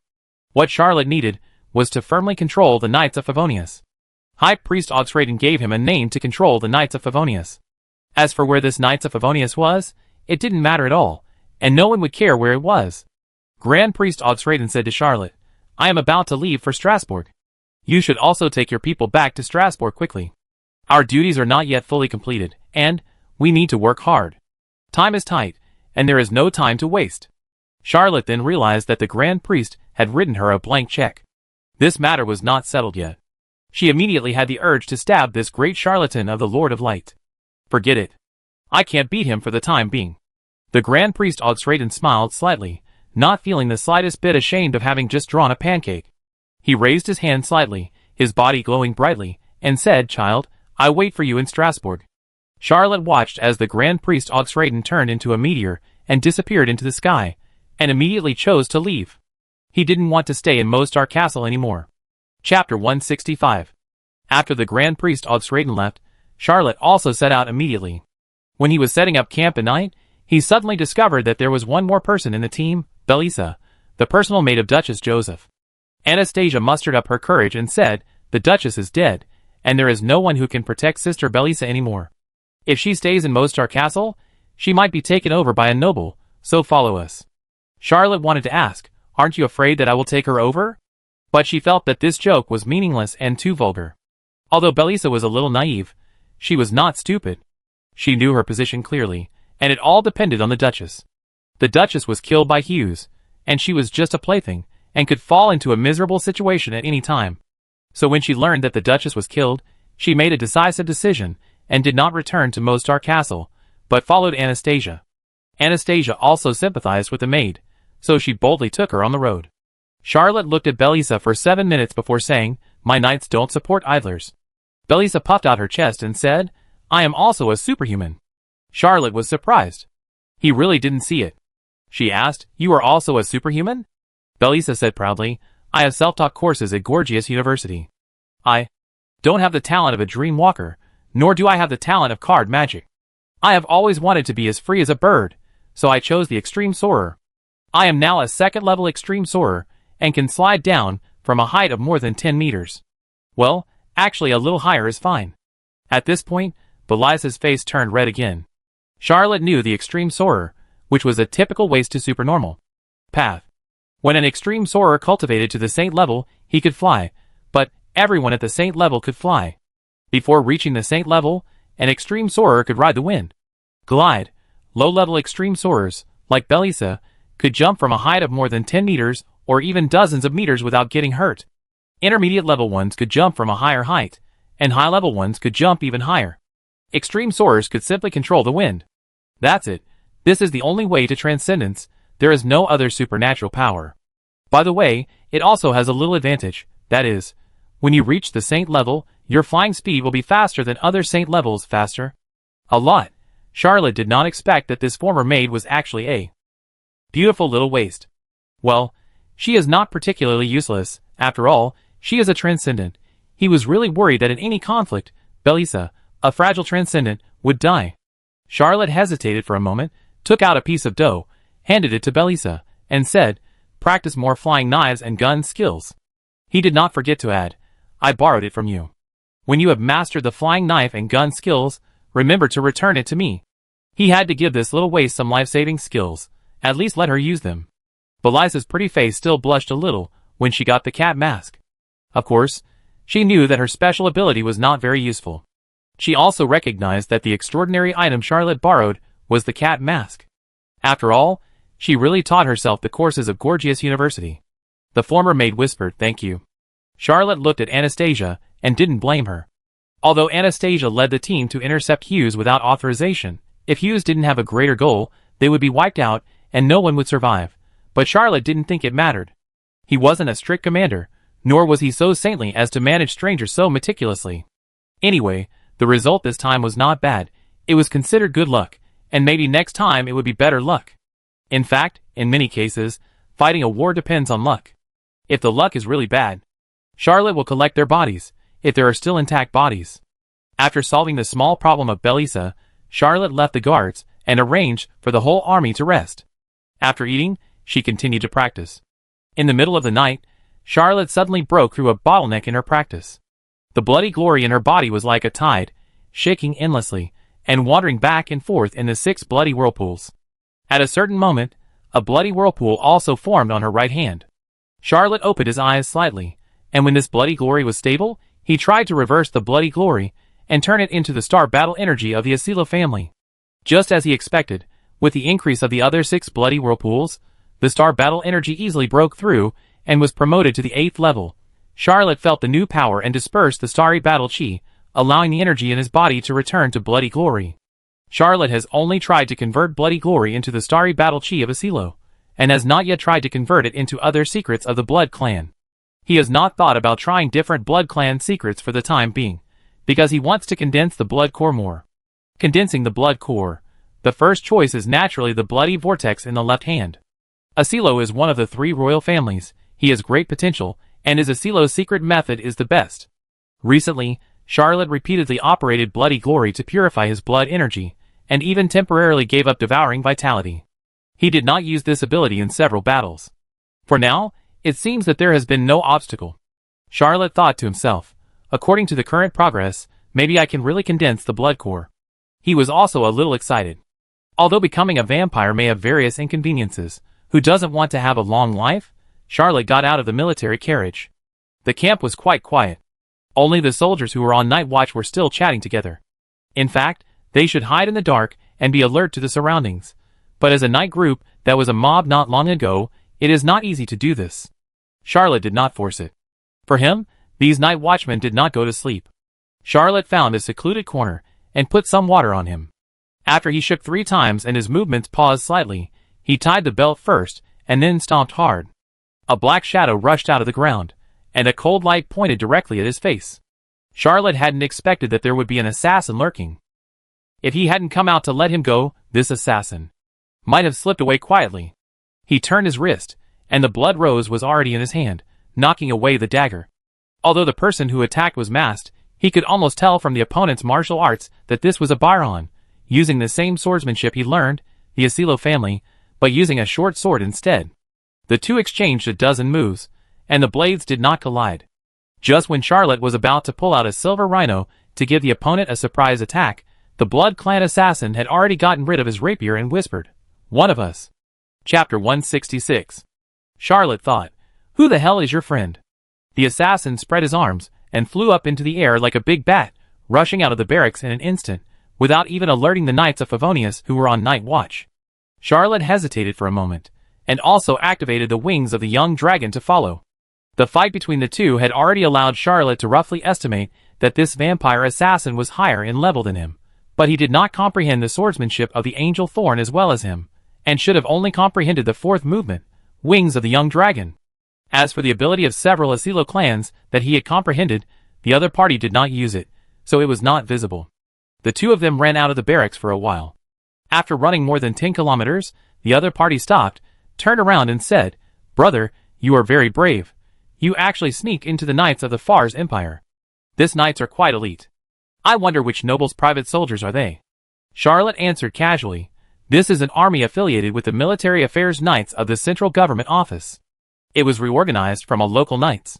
It has experienced several battles, and is considered a veteran on the battlefield. What are you doing hiding in the barracks?" Since the other party admitted his mistake, Charlotte did not explain and wanted to try to get some information out of him. Julian Asilo pulled off his mask and said, "Farsi alone cannot resist the combination of us, Byron, the Black Phoenix dynasty, and the Southern Orc tribe. I heard that they want to form an alliance with the Angrima Empire and the Lionheart dynasty. So the military sent more than 10 elite spies to infiltrate the Farsi Empire to find out when their envoys will leave so that they can send people to intercept them." Charlotte was startled and thought, "Aren't they going to kill me?" He whispered, "Who will be sent to kill me?" Julian Asilo shrugged and said, "It's Baron Leo." Charlotte thought, Is Leo a baron? Anyone below the duke can be called a lord, so many viscounts and barons are used to calling themselves lords without mentioning their real titles. It was the first time Charlotte knew that Leo was a baron. Byron's title was closely related to his strength. In other words, although Leo was a high-level extraordinary, he was only within the 15th level, and most equivalent to Zalman, whom Charlotte had just killed, or even worse. Seeing Charlotte's strange expression, Julian Asilo smiled and said, "You have heard that Baron Leo suffered a great loss the last time he came here. Ferdinand died at his hands, which led to his reprimand by the military." Charlotte thought, "I haven't heard about it." But she said, "I don't know much. If you know any details, please tell me." Julian Asilo is a freshman at Heidelberg University. As a descendant of a count of the Asilo family, he has received the most orthodox extraordinary training since he was a child. Before he was admitted to the university, he was already an extraordinary person. Now he has even entered the ranks of mid-level extraordinary people. Although he is still young, his strength should not be underestimated. Because of the war, Byron recruited a group of students from the university to join the army. Julian was sent to Fars as a spy because of his excellent swordsmanship, proficiency in the wings of young dragons, and lightning speed. He was born in the Asilo family, and he had countless family predecessors in the military, and even seniors from Heidelberg University, so he was very well informed. Originally, when he saw the Knights of Favonius passing by, Julian wanted to lurk in, and see if he could spy out any information, but he didn't expect to meet fellow villagers. He excitedly told Charlotte all the gossip he had heard recently, which really let Charlotte know a lot of information about Byron. Charlotte was very curious and asked, "Baron Leo is only a high-ranking one. I heard that the special envoys sent by Fars this time are all holy ranked. How can he succeed in assassinating him?" Julian smiled proudly and said, "Last time we assassinated Ferdinand, we needed to hide our identity and pretend that it was done by Lady Nancila, so we could only use Fars equipment. This time, we have already started a war with the Fars people, so we don't need to hide our identities. Of course, we will use Byron's extraordinary equipment. The military has specially approved 5 ultra-long-range burst alchemy rifles. Although this new equipment has no anti-space properties and is not convenient to carry, it has a longer range and can fire continuously. The Saint can withstand 1 magic-breaking armor-blasting bullet, but what about 10, 20, 100? No matter how thick the Saint's defensive tortoiseshell is, as long as you are willing to use the magic-breaking armor-blasting bullet, you can always penetrate it."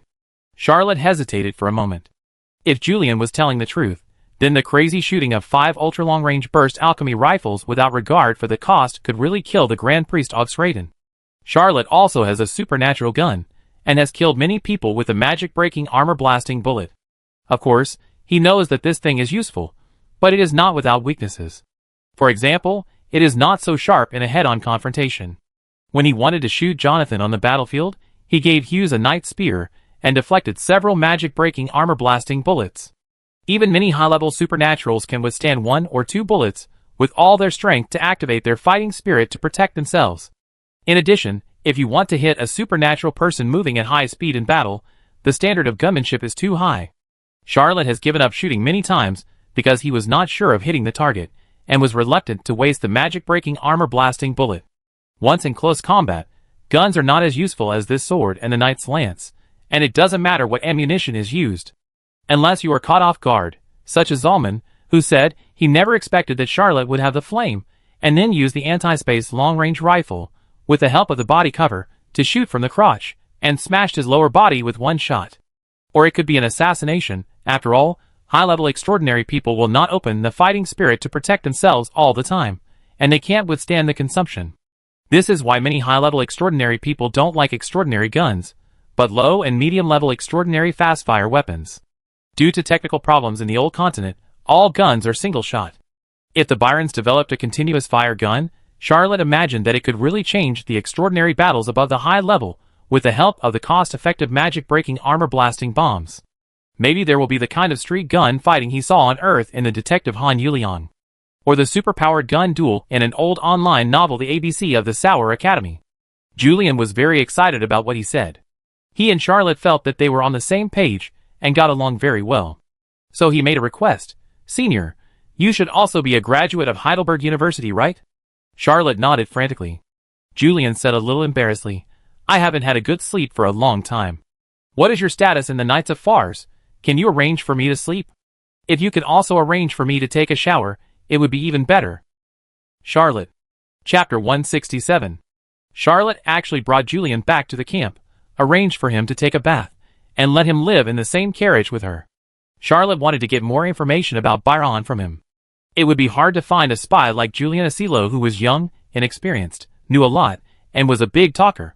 Julian didn't expect that this senior had such a high status in the Knights, and he just swaggered into the camp with him, and everyone was in awe. No one dared to ask a question, and even when Charlotte took him to the carriage, many people showed blessings on their faces as expression. Really? So warm. Charlotte had just practiced, and was still energetic and not sleepy. After taking a bath, Julian also practiced for a while. He was young and talented, and he was also full of energy. Julian just missed the feeling of sleeping comfortably, not really needing a good sleep. After all, Fars was an enemy country, and he was in the enemy's military camp. Julian Asilo was not so rough. Seeing that Charlotte was also not asleep, he couldn't help asking, "Haven't you asked the senior's name yet?" "My name is Julian Asilo." Charlotte replied, "My name is Jian Nan, my last name is not Asilo. I use another identity in the military camp. It is not convenient for you to know my name, so don't ask." Charlotte knew that her reputation was quite big. If she said the word Charlotte Mecklin, she would not be able to hide it. Well, if her identity was exposed, she would have to kill Julian. Charlotte prayed to the god of luck to bless herself and Julian. "It's okay if you don't favor me." Julian immediately showed understanding and said, "Jian Nan, you are an irregular descendant." Charlotte's face was slightly envious, and she was secretly ashamed. Julian's face was slightly uneasy, and then he suddenly realized that one was an acting bitch, and the other was simple and kind. The Blood Clan has a high self-esteem. Not only do they look down on ordinary humans, they also discriminate against descendants who have not obtained the First Embrace certificate. Of course, there are also kind-hearted young men like Julian who do not discriminate against irregular descendants. He comforted, "Senior, you don't have to care too much about your identity. As long as you can condense the blood core and become a high-level blood clan, Byron will recognize your identity. I believe you will become a high-level vampire sooner or later." Charlotte also knew that the law of Byron left a special channel for non-standard vampires.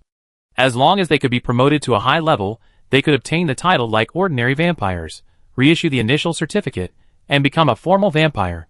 Charlotte smiled and nodded, trying to squeeze out a meaningful, particularly complex and strange expression on her face to replace the surging inner drama.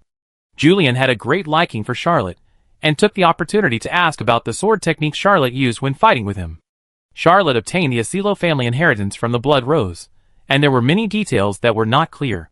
He did not dare to ask Julian about these things, but Julian took the initiative, and he was happy to cooperate. The two talked about swordsmanship, the secrets of the Asilo family, the 12 movements of angels, the gossip of various clans, and the military situation of various countries. The more they talked, the more intimate they became. The clan leaders and elders of the vampire clans formed a huge secret scroll compilation committee, which compiled all the secrets of the 37 clans. After the vampire secret scroll was successfully compiled, only the high-ranking members of the Blood Clan and the most outstanding young geniuses of the Blood Clan were qualified to read it. Julian was one of these young geniuses. He was not only proficient in the secret scrolls of Asilo clan, but also dabbled in the secret scrolls of other clans. Although according to the rules of vampires, they generally would not practice the secrets of other clans, because if they crossed clans to dabble in secrets, the speed of practice would inevitably be slow, and it would also delay the practice of the secrets of their own clan. But for young geniuses like Julian, it was another matter. The sudden appearance of Protagoras made the vampires understand that vampires with ordinary talents should practice their own secrets honestly, while talented people who are gifted can achieve greater success by learning some secrets of other races. Although Charlotte did not dare to reveal that she was also proficient in the Arthur secret scroll and the Adonis secret scroll, and that being proficient in so many secrets was inconsistent with his non-ordinary status, she still benefited a lot from Julian's words and conversations. Even when he said that he was a non-ordinary descendant after all, and the Asilo's secret scroll he obtained was incomplete, Julian actually recited it to him, and made up for the deficiencies in some details of Charlotte's inheritance of the Asilos. Charlotte was so reluctant to kill the boy. After daybreak, the two of them were still not satisfied and got out of the carriage together. Last night, Charlotte brought back a young and beautiful boy, and not many people knew about it. But the two of them got out of the carriage together in broad daylight, and soon everyone in the barracks knew about it. Anastasia and Belisa heard rumors in the camp that Charlotte brought back a young and beautiful boy last night, and arranged for him to take a bath, take him to her carriage, and stay for a whole night. The two beautiful girls thought someone was spreading rumors. When the two saw Julian in person, they were shocked and showed disgust, but then they both felt inexplicable. Anastasia's mother was a spy secretly selected by Lady Nancila, and was famous for her beauty. Otherwise, she would not have been able to charm Baron Fiel. Anastasia inherited her mother's beauty, and she was studying at Hattingen Thunder and Storm University. Although she could not become a campus goddess that everyone paid attention to like, and in Dorothy due to her status, she also had countless admirers under her maple leaf skirt. Not to mention Belisa, who had seen countless young men fawning on her when she was with the Duchess, all with eager eyes. Both girls had heard that Charlotte had a girlfriend, but at this moment, both girls were doubting whether Charlotte really had a girlfriend. Would his girlfriend be a man?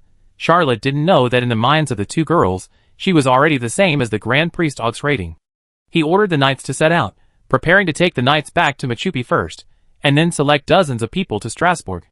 If the Grand Priest Augsrating really obtained the status of the special and full powers war ambassador to the Ingrima Empire, he would be ready to go to the Ingrima Empire.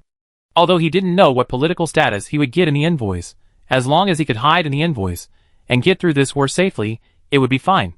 Charlotte didn't like war, but since war was inevitable and he couldn't turn the tide, keeping a low profile was the best choice. When Julian heard that Charlotte would go to Strasbourg, his eyes lit up, and he said, "Senior, can I go with you?"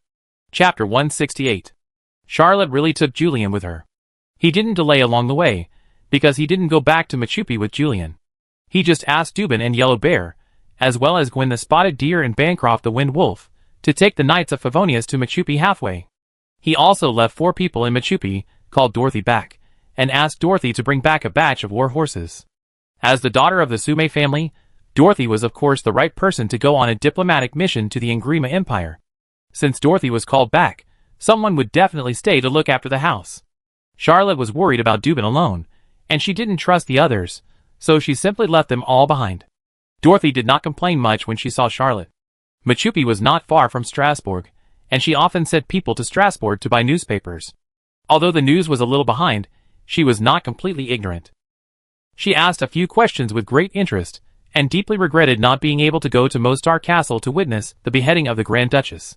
When she met Anastasia and Belisa, she was even more curious. She was a little surprised to see Julian.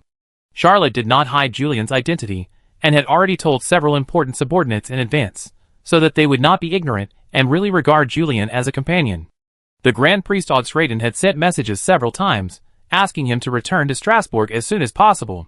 Charlotte waited for a day near Machupi, waiting for Dupin and his men to send the knights over, and waiting for Dorothy to return.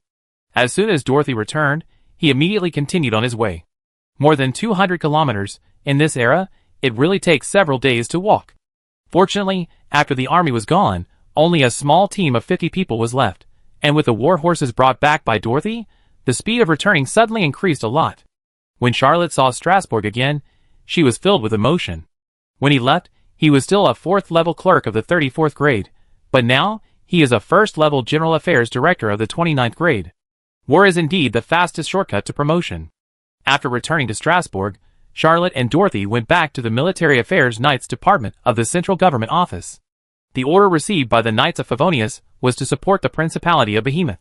Although Archduke Joseph died in the battle, the Duchess was beheaded, and even some powerful nobles died in the small town of Interlaken with Archduke Joseph.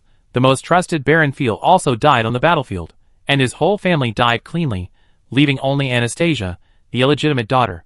It can be regarded as completing the mission. After all, Hughes retreated.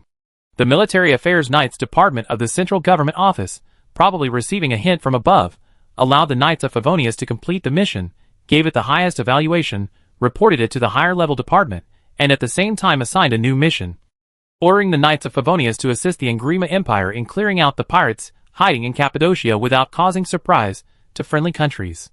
Although the Ingrima Empire belongs to the old continent, its territory is not anywhere on the continent. It is an island country consisting of 3 huge islands and thousands of large and small islands. These 3 main islands are collectively called the Inglima Islands and are respectively called Breton, Goling, and Ojibwe. The capital of the Inglima Empire, Breton, is located on Breton, the smallest of the three Nglyma Islands. Although Breton is the smallest of the three islands, it has a flat terrain and rich resources. Nearly 90% of the population of the Nglyma Empire lives in Breton.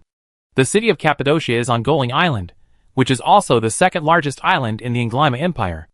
However, the island is almost entirely mountainous, with only small plains, so the population is very small and scattered throughout the island.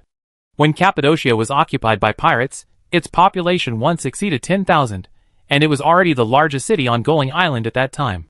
Even now, it has become an ordinary small city with a population of only a few thousand people, and it is also the fifth largest city on Golang Island. Charlotte got a document that was written about 200 years ago when the Nglyma Empire requested the Fars Empire to help them eliminate the pirates in Cappadocia city.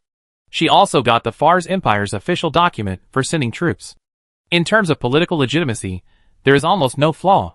Of course, although the legality was not a problem, Charlotte knew that if something went wrong, she would be a sacrifice, and the Empire would definitely find a reason to shirk responsibility and put the blame on her. The Grand Priest Augsrating, who pushed for this matter, was of course convinced that nothing would go wrong. After all, neither he nor Charlotte would allow the Knights of Favonius to appear on the territory of the Nglyma Empire. After completing the necessary procedures, Dorothy separated from Charlotte and returned to Strasbourg, where she also had some personal matters to deal with. Charlotte arranged everyone to go to number 1 Falcon Street. After some hesitation, she chose to go to Gorgias University first, between Grand Priest Augsrating and Anne of Breton, and had just finished class when she saw a black carriage parked outside the teaching building.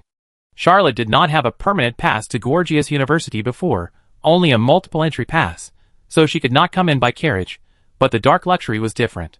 He turned it into a carriage after entering the campus of Gorgias University. Charlotte got off the carriage with a smile and asked, "May I have the honor to invite Miss Anne to have afternoon tea?" and was surprised and happy. If it weren't for the campus, she would have almost thrown herself into Charlotte's arms. Even so, she smiled and handed over her little hand, letting Charlotte take her to the carriage. After getting on the carriage, Anne threw herself into Charlotte's arms. The two had never been so close. Charlotte could hear Anne's pounding heartbeat. She felt a little proud, a little sweet, and of course a little troubled. The biggest crisis for him on this trip to the Principality of Behemoth was that Hughes threatened to expose his past. Charlotte didn't know that the Count had already done a background check on her. She thought that no one knew about her past for the time being, but she was also very worried. What wouldn't think if she knew about Charlotte Mecklen's past one day? Charlotte thought to herself. How about making it a done deal first? Well, forget it. I feel that the Count of Brittany will kill me. Besides, this is immoral. I'd rather fail than succeed in such a despicable way. Charlotte told Anne half of her farewell to Behemoth Principality, and also told her how much she missed Charlotte. When the carriage left Gorgias University and headed for the reserved restaurant, Charlotte asked the Red Bear warrior, who was driving the carriage, to slow down, and took out the carefully prepared gift. Chapter 169. Charlotte has not returned to number 58, Champs-Élysées, so she can only use a Red Bear warrior to replace Mrs. Nancy. However, this Red Bear warrior has average skills, so if he wants to do something romantic, he has to let this Red Bear warrior, who temporarily acts as a coachman, drive the dark luxury slower. Charlotte took out the pair of pistols, famous paintings, handed them to Anne, and said, "This is a trophy I got on the battlefield.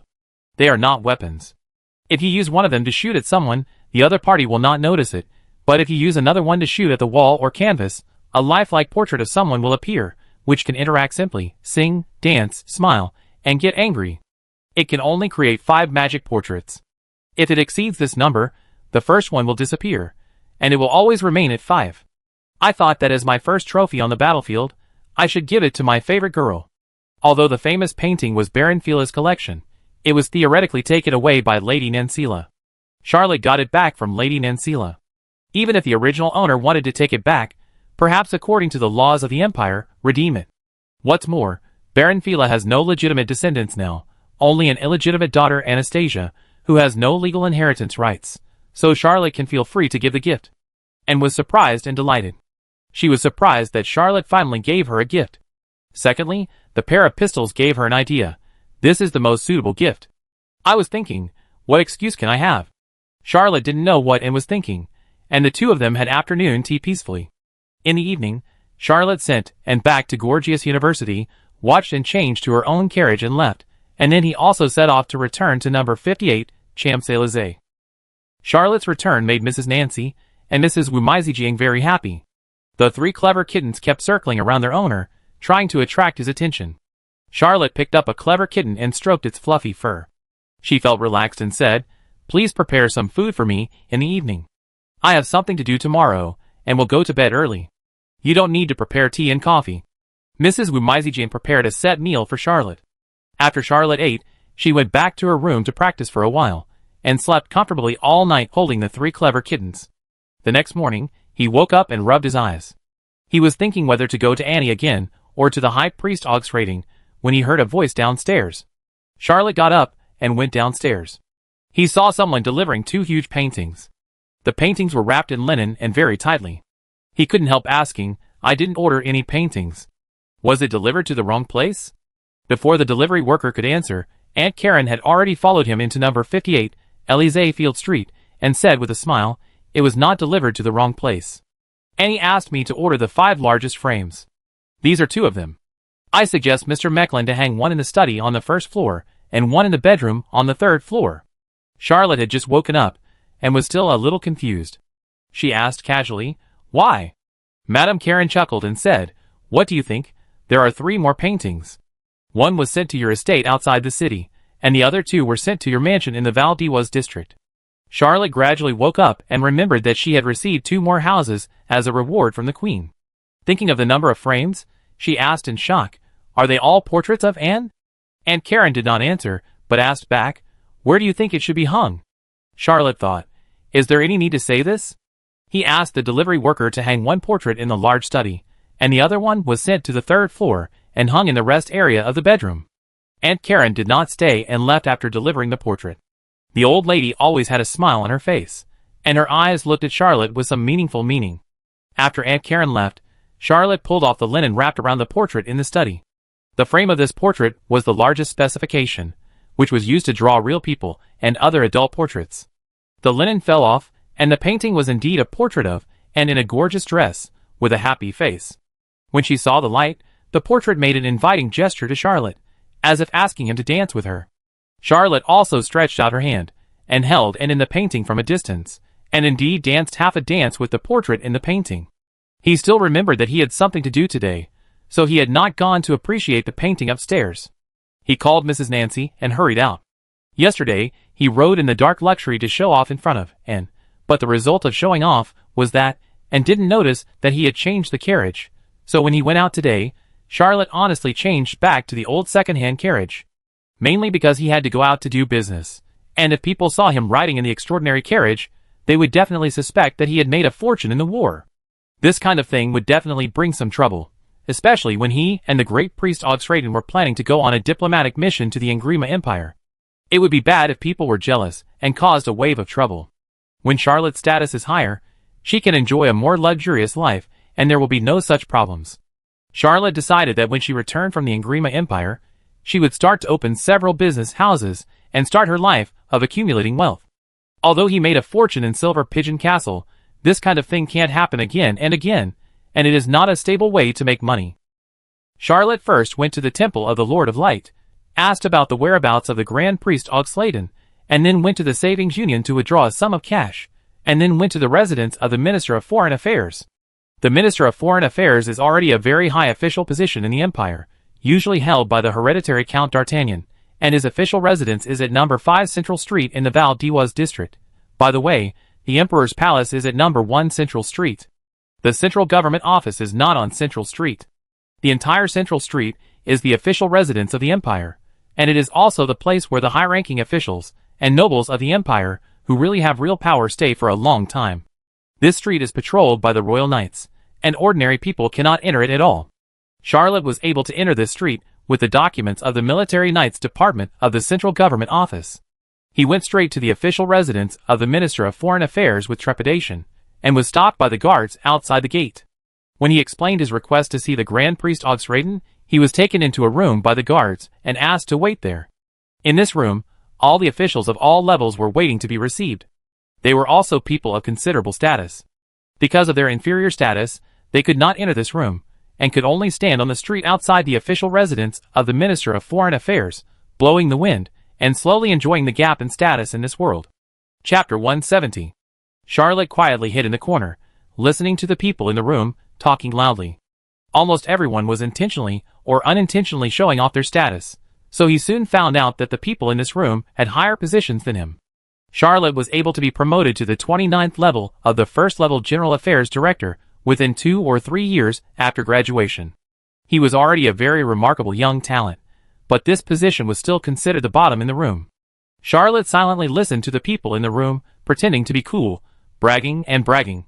He didn't know if anyone had passed the news of his arrival to the Grand Priest Otherworld, but he was very patient. Anyway, many things in this world are simply beyond human power. As a small human being, he should know when to be anxious and when to let himself go. He had no right to interfere with what the Grand Priest Otherworld was planning, so he just had to go with the flow. Charlotte silently operated the Bloody Glory.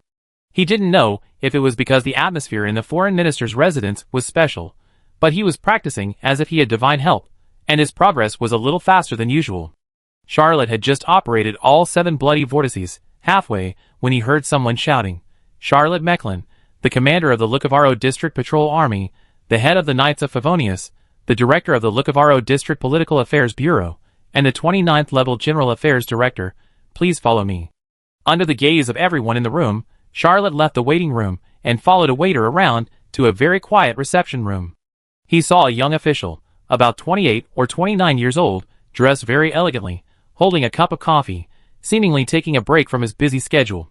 Based on his age alone, Charlotte guessed that the other party was not the Minister of Foreign Affairs, but he must have a high position, so he hurriedly and politely reported his identity.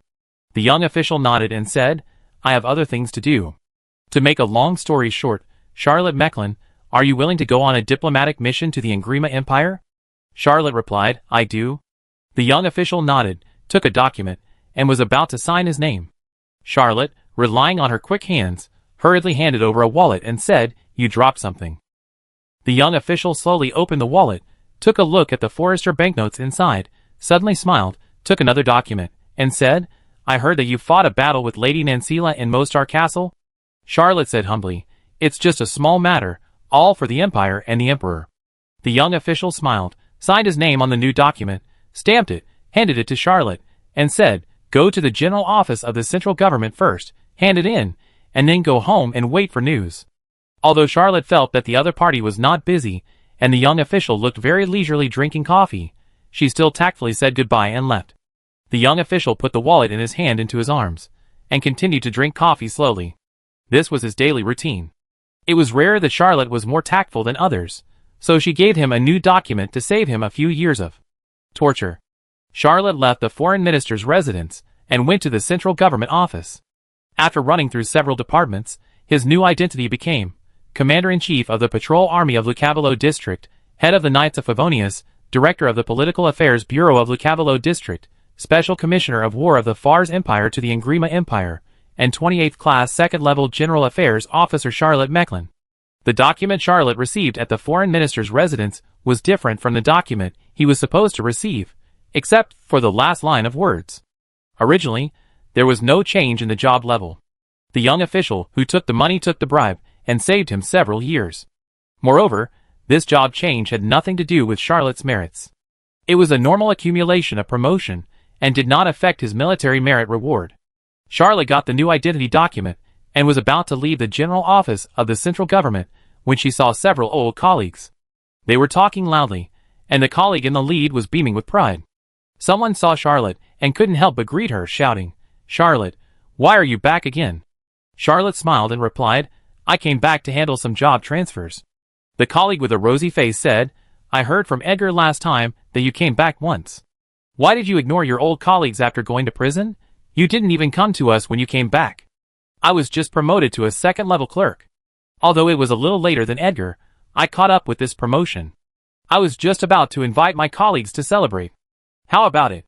Come together." Oh, what did you say just now? Do you need my help to transfer your position?" Charlotte smiled and said, "I have just finished it." A female colleague with a few freckles on her face, who was not ugly, could not help but ask Charlotte, "Are you finally leaving the prison? Which way did you go? Going back to the Val d'Iwas district? Or are you still in the outer 15th district?" Charlotte had a slight impression of this female colleague. When he was in the central government office, he invited this female colleague to dinner, but before they could have a deep communication, something happened. The relationship was quite innocent. Charlotte Mecklin graduated from the University of Sheffield. He was handsome, and he was very popular with girls. Although he had some bumps in his job, if he could be transferred back to the Val d'Oise district, the female colleague thought that he could continue to be given a chance. Charlotte smiled and said, "No, it's even further away." The female colleague immediately lost interest. Several other colleagues also greeted him, but everyone was not very enthusiastic. This is the old continent equivalent to the Middle Ages, not the Earth where information is flying all over the sky. Although Charlotte was most outstanding in the battles in the Principality of Behemoth, the Principality of Behemoth was not the main battlefield of the Empire. There were few reports in the newspapers, and Charlotte had no chance to be in the newspapers, so colleagues did not know that Charlotte was no longer the same as before. Charlotte exchanged a few pleasantries with him, and had no interest in showing off in front of his old colleagues. After all, she was just a little bitch, not worth showing off. He refused to have dinner with his old colleagues, and when he left the central government office, Mrs. Nancy drove a carriage to greet the host. Although Charlotte wanted to be more low-key, he didn't pretend not to know Mrs. Nancy. He calmly stepped into the carriage, and waved goodbye to his colleagues. Several colleagues saw Charlotte getting on a private carriage, and they were all slightly surprised. The female colleague who had just spoken couldn't help but say, "Charlotte actually bought a carriage." The colleague who had just been promoted said sourly, "Ms. Ruth, you should be able to see that it is an old second-hand carriage, not a brand new one, and the draft horse is also the most cost-effective one." The female colleague pondered for a moment and smiled. "Don't talk about him anymore, we are celebrating your promotion today." She decided to put Charlotte behind her. If she couldn't go back to work in the Val d'Oise district, she was not worth giving her a chance. Chapter 171. Charlotte left these old colleagues behind. He would have fewer and fewer opportunities to interact with them. Although a few months ago, he was only a first-level clerk, waiting for promotion, but now, he is already a second-level General Affairs Director of the 28th grade, which is a position that these people can hardly reach in their lifetime. Although there is a chance to be promoted once every 3 years in the position of clerk, there will always be something that interrupts it. Especially from clerk to clerk head, it is even more difficult. These old colleagues have worked hard for more than 20 years, and it is not easy for them to be promoted to the first-level clerk head. Only a very small number of elites can become a second-level or third-level clerk before retirement. Higher positions require luck. As we all know, people from ordinary families are generally not very lucky in officialdom. Charlotte got his identity documents, and he now has several options. Of course, the most conscientious choice is to go to the embassy street, where there are not only embassies of other countries, but also officials sent by the Fars Empire to other countries, who will receive training there, with free food and accommodation. Charlotte decisively chose the most comfortable one. He asked Mrs. Nancy to drive the carriage to Gorgias University and continue to date Anne. This time he came earlier, and he had to wait for a while before and finish class. Charlotte originally wanted to suggest that they have a cup of coffee first, then go to dinner, and then the entertainment program, but Anne whispered, "Let's go to your mansion?" Charlotte was about to tell Mrs. Nancy to go to 58 Chrysanthemum Avenue, when she heard Anne say first, "Mrs. Nancy, go to 221B Baker Street." Charlotte was slightly surprised, and Anne smiled sweetly and asked, "Have you not been to the mansion in Val d'Oise that the Queen gave you?" Charlotte suddenly realized that he had never been back to this mansion. Number 58, Champs-Élysées was only a residence, but the one given by the Queen must be considered a mansion. Charlotte happily said, "Indeed, I have not been there yet. I didn't expect that the first time I went to this mansion was with Miss Anne. This is very meaningful." Anne was very happy to hear this, and the two of them held each other's hands unconsciously. On the way, Charlotte remembered that she had not yet gone to get the key, but she remembered that and knew how to pick locks, so she did not break the romantic atmosphere. The carriage soon arrived at Baker Street, which is a small street, very quiet and elegant. The whole street is full of apartment-like residences, and there are no independent residences. However, the residences on Baker Street, whether in terms of architecture or services, are much better than the Savings Club apartment that Charlotte originally rented. Number 221B is on the first floor of an apartment building at the end of Baker Street.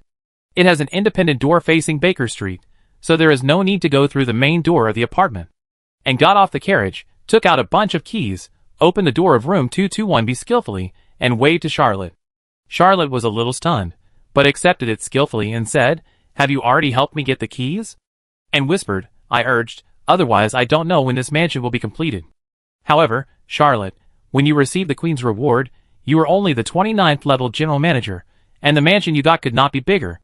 Charlotte silently calculated that Baker Street was very close to Gorgias University and 58, 6th Avenue, and not far from Central Avenue. In other words, this was a private date location chosen by Anne, who might have even used the power of the Earl's family to influence the Queen's reward. Baker Street was very special. It was very close to the center of the Valdez district, so although it was not well known, it was very popular among imperial officials because it was very convenient for them to go to and from get off work.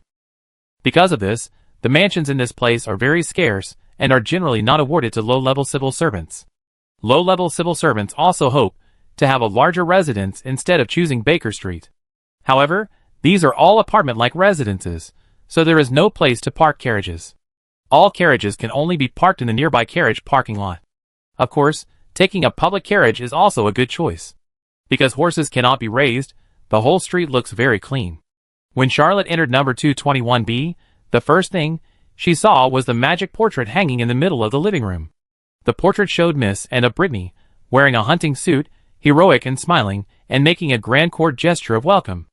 Although Miss Anne was beautiful and the pose in the portrait was quite pleasing to the eye, Charlotte couldn't help swallowing her saliva. She whispered, "Is each portrait different?" and nodded and said, "I specially selected the 5 outfits you should like the most, and ordered the largest frame overnight. Do you like it?" Charlotte thought about it.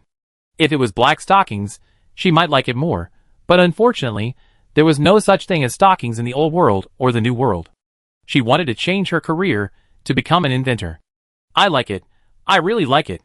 This small mansion is actually divided into 2 floors, with stairs inside. There is only 1 living room, 1 study, and 5 residences. The living room and study are downstairs, and the residences are upstairs. There is no kitchen, but the apartment building itself provides ordering service. Charlotte and Anne walked around the room, and he found that the entire 221B had been renovated, and the furniture was all new. He asked Anne, and the answer was as expected. These were all purchased with the help of Anne. Charlotte knocked on a small copper bell in the corner of the hall. It was a not too expensive, but very interesting alchemical device. Once it rang, the other bell would also ring. Sure enough, the housekeeper of the apartment came to the door soon and asked politely, "Excuse me, sir, what do you need?" Charlotte smiled and said, "Please help me order 2 cups of coffee and 2 sets of meals, and also buy a barrel of beer and 5 bottles of fruit wine." He paid 1 farl and said, "The rest is a tip." The apartment manager left happily. Charlotte knew a long time ago that many high-end apartments have similar services, but the Savings Club apartment he rented was not high-end enough. Number 58 Chrysler Avenue was a completely different type of residence.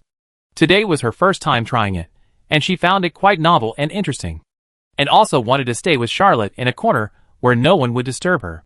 But before, Charlotte's residence was too far away. She couldn't do anything for the whole day when she went to number 58 Chrysler Avenue. Most of the time was wasted on the carriage. Charlotte was chatting with, and while standing in front of the floor-to-ceiling alchemical crystal glass window, admiring the quiet street view of Baker Street. Suddenly, he frowned and saw a familiar figure passing by in a hurry. Chapter 172. Aubrey Tootin Atwood. Why is he in Baker Street? The head of the Wild Horse Detective Agency was in a hurry, but he was still very alert. He seemed to notice someone was looking at him, and turned back suddenly. Charlotte turned her face slightly, and raised her arm to cover her cheek. Her posture was very casual and comfortable. Aubrey Tootin Atwood did not see any suspicious people, and continued on his way. Annie came over. She followed Charlotte's eyes, and saw Aubrey Tootin Atwood, the head of the Wild Horse Detective Agency, and said, "He is very decisive. He heard about your great victory in Silver Pigeon Castle, and sold the detective agency to you." Charlotte was shocked and asked, "When did he sell the detective agency to me?" And asked curiously, "Don't you know? Lewis Smith helped you buy it. The price was quite good. It was said that he used a batch of luxury goods and a sum of cash to take over the real estate and personnel of the detective agency." Charlotte knew that Lewis Smith helped him buy a detective agency, but Lewis Smith didn't say that he bought the Lima agency. He had other things to do at the time and didn't ask about this matter. Anyway, he just wanted Lewis Smith's attitude. It didn't matter which detective agency he bought. Charlotte watched Aubrey Tootin Atwood's back disappear into another street, and couldn't help but sigh, what a talent. He didn't know whether he was referring to Louis Simi or Aubrey Tootin Atwood. Anyway, this pair of talented people were both talented. One of them actually thought of acquiring the Fiery Horse Agency, and the other actually made a quick decision and sold the Fiery Horse Agency to himself. What's rare is that the two of them even got it done. Charlotte couldn't help but laugh and said, let's go to the Fiery Horse Detective Agency tomorrow. And also smiled and said, okay. They had been apart for too long and just wanted to enjoy some quiet time. Although Anne was curious and wanted to go to the Lima Club, she didn't want to ruin such a beautiful afternoon. After a while, the housekeeper of the apartment brought coffee, set meals, beer, fruit wine, and some desserts. Charlotte, Anne and sat in front of the French window in the living room, enjoying the scenery of the street through the magic alchemy crystal glass window, and enjoyed a relaxing and pleasant lunch. After eating, Charlotte chatted with Anne over coffee for a while, and when it was dark, he sent Anne back to Gorgias University. Charlotte hesitated for a moment, but still went back to 58 Chrysanthemum Street. Although the apartment on Baker Street was very cozy, he still liked the hustle and bustle here, and after all, the house here was bigger. He returned to the third floor and saw another life-size portrait of Anne. In this portrait, Anne was wearing an exotic silk robe, which made the girl look graceful. She actually used an ancient Oriental etiquette to welcome him back to the bedroom. Charlotte admired it for a while, and changed to another bedroom to sleep. The next day, after he got up, before he had time to look for Anne, the Grand Priest Auxraden came to visit him. He looked a little tired and said to Charlotte, we will leave at the end of this month, you have to be prepared. We are an envoy group, and we will wear uniforms. You and your men need to go to the Embassy Street to order your uniforms and dresses. Even the weapons must comply with the regulations. You are not allowed to carry magic-breaking bombs, anti-space weapons, and space weapons. You are a diplomatic attaché, and you are qualified to pick a batch of weapons. The High Priest Auxraden said a lot of things to pay attention to. Charlotte asked Mrs. Nancy to prepare a glass of beer, but the High Priest refused and asked for a glass of water. Charlotte did not expect that the High Priest actually paid attention to details. The two chatted for a while, and the High Priest left in a hurry. As an ambassador, and a war ambassador with special powers, he needed to sign an alliance with the Anglima Empire on this trip. It would be best if the Anglima Empire could send troops, and he needed to prepare a lot of things, so he was busy all over. But for Grand Priest Auxraden, no matter how busy he is as an ambassador, it is better than going to Ferlandon to join the meat grinder-like war. It is said that a saint has fallen on the battlefield over there. As soon as the Grand Priest left, Charlotte went to number 1 Falcon Street. Although he wanted to spend another day with, and he had to do some serious work after all. Because Doberman, Yellow Bear, and others stayed in Machupi, now there are only Dorothy, Belisa, Anastasia, and 18 Overback Red Bear warriors at number 1 Falcon Street, and another 30 selected warriors of the Knights of Favonius. Half of these warriors are from the patrol army, and half are from the residents of Silver Pigeon Castle. They are all people with clean identities. When Charlotte was selecting, she even added a criterion that they had received a secondary education or above, and could read and write fluently. Although the Fars Empire attached great importance to education, it could not achieve universal literacy like modern countries on Earth. Only 5% of people could receive primary education, and the vast majority of the people in the Empire were still illiterate. When Charlotte arrived at number 1 Falcon Street, Dorothy was not there. After all, she was the daughter of the Sumer family. When she returned to Strasbourg, she would naturally have various private matters, but Belisa and Anastasia were both there. Charlotte, as the director of the Lucavaro District Government Affairs Bureau, first filled a position for the two. After all, Anastasia graduated from Gorgias University, so she was directly filled as a first-level clerk. Belisa only completed higher education, and was selected to be a maid beside the Duchess. Although she had been working hard to study on her own, her academic qualifications were not enough, so she was only filled as a first-level assistant of the 45th grade. Of course, this is against the rules. In fact, Belisa is not qualified to be an assistant. When Charlotte's ex-fiancée Miss Sylvie Martin graduated from the National Academy, she only got a job as a third-level registrar at the 47th level. Sylvie even gave up the assigned job in anger, and chose to be a trainee detective. But things are different now. Charlotte can indeed be regarded as a powerful class in the Empire, even a little higher than the lower-level powerful. And not only is his position high enough, but he also holds a very powerful political identity. Not to mention the temporary appointment of the leader of the Knights of Favonius during wartime, and the empty identity of the Special Plenipotentiary War Commissioner of the Fars Empire to the Engrima Empire, the two political identities of the commander of the Patrol Army of the Lukavaro District, and the director of the Lukavaro District Political Affairs Bureau. It is easy to arrange a few people of his own. If Sylvie Martin knew that her former fiancé could arrange a maid who only graduated from higher education to a first-level assistant of the 45th grade, she would definitely have something to say. Well, this will be very Sylvie. Chapter 173. Charlotte didn't stay long on Falcon Street. She was very hardworking all morning, so she skipped work to pick up Annie, who was about to finish class. The two of them had lunch together first, and then went to the Alcatraz area.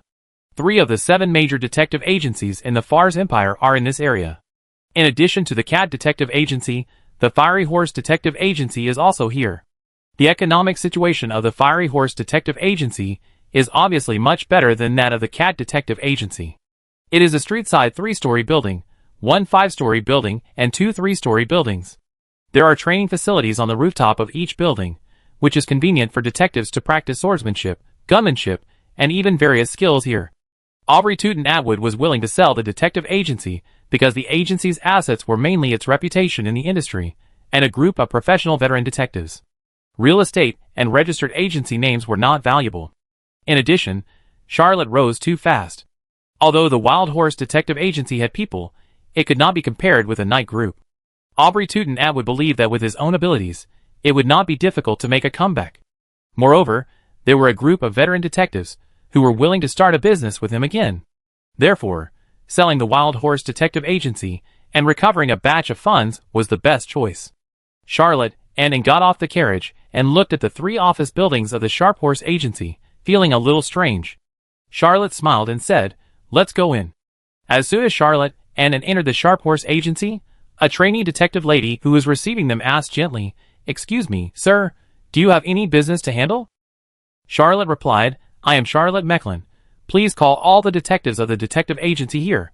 The trainee detective lady, who was receiving them, paused for a moment, and did not dare to neglect them. She ran out in a hurry. After a while, she ran back and said, "Mr. Mecklin, please go to the large terrace on the roof. Everyone in the detective agency is waiting for you." "I'm sorry, the detective agency doesn't have a place big enough to accommodate all the detectives, so we can only ask you to move to the large terrace."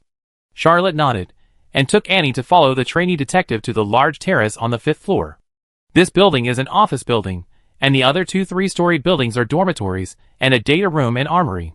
Charlotte knew that the Sharp Horse Agency employed more than 100 detectives, 200 or 300 detective assistants, a large number of trainee detectives, and various clerks. The number of people was indeed not small, and the general meeting room could not accommodate so many people. When he went up to the large terrace on the 5th floor, he saw that the rooftop was crowded with people. Even though he had led a night group of tens of thousands of people, he was still shocked by so many people. All the detectives were silent. They all knew Charlotte's name, and they all knew that it was because Aubrey Teutonic Atwood took a case to assassinate him, and as a result, 3 extraordinary people and 8 detectives were lost because of this case. This was not the most serious consequence. This Mr. Charlotte Mecklin then rose to prominence and became the commander-in-chief of the patrol army in Lukavaro District, the leader of the Knights of West Wind, and the director of the Political Affairs Bureau of Lukavaro District. Well, the Fars Empire's envoy to the Engrima Empire is a new political identity, and these detectives are not yet so well informed. Every detective had mixed feelings, not knowing how Charlotte would deal with them. Charlotte smiled and asked, "Please all the official detectives step forward." More than 80 people walked out of the queue, and Charlotte asked, "Are there any extraordinary people among you?" Almost all of the 80-odd detectives shook their heads. Charlotte nodded slightly. He had long known that Aubrey Teutonic Atwood would not leave the best people for himself. He smiled and said, "I will be the new president of the Wild Horse Detective Agency. If any of you do not want to continue to stay in the Wild Horse Agency, I will give you a compensation to compensate for your contributions to the Wild Horse Agency over the years. For the full-time detectives, who are still willing to stay at the Lima Agency, I will increase their weekly salary by 20 centimes. Charlotte's method is not uncommon on Earth, that is, N+1 severance pay. As for the new boss taking office, giving each employee a general salary increase is also an old method, but most capitalists don't like to use it. Charlotte's words made the group of detectives whisper to each other. Except for 2 or 3 people, almost everyone chose to stay. Charlotte clapped her hands and said, "Since you are staying, you are my employee. Please stand behind me, not in front of me. More than 80 detectives immediately stood behind Charlotte. With these 80 people, Charlotte's momentum suddenly soared, crushing the rest of the staff. Charlotte said with a smile, "All detective assistants and trainee detectives, if you are willing to stay, please ask these detectives behind me. If you are willing to stay, there are also detectives willing to choose you, and the salary will remain the same." Charlotte certainly won't give everyone a raise. Although these senior detectives are not extraordinary, they still have experience. If you want to start a detective business, you can't do without these people. But these detective assistants and trainee detectives were not so valuable, and his attitude became naked. A detective shouted, "Little Charles, John, you guys come to me." Someone took the lead, and soon there were 100 or 200 detective assistants and trainee detectives standing behind Charlotte. The remaining detective assistants and trainee detectives were somewhat embarrassed, and everyone looked gloomy. Many of them did not want to leave the detective agency. After all, even in Strasbourg, it was not easy to find a job with a stable income. Charlotte smiled and dropped another bombshell, saying, "For those who were not picked by the detectives, if you have a better place to go, I will not stop you, and I will give you a severance pay. If you don't have a better place to go, you can report to the Otherworld District Patrol Army tomorrow. As you know, I am still the head of the Otherworld District Patrol Army, and I am very short of manpower." This sentence was simply earth-shattering. Many detective assistants and trainee detectives who were not picked could not imagine that there was such a good thing in the world. Maybe the income of the lower-level soldiers of the patrol army is not as good as that of detective assistants and trainee detectives for the time being, but the career prospects are much more stable, and these people also know that Charlotte will definitely keep his word, because he is indeed the chief of the patrol army in Otherworld district. The atmosphere, which was originally a little cold, finally became lively after this sentence, and many people became friendly to Charlotte. They followed Aubrey Teutonic Atwood as a job, and followed Charlotte as a job. Only the group of people taken away by Aubrey Teutonic Atwood were his core team, and these people were just hired from the human resources market. Charlotte is obviously a better boss, and was watching Charlotte change the owner of the Lima Detective Agency with just a few words, and her heart was full of admiration. She had never doubted Charlotte's ability, but seeing it with her own eyes was still different. Chapter 174. To run a detective agency, one needs not only a superhuman person, but also superb business skills. Charlotte doesn't have many people to use. She doesn't have the ability, and she doesn't have the corresponding talents. Dorothy and Doberman are from the patrol army, not Charlotte's subordinates. If they were capable detectives, they wouldn't join the gang. When the Spotted Deer and Bancroft the Wind Wolf don't have the talent in this area. As for Anastasia and Belisa, Charlotte doesn't know if they can do it. He chose to trust the old detectives of the Lima agency first, and deliberately let them select detective assistants and trainee detectives to eliminate the unstable factors of the detective agency. Although this would make this group of old detective agency members stick together, there would be no internal strife in the detective agency in the short term. The detective assistants and trainee detectives, who were excluded, all had some education, otherwise they would not be able to do this job. They might not be happy for the old detectives and were excluded, but they did not necessarily have any opinions about Charlotte herself. If these people were sent to the patrol army, if they were capable, they would naturally show their abilities and stand out. If they were not capable. Anyway, the salary was paid by His Majesty the Emperor, and Charlotte Mecklin would not lose anything.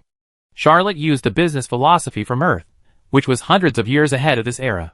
Although he only learned a little bit, he quickly smoothed out the uneasy atmosphere of the Sharp Horse Detective Agency. He then announced the second thing, a dinner party. Charlotte personally paid for all the people in the Sharp Horse Agency to have a big meal. This meal made the Sharp Horse Agency, at least verbally, praise the new president, and also showed the most basic love. After the dinner party, Charlotte gathered the few people who didn't want to stay, gave them a bowl of chicken soup, and pretended to keep them. 2 old detectives really chose to stay, and only 1 detective insisted on leaving. He gave a sum of money as agreed, and everyone left happily. Charlotte stayed in the Lima Detective Agency for an afternoon, and then took it away. As soon as Charlotte left, the people in the detective agency became quiet again. An old detective suddenly asked, "What do you think of the new president?" A middle-aged detective said, "I don't care what he does. I just want to work honestly and make money to support my family." The words of the middle-aged detective made everyone agree. After all, there are very few detectives with ideals and abilities. Most detectives are just ordinary people who only regard this industry as a job. In the next few days, Charlotte had no time to spare. Every day, Grand Priest Oxraden sent people to urge him to take people to Embassy Street. Charlotte had no choice but to take people to Embassy Street. First, she customized clothes, and then received a batch of special weapons for diplomats. These things may not be much, but they took 3 to 5 days. Just after finishing these things, Grand Priest Oxraden notified him that he could go to select private weapons for envoys. Charlotte went to the foreign minister's residence again. Senior diplomatic officials have a special arsenal. As a diplomatic attaché, Charlotte can choose a supernatural weapon from the arsenal for diplomats. This weapon is not issued to private individuals and must be returned after each mission. But in fact, as long as a report is written to explain how the weapon is lost, it can be secretly detained. Well, this is the information obtained by Shifor's mantra. Charlotte picked up a supernatural pistol without hesitation, named Silver Knight. This extraordinary pistol has 3 properties: correct trajectory, ejection and draw, and double shot. When shooting, the Silver Knight will actively correct the direction of the bullet as long as the deviation from the target is not too large, so that ordinary people can also hit the target every time. But there is also a disadvantage that the master of shooting cannot do it as he pleases, because it will automatically calibrate. For example, if there is an apple on a person's head, ordinary people will shoot the person to death with 1 shot, and the master of shooting will also shoot the person to death with 1 shot. As for the ejection and draw, it will actively bounce up at the moment of contact with the finger, allowing people to draw the gun and shoot faster, but it will also often be accidentally touched, and it will jump out even if it is accidentally touched. The Silver Knight is not an anti-space item, nor does it have a space magazine. It has an ordinary magazine and an energy magazine. Ordinary extraordinary guns can only shoot separately, but the Silver Knight can fire ordinary bullets and energy bullets at the same time, shooting 2 shots at a time, unexpectedly. To be honest, this thing is equivalent to becoming a marksman for a novice, but it is equivalent to hindering the marksman for a marksman. Charlotte himself has no shortage of weapons. Although he cannot carry anti-space weapons when he is on a diplomatic mission, his anti-space long-range rifle and silver rhino are no longer usable, but the blood rose is not included. It is not an anti-space weapon. With the blood rose in hand, Charlotte is not afraid of any enemy. He chose the Silver Knight simply because, as a special weapon for the Imperial diplomats, this thing has a very high market price. After choosing the weapon, Charlotte left the foreign minister's residence. He said goodbye to Anne in advance, and then went to the Embassy Street to find the Grand Priest Oxraden. The envoys were about to leave, and he couldn't go home in the next few days because he had all kinds of trivial things to do. In a few days, the envoys of more than 200 people left Strasbourg. The highest-ranking person in this envoy group was naturally the Grand Priest Oxraden, the ambassador of war, but his deputy was not Charlotte, but Viscount Dury. Charlotte's position was too low. Although the Grand Priest Oxraden had painted a big cake, he didn't really bake it for him. However, as a special commissioner of war, Charlotte's status is not low. She is the 8th person in the envoys group. At least she can ride in a military carriage, and does not need to ride a horse. The Fars Empire is in great need of external assistance, so this envoy group, in addition to carriages, is also equipped with war horses, which is a very rare thing. The group left Strasbourg and traveled all the way. It took about 7 or 8 days to reach the edge of the sea and boarded a warship to the Engrima Empire. The Grand Priest Oxraden was indeed very powerful. Halfway through the journey, a merchant ship approached and transferred Charlotte and his men to the merchant ship. Only then did Charlotte know that the Grand Priest Oxraden had no intention of taking him to the Engrima Empire. His mission was to go to Going Island and find a way out for the Grand Priest. Charlotte stood on the merchant ship and watched the Grand Priest Oxraden leave. He hated the old man so much that his teeth itched. He never thought that he would be manipulated by a native. But there was nothing he could do. Just as Charlotte was about to order the merchant ship to turn around, he suddenly found that one person was missing from the team, and he broke out in a cold sweat. Julian Asilo was gone. Chapter 175. Charlotte was frightened and broke out in a cold sweat. He circled the merchant ship 7 or 8 times, but still couldn't find Julian Asilo. His heart skipped a beat. Charlotte looked out at the sea, and could no longer see the warship that Grand Priest Oxraden was on. The warship was much faster than the merchant ship. Even if he chased after it now, he would not be able to catch up before the other party arrived at the Engrima Empire. Charlotte gritted his teeth, and wisely gave up chasing after it. He reminded Grand Priest Oxraden that a spy from the Byron Empire had sneaked onto his ship. If he didn't remind them, he could still claim that he didn't know anything about it. If he chased after them, How could he explain that he knew Julian Asilo had mixed into the team? Could it be that he brought him in? Besides, if something happened now, it would have happened a long time ago, and there was no time to change anything. Charlotte bowed to the distance, prayed for the Grand Priest Oxraden, and also prayed for Julian. Anyway, when the two met, one of them would be injured. Who cares? It would be good if it wasn't him, Charlotte Mecklin, who was injured. Charlotte focused her attention, ignored the ghostly looks from Dorothy, Anastasia, and Belisa, and said, "Where is the captain?" The captain of the merchant ship was called Simon. He came out and said, "Sir, what can I do for you?" Charlotte's behavior of running around the ship and jumping up and down was really weird. He also saw it, and had several guesses, but none of them were very certain. Charlotte said, "How many days does it take to get to Cappadocia?" The captain replied, "It will take about 5 days." Charlotte pondered for a long time and asked, "Which country is your merchant ship registered in?" Captain Seaman shrugged and replied, "This is an unregistered merchant ship." Charlotte's eyes lit up and said, "From today on, I am the captain of this ship." Seaman smiled and said, "I am not only the captain, but also the owner of this ship. If you want to become the captain, just buy it." Charlotte pulled out the newly acquired silver knight, pressed it against the forehead of the captain, and said, "Please rephrase." Shimon's face suddenly became extremely ugly, and he said, "If you kill me, you can't survive on the sea." Charlotte said, "If we don't kill you, we can't survive either. So do you choose to die together, or do you choose to live with us?" Shimon was shocked and angry. "No one wants to harm you at all. I just sent you to Cappadocia City according to the agreement with the Grand Priest Oxraden. If you don't want to go to Cappadocia City, I can send you to other ports on Gelling Island." Charlotte said, "I will die if I set foot on Gelling Island, so you make your choice." Shimon looked at Charlotte as if she were a madman, and the crew on the ship also took out their weapons. This was a medium-sized merchant ship, only about 100 tons according to Earth standards, and there were only 60 to 70 sailors on board. Although there were more people, their strength was obviously not as good as Charlotte's side. Charlotte, Dorothy, Anastasia, Belisa, 100 Bears, Big Bear Tyrant, Xiongmi. Charlotte's side had 7 extraordinary people, and except Belisa, almost everyone could slaughter this merchant ship alone. Shimon finally chose to surrender, and said angrily, "Okay, this ship listens to you."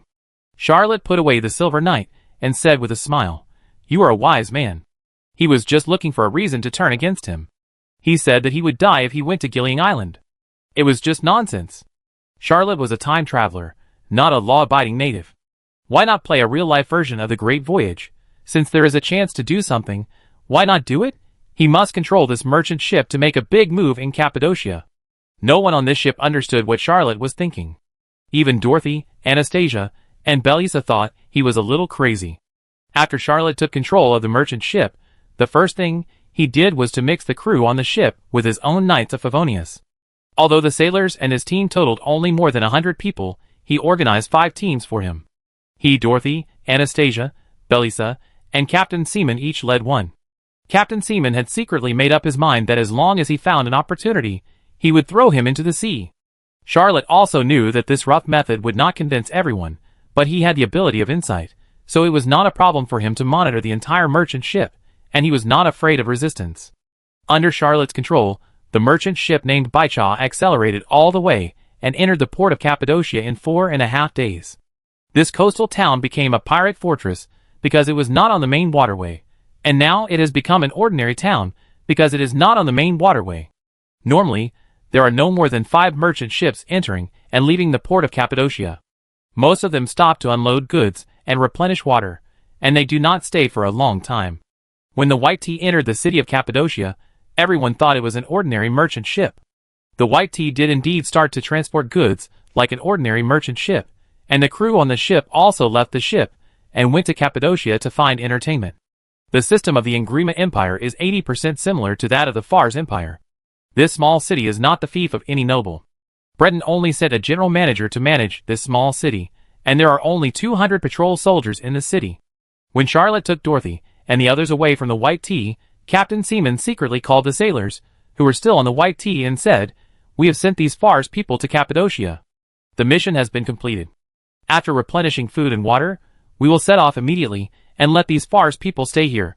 A sailor said, "Do you want to report these Fars people?" Seaman said with a complicated expression, "The Fars Empire and the Ingrima Empire are not at war. The two countries can have normal exchanges. What can we report? Are you reporting them to attack Cappadocia? Not to mention that they are only 50 people. Even if we take over this small town, what can we do? Are we going to be pirates? The sailor was embarrassed and didn't speak. Simon was still quite afraid of Charlotte. After all, Charlotte had too many extraordinary people under his command, and the rest were elite warriors. They just wanted to abandon these crazy fars and return to the sea. When Simon summoned the sailors, Charlotte was trying to maze Cappadocia, but there was no response from Agmaraz's labyrinth for a long time, probably because it did not meet the needs of maze. Charlotte was not surprised by this.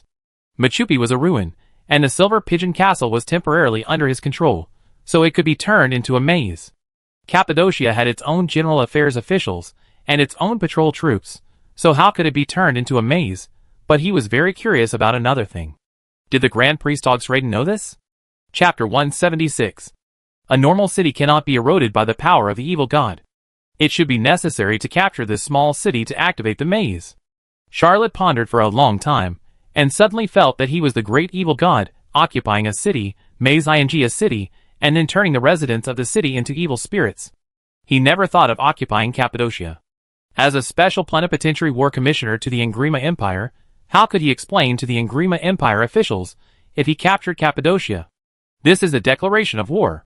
Charlotte's current problem is that if the High Priest knows this detail and asks him to turn Cappadocia into a labyrinth, it will be a huge pit. If the High Priest does not know, the problem will be even more serious, which means that the labyrinth evil god Agmaraz has another side hidden. Unfortunately, there is almost no record of this labyrinth evil god in the old world. I really want to go to the new world to explore the secrets of this overseas evil god. Of course, before that, I have to solve the matter of the two evil gods coming. Charlotte knocked on the ground and stood up. Although he landed, he did not go deep into Cappadocia, because he had to maintain his insight and cover the White Tea. He decided to ignore Cappadocia and go back to the White Tea to suppress the rebellion. A little girl of 11 or 12 years old came over from the dock with a wicker basket with more than a dozen salted fish in it.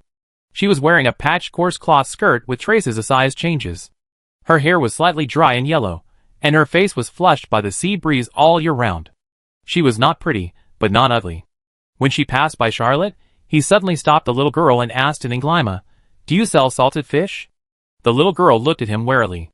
Charlotte was wearing a farce military uniform, which was completely different from the locals. She didn't trust outsiders at all and said no sale. When the little girl was about to bypass Charlotte, he took out a handful of centimes and asked, "Is this money okay?" The little girl took a look. She didn't recognize the currency of Fars. Cappadocia was a city in the Englima Empire, and the currency used was the Englima Empire's pounds, shillings, and pence. She still shook her head hard. Charlotte was helpless. As a diplomat, he basically didn't have to spend money. He didn't exchange the currency of the Engrima Empire. He didn't expect to run into trouble now. The little girl was about to leave, and saw Charlotte standing there, with a helpless look on her face. She took a salted fish and put it on the ground, gestured to him, and ran away quickly. Charlotte was very embarrassed. He didn't even eat such a little girl's soft rice, but he really didn't have anything to exchange, so even if he chased after her, he couldn't give her anything. Charlotte picked up the salted fish, activated Bloody Glory, and rubbed it gently. The crumbs of the salted fish fell down, and there were dozens of red salted fish balls in his hand. He smiled and said, "Salted fish flavored balls for stretching legs and staring eyes."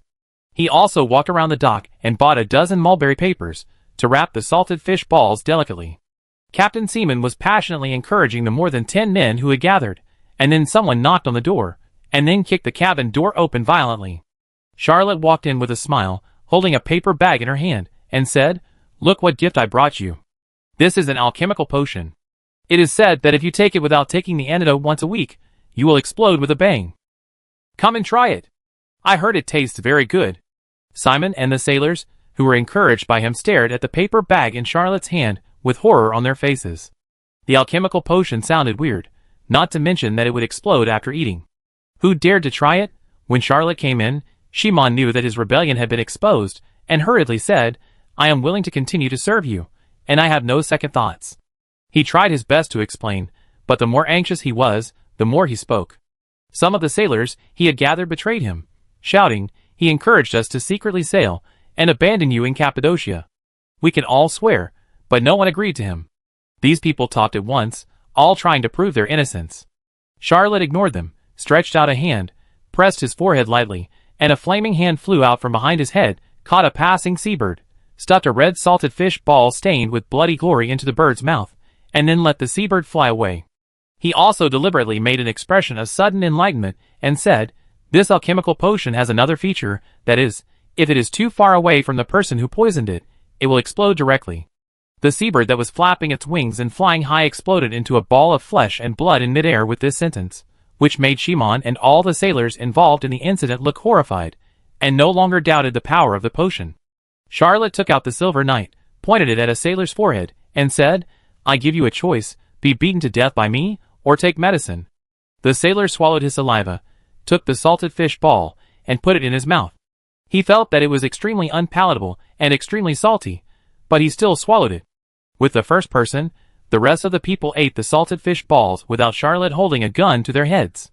When it came to Shimon, he lowered his head, and felt full of grief and indignation. He just accepted a private job and promised to send Charlotte and her group to Cappadocia. He never thought that Charlotte was a madman who wanted to occupy his merchant ship, and now forced him to take magic potion. Shimon looked up at the gun barrel against his forehead, and swallowed the salted fish ball without hesitation. How can a person not be scared when under the gun? Charlotte put away the silver knight, and said lightly, "I still need a few ships." Shimon shouted in horror, "You want to be a pirate?" Charlotte knocked on his head and said, "Pirate, I'm a diplomat of the Fars Empire. How can I be a pirate?" As soon as Shimon breathed a sigh of relief, he heard Charlotte say, "It's you who wants to be a pirate. I'm just an unknown assistant. When your pirate flag flies over the ocean, I will hide my identity and retreat bravely." Shimon was stunned. He couldn't understand Charlotte's brain circuit at all. Charlotte used the skills from the ancient East and successfully used salted fish balls as alchemical potions to pay the captain. He didn't care about any small details. He walked onto the deck and looked at the sea. There was a surging feeling in his chest. After leaving the sea, Charlotte always felt that he hadn't changed much, but the people around him, whether acquaintances or strangers, felt that he had an incredible change. Charlotte suddenly complained, "The Great Voyage series is really a good game." Chapter 177. This seaside town has several taverns. The sailors of the White Tea who entered the city were drinking and having fun in various taverns, while the knights of Favonius were wandering around and exploring Cappadocia. Charlotte had no experience in sailing and did not know that this port, which had been used for pirates in the past, and was not under strong official rule, and often docked unregistered smuggling merchant ships like the White Tea, was not safe at all, so she did not care about the freedom of her subordinates. The sailors of the White Tea only stayed in the tavern, which was also an experience of many years of sea life. The former crown goddess of Gorgias University looked around and didn't see Charlotte by her side, so she gave up. She was actually not good at fighting. Without Charlotte's warrior shield, Dorothy didn't dare to cause trouble. Anastasia and Belisa have become good friends now. The two of them strolled around this seaside town together. Soon Anastasia realized that someone was following them. Anastasia, as a second-level extraordinary knight and a student of Hattingen Thunder and Storm University, had never been afraid of fighting. She gave Belisa a hint, and the two separated at a fork in the road. Sure enough, someone followed them separately. Belisa didn't dare to fight with anyone. She jumped lightly, climbed onto a nearby house, circled half a circle, shook off the pursuer, and caught up with Anastasia. More than a dozen people dressed as sailors were following Anastasia, and one of them took a bag and gestured, as if he wanted to be the center of attention. Belisa didn't know what was in the man's pocket. She was worried that her good friend would be plotted against. She had seen many conspiracies and tricks around the Duchess, so she immediately took out 2 pistols. Charlotte never let her men lack weapons. She easily got 2 non-supernatural alchemical pistols. Although they were not supernatural weapons, they were much better than ordinary standard pistols in performance. Belisa didn't dare to shoot at anyone. This maid was naturally docile, and was afraid of killing someone. She broke the pockets of the sailors with 1 shot. Countless black smoke came out of the skulls, and a group of black insects flew out of the black smoke, flying all over the sky. The black bugs pounced on the nearby sailors, biting their skin and immediately burrowing in. The sailors immediately screamed and slapped their bodies frantically. Belisa screamed and shouted loudly, "Anastasia, run, they have bugs." Anastasia was brave, and just wanted to lure out the pursuers. When she heard Belisa shouting that they had bugs, she laughed at her new friend for being too timid, But then she saw the swarm of bugs, like a small black cloud. Although Anastasia was brave, she was still a girl after all. Moreover, there were so many bugs, thousands or tens of thousands of them. Even Nin would not dare to touch them. Who knew if these bugs were poisonous? She activated her thunder fighting spirit and jumped onto the roof nearby. Seeing Belisa, she waved and the two quickly joined together. The bugs were very strange. They drilled into the sailor's skin and then came out from another place, biting the sailors' bodies with blood holes as big as fingers. 7 or 8 black insects flew towards the two girls. Anastasia drew out her rapier, shook it in the air, and cut all the insects. The cut insects had no corpses, but turned into thin black smoke and floated back to the insect swarm. Anastasia was shocked and asked, "What's going on?" Belisa said, "I saw them carrying a bag and suspected that they were going to poison them, so I shot and pierced the bag, and so many insects flew out. They were so scary that they actually ate people." Anastasia looked at the sailors bitten by the swarm of insects and said, "These are not real insects. They should be some kind of extraordinary objects, and the pocket should be a means of controlling the swarm of insects. These sailors are already beyond saving, but we can't let the swarm of insects disperse, otherwise the entire city of Cappadocia will be in trouble, and I don't know how many people will die." Belisa also regretted that she was too impulsive and broke the pocket, and asked, "What should we do? We can't deal with this group of weird insects." Anastasia said decisively, "Go find Charlotte, he must have a way."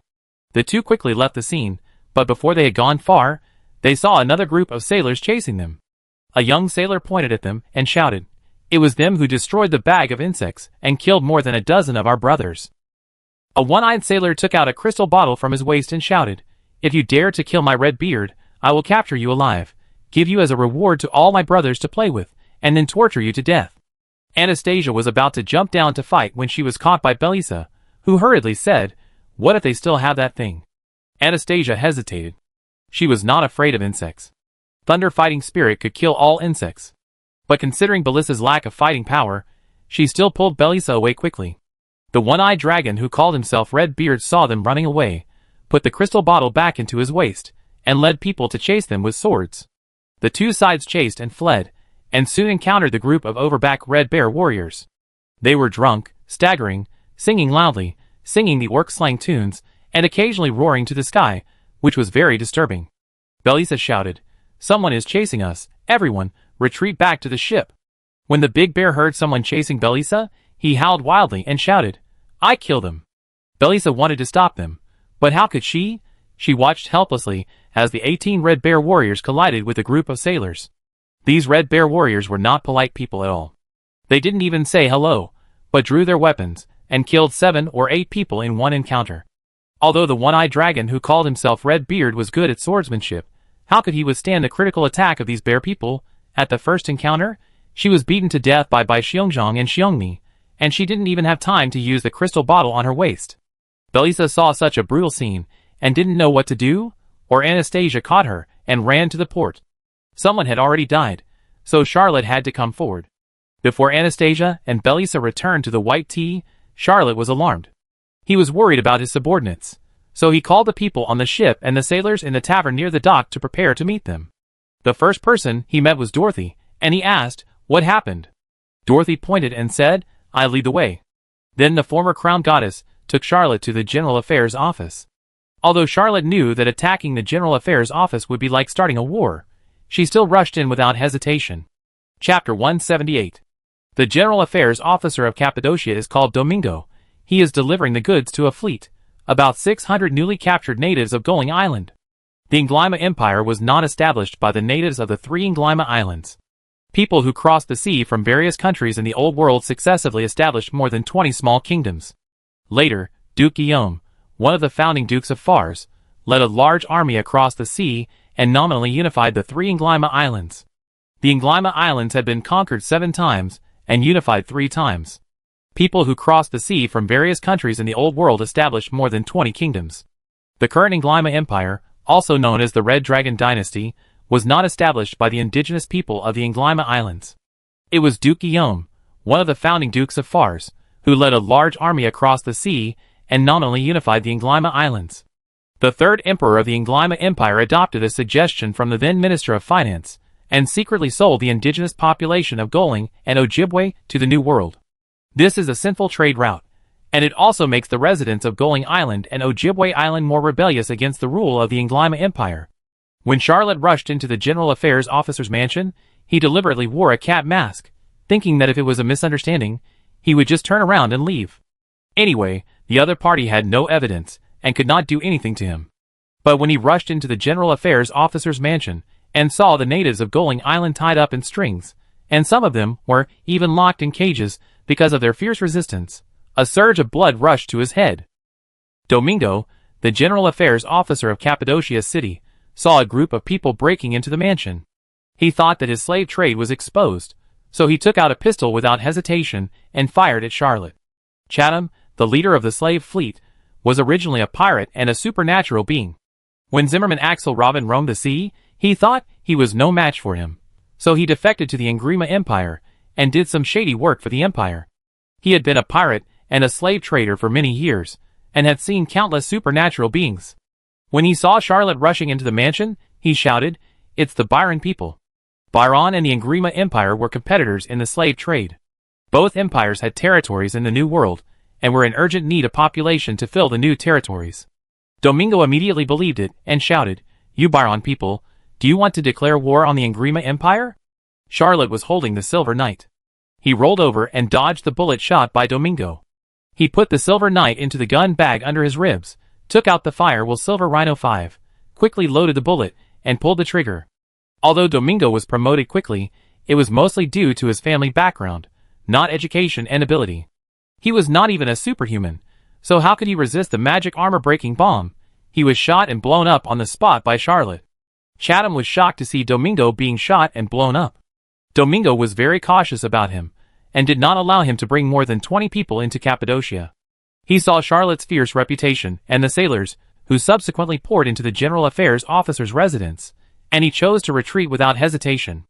After Charlotte killed Domingo, she turned her gun towards the slave trader. Chatham reacted very quickly, and fired several shots at the bound Gilling natives. Charlotte slapped the top door, and 7 flaming hands flew out, blocking the bullets left and right, but Chatham took the opportunity to escape.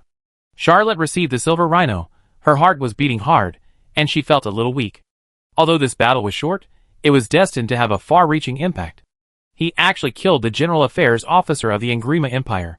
How should he explain this matter? Even if the other party was selling slaves, it was not his place as a diplomat of the Fars Empire to intervene. Even if he intervened, he could not be so brutal. Killing an official who managed a city in the Nglyma Empire was unacceptable. After Domingo's death, the guards of the General Affairs Office surrendered one after another, and their fighting spirit was quite low. Charlotte did not know how to deal with these soldiers of the Nglyma Empire. When she was worrying, a patrol army broke in. The chief patrol officer saw Domingo lying on the ground with half of his body broken. Instead of launching an attack, he knelt on one knee and said, "Lord Byron, we are willing to surrender." Charlotte had expected a big battle, and when he heard that the other party wanted to surrender, he almost couldn't believe his ears. But the next sentence of the chief patrol officer made him understand the reason. The chief patrol officer of the Cappadocia city said calmly, "I am a Goling, and my subordinates are also Goling. If you can take us all away, we are willing to surrender to Byron." Charlotte breathed a sigh of relief and said, "You will be incorporated into my subordinates first. When I leave, I will take everyone with me." In just half an hour, Charlotte completed the capture of the General Affairs Officer's residence, killed the General Affairs Officer sent by the Nglyma Empire, drove away the leader of the slave ship Chatham, and surrendered the patrol troops of Cappadocia City. Things progressed unbelievably and too fast. Even though Charlotte was a well-informed time traveler, she didn't know what to do for a while. After a while, Anastasia and Belisa came hurriedly, and Charlotte learned what happened from them. He was no longer in the mood to ask Dorothy why he pointed the way in this direction. After all, when he was in Fars, he would choose to endure it. After all, this is how the world is. But when he came to the Nglyma Empire, Charlotte really couldn't stand the human trafficking. Especially, this was the Nglyma Empire trafficking the natives of Goling Island. Charlotte stood on the side of the Goling people no matter what. He ordered all the Somblings to be released, and specifically asked everyone if they were willing to join his army. All the captured slaves were young and strong, 70% were men, and the rest were young women. They hated the Nglyma people who captured them so much that every capture of slaves was accompanied by bloodshed. Those old people who were worthless and children, who were inconvenient to transport, were directly killed by Domingo. They all had a blood feud with the slave traders. So Charlotte didn't incite them much, and almost all of the more than 600 captured natives of Going Island agreed to join his army. The guards of the General Affairs Office, the patrol troops of Cappadocia City, the captured natives of Going Island, the sailors and warriors of the Knights of Favonius he brought with him. Charlotte suddenly found that he had more than 1,000 people under his command. Do I have the physique to explode? How come there were only 50 people before the departure, and now there is a team of 1,000 people? A thought came out of the diary in her arms. Charlotte Mecklin is fighting against the slave trading forces of the Angrima Empire as the commander of the Cappadocia occupation forces. She has met the requirements for arranging the fifth maze. Cappadocia is about to be turned into a maze. Please form a fleet with 18 medium-sized or larger ships. During this period, you are not allowed to leave Cappadocia for more than a day. Chapter 179. Charlotte looked at the missing fifth page of the Labyrinth of Agmaras and felt that the power of fate was mysterious and unpredictable, but also irresistible. He still embarked on the path of continuous labyrinth. He suddenly remembered that the Lord of Glory also controls luck. Although he is not as skilled as the Serpent of Fate in manipulating fate, he is still a god who can influence fate. As a believer of the Lord of Glory, does the High Priest Augsrating have some tricks to manipulate fate? Is all this arranged by the High Priest? Thinking of this, Charlotte shuddered and thought, although the Saint Order has great magical powers, it is definitely not able to do this. I must be overthinking. He felt the thoughts from the diary. 18 medium-sized ships or above are still a very difficult task to complete. Although Cappadocia is a port city, there are not many ships docked. After all, it is only a small city with a population of several thousand. Charlotte even suspected that if there was no dark trade of slavery, this small city might have even fewer ships docked. He knew he didn't have much time, so he armed his soldiers with the weapons in the General Affairs Office and rushed to the port. Unfortunately, he still didn't catch up. The two merchant ships had already set sail and left the port of Cappadocia. Charlotte had a way to catch up with the two merchant ships alone.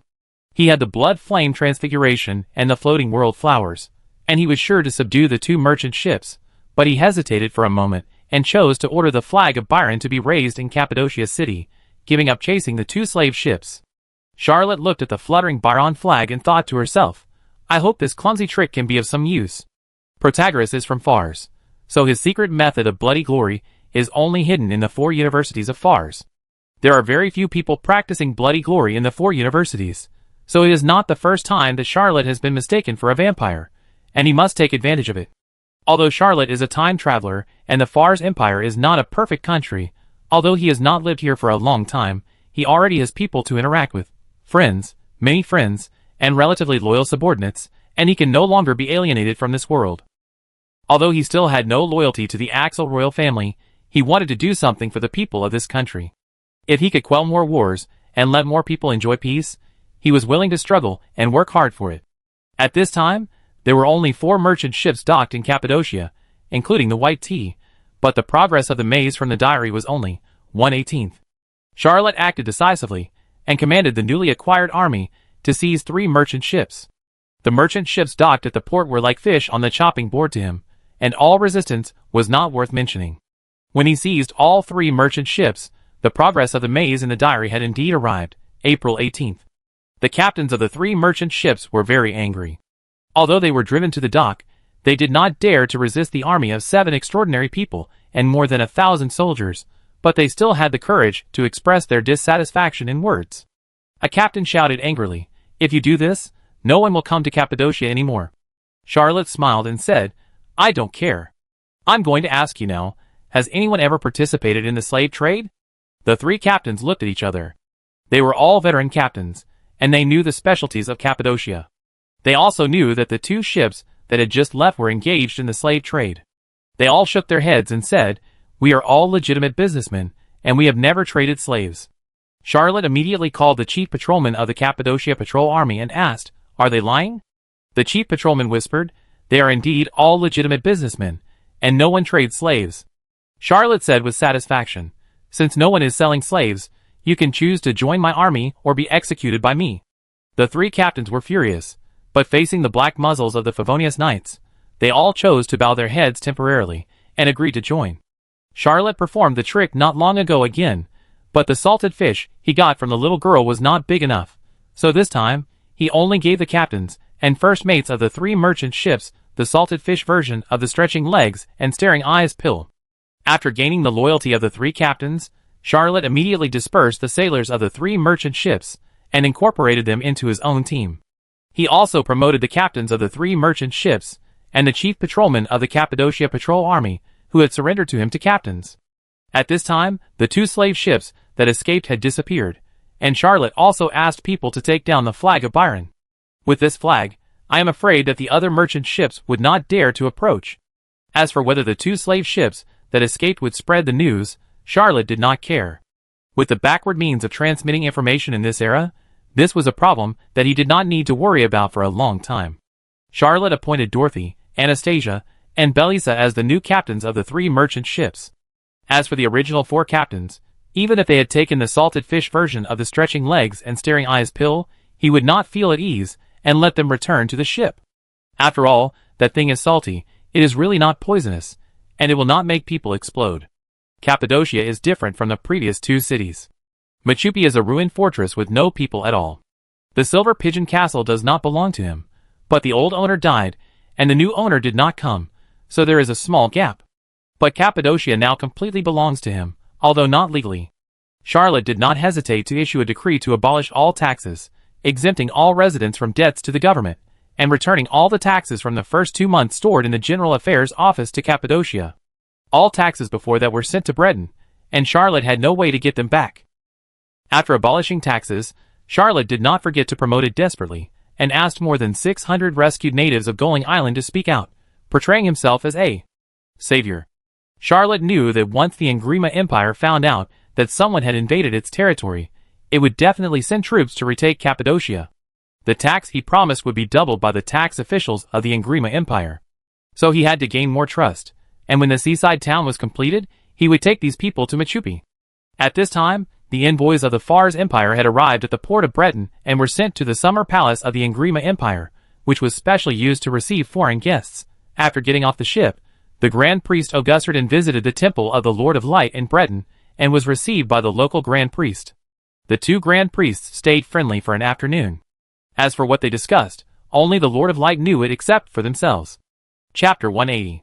Charlotte played with the crystal bottle in his hand, looking at the flying insects in the thick black smoke. He didn't know what they were. The sailors who tracked Anastasia and Belisa were all Chatham's men after being identified by the patrol soldiers. The 2 most powerful among them were Redbeard Morgan and Poison Bee Jack. Each of them had an extraordinary treasure that they said they brought out from the treasure deep in the sea. If they were with Chatham at the time, Charlotte might not have been able to control the situation easily. With these 2 extraordinary artifacts, Redbeard Morgan and Venom Bee Jack roamed the seas and became famous. They were once famous pirates, but now they are notorious slave traders. They were also unlucky. Belisa shot through the insect bag of Venom Bee Jack, causing him to lose control of the insect swarm and be eaten back by the insect swarm. Redbeard Morgan encountered the overback Red Bear Warrior and was beaten to death by the 2 extraordinary supermen, 100 Bear Chief and Bear Honey, without even having time to use the extraordinary artifacts that followed. Charlotte failed to pursue Chatham, so she took over 3 merchant ships and came to deal with this troublesome matter without stopping. After the bag of insects was broken, although it was broken, it still had an inexplicable attraction to the terrible insect swarm, so this group of strange insects that could devour living things did not leave, but only flew within a certain range. The chief patrolman of Cappadocia City was called Cruz. He was from Goling Island, but was born in another city. When he was young, he went to Breton to study. After graduation, he became a civil servant in the Engrima Empire.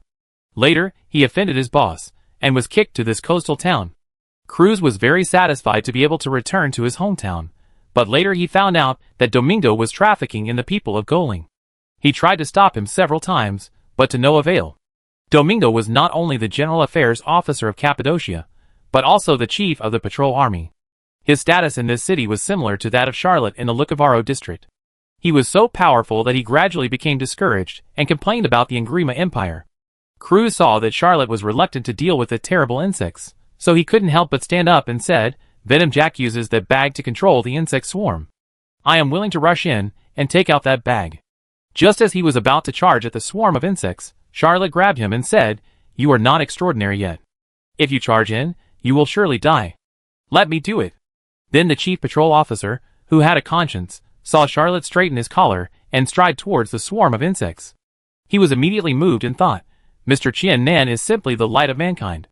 With such outstanding talents in Rhone, why should we worry about not being able to dominate the old continent? A corrupt empire like Ingrima should be destroyed. Dorothy, Anastasia, Belisa, and Seaman, the 4 captains, were all worried. The first 3 were really worried, and the last 4 were afraid that Charlotte would die and no one would give them the antidote. More than a dozen strange black insects, sensing Charlotte's breath, flapped their wings and flew over. Charlotte smiled slightly, urging the 8th level star battle energy, her whole body glowing with a faint golden light, letting these black insects bite her. All the secrets of the Blood Clan have the characteristic of absorbing vitality. When these strange black insects fell on Charlotte, the shallow vitality was immediately absorbed and turned into black gas, floating towards the direction of the insect swarm. After a while, more than a dozen black insects flew over, and their shallow vitality was still absorbed.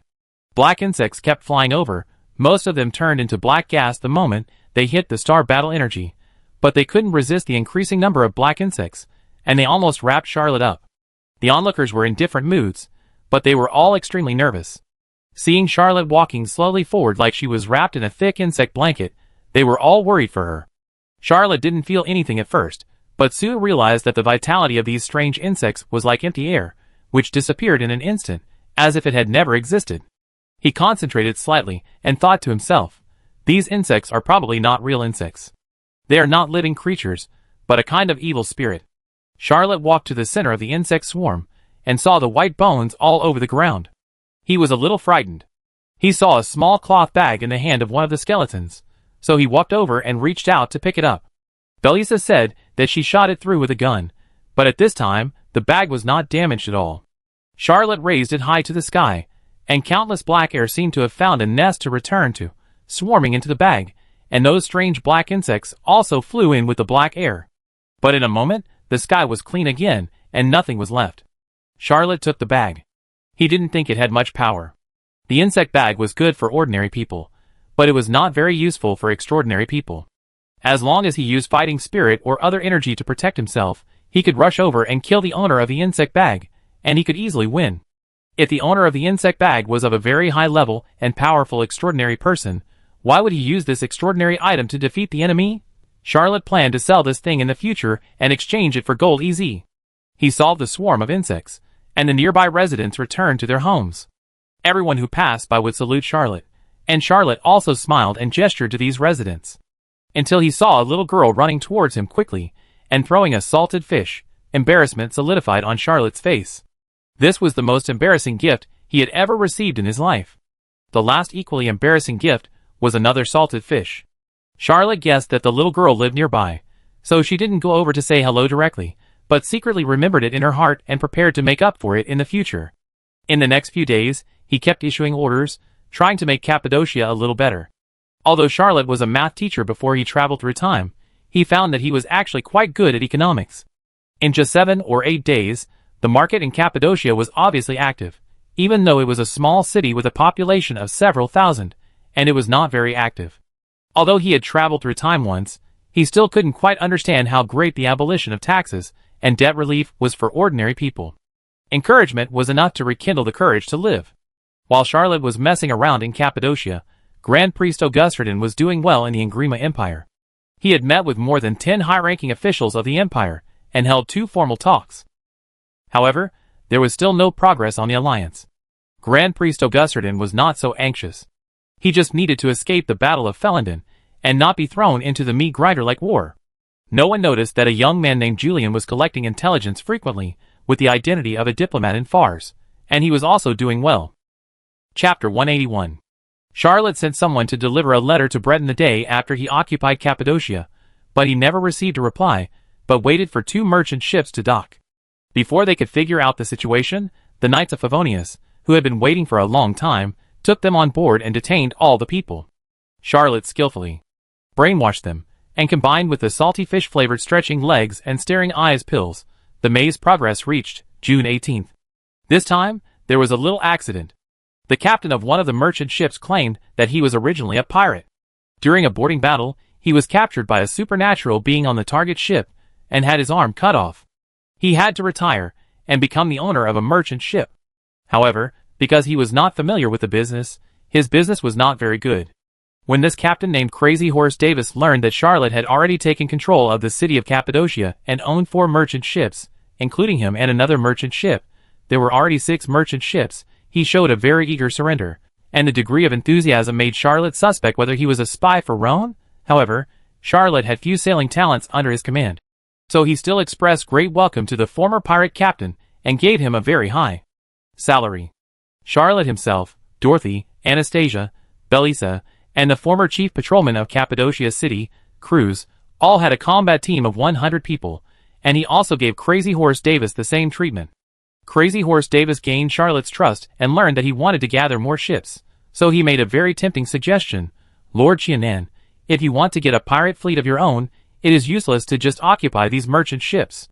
We also need a batch of warships, even if there is only one. Although merchant ships also have artillery, their firepower is too poor. I believe you must have an idea that on land, the outcome of a war is determined by the extraordinary, but on the sea, the outcome is determined by artillery fire. After all, the extraordinary cannot fly. Well, the saint level is counted separately. When you meet the saint level, there is nothing to say except surrender. Charlotte also thought it made sense and asked, "We can't rob the Royal Navy of the Ingrima Empire, right? There is no other way to get warships." Crazy Horse Davis laughed and said, "In addition to robbing the Royal Navy, I know another way. On the other side of Goling Island, there is a small island called St. Michael Island, which is at most half a day's sail away from us. There is a pirate fleet on the island. They call themselves the Golden Goat Fleet. They have more than 30 ships, 3 of which are warships." Charlotte's eyes lit up when he heard this. He also knew St. Michael's Island because the island was so famous. It was once the capital of a small country called St. Michael. This small country only had this city. Its kings of all generations were obsessed with building a castle on the island. After hundreds of years of construction with all the efforts of the whole country, the entire island was turned into a castle, which was easy to defend and difficult to attack. Although the country was small, the Inglima Empire failed to conquer it for a long time. In the end, it had to compromise, and made the king of this small country a duke. This small country also recognized the Inglima Empire's rule over the British Isles. But ironically, in the second year after this small country submitted to the Ingrima Empire, civil strife broke out. In order to seize the throne and restore the kingdom so that he could be the king, a nephew of the newly appointed Duke of Michael seduced a group of pirates and planned to cooperate with the outside world. As expected, the pirates slaughtered all the royal members of the Principality of St. Michael, including the clever nephew, and stole St. Michael Island. However, the biggest shortcoming of the pirates is that they don't know how to govern the country. Those who can manage a pirate city are the top talents in the pirate industry. This pirate group was quickly killed by their peers, and St. Michael Island changed hands several times. Charlotte knew about St. Michael's Island because there was relevant information in the university, but he didn't know who was occupying it now. Crazy Horse Davis continued to persuade. St. Michael's Island is much better than Cappadocia City. There are 100 or 200 merchant ships traveling there every year, and countless wealth has been accumulated. If we can take over St. Michael's Island, we will be the new king of the giant whale sea. Charlotte was extremely sure that this new subordinate was a classic traitor. Even the Inglima Empire had never conquered the island.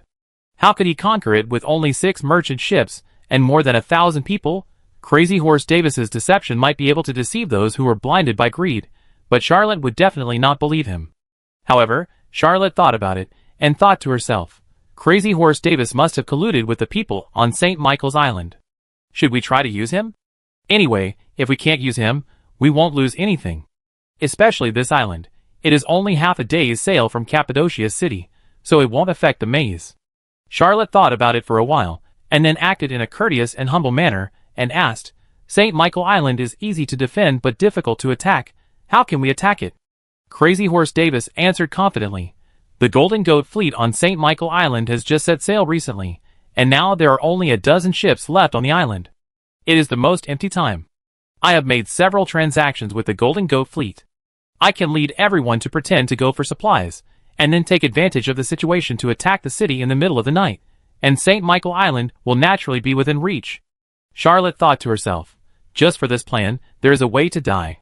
I have to find a chance to kill this guy. Charlotte really listened to Crazy Horse Davis's advice, and began to mobilize the whole city. Relying on his rising reputation in Cappadocia, He also recruited 500 new people and expanded the Knights of Favonius under his command to 2,000 people. This new Knights of Favonius is even worse than his original one. After all, the original Knights of Favonius was composed of Strasbourg's patrol troops as the backbone, and it was at least the local army of the capital of the Fars Empire. The main components of this Knights of Favonius are slaves, who are the newly rescued natives of Goling. Apart from morale, they are useless. 2,000 Knights of Favonius set sail on 6 merchant ships. Soon after, Charlotte heard a familiar name. Crazy Horse Davis was not familiar with Charlotte at all. He had no idea that Lord Chanin had the ability of insight. So after going out to sea, he discussed with several subordinates how to lure Charlotte into the encirclement formed by Chatham, the leader of the slave ship. Charlotte was quite surprised. He let Chatham go because he expected him to spread the news that Cappadocia was occupied by the Byrons, but he didn't expect Chatham to set an ambush and kill him directly. Charlotte has been in Strasbourg for a long time.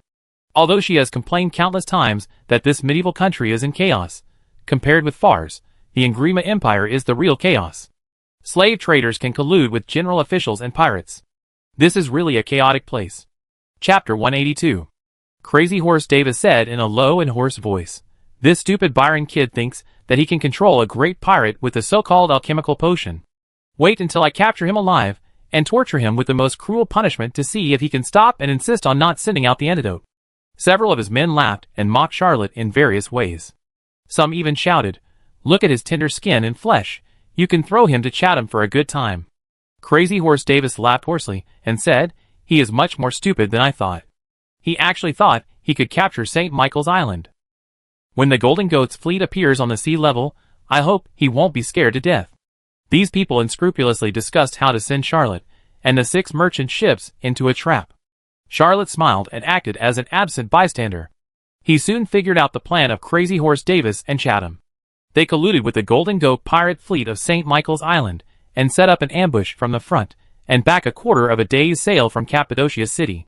As soon as Charlotte broke into the encirclement, they would attack together, using warships with firepower far exceeding that of merchant ships to equalize the disadvantage of lacking extraordinary people. Charlotte had to admit that this plan was excellent.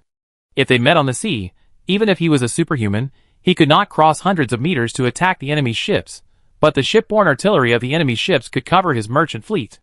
Under normal circumstances, superhumans could only swim over and fight hard, or use superhuman guns to fight back, but the former would be fired by rifles on the sea, and superhumans were not invincible, especially in the ocean. Most superhumans could not show their superb body skills, and could not hide. They could only rely on fighting spirit to bear it, and the result would inevitably be tragic. Not to mention the latter, no matter how powerful the gun was, it could not beat the artillery. It can only be said that pirates like Crazy Horse Davis and Chatham are indeed good at sea warfare, and their plans can be called perfect. The only imperfection is that the people who carried out the plan were too stupid, and the target they calculated was a time traveler. These medieval pirates may have experienced more conspiracies and tricks in their lifetime than an earthling can see on the internet in one day. Charlotte calculated that the voyage should be about to enter the encirclement, and he immediately called the Red Bear warriors and broke into the bottom of Crazy Horse Davis's plot. In order to facilitate control, he chose to be on the same ship with the former pirate. Crazy Horse Davis calculated the time, and was about to leave the bottom cabin to find Charlotte to give advice and lead him into the encirclement. The vast ocean lacked reference points. Without his guidance, the two sides might miss each other in the sea. The two bumped into each other at the door of the bottom cabin. Charlotte asked with a smile, "Have you eaten?" Crazy Horse Davis was confused. He could not understand the profound meaning of this oriental greeting at all, and replied, "I haven't eaten yet, but it's not important. We have to keep the course. I want to guide the fleet." Charlotte pulled out the silver knight, and shot him in the head, shooting the former pirate, who was full of calculations in the head. Crazy Horse Davis's men were in an uproar, and some wanted to resist. Charlotte slightly turned sideways, and 5 or 6 Red Bear warriors rushed into the bottom warehouse, punched and kicked, and soon knocked Davis's men to the ground, dragging them onto the deck like dead fish. Charlotte looked at the sea in the distance and said, "I want to go around to the east of the fleet behind. Who of you can show me the way?" One pirate still had a chance and said, "There is no fleet behind us." Charlotte shot him in the head with a backhand shot, and asked another question. Seeing that no one answered, she shot again and killed another former pirate. Such a cruel method immediately panicked the remaining pirates, and they all said, "I am familiar with the route. I can lead the way, Davis colludes with Chatham. It has nothing to do with us, we are willing to serve. Charlotte asked each Red Bear warrior to look at a pirate, and smiled and ordered, if I say, kill, just tear off the head of the person you are guarding. It doesn't matter if you are wrong, because it's someone else who will die anyway. The former pirates were so scared that their souls left their bodies. They didn't dare to be lazy and pointed out the route for Charlotte's fleet. Charlotte stripped the dead people of their clothes and threw them into the sea. Although he did these things with a blank expression and calmness, he was actually feeling very uncomfortable.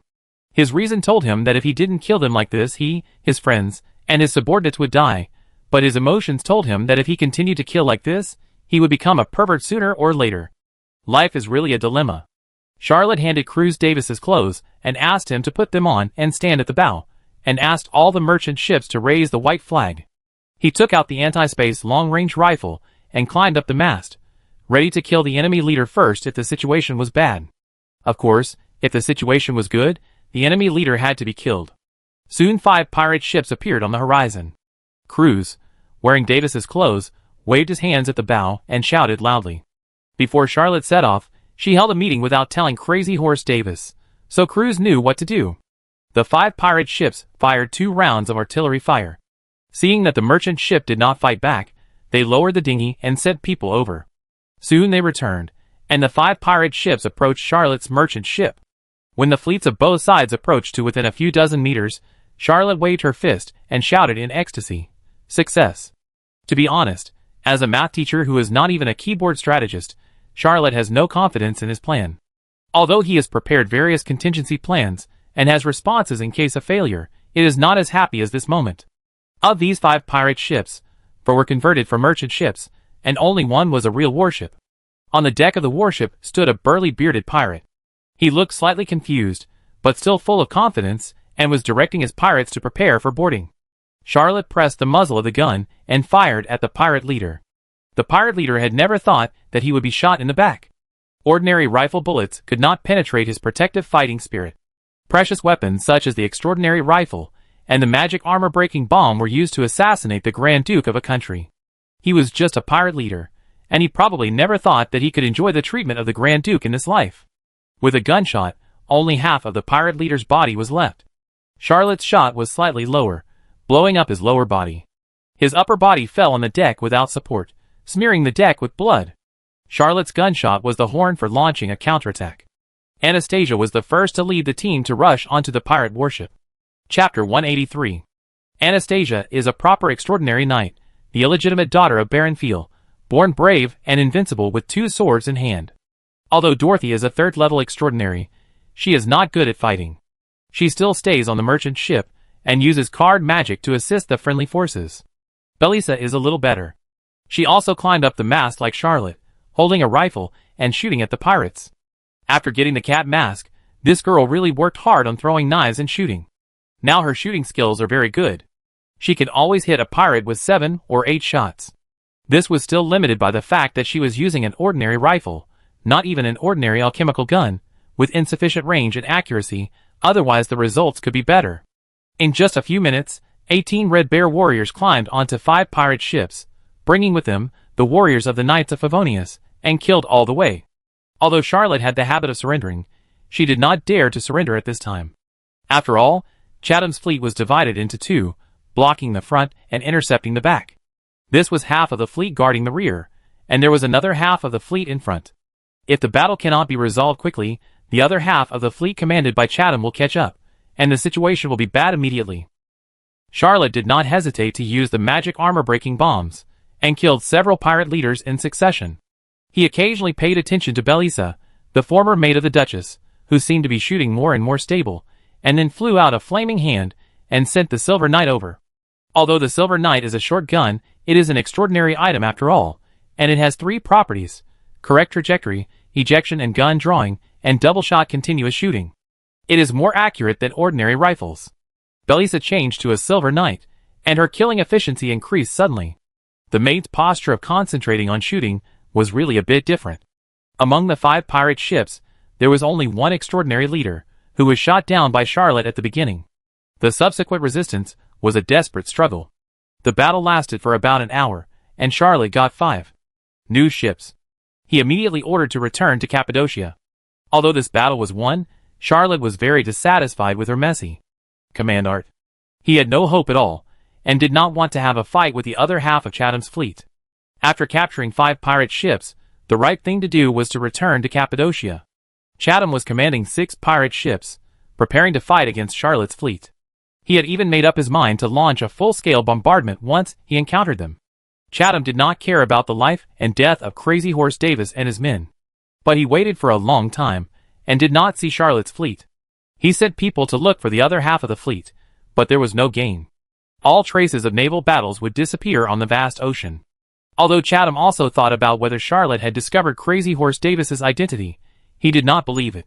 How could a young man from Byron, who had obviously never fought a naval battle, see through such a sophisticated plot? Crazy Horse Davis's acting skills were well known in the pirate industry. He used this trick to deceive countless fleets, and even deceived a royal fleet of the Angrima Empire into an encirclement, allowing the Golden Goat fleet to sink a warship and flee in a hurry. As time passed, Chatham waited for a few days, but did not wait for Charlotte's fleet, nor did he find the other half of the fleet that set off at the same time. He knew that anything could happen on the sea, and he was not anxious, but the fleet must not wait like this, so Chatham commanded the fleet to go straight to Cappadocia. Charlotte brought 5 ships back to Cappadocia, and the diary conveyed a thought that the maze-like progress of this seaside town had reached November 18th. Charlotte was extremely happy. Although he didn't know where to get the remaining 7 ships, such progress was already quite good. In this naval battle, he also captured 500 or 600 pirates. He still dispersed these pirates and incorporated them into the Knights of Favonius. Originally, he also planned to put them on trial, but soon found that it was completely impractical. The source of the pirates was mainly criminals. Everyone concealed their identities. As long as they didn't say it themselves, it was extremely difficult to verify what crimes they had committed. Even those famous pirates, if they choose to hide their identities, it is not easy for others to find out their details, let alone these ordinary pirates. 5 days after returning to Cappadocia, a fleet appeared on the sea level outside the city. The fleet was very small, with only 2 ships, and they were flying the flag of the Angrima Empire Royal Navy, but they were all large warships. Charlotte was shocked, and went to the dock to watch in person. He had 11 ships, but except for an old warship, the rest were merchant ships. Although they were transformed into armed ships, they were insufficient in firepower and performance, and they really couldn't beat these 2 large warships of the Angrima Empire Royal Navy. There was no defensive artillery fire in Cappadocia. It was an ordinary seaside town. The artillery installed by the pirates was destroyed by the Angrima Navy. A few hours later, 2 large warships came ashore without launching any attacks. Charlotte breathed a sigh of relief and led a few men to meet them. Now that he occupied the city, he couldn't hide. Charlotte didn't forget to tell all his men how to deal with it, hoping to avoid revealing any flaws as much as possible. 2 handsome naval officers led a large number of men down from the warship. When they saw Charlotte, the older Angrima naval officer showed anger and asked, "Should this be the land of the Angrima Empire? How come there are Fars people?" Charlotte took a deep breath and said, "It's a long story, but I have to make it short because we may be attacked at any time. Please allow me to slowly add details." Charlotte just hadn't finished making up the story yet, so she could only use the old routine to deal with it. The 2 captains of the Angrima Navy looked relieved, and the younger one said, "Please speak." Charlotte said quickly, "I am the commander of the patrol army in the Lucavaro district of the Fars Empire, the capital of Strasbourg, the head of the Knights of Favonius, the director of the Lucavaro District Political Affairs Bureau, the Fars Empire's Special Plenipotentiary War Commissioner to the Angrima Empire, and the 28th Level General Affairs Officer, Charlotte Mechlin. I was ordered to go on a diplomatic mission to the Angrima Empire with the Grand Priest Oxraden, but due to weather problems, we were separated at sea, and my ship encountered the Byron pirates. This Byron pirate fleet attacked the city of Cappadocia and killed Mr. Domingo, a loyal General Affairs Officer of the Angrima Empire, and caused some damage to the city. I was forced to fight back, drove away the Byron pirates, captured 5 pirate ships, and killed several pirate leaders whose names I didn't know, but they said they would continue to attack Cappadocia, so please prepare to meet the enemy, gentlemen. If you have any questions, please feel free to ask. I will definitely tell you everything I know." The 2 naval captains of the Angrima Empire were silent for a while. They did have a lot of questions, but just as the 2 were about to ask them, someone on their ship reported loudly, "Pirate ships appeared, pirate ships appeared." A total of 6 ships, 2 warships, and 4 converted armed merchant ships. Chapter 184. Hundreds of years ago, Duke Guillaume, the founding Grand Duke of Fars, led his army across the sea, completed the seventh conquest of the three islands of Inglyma, the third unification, and established the Red Dragon dynasty. So the government system of the Inglyma Empire is 80% similar to that of the Fars Empire. The two Inglyma Empire Navy captains are both 20th grade 5th grade warrant officers. The older one is about 35 years old, named James Cook, and the younger one is about 27 or 28 years old, named Francis Drake. Both of them are high-level extraordinary people, with ocean-related fighting spirit, surging, almost no less than Anne's cousin Claire Brittany. The ships they are on are the latest designs of the Inglyma Empire, large warships built in recent years, with fierce gunfire and superior performance. Although the overall technical level of the old continent is similar to that of the Earth during World War I, because science has never developed, alchemy has risen, and it is an extraordinary world. Just like land transportation still relies on horse-drawn carriages, warships on the ocean are also polarized. Most merchant ships and ordinary warships are still wooden sailing ships, and the artillery they use is relatively backward, with a range of only a few thousand picometers. But the five major empires of the old continent, in order to dominate the ocean, spared no expense and used the highest alchemy to build large warships, which is another matter. These alchemical warships already look a bit like the strong ships and powerful guns of the First World War. Most of the hulls are covered with steel armor, and there are at least 2 or 3 extraordinary magic alchemical cannons, powered by a magical power source that Charlotte still can't figure out, and the speed is more than 3 times that of ordinary sailing ships. Basically, if the two fleets met at sea, ordinary sailing warships would have no chance of fighting against alchemical warships. Ordinary sailing warships might be sunk by the alchemical warships' magical alchemical cannons before they could get close enough to be within the range of the gunfire. Given the huge difference in the sailing speeds of the two sides, ordinary sailing warships couldn't even escape. This is why, as captains, James Cook and Francis Drake had such high positions. Francis Drake originally thought that Charlotte was untrustworthy, especially since the other party claimed to be an envoy of the Fars Empire. He even thought that Charlotte was lying. But when 6 pirate ships appeared on the sea level, all doubts disappeared. Francis Drake pulled out a monocular telescope, looked carefully for a while, and cursed, "Damn the Golden Goat fleet, they actually defected to Byron." Charlotte's hanging heart finally let go, thinking, these two Navy Level 5 warrant officers should not have participated in the slave trade. I wonder if Chatham is actually colluding with the local General Affairs officer of Inglyma. In this conversation, Charlotte was like walking on a tightrope. Every word he said could lead to a sudden explosion. Once it did, he would have to fight to the death. Although he had little chance of winning against the 2 magic alchemy warships, he was not sure of winning against 2 high-level transcendents. He now wanted to reward Chatham, the slave trader, as a leader on the pirate ship. Although this person had committed many crimes, it did not affect the timing of his appearance at this moment. Charlotte believed that when she saw this pirate fleet, she was happier than Jia Baoyu when he saw Lin Dayu falling from the sky. What is Lin Dayu? Can it be eaten? James Cook was older and more stable after all. He gave Charlotte an imperial salute and said politely, "Thank you, Mr. Mechlin, for helping the Inglyma Empire to take over the city of Cappadocia and repel these damn pirates. But I have to go to war, so I can't have a deep chat with Mr. Mechlin for the time being." He led his men elegantly and boarded his magic alchemy warship. The magic power source was activated, making a roar, and he headed towards Chatham's fleet. Francis Drake did not move when he saw James Cook on board. The magic alchemy warship was burning gold pounds every time it was activated. This thing was a real gold-eating monster. Besides, he did not think that an ordinary pirate fleet could resist James Cook's warship. Francis Drake smiled at Charlotte and said, "Mr. Mechlin, you should not have seen a naval battle of magic alchemy warships, right?" Charlotte replied, "I was originally in the patrol army and later transferred to the Knights. This is my first time on the sea, let alone seeing such an extraordinary naval battle. Being able to see Captain James Cook's heroic figure on the sea will be something I can brag about for the rest of my life."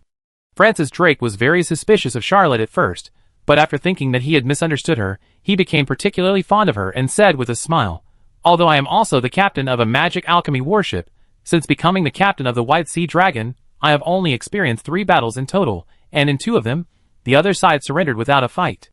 Can you imagine? The first thing the other side did when the war started was to raise the white flag." Charlotte laughed awkwardly and thought, "If you surrender, you can still survive, but if you don't surrender, you will definitely die in the sea." The 5 empires have not fought for 40 to 50 years. Apart from the 5 empires, no country or any force can produce a magic alchemy warship. Francis Drake will definitely not encounter an equal opponent. Charlotte and Francis Drake chatted for more than 2 hours, and James Cook escorted 6 pirate ships into the port of Cappadocia. As Francis Drake said, facing such a terrifying magic alchemy warship, the first thing Chatham did after the war was to raise the white flag and request surrender. When Charlotte saw the 6 intact pirate ships, her eyes lit up and she said, "I have an unwelcome request. Can you please give me these 6 pirate ships?" James Cook hesitated for a moment, but Francis Drake smiled and said, "No problem. It's just 6 pirate ships. Just consider them as destroyed by James in the naval battle." James Cook smiled helplessly and said, "Okay." Charlotte was delighted and immediately invited the 2 to the General Secretary's residence and treated them warmly. When the 2 went to bed in the rooms arranged by Charlotte at night, they both found a cowhide bag containing 100 gold pounds sterling at the head of the bed. The money was found in Domingo's residence during the search of the General Secretary's residence. The total amount was about 3,000 gold pounds. The exchange rate of gold pounds was slightly higher than that of ECU, and the purchasing power was about equivalent to 21,000 renminbi. The 2 naval officers were very satisfied with Charlotte's small gift. The next morning, they praised Charlotte highly. After staying in Cappadocia for 2 days, they left the city without saying anything about Charlotte's temporary management of Cappadocia. They just stopped to replenish water, and such matters were not the responsibility of the Navy. If Charlotte didn't know what was good for her, they would take her away, but Charlotte's performance was so excellent that they turned a blind eye. Chapter 185.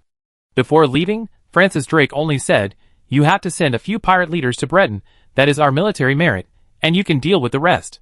Charlotte has not figured out how to delay for a few more days. She has not figured out how to kill Chatham without leaving any trace. Unexpectedly, James Cook and Francis Drake had no intention of taking him away, and even the pirates only wanted a few leaders. He agreed immediately, with a sincere attitude. After all, with Chatham's 6 pirate ships, he only needed 1 ship to complete the maze, and the 2 of them helped him a lot. Although Charlotte was glad to escape, she was also deeply worried. It was definitely not a small matter to be able to dispatch the 2 main naval magic alchemy warships of the Engrima Empire. He just hoped that James Cook and Francis Drake were not targeting the Fars Empire.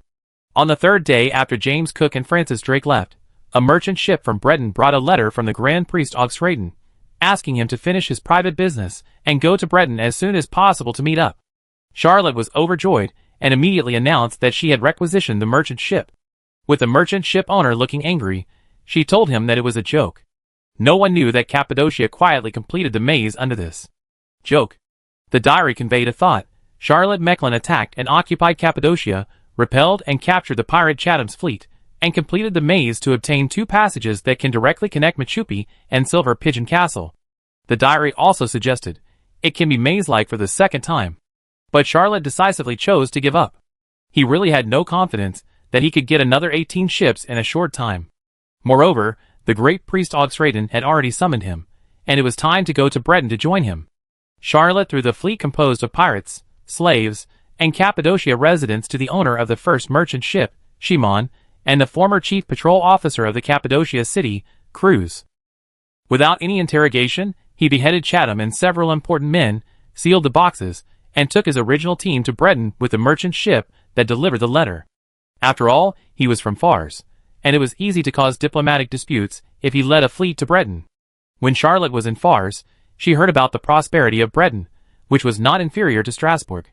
When the merchant ship entered the port of Breton, she was still shocked by the prosperity of this emerging city. Breton is a port city with a river running through the city and flowing into the sea. On both sides of the river, the Inglamar people built countless giant buildings that looked like wonders, and at least more than 200 bridges. The overall style was a bit medieval punk. Charlotte got off the ship, hired a few carriages, and led her team to the Legation Street in Breton.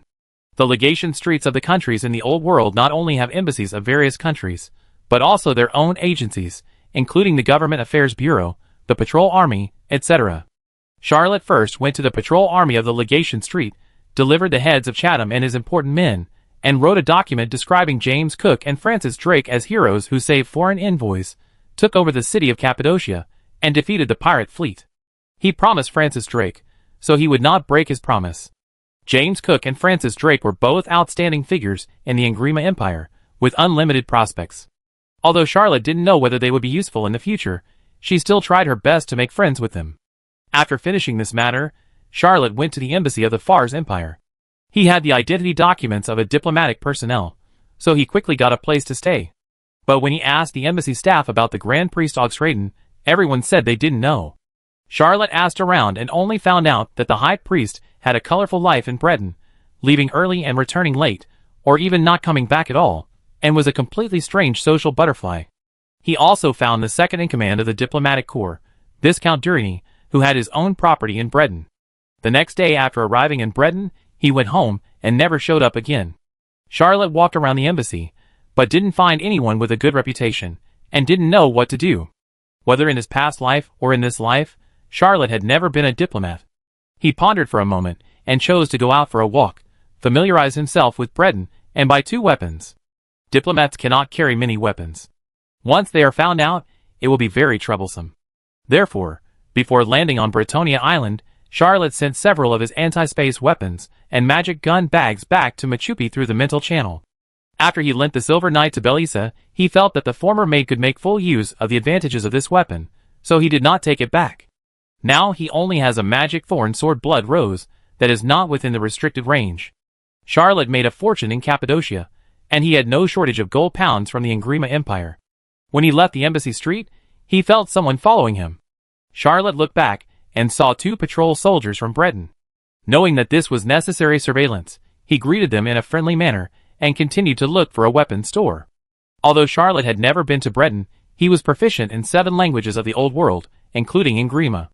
With the languages he learned in college, he asked several locals, and soon found the busiest street in Breton.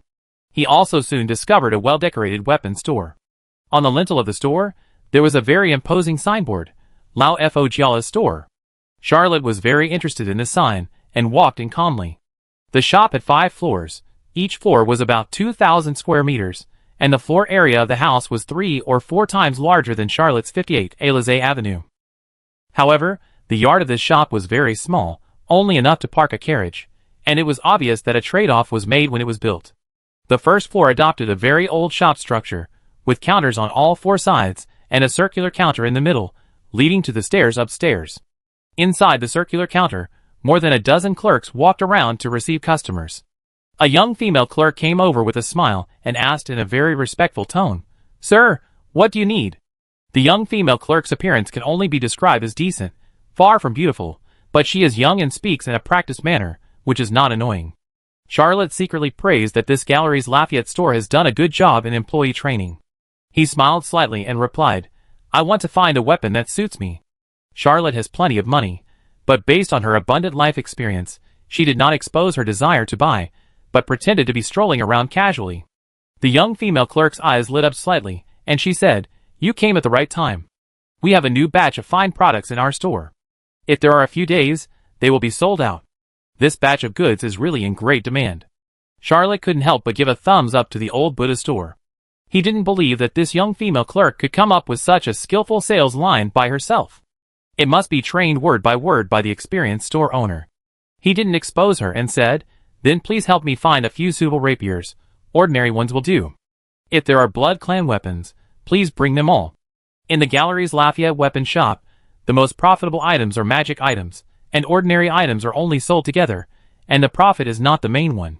When the young female clerk heard that ordinary items were fine, her expression did not change much, but her eyes were obviously a little disappointed. When she heard about the vampire weapons, her mood became high again, and she whispered, "Vampire weapons are not placed on this floor. Please follow me. I will take you to the 3rd floor." Charlotte was not afraid of the stage, and followed the female clerk into the circular counter, and walked up 2 floors. The 3rd floor is full of VIP rooms, with special reception staff and furnishings, like a small reception room, and also provides black tea and tobacco. Soon, more than 10 Blood Clan weapons were placed in front of Charlotte, and 3 of them were actually blood-sucking weapons. Blood-sucking weapons are very rare among Blood Clans, and even rarer among humans. Charlotte has only seen a few of them in her life. Many famous top weapon shops in Fars cannot find blood-sucking weapons. Louis Simi got 2 blood-sucking weapons in Byron, which was purely an accident. This old Buddha weapon shop can actually take out 3, which shows its strength. He picked up a blood-sucking dagger, checked the decoration, and said with a smile, It's a pity that the inscription of the Arthur family is not from a wealthy family, and the blood core used in its production is of poor quality.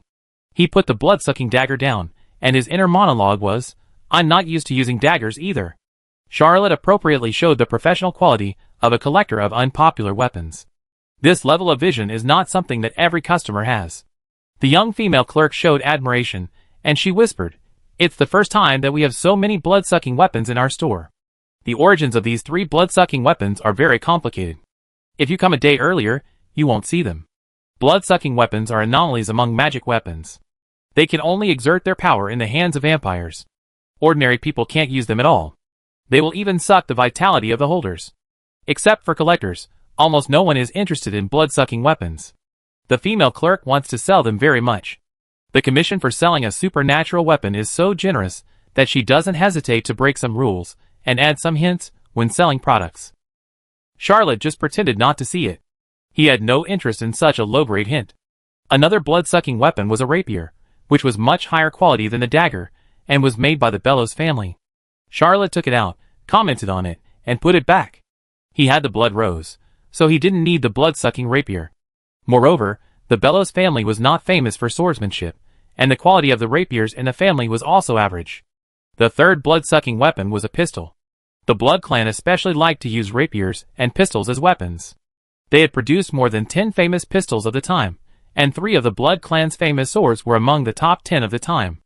Although Julian once said that Byron had developed an ultra-long-range alchemical rifle, he had never seen the extraordinary guns of the vampires.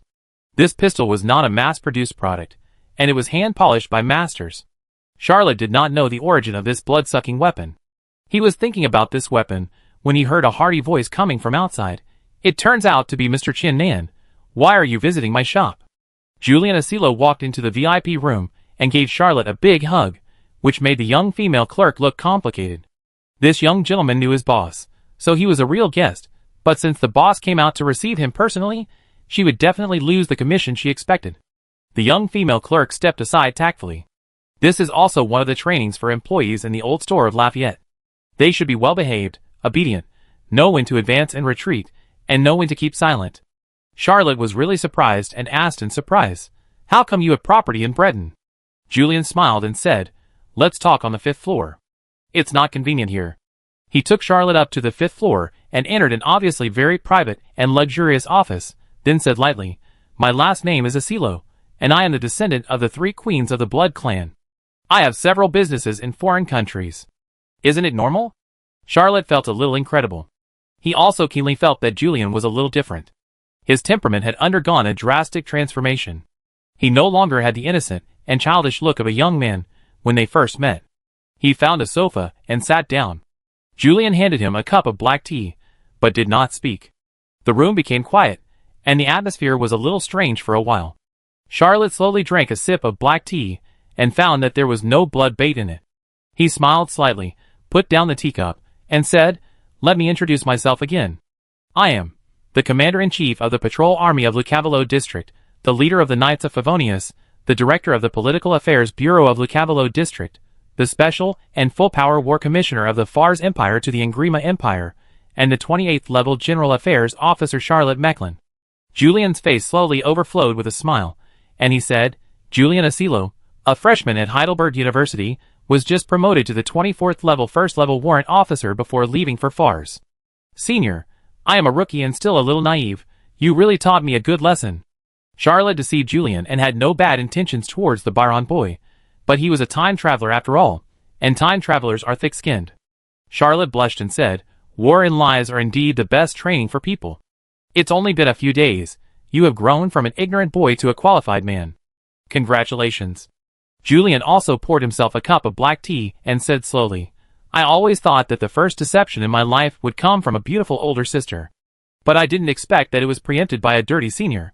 Chapter 186. Charlotte smiled and said, I also hope that the first deception in my life comes from a beautiful senior. Julian interrupted and said, Senior Middleman? Charlotte immediately spit out the red tea she had just drunk and said, Don't joke like that. Julian laughed and regained some of his innocence and liveliness. He didn't really hate Charlotte's evilness. Although Charlotte almost played him in the palm of her hand and cheated the secret scroll of Asilo, Julian could also feel that Charlotte never wanted to betray him, which made him very novel. As a vampire and a descendant of the three emperors, Julian knew how humans felt about vampires, hating, fearing, and terrified them. But if given the chance, almost every human would choose to become a vampire just for the long lifespan. Charlotte was different from all the humans he knew. After he knew Charlotte's identity, he immediately guessed that he was not a vampire at all, but a human who practiced bloody glory. Although most vampires hated humans who practiced bloody glory, this hatred actually came from Protagoras, the founder of this secret method. This great philosopher of the human race slaughtered too many vampires. Julian didn't think he and Charlotte had any deep hatred. When there is a war between countries, everyone serves their own master and doesn't need to show mercy, but individuals don't necessarily need to hate each other. This is Julian's philosophy. Charlotte couldn't help asking, "Do you also know Senior Middleman?" Julian whispered, "The name of the first Rose of Fars is well known to me. I had the honor of meeting Miss Middleman once, and I once thought of asking my father to propose to Count Sume." Charlotte spread her hands and asked, "Why not? Did he lose to Zimmerman?" Julian shrugged his shoulders and gave Charlotte an answer that made her laugh and cry. "I was only 5 years old that year." This time it was Charlotte's turn to laugh. He was a little glad that he didn't drink another sip of black tea just now, otherwise he would have sprayed it out now. Charlotte thought about it. Which female star did she like when she was 5 years old? He thought about it carefully and remembered that he liked Optimus Prime, the Cybertron robot that could turn into a flathead truck. In less than 2 months, because Optimus Prime couldn't fly, he fell in love with the flying Red Spider, the chattering guy who could turn into an F-15 fighter. Later, because Red Spider was too weak and was always beaten up, he fell in love with the fierce and handsome. Well, when he was 5 years old, he didn't like beautiful little sisters. Julian shrugged his shoulders and said, "Although I still admire Miss Middleman, times have changed." He raised his eyebrows at Charlotte, hinting at something. Charlotte raised her left hand and said, "I have someone else I like." Charlotte was actually secretly surprised that Julian could find out so many things, including his identity, and some unreliable rumors. This young man from the Asilo family really has the talent to be a spy. The two wisely did not talk about the war between Byron and Fars. The atmosphere was as harmonious as ever. Julian suddenly said, "There is a ball held by the Count of Victory Champagne in the evening. Do you want to attend?" Charlotte hesitated slightly and said, "Is it not possible?" Julian smiled slightly and said, "Grand Priest Augsraden will also attend." Charlotte agreed immediately. He came to Breton and had no chance to meet Grand Priest Augsraden. It would not be a bad thing to have a chance to meet the boss of the envoys and ask him how to act. Charlotte just agreed, and then she remembered something and asked in confusion, "The Count of Champagne? Isn't he the Count of Fars? Why did he come to Breton?" Julian smiled and explained, "It's not Count Bedivere, it's Count Lamorak." Charlotte suddenly understood. The Count of Champagne is the nickname of Count Bedivere, who is from Fars, and is famous for having a champagne winery in his earldom that is famous in the old world. Charlotte wanted to buy a bottle of champagne produced by Earl Bedivere Winery several times, but she was disappointed because she couldn't get the goods. Earl Lamorak is the Earl of the Angrima Empire. He is a martial arts master. It is said that he was promoted to the saint level when he was young. He was invincible in the duel field, and never lost on the battlefield. Therefore, he was known as the Victory Champagne Earl. In terms of reputation, he is much more famous than Earl Bedivere. He was a figure on par with Zimmerman. Charlotte realized that it was a banquet hosted by this legendary figure, and she immediately looked forward to it. She said casually, "I'm afraid my identity is not enough to enter the ball of Earl Lamorak." Julian clapped his hands, and soon someone came in and put a gold foil invitation in front of Charlotte. Charlotte asked herself that she had been promoted quickly in her position, but in front of Julian, she still felt a deep gap in status. Fortunately, he had a good attitude and did not dwell on this little thing. He accepted the invitation and said, "Do you want to sell your pistol?" Julian said, "Of course. Those are the weapons I recently eliminated. However, I can't give them to you. I didn't come to the Angrima Empire through formal channels. I am short of cash, otherwise I wouldn't sell them." Charlotte finally understood why the young female clerk said that if she had come earlier, she would not have seen these blood-sucking weapons. He smiled and said, "What a coincidence, I just happen to have no shortage of cash." Julian said readily, "This withered rose can fire ordinary bullets and blood energy bullets. Every time it hits an enemy, it will absorb the enemy's vitality and turn it into new bullets, so it can be called infinite ammunition. The reason I gave up it is because it is just a low-level extraordinary artifact. The power of each bullet is only equivalent to the full force of a 5th level extraordinary. After I was promoted to the middle level, it was no longer useful. Charlotte didn't care about the grade of the withered rose. He just didn't have a good weapon recently, so he had to make do with it temporarily. Besides, each bullet of the withered rose can absorb the enemy's vitality, and it has almost unlimited ammunition, which is quite suitable for him to use. Julian pondered for a moment and said, "We are friends, 200 gold pounds." Charlotte immediately took out his wallet and counted out 200 gold pounds on the table. The windfall he made in Cappadocia came in handy again. Julian took the gold pounds and asked someone to bring the withered rose in. Charlotte played with it for a while, and her left arm became slightly hot. The withered rose bloomed and withered like a flower, and merged into the bloody vortex in her left arm. Chapter 187. Charlotte was slightly surprised. Julian looked calm and said, "The characteristic of Arecilo's extraordinary weapons is that they can be integrated into the bloody vortex." Charlotte thought of the blood rose, stroked her left arm, and thought, "It matches the withered rose very well." Firearms have a great advantage in ordinary people's battles, but at the extraordinary level, firearms have a disadvantage that cannot be bypassed. Even low-level swords can exert super-limit power as long as the user's level is high enough, but extraordinary firearms are limited by their own level and cannot shoot bullets beyond their level. Charlotte has an anti-space long-range rifle and 2 silver rhinos, but if he doesn't have the magic-breaking armor-blasting bullet, he can't penetrate the protective energy tide of the extraordinary. Even if he has the magic-breaking armor-blasting bullet, he has encountered an extraordinary person who can pick it up with a knight's lance. He still can't understand why Shios can pick the high-speed shooting magic-breaking armor-blasting bullet. Shios, holding the Black Knight's lance, is like a mountain that can never be defeated. No matter how he improves and his swordsmanship changes, Shios is like a vast ocean, unfathomable, and can always find a way to suppress him. The hundreds of duels with Shios in the Dreamland are still Charlotte's deepest nightmare. Well, since the duel with Hughes, Charlotte is not afraid of high-level extraordinary people. He didn't even find it difficult to kill Zalman, the general of the South Seraph Restoration Army, who was at the level of the 15th extraordinary person.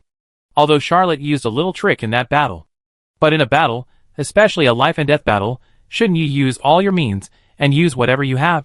Julian saw Charlotte pondering for a while, thinking that he disliked the Withering Rose's lack of power, and said, "If you don't like it, when I return to Byron, you can have someone bring the Withering Rose to me, and I will give you the equivalent of ECU."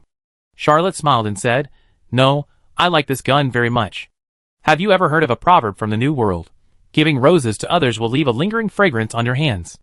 Julian had never heard of this proverb from Earth. He pondered over it for a moment, and couldn't help laughing. It's a very interesting saying. If you have nothing to do, let's have dinner together in the afternoon and travel together in the evening. Charlotte nodded in agreement, and Julian didn't go out. He rang the bell and called someone in. Soon someone pushed a dining cart in. He asked people to prepare the famous crispy elbow of Byron, tender suckling pig, sausages of several flavors, freshly baked bread, and a small barrel of beer. Julian tied his napkin while complaining. The scenery of the Engrima Empire is nice, but the food is really terrible. I don't want to go out for dinner. That experience. Julian couldn't find an adjective for a while. Charlotte added for him, dark cuisine. Julian's eyes lit up and said, "Yes, that's what I mean. The Engrima Empire is simply a hell of gourmets, and we are all gourmets from hell. I won't treat you to a meal. That's not the way to treat guests." The two of them had a meal in Julian's office. Although they didn't go to any famous restaurants, Charlotte really thought that these things tasted good, especially the beer from Byron, which was no less delicious than the beer brewed by the best taverns in the Silver Pigeon Castle. She even had an idea to go back to Strasbourg and treat, and to Byron cuisine. After eating, they switched back to tea and chatted for the whole afternoon. When the ball was about to start, Julian even asked someone to change Charlotte's clothes to avoid embarrassing her at the ball. Charlotte's farce diplomat uniform was indeed not suitable for attending the ball. When the two left the old man's shop, Julian was about to wave and call a public carriage. Charlotte smiled slightly and touched the ring on her hand, and the dark luxury pulled by 8 magic horses drove out of the void. He said, "Take my carriage?" Julian happily got on the dark luxurious and said, "My brother also has one and wanted to give it to me as a birthday present, but I refused." Charlotte was a little sour and asked, "Why not?" Julian said confidently, "Who would want a second-hand carriage as a birthday present?" More than 100 years ago, the Saint Alchemist Master Stardust built 13 dark luxuries. The ones that have been passed down today are all antiques.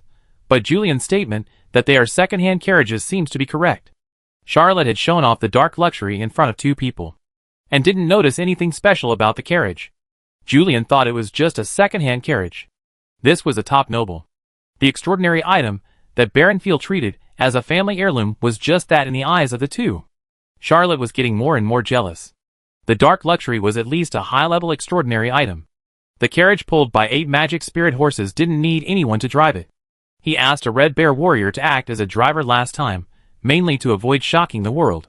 But now they were going to attend the ball of the Victory Count of Champagne, the legendary figure of the Anglima Empire, Lamorak. If they didn't do something shocking, it would be abnormal, so Charlotte didn't let Julian ask a clerk from Galleries Lafayette to act as a coachman. It took only more than 10 minutes for Dark Luxury to drive to the Champagne Palace of the Victory Count of Champagne. The wide square in front of the palace was full of luxurious carriages. Carriages priced below 500 gold pounds were not willing to drive in here. Not only the nobles of the Anglima Empire, but also the nobles of various countries gathered here. Charlotte didn't dare to use insight in a place where so many nobles were. After all, there were many extraordinary people among these nobles. Using insight was like peeping, which was very impolite. But Charlotte couldn't find the Grand Priest Augsraden with her naked eyes. Julian urged, "Let's go in." Charlotte put away the dark luxury, and gave the parking space to a white carriage that had just entered the square. A young lady in the carriage leaned out, and expressed her gratitude elegantly. The other party didn't care about the magic of dark luxury being able to collect the ring, but just thanked Charlotte for giving up the parking space.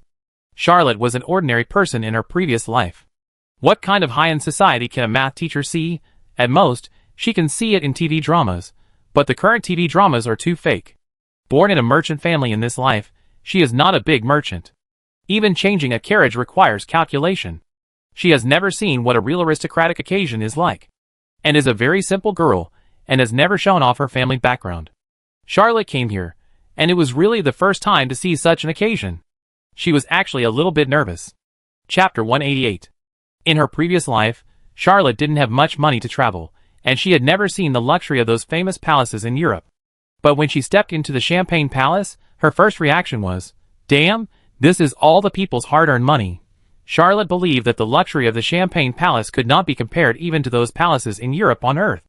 After all, there was no magic, supernatural, or alchemy in ancient Europe, and such a cool building could not be built. The alchemy magic lamps that Charlotte had not been willing to buy so far were hung all over the Champagne Palace, illuminating the palace like daylight. This kind of scene, in the Earth he traveled to, would only waste electricity recklessly in certain specific occasions. In this medieval world, it was like a miracle. Countless nobles dressed in luxurious clothes wandered in this palace. Even the most expensive movies could not film such extraordinary luxury.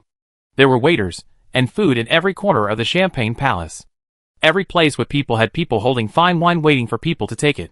Countless beautiful girls, dressed in maid outfits, served every guest like butterflies. Charlotte took a deep breath and whispered to Julian, "Do you have the same custom in Byron?" Julian whispered, "How is it possible?"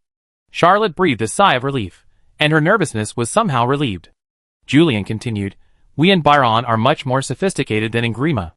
Although we established our country almost at the same time, our blood clan is not like these Anglima people who have just become nobles for a few years." Charlotte couldn't help but get nervous again. Although he had never attended a similar aristocratic ball in the Fars Empire, he guessed that it would not be worse than this one. Charlotte remembered that, and had only taken him to the gorgeous University Black Moon Era 33rd Year Club, and never mentioned aristocratic balls, nor similar things. When she was with, and Charlotte almost thought that she was just an ordinary girl, just with a little money from her family and a noble, but there was no difference from herself, and she had the same hobbies, just some ordinary entertainment, such as opera, such as drinking coffee, such as walking. But standing in the Champagne Palace, he suddenly understood that, and de Bretagne was not an ordinary girl. She was the daughter of the Count of Brittany, and came from the most powerful aristocratic family in the Fars Empire. She was an aristocratic girl who could not even distinguish between the high-end extraordinary item of dark luxury, which cost 3,600 gold ECU, and a second-hand luxury four-wheeled carriage, the latter of which was worth 2 ECU and 8 francs, and also came with a lantern, cushion, and reins. Charlotte had always thought that she was just in an ordinary relationship, but at this moment, she suddenly woke up and realized how gentle this lady from Brittany was. Julian stretched out his hand, nudged Charlotte, and asked, "What's wrong with you?" Charlotte suddenly recovered and smiled. It seems that everyone else brought a female companion, and only the two of us are a male pair. Julian pointed and said, the High Priest Augsraden also brought a boy. Charlotte actually saw the Grand Priest Augsraden holding a handsome boy. He couldn't tell if the other person was a virgin, but he felt that no matter whether he was a virgin before, he was definitely not a virgin now. Grand Priest Augsraden was chatting and laughing with another Grand Priest of the Lord of Light. Charlotte wanted to go over and say hello, but after taking a look at the handsome boy next to the Grand Priest, she decided not to disturb him for the time being. At least she couldn't say hello to Grand Priest Augsraden when Julian was around. This was Charlotte's bottom line. Julian attended the ball of Count Lamarok in a private capacity. Although he was born in a noble family, he was still young and in a foreign country, so no one came up to greet him. Julian didn't care about this, and he walked around the Champagne Palace with Charlotte. He was from Bavaria and had not been to Ingrima many times. It was his first time to visit the Champagne Palace, and he was curious about this famous palace. Charlotte treated it as a visit to a scenic spot. She followed Julian to stroll around the Champagne Palace, and could easily get a glass of champagne produced by Count Falsbadivra. This feeling was quite floating. For example, when visiting the Palace of Versailles, or the Schönbrunn Palace, or other ancient palaces in Europe, there are waiters and maids serving you at any time, and you can freely enjoy the finest food and wine. What a pleasure it is. Charlotte wanted to find out if there was any unopened champagne produced by Earl Bedivere, and send it directly back to Machupi. More than a dozen noble women passed by, and two middle-aged beautiful women threw a wink at the two of them, and one of them even secretly threw a handkerchief. Charlotte didn't know what the custom was, so she took Julian and left. Julian whispered, "Are you not interested in the noble women of Ingrima? Although the customs of the Ingrima Empire are not as open as your far's, the women of Ingrima are still quite enthusiastic." Charlotte said with lingering fear, "What if it's a honey trap?" Julian put his hand on his forehead and said, "This is the Champagne Palace. How could that happen?" "I see, Charlotte. Are you a virgin? Never touched a woman?" Charlotte nodded repeatedly. She was most afraid of people talking about her past, and least afraid of being considered a virgin. What's wrong with being a virgin? Julian believed it and chuckled. He decided not to let this friend continue to be embarrassed.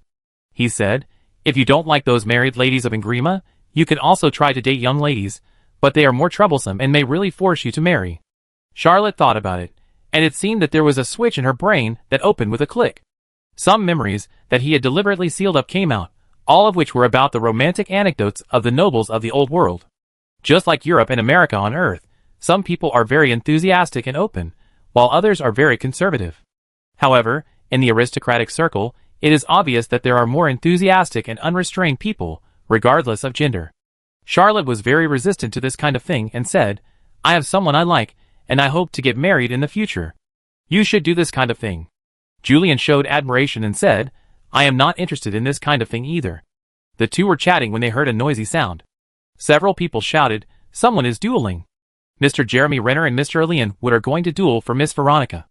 I bet 10 gold pounds on Jeremy, and I bet 15 gold pounds on Jeremy as well. Charlotte glanced at the crowd rushing over and said, "Is there such a boring thing?" Julian smiled and said, "Let's go and watch the fun. What if we are needed?" Chapter 189. The two young men were swinging their rapiers, constantly testing each other. Just looking at their postures, they were quite elegant. Charlotte took a look and lost interest. She whispered, "You can beat 8 of these guys by yourself." Julian whispered, 80 is not a big problem. Charlotte and Julian are both masters of swordsmanship. Their swordsmanship foundation is the 12 movements of Angels of Asilo. Charlotte has already comprehended the 8th movement, Dusk Elegy. She also has the foundation of Lightness and Spirit Spider, and her swordsmanship is slightly better. Julian is a mid-level extraordinary person, with a stronger star battle chi. The two have fought each other, but the winner has not been determined. However, neither Charlotte nor Julian looked down on the two show-offs in the duel. Although these two were also extraordinary, their swordsmanship was mediocre, and only their postures were standard, with too many flaws. Charlotte was used to killing low-level extraordinary people in one move when he encountered them on the battlefield. Last time in Mostar Castle, when he saved Anastasia, he killed 2 extraordinary people in a row, both in one encounter. But now he saw that these 2 duelists were not as good as the 2 he killed. Charlotte looked around and saw people cheering for the 2 and even placing bets. She couldn't help but feel a little more annoyed with the nobles. As the instigator of the duel, Miss Veronica looked shy and proud. It was obvious that being able to let two extraordinary young men duel for her was a very honorable thing for this lady. Charlotte took a glance and felt that this girl was not her type. Compared with, and she was like an English chicken. Compared with senior sister Melman. He felt that he had just humiliated Anne. Just as Charlotte was about to leave, she heard a cry of surprise. The two duelists had already decided the winner, but the reason for the victory was not who was better in swordsmanship, but that Jeremy Renner tripped over each other when he was moving quickly and fell to the ground. Charlotte had been to the battlefield several times and dueled with people several times. He was no longer a novice in swordsmanship. He could clearly see that Mr. Jeremy Renner had intentional suspicion. The onlookers were disappointed and kept cursing. Ilian Wood, who won the duel, left with the beauty. Miss Veronica looked at the loser with an apologetic look and followed the winner. Charlotte just felt that all this was vulgar and unbearable.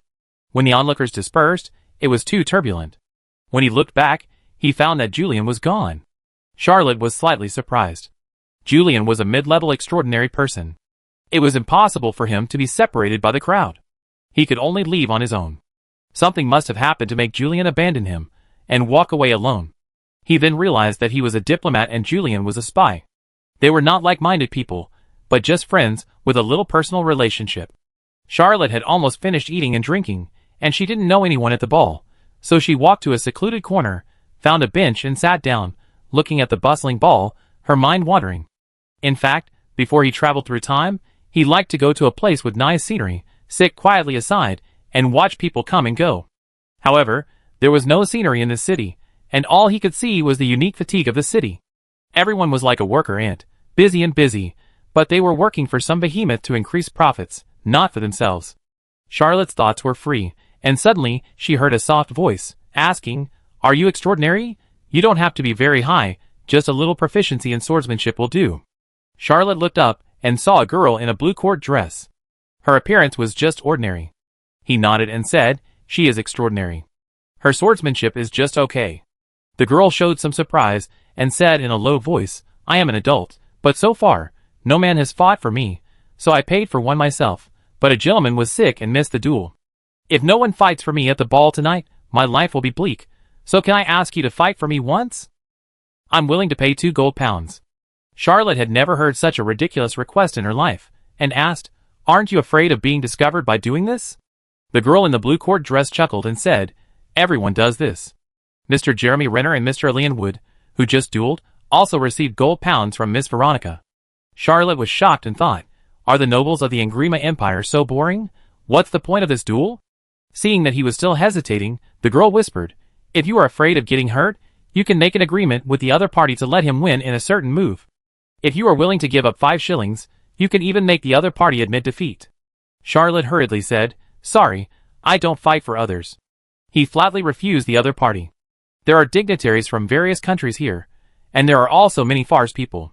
If this mess is reported back to Strasbourg and Anne of Brittany knows about it, he will lose more than he gains by fighting for another girl in Brittany. Well, Charlotte confirmed that the sign of adulthood of the girl in the blue court dress was indeed not big. The girl in the blue court dress was very disappointed. After a few words of persuasion, Charlotte refused again, and she had no choice but to leave. However, after a while, he heard someone shouting, "Mr. Rahu and Mr. Shanable duel for Miss Charles."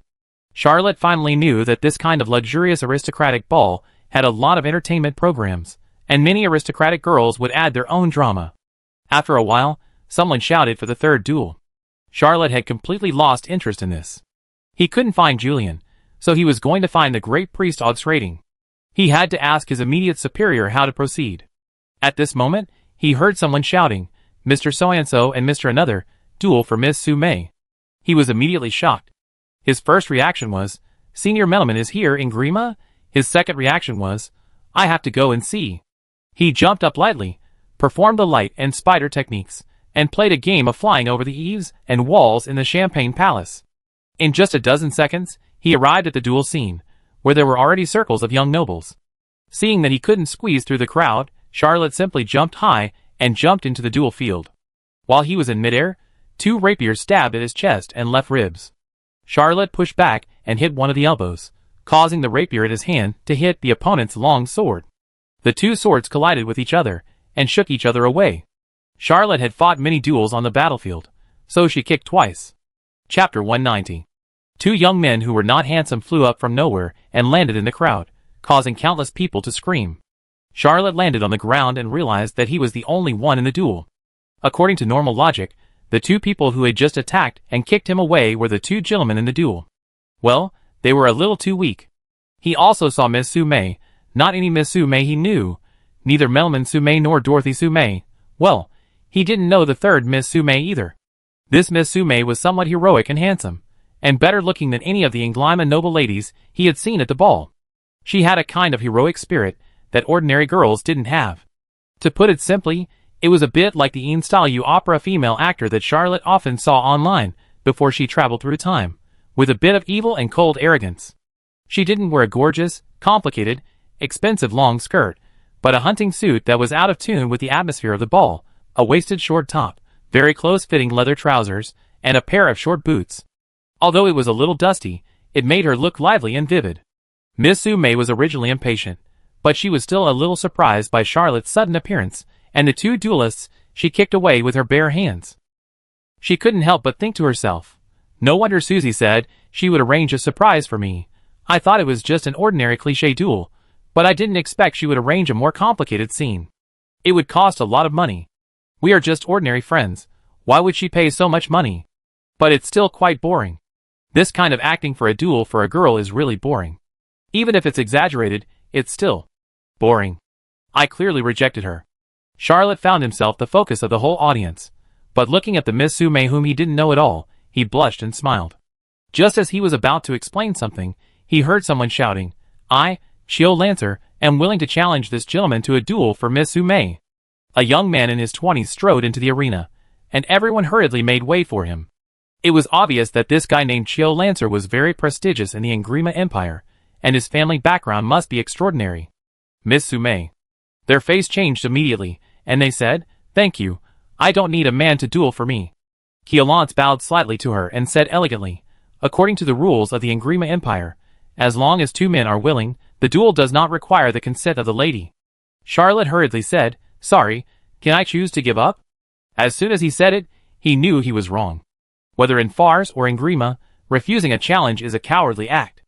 On the contrary, if you face the challenge bravely, even if you lose, you will only be praised. Of course, this is a normal duel. In a duel without a duel agreement, it is generally not allowed to result in death. If there is a life and death duel between two parties with a great hatred, there is another set of rules. You must go through formal legal procedures, and you can also seek help. The old world attaches great importance to blood revenge.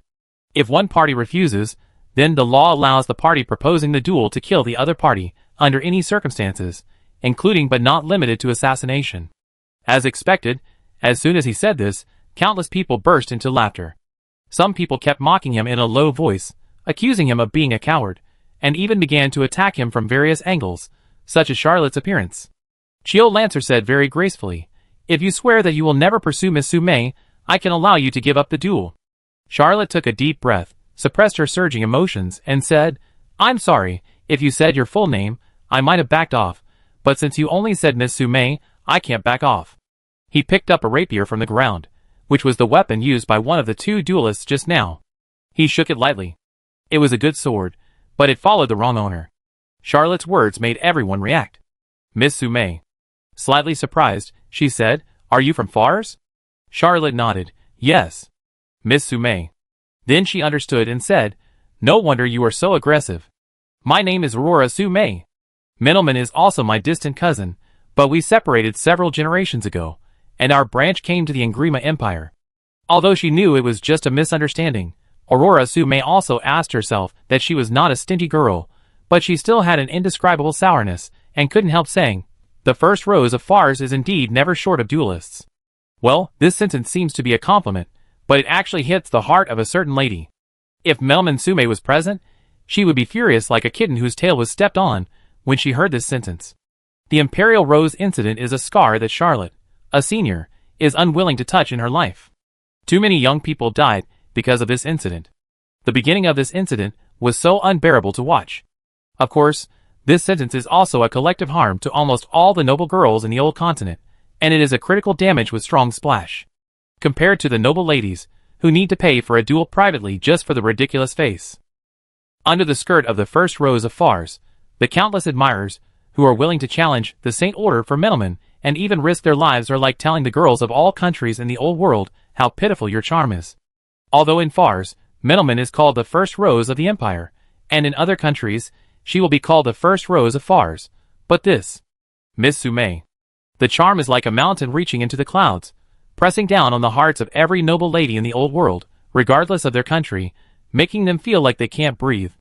No matter how conceited they are about their infinite charm, how beautiful they are, and how gorgeous they are, as long as they compare the number of men willing to duel for them, no one will not feel ashamed. If someone among them said, "The first rose of fars," it turns out that there is never a shortage of duelists. What kind of humiliation is that? Charlotte is a man, and she will never feel the same way. After Aurora Sume finished speaking, she found that she was also attacked by the backlash, and her heart was blocked. Xiao Lancer was silent for a long time, and suddenly bowed deeply to Aurora Sume.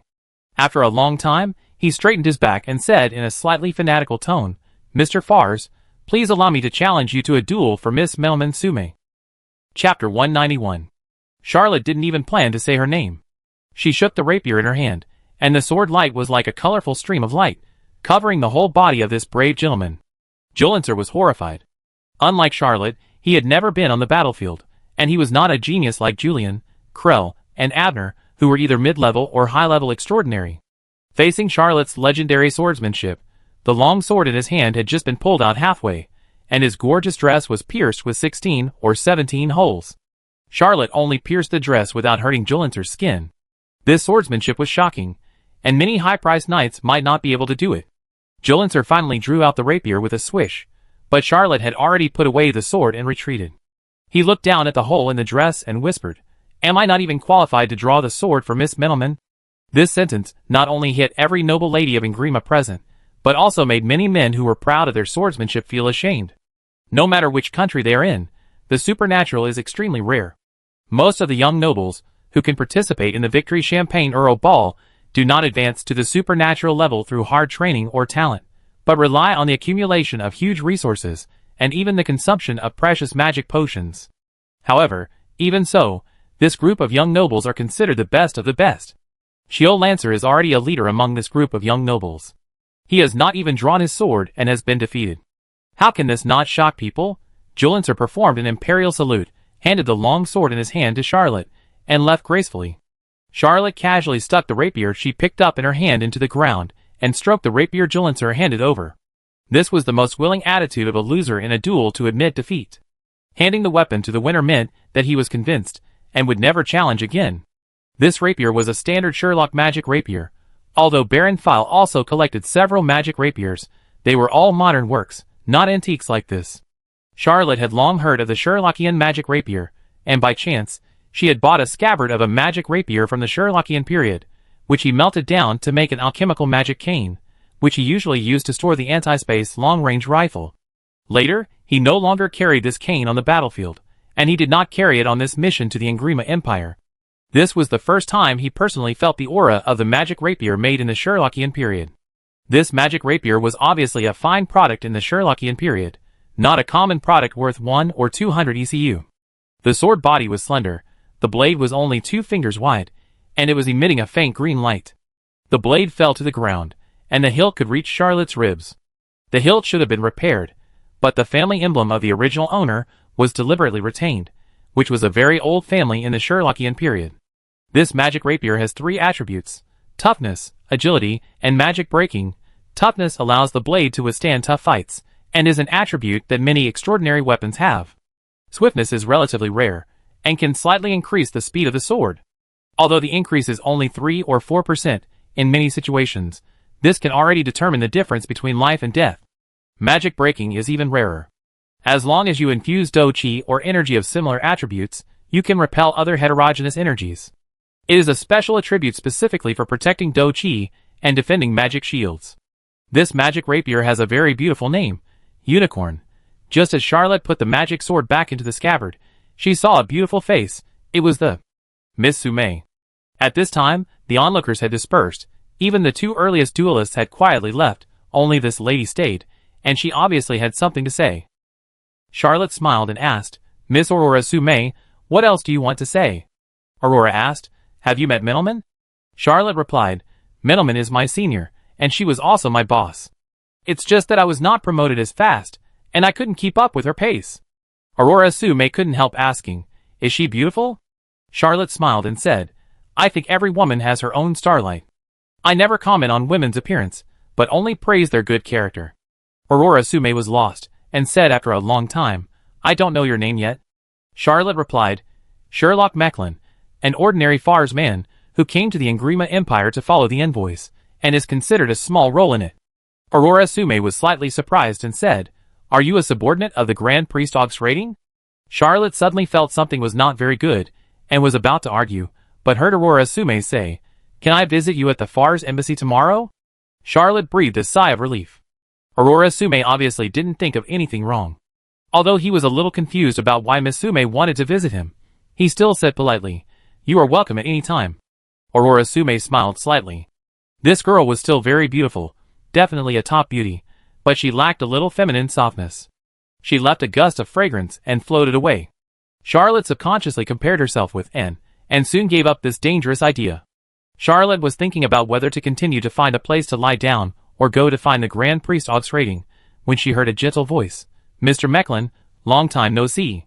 Charlotte looked up and saw a priest's robe. She was relieved and said, Grand Priest, I came to Breton and have been wanting to find you, but I asked everyone and no one knew your whereabouts.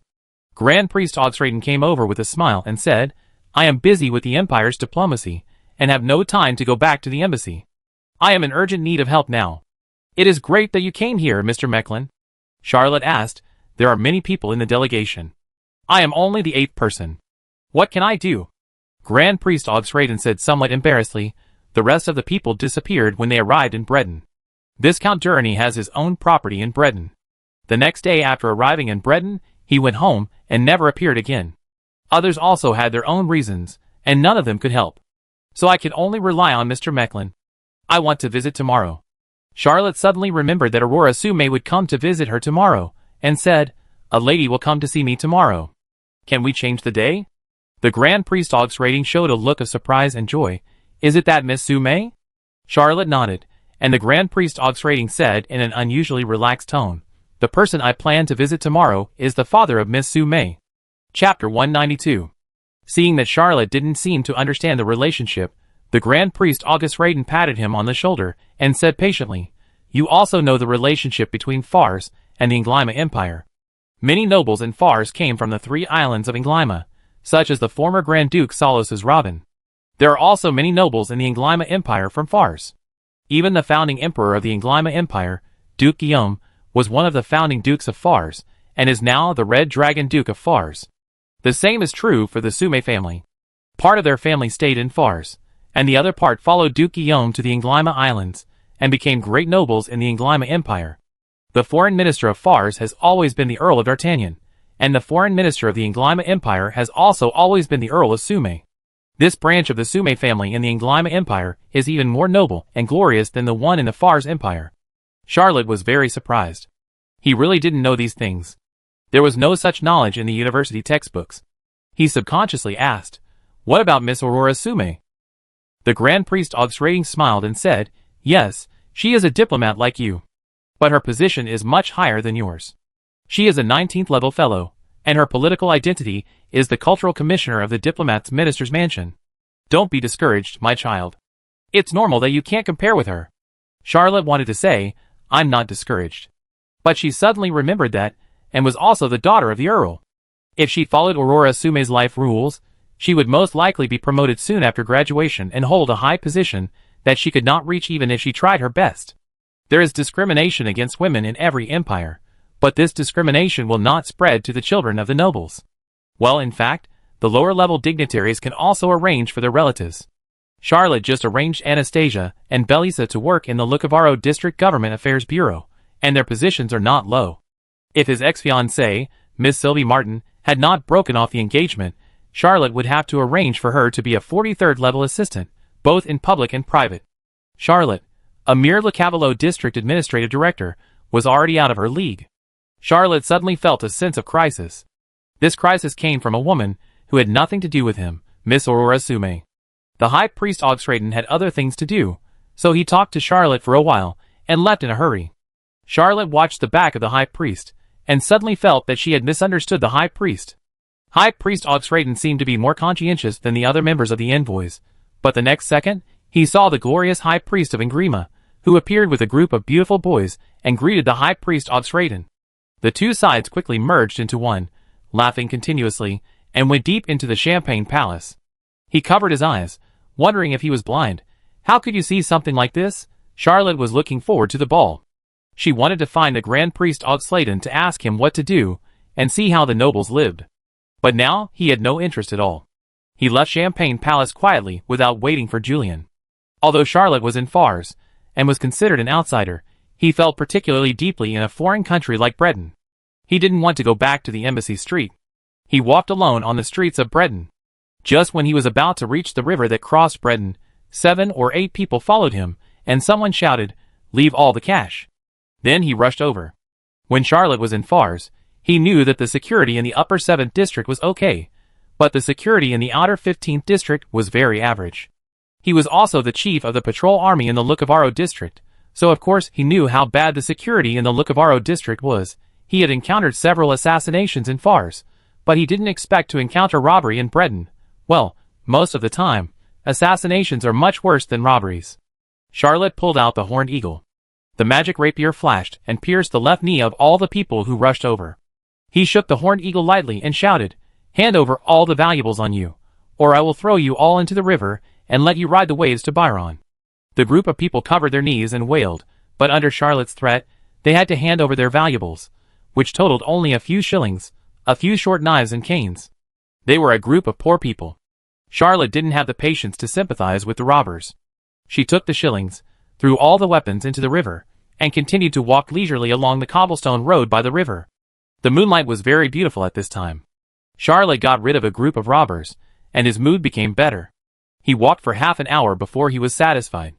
He released the dark luxury, and let the 8 magic horses drive towards the embassy street. Back at the embassy street, Charlotte reported the newly acquired weapons. This was a diplomatic rule. He had no choice but to go back to his room. He practiced Bloody Glory for a while as usual, and then undressed and went to bed. The next morning, Charlotte got up and ate the breakfast provided by the embassy. Diplomats are often very busy, and it is impossible for them to eat on time, so the embassy provides food almost all day long, and does not follow the rules of Fars, only lunch and dinner. He recalled what happened yesterday, and called Dorothy over to tell her that a Miss Sume was coming to visit. Dorothy was surprised to hear that Aurora Sume was coming over, and said, "I have heard of this cousin's reputation in Fars. Although she is not as good as Cousin Menelman, she is also a famous beauty in the Ingrima Empire." "How do you know my cousin?" Charlotte did not hide it, and told the whole story. Finally, she shrugged her shoulders and said, "I thought something happened to you." Dorothy sneered at this statement and said, "If you say it's for an, I believe it. If you say it's for another Miss Sume, I believe it too. If someone duels for me, you're probably just watching the fun, just like I've been watching your fun." Charlotte was speechless.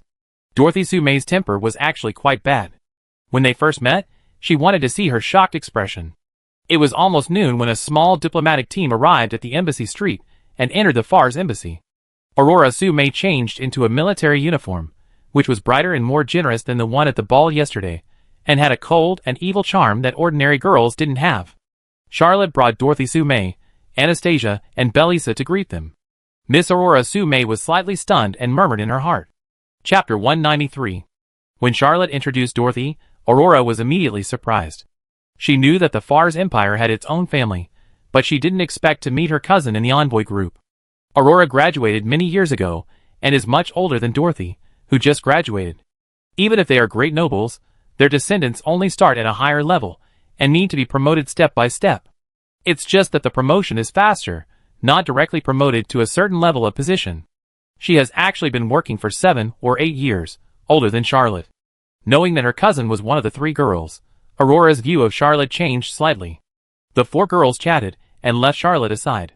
Charlotte didn't know why Aurora wanted to see him, but since she knew that she was the daughter of the foreign minister and the cultural commissioner of the foreign minister's residence, she knew that she would not come to him for personal matters, so she sat aside patiently and waited for his time. Soon it was noon, Aurora suggested to invite the three girls to have lunch together. Charlotte immediately said that she had something else to do at noon, so it would be better to continue in the afternoon. Aurora did not show up and took the three girls to eat. Charlotte waited for the four girls to go out and immediately released the dark luxury and went to the Galeries Lafayette. With yesterday's experience, Charlotte was familiar with the route and found Julian, who was about to have lunch. Julian was also very surprised to see Charlotte. Not only did he ask someone to prepare a lunch for him, but he also asked how he played yesterday. Charlotte briefly talked about what happened yesterday, and Julian suddenly felt that this guy was really lucky. Charlotte herself didn't feel it, but Julian was deeply touched. There were few reliable young nobles in various countries. Most of them were drunk and dreaming, just enjoying life, and could not do anything. But no matter how corrupt the class is, there will always be a few outstanding people. Charlotte was just the son of a merchant. In the eyes of Julian, a descendant of the three emperors' clan, he was really not good, but he was able to make friends with the most outstanding group of nobles, which was also quite wonderful luck. Since Charlotte came here, the nobles she met were all rare geniuses in the Fars Empire, such as Mailman Sume, and Brittany, Dorothy Sume, Anne's cousin Claire, and Sume's brother Abner. And the best people of ordinary origin, such as Vinnie Arsino and Frederica. Even on Baron's side, the people he knew were Baron Leo, Hughes, and Julian, and there was no ordinary person. Julian didn't know that Charlotte also made friends with the two most promising officers of the Imperial Navy, James Cook and Francis Drake, in Cappadocia City. Otherwise, he would be even more surprised. Even if he only knew that Charlotte knew Aurora Sume, it would be enough to surprise him. Julian whispered, "Do you know how lucky you are? Aurora Sume is a famous beauty in the Ingrima Empire. I don't know how many people wanted to date her, but they all returned empty-handed. Even I envy you a little." Charlotte remembered the embarrassing experience of Aurora Sume yesterday. Although Miss Sume was indeed an extremely outstanding beauty, she really couldn't be the kind of situation Julian said. He was finally more rational, and didn't provoke Julian. He said, "Since you are so interested in this beauty, why don't you go back with me this afternoon? Logically speaking, you are also a member of our envoy group." Julian was slightly surprised, but then he couldn't help laughing and said, "Okay, I go back with you." Julian was indeed a member of the envoy group, but he was considered Charlotte's subordinate, so he mixed in with the Grand Priest Augsraden. When he arrived in Breton, he sneaked away because he couldn't continue to hide. Although Julian often seemed mature for his age, and was indeed smart, he was really just a freshman and didn't have much social experience. He mixed into the envoy group, but didn't know what to do next. As a spy, he still lacks professional training. Moreover, Julian actually went to the front line mainly to gain experience. As a descendant of the Asilo family, he really didn't need to risk his life to be a real spy. After lunch, the two of them took the dark luxury car back to the embassy street. When they came back, the four girls hadn't come back yet. Charlotte and Julian chatted casually and drank black tea for a few hours. In the afternoon, the four girls came back in high spirits. Dorothy and the others never mentioned what they had for lunch, but they praised the afternoon shopping trip. Among the four girls, she was the richest and bought a lot of things, even needing a horse-drawn carriage to bring them all back. Anastasia also had a little money. After all, she was the illegitimate daughter of Baron Valera. Although she had some money, it was not too much. She only bought 2 clothes. Only Belisa was the worst. This former maid really had no money. Although the Duchess was generous, she would not give a maid as much wealth as last time. Belisa's total assets only add up to a few dozen crowns. Of course, her financial situation is much better than that of Charlotte, who was still a 41st class first-level clerk at the time, but it is far inferior to that of Sherlock Mecklin, who later soared to fame and continued to make various dark and gray incomes. Charlotte did not introduce Julian to the four girls. Dorothy and the others had known Julian's identity for a long time. After all, Aurora was a diplomat of the Ingrima Empire, and it was not appropriate for her to know Julian's identity. After returning in the afternoon, Aurora was in a good mood. After talking to the 3 girls for a few words, she asked to talk to Charlotte alone. Charlotte knew that this was the real purpose of Aurora's visit, so she immediately took Aurora to a private meeting room. After all, this is the embassy of the Fars Empire, and some secret matters often need to be discussed. There are 7 or 8 such meeting rooms, which are usually vacant. Aurora entered the room and said straight to the point. The details of the alliance between the Ingrima Empire and the Fars Empire are already being discussed. I came here to express my gratitude for easing my embarrassment yesterday. I also want to remind you that it's best to find a way to leave your name in this covenant. This will have infinite benefits for your political future. I believe you understand, and don't need me to explain in detail." Charlotte was shocked. He didn't expect that the Grand Priest Oxraden, who didn't look very diligent, could sign such an important covenant. Charlotte didn't question Aurora. The identity of this lady meant that her information was definitely inside. He whispered, "Thank you, Miss Sume, for your friendship. I wonder if I can do something for you." Aurora Sume must have come here for a request, otherwise why would she reveal such a big secret to him? It can't be that Charlotte Mecklin has a handsome face that even evil gods are jealous of, right? Chapter 194. Aurora Sume forgot about Charlotte. She just thought that this young man was too smart. She only talked about the covenant, and the other party guessed that she needed help. Does Melman really have this kind of charm? Even an inconspicuous admirer is both civil and military, not only has excellent swordsmanship, but also has such a clear mind. She whispered, "I hope you can fight an open duel for me."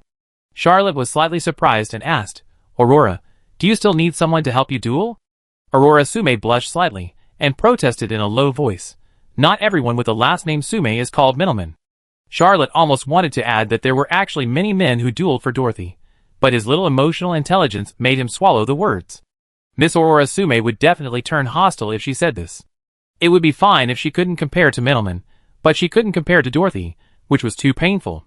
Aurora calmed down her agitated emotions and said, "Because the person you are dueling is the son of Count Lamorak, a mid-level extraordinary knight, and I can't find anyone else."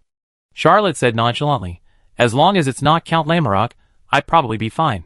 However, this kind of duel must have some cause and effect, right? What's going on?" Charlotte was promoted to the 8th level extraordinary not long ago. Although he was only at the middle level, he was not afraid of any middle level extraordinary, even if the opponent was already at the 12th level. After all, he had fought against high-level extraordinaries before, and even killed one or two. Well, I don't remember how many I killed. But he was very curious about the origin of this matter. If the son of Count Lamorak challenged a man to a duel, it would be difficult to give in, but Aurora Sume was a woman, and no man would challenge a woman to a duel. Charlotte always felt that this was a bit strange. Aurora was slightly relieved when she heard that Charlotte didn't care about the duel, and explained, "Ban is my classmate. We were classmates at the National Academy and the university. I don't know why he got so crazy that he is particularly hostile to every male around me. Anyway, a few months ago, we had another conflict. He said that if I could find someone who could defeat him publicly within a year, he would stop pestering me. If I can't find him, I must remain single for life. He's just a lunatic." Charlotte was also shocked, thinking, "Is this a straight man made of alloy, a steel director?" He clearly showed that he liked Aurora, and took the opportunity to propose a relationship. Although he was a bit overbearing, at least his IQ was normal. What the hell is it to ask a girl to remain single for life? Has he been kicked in the head by a demon donkey? Charlotte received such a big gift from Aurora. If he could really leave his name on the covenant between the Angrima Empire and the Fars Empire, he would have a promising future. He might even go down in history because of this covenant. It was natural for him to give the other party a little help. When Aurora talked about Ben Lamorak, her full chest kept rising and falling. It was obvious that she was very excited. After a long while, she asked again, "What weapons do you need? Ben is very good at using long guns." Charlotte said, "I am good at short guns." Aurora was surprised and lightly touched her 2 index fingers and pulled them apart at an arm's length. She felt that using a short gun to fight a long gun was simply crazy, and the disadvantage of the weapon was too great. Charlotte hooked her fingers and moved them twice. Aurora realized that he was not proficient in cold weapons, short guns, but archery. She shook her head and said, "You can't use the magic-breaking armor-breaking bomb in a duel. This is not a life-and-death duel. You can't really kill the son of Count Lamorak. Ordinary bullets can't break the defense at all. Ben's Frust Dragon fighting chi is famous for its strong defense." Charlotte hadn't really thought of this. His duel with Ben was obviously not a blood feud, and there would be no life or death. The shortcomings of the gun were fully exposed at this time, and the lethality was insufficient at the extraordinary level. Charlotte pondered for a moment and said, "Then I am also good at swordsmanship." There was no way. Most of Charlotte's battles were won by relying on 3 extraordinary guns. Apart from that, he was really only good at swordsmanship. Aurora sighed and said, "You should practice more gun skills. The rapier is too short, and it will be a disadvantage against the knight's spear." Charlotte nodded. He had a lot of experience with this. He had fought with Hughes hundreds of times in the Dreamland. He had been defeated countless times by Hughes's Black Knight's spear. He had basically experienced the disadvantages of the rapier against the knight's spear. Hughes was a real spearman. In terms of spearmanship, Charlotte had never seen anyone better than him. Aurora said, "I can help you get a knight's spear or a magic rapier, but this kind of duel needs to be fair. I can't do more. What type of weapon do you need? I mean, what attributes do you need most for these two weapons?"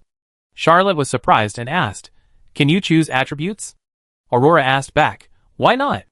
Although Charlotte has several extraordinary weapons, he basically uses whatever he encounters. There is no line at all. It's just that these extraordinary weapons are suitable for him. Aurora's words immediately made him experience once again what class gap is. He pondered for a moment and said, "I practice bloody glory. If you have blood-sucking weapons, help me get two. By the way, I won't return them after the duel." Aurora rolled her eyes at him and said, "I'm not that stingy." When they really talked about things, it was often just a matter of a few words. The two reached an agreement and Aurora said goodbye. Before she left, she made an appointment with Dorothy, Anastasia, and Belisa to go shopping next time. After Aurora left, Dorothy asked, "What on earth do you want from my cousin?" Charlotte shrugged and said, "It's the tradition of the Ingrima Empire. She wants to hire me for a large sum of money to duel with another suitor." Dorothy asked in surprise, "You agreed, didn't you?" Charlotte said, "The price is right. Why shouldn't I agree?" Dorothy asked again, "Do you know that my cousin's suitor is Ben Lammerlock?" Charlotte replied, "Of course I know. What does it matter? It's not Earl Lammerlock himself. It's just a mid-level extraordinary person." Dorothy glanced at Anastasia and Belisa, speechless. The two girls were also shocked, as if they saw someone challenging an ancient dragon. Charlotte realized that something was wrong, and asked, "Is there anything special about this Ben Lammerlock?" Chapter 195.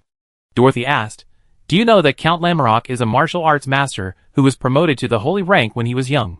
He has never been defeated in the duel or on the battlefield. He is known as the Count of Victory Champagne?" Charlotte replied, "Of course I know." Dorothy asked again, "Do you also know that Count Lammerlock was a genius who was as talented as Zimmerman?" Charlotte asked in return, "What does this have to do with his son?" Dorothy whispered, "Even the people of Fars know that Ben Lammerlock is a replica of Count Lammerlock in his youth. His talent is said to be even better than his father's. He has defeated 16 high-level extraordinary people in the duel, and it is not an exaggeration to say that he is the strongest knight of the younger generation of Ingrima. He also has a nickname, the youngest lion of Breton." Charlotte really didn't know these things. The university only teaches knowledge, not the affairs between nobles, just as he didn't know that the Sume family was in charge of diplomacy in the Ingrima Empire. Charlotte really hadn't heard of the deeds of the youngest lion of Breton. Well, before dating Anne, he didn't know Claire Brittany, Abner Sume, and other high-level extraordinary people of noble origin, and he had never even heard of them. Although there are newspapers in the old world, no newspaper dares to report on the affairs of the nobles, except to sing their praises. Charlotte hesitated for a moment, and asked cautiously, "How is this youngest lion in Breton compared to Claire and your brother?" Dorothy said proudly, "Of course not, they are both high-ranking, and are about to reach the threshold of the saint rank." Charlotte was immediately shocked. Hearing that this youngest lion in Breton was not as ferocious as Claire, he felt relieved and asked, "How are they compared to Hughes?" Seeing the three girls' strange faces, he hurriedly said, "Oh, so may not be famous. Then I find someone else to compare."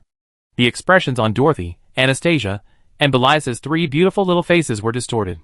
In their little heads, they couldn't think of anyone saying such a shocking statement as so may not be famous. When Dorothy was studying at Gorky University, she heard that there was a genius in the Yugoslav Restoration Army who studied at the University of Tübingen in Bern, and was ranked first in that class with his golden Requiem gun skills. Anastasia is not to mention. She is a behemoth. 2 generations of the Grand Duke and Lady of the Principality of Behemoth, her father Baron File, and a bunch of nobles of the Principality all died at the hands of Lady South Sarah.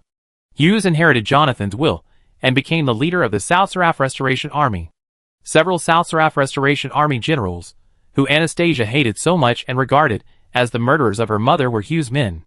2 of them were killed by Charlotte as soon as they met, without even asking their names. Not to mention Belisa, she followed the Duchess and watched the soldiers of Hughes besieging the city, making countless nobles in Mostar Castle in a state of panic. Everyone changed color when talking about Hughes, and some timid nobles did not dare to mention Hughes' name at all, and only dared to use that person instead. Even Grand Duchess Joseph was beheaded by Hughes's soldiers, who broke into Mostar Castle. Such a peerless figure, in Charlotte's mouth, was. Oh, Hughes may not be famous. She even added a thoughtful sentence. Then I will change someone for comparison. The three girls all wanted to ask in their hearts, who else are you going to change? If they were not all well-educated girls, they would definitely add a strong interjection between also and beat. Charlotte really thought of someone to compare with, and asked, how does he compare with James Cook and Francis Drake? Dorothy said, these two are elites of the Ingomar Navy. They are more than 10 years older than Ben Lammerlock, so they are stronger. After listening to Dorothy's explanation, Charlotte suddenly found it difficult to position the youngest lion in Britain. He couldn't do anything a little higher, but Charlotte could handle anything a little lower. What should she do? Dorothy saw Charlotte's thoughtful expression, and suddenly felt that it was unnecessary to worry about him. It wasn't for her anyway, so she simply stopped talking. Anastasia and Belisa were also worried about Charlotte, but they were not that close.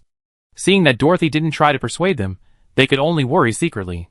Fortunately, this kind of duel would not kill anyone, so it was not that they couldn't accept failure. Charlotte didn't get an answer from the three girls, so she decided to ask Julian. As dinner was about to start, Charlotte went to the gallery's Lafayette again with great interest. Julian was happy to see him. When Charlotte asked about Ben Lammerlock, he smiled and said, you asked the right person. Charlotte asked, how did you ask the right person? Julian replied with a little arrogance, among the young men under the age of 20 in the 5 major empires today, the youngest lion in Breton and the youngest Sky in Braun are on par. You can also call me Lord Sancheong. Charlotte slapped her thigh and said, if I had known I was almost the same as you, I wouldn't have worried. Julian pointed at Charlotte angrily and said, Mr. Mecklin, please rephrase your words, or there will be no dinner today. Charlotte smiled awkwardly, and quickly changed her words. It's really amazing to be compared with you.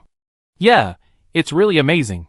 Charlotte's first sentence was a little perfunctory, but the second sentence was sincere.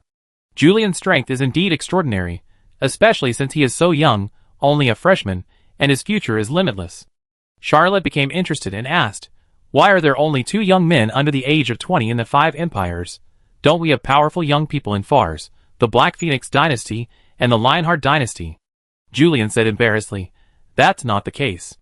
In Fars, the Black Phoenix dynasty, and the Lionheart dynasty, the most powerful people under the age of 20 are all ladies. As a Fars person, you must have heard of the name of Strasbourg Rose, right? Charlotte replied awkwardly, I have only heard of the first rose of the empire. Julian was speechless. He then remembered that Charlotte was the son of a merchant. He could say superficially that he was born in a commoner family, and did not know the affairs of the nobles. But he could also say that Charlotte Mecklin had no mortals in her eyes. Julian's heart suddenly felt stuffy. Chapter 196. Charlotte returned from Julian's free meal, and returned to the embassy street. He then contemplated how to find ways to leave his name on the treaty between the 2 countries.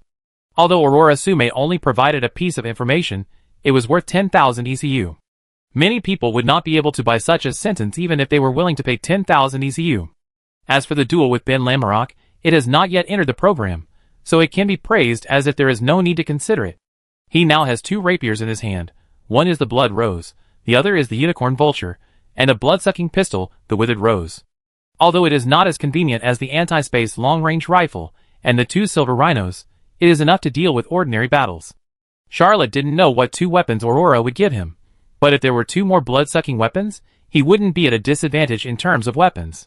As for his own strength, there was nothing he could do about it, so he didn't need to consider it. Charlotte thought for a while, and then he heard a carriage coming back. He stood up and went out to greet it, and sure enough, he saw the Grand Priest Augsraden. The Grand Priest's face was all red, and it was obvious that he had been having a great time during this period. When he saw Charlotte, he smiled and asked, how was your meeting with Miss Sume? Charlotte decided to go straight to the point and said, Aurora and I have already discussed that we will promote an alliance between the 2 countries and fight against Byron with all our strength. Tomorrow I will write a document and hand it to the foreign minister of the Engrima Empire, Count Sume. The Grand Priest Augsraden was shocked and shouted, how can you be so reckless when it comes to national affairs? Charlotte patted her chest and said, it is precisely because it is a national event that I will do my best. Miss Sume has promised me to help submit the document. Charlotte couldn't find an excuse to put her name on such an important document, so she decided to play a big trick and trick Grand Priest Augsraden. Grand Priest Augustin was a bit annoying. He repeatedly advised that we should not be so reckless in national affairs, and even deliberately revealed to Charlotte that he had made great progress recently, and might even have a chance to be received by the Emperor of the Engrima Empire next month. The more Charlotte listened, the more she felt something was wrong, and she thought to herself, why does Grand Priest Augustin seem to be unaware of the covenant? Is there someone else pushing this? Is it someone else in the envoy group? Or is there another secret envoy? This kind of diplomatic affairs often involve some means, such as sending a diplomatic group in the open and another in secret. The secret envoy is the one who can decide the diplomatic strategy. Charlotte and the Grand Priest Augustin had a fierce argument for a while, and then found a secret room to discuss until late at night. Grand Priest Augustin was actually persuaded by Charlotte and agreed to submit a document, but said that he would only stamp it for him and would not sign his own name. The Grand Priest Augustin was worried that this matter was too reckless and would involve himself. Charlotte was overjoyed and immediately wrote a document overnight. He was a math teacher in his previous life, and in this life, he was a serious clerk in the general office of the central government. This document on the alliance between the two countries listed countless detailed data, explained many principles, and borrowed a lot of public information on Earth. The text was also full of flowers and golden sentences, and almost all the stories of the 36 stratagems were stuffed in. Fortunately, he was an 8th-level extraordinary person. He stayed up all night and wrote more than 23,000 words. He asked the Grand Priest Augustin to stamp the official seal. Knowing that the Grand Priest did not want to get involved in this matter, he excitedly went to the residence of the Minister of Foreign Affairs of the Engrima Empire alone. Originally, he was not of high status and had no chance of meeting the respected Earl Sumay, but didn't he have someone inside? He found Aurora Sumay, and this lady actually got him a chance to have lunch with the Earl. The place where Count Sumay had lunch was a small restaurant, but it was located in a higher place in the residence of the Minister of Foreign Affairs, and he could have a bird's-eye view of the river that runs through Breton, which was much better than the view of Lucavaro that could be seen from number 58 Élysée Country Street in Charlotte. There were only 2 people accompanying the Count for lunch, Aurora and Charlotte. This nobleman, who held a high position in the Engrima Empire, had a smile on his face, and his emotions were completely invisible. He talked and laughed with his daughter, and the atmosphere was very relaxed. Of course, Charlotte was tactful and basically kept silent. When the Count's lunch came, he couldn't help but raise his eyebrows slightly. It was actually the Fars style. Count Sumay had the leisure to ask, "You are from Fars. Try the Fars cuisine made by my chef to see if it is authentic." Charlotte got a set meal of roast chicken, roast fish, steak and salad, and champagne to go with the meal. To be honest, most restaurants in Fars can't provide authentic champagne. He took a bite, nodded frequently, and said, "It's more authentic than any Fars cuisine I've eaten, but my taste can't be used as a reference. I've only eaten in public restaurants, and have never had the opportunity to taste the private dishes of the nobles." Count Sumay smiled, and seeing a thick document in his hand, he asked, "Are you going to hand it over to me?" Charlotte hurriedly handed over the document that she had written all night, and Count Sumay took it. After reading a few lines, he couldn't help but be greatly surprised. When he finished reading a page, he was deeply immersed in it.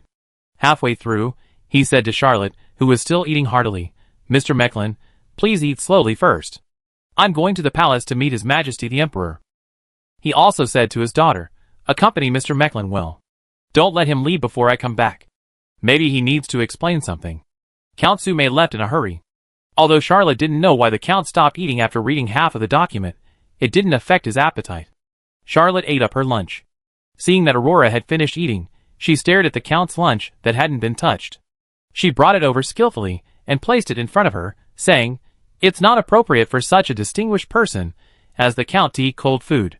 Aurora had never seen a person like Charlotte before, and whispered, "So you just ate it?" Charlotte tasted the fried foie gras of Count Sumay, which tasted quite good, and the quality was not as good as that of ordinary restaurants in Strasbourg. She replied, "What's wrong?" Aurora shook her head, and decided not to argue with him about table manners. She saw Charlotte eating very fast, and she wanted to push her set meal, which she had not eaten even 1/10 of, to him. Aurora whispered, "I have found a blood-sucking weapon, a knight's lance, but I haven't found a suitable rapier. If the blood-sucking rapier doesn't work, my father has a treasured magic rapier." Chapter 197. Charlotte didn't ask about the magic rapier. He got it for free anyway, so he didn't care. Before Charlotte came here, she saw a female artist say, "Eat when you have food, Don't wait until you run out of food to cry. It couldn't possibly cost less than a few crowns, so what was there to pick? If he couldn't really use it, he could sell it and earn some money. Aurora and Charlotte had a great afternoon eating and chatting.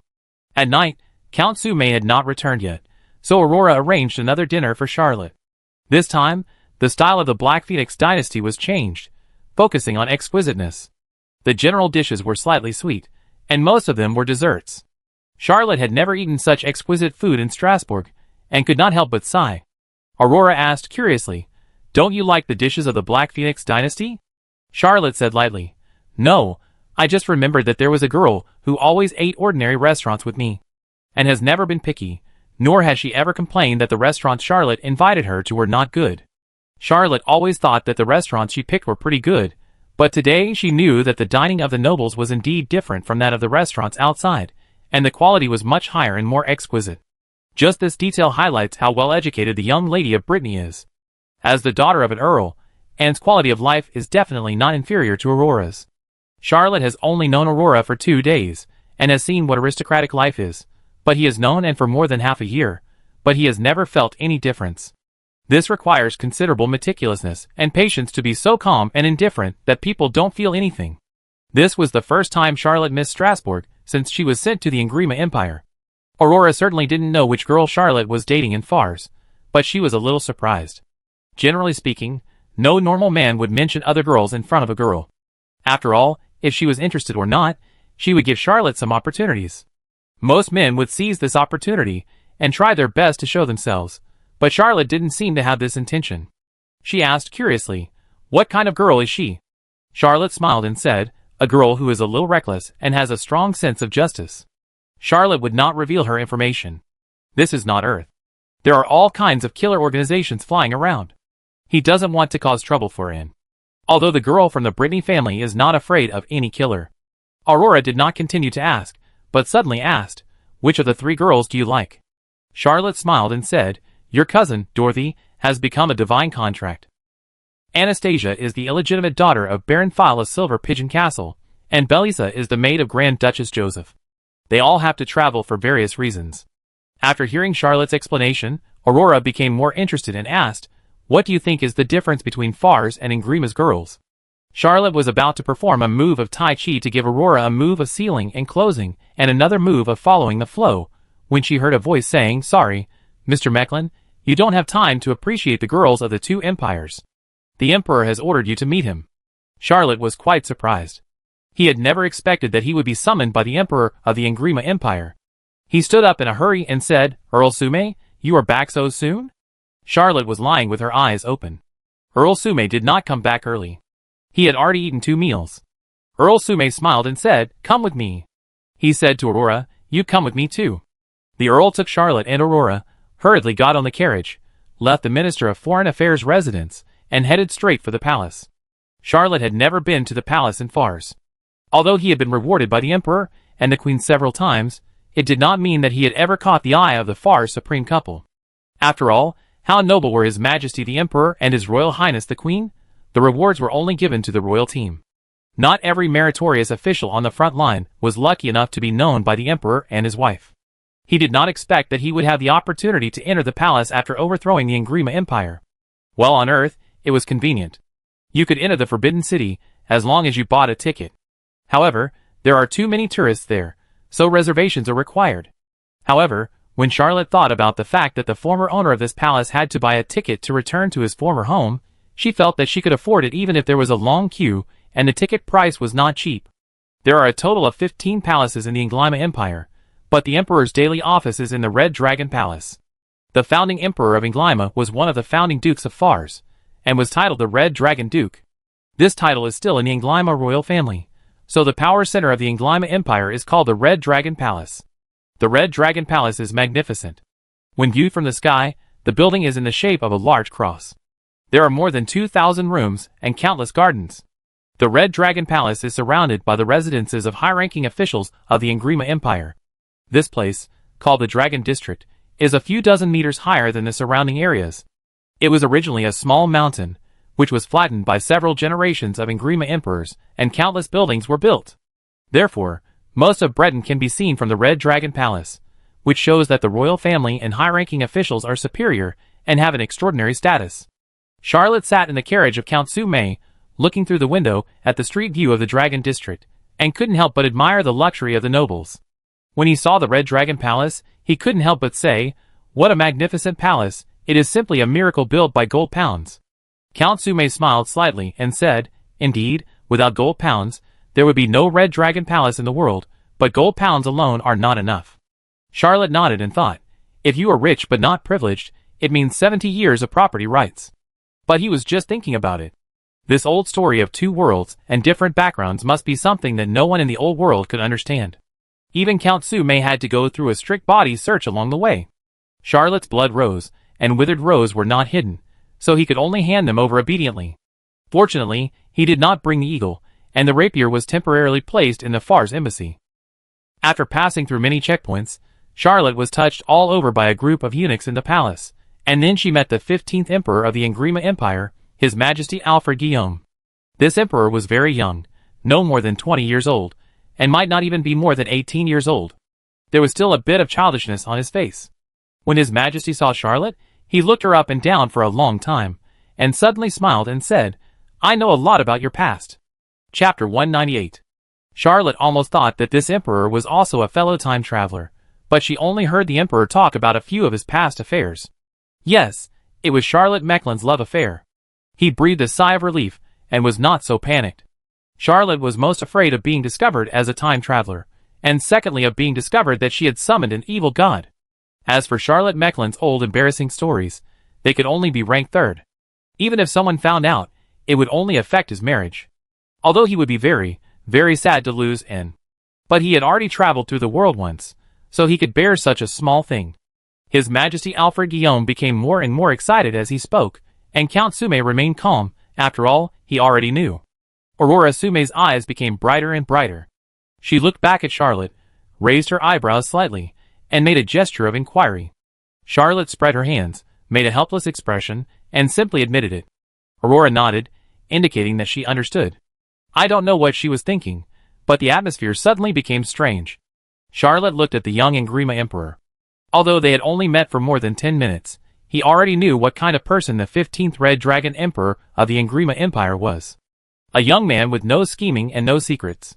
Emperor Alfred Guillaume was talking dryly, and he stretched out his hand. Someone in the palace immediately handed the emperor a glass of champagne. He drank it all and said, "Every time I look through this information sent by the spy in Fars, I envy you so much." "Is the Baroness beautiful?" Charlotte answered, "Very beautiful." Emperor Alfred Guillaume asked again, "Mrs. Young Mills? I mean, is Miss Sophie Breton beautiful?" Charlotte did not answer this time, but said lightly, "The person is gone." "Your Majesty?" Emperor Alfred Guillaume paused. As the emperor of one of the most powerful empires in the entire continent, he did not understand the matter of respecting people, but he did not hesitate. He asked several women about their appearance. Charlotte answered them one by one lightly, and the Majesty was very satisfied. Charlotte saw the emperor's satisfied face, and in a trance, it seemed that she overlapped with the shadows of those readers on the internet on Earth who were reading the little emperor's uncle. Although he did not cooperate in telling the details of the past, the emperor obviously imagined a lot. Well, Charlotte wanted to recite a book of Ali's story to him on the spot.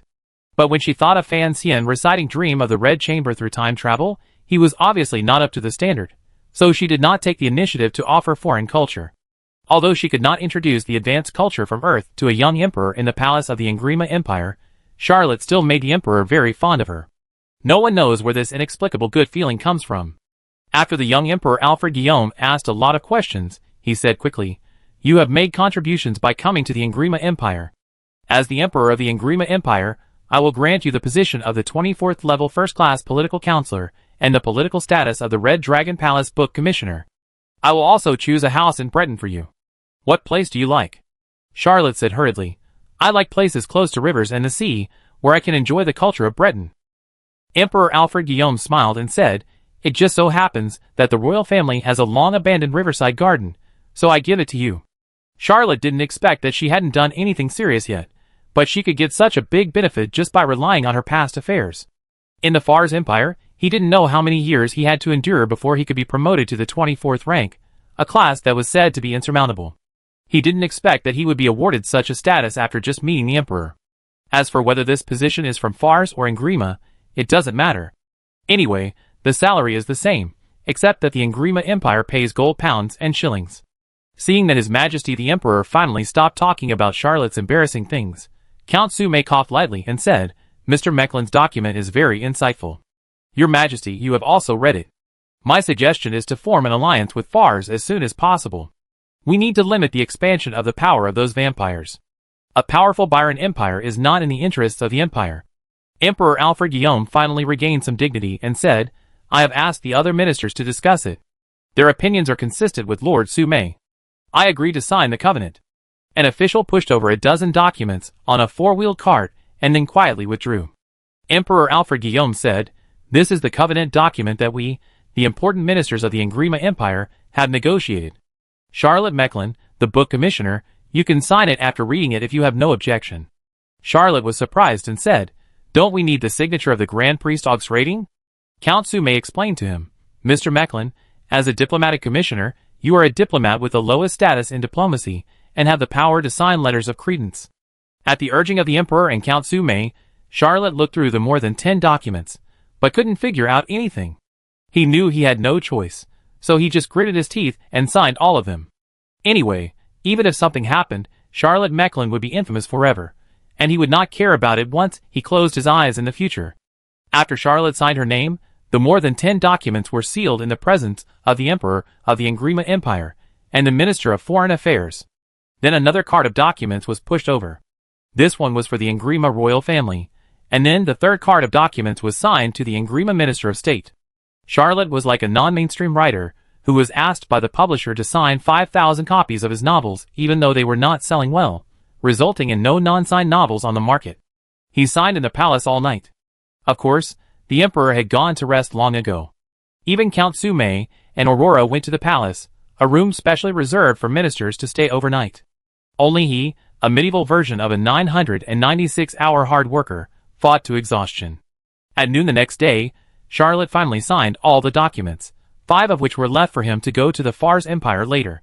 When Charlotte was taken out of the Red Dragon Palace by Count Sume, who had rested for a night and was full of energy, the first question he asked was, Count Sume, can I go back to the Embassy Street first? He wanted to go back and have a good sleep. Even though he was a superhuman, he was trained hard by the young Red Dragon Emperor that night. Count Sume smiled and said, Of course, I can send a carriage to take you back. Chapter 199. Charlotte went back to the embassy and fell asleep. When he woke up, it was already the evening of the next day. He ordered some food and moved around a bit. He felt that it was so late and there was nothing to do, so he went back to his room and practiced Bloody Glory. He has been practicing diligently recently, and the 6 skills he has mastered, Angel Thorn, Bloodline Mantra, Blood Flame, Spider, Insight, and Lightness have all improved to different degrees. Charlotte always thought that the first breakthrough might be Angel Thorn, and Blood Flame also had a high probability, but he didn't expect that when he practiced until dawn, the bloody rune of Lightness shook slightly, and another one was separated, and this magic was actually broken through. With an extra rune of agility, Charlotte felt his body lighter. He exerted his strength and flew into the air, slightly faster than before, and seemed to be able to jump higher. Charlotte walked out of the room. It was just a little dark at this time, and there was no one around. He jumped with all his strength, and it was about 8 or 9 meters high, 1 or 2 meters higher than when he first condensed the rune of agility. The speed of his body movements, the height of his jumps, and the lightness and changes were all improved. Charlotte felt a little happy in her heart, and thought to herself, there is another breakthrough in agility. When I duel with Ben Lamorak, I have a better chance of winning. Now that they were in the embassy, not at home, Charlotte was too embarrassed to try out her agility skills. He was also a diplomat, so how could he look like jumping and running around like a monkey in the embassy? Excited, he would not go to his room, but strolled around the embassy casually, thinking to himself, Ben Lamorak is a master of spearmanship. If I duel with him, I will always be at a disadvantage when using a rapier, but I am not proficient in spearmanship. I have dueled with Hughes so many times, and although I know his spearmanship very well, I really haven't learned it. In martial arts novels, you can learn martial arts by fighting with others. I guess I don't have enough talent. Although I am familiar with the spearmanship of Golden Requiem, I have no idea how to exert force and the delicate techniques. If I can learn some spearmanship from Hughes, I won't have to worry about it. Charlotte suddenly thought of something, slapped her thigh, and said, Why don't I find a weapon longer than a spear, and then use the cat mask to learn the skills of using it? I have a ready-made meteor hammer master in my team. With his mind open, Charlotte suddenly understood. The cat mask in his hand can transform into the images of 6 different creatures, and randomly select a skill from the transformed target. It is only limited to the existence that has had contact. Wearing it can improve a small amount of agility. Charlotte does not need to transform into someone else's appearance, nor does she need the small amount of agility brought by the cat mask. The agility improved by this extraordinary item is too little for Charlotte, who has the skill of agility, and it can be almost ignored. However, he used the cat mask to learn the orc assassin's knife-throwing skill and Aubrey Tootin Atwood's shooting skill. The other skills, such as driving a carriage, cooking, and night watch, were worthless to Charlotte and could be completely refreshed. He had lent this extraordinary item to Belisa, who learned knife-throwing skill and Aubrey Tootin Atwood's shooting skill, and returned the cat mask. Charlotte went to find 18 overbacked Red Bear warriors, and after a brief contact, replaced the original ordinary people. To his surprise, he did not draw the Big Bear Tyrant's Meteor Hammer skill, but drew the Bearman Battle Axe skill. But he was not disappointed. He gained something in return. He actually learned the Meteor Hammer technique from Bai Xiongzhong and the Bear Shield Hammer technique from Xiongmi. Charlotte decisively gave up the Battle Axe technique. This fighting skill was too slow and too weak. He was good at light agility and Spirit Spider technique. He was a swift swordsman. He was stronger than ordinary people, but he was not outstanding among the extraordinary. He could not play the battle axe at all. Even if he learned the battle axe technique, he could only bully ordinary people. He could not use it to duel with masters. Seeing that it was already quite bright, he left the embassy, let go of the dark luxury, and went to the old man's shop to find Julian. Julian was very surprised to see him and asked, "Do you want to have breakfast here now?" Charlotte said without any shame, "This is a small matter. I want to duel with Ben Lamarok. The rapier is too short, and it is a disadvantage. I am not proficient in spearmanship, so I want to temporarily practice 2 other weapons." Although Julian was still shocked, he reluctantly accepted it and asked, "What weapon do you want to practice?" Charlotte said decisively, "Meteor Hammer and Shield Hammer." Julian asked back, "Isn't that something the orcs use?" Charlotte shrugged. He knew that he couldn't continue to use the orc joke "I am Qian Nan" in front of Julian, but there was no need to explain such things. Although Julian was puzzled, he still found him a pair of meteor hammers and a pair of shield hammers. The store of the old Buddhas sold fine products. Although these 2 weapons were not extraordinary, they were not ordinary goods. Orcs' extraordinary weapons are even rarer than blood-sucking weapons. Ordinary orcs don't have much money, and ordinary humans can't accept the heavy weapons of orcs, so the old Buddha's store will not stock them at all. Julian took Charlotte to the basement, and the old Buddha's store also provided a service for trial use of weapons. Charlotte put on the cat mask and tried it for a while, and then she played the pair of meteor hammers to perfection. Bai Xiongzhong was the leader of this team of overback Red Bear warriors, and his strength was even higher than that of the Big Bear Tyrant. He just didn't like to try the meteor hammer, but his hammer skills were still better than that of the Big Bear Tyrant. Julian saw Charlotte wearing the cat mask, and he understood a little. But when Charlotte took off the cat mask, and used the meteor hammer so poorly that she almost hit herself and Julian, he didn't understand again. Julian stayed with her for a while, then left Charlotte alone to deal with his own affairs. Charlotte practiced for a whole morning, and when Julian sent someone to call him to have lunch together, she had already used the meteor hammer like a real person. Although it was not enough to deal with extraordinary battles, it was no problem to hit a few ordinary soldiers. In the afternoon, he tried the shield hammer technique again. This martial art was too demanding on his strength and body. He only got a little familiar with it, so he simply gave up and devoted himself to the meteor hammer technique. After the 2 countries signed the treaty, there were still very complicated procedures. During this period, Charlotte had nothing to do, and could not leave Breton for the time being. Aurora did not come to find him. Charlotte went out early, and came back late every day. She came to the old Buddha's shop, borrowed Julian's place, practiced the orc meteor hammer technique, and solved lunch and dinner. I don't know if Charlotte has a talent for this kind of long-range weapon. His meteor hammer technique has improved so fast that he can fight with Julian occasionally without losing. Chapter 200. Charlotte looked at the meteor hammer and fell into deep thought. Julian, who came down to call him for dinner, couldn't help asking, "What's wrong with you?" Charlotte replied, "I always feel that the meteor hammer is not suitable for me." Julian nodded and agreed, "It is indeed not suitable for you. Although the orc's meteor hammer method has special force generating techniques, and is not a martial art that relies purely on brute force. If you don't have extraordinary strength, there are still many tricks that cannot be used. Charlotte looked thoughtful and asked, "How about I get a long rope and tie a dagger to one end?" Julian was horrified and shouted, "What kind of weapon is this? It can't be used at all, right?" Charlotte thought, "You haven't seen it before, so you don't know how fancy rope darts can be." He pondered for a long time and said, "Find me a long rope and 2 daggers."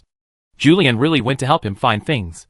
There were all kinds of weapons in the old man's shop, and there was no shortage of ropes and ordinary daggers. In his previous life, Charlotte was a math teacher and had never practiced traditional martial arts, let alone rope darts. At most, he watched the short videos of junior sister Yin Yin and teacher Han Lian on Bilibili, and occasionally glanced at them. However, he was proficient in the art of orc flying knives, and now he has practiced meteor hammers, so his foundation is better than that of ordinary martial artists. He cut the long rope that Julian found into a suitable size, tied 2 short knives, snapped his fingers, and a short knife flew out, like a flash of lightning, shot to the end, and was pulled by the rope. As Charlotte stretched out her hand and shook it, the short knife bounced up and circled in the air. Charlotte combined the flying knife technique with the meteor hammer technique, and also referred to the rope dart technique he had seen. With just a little familiarity, he was able to use this weapon that had never appeared in the old world in a decent manner. Most importantly, he also had the blood flame energy.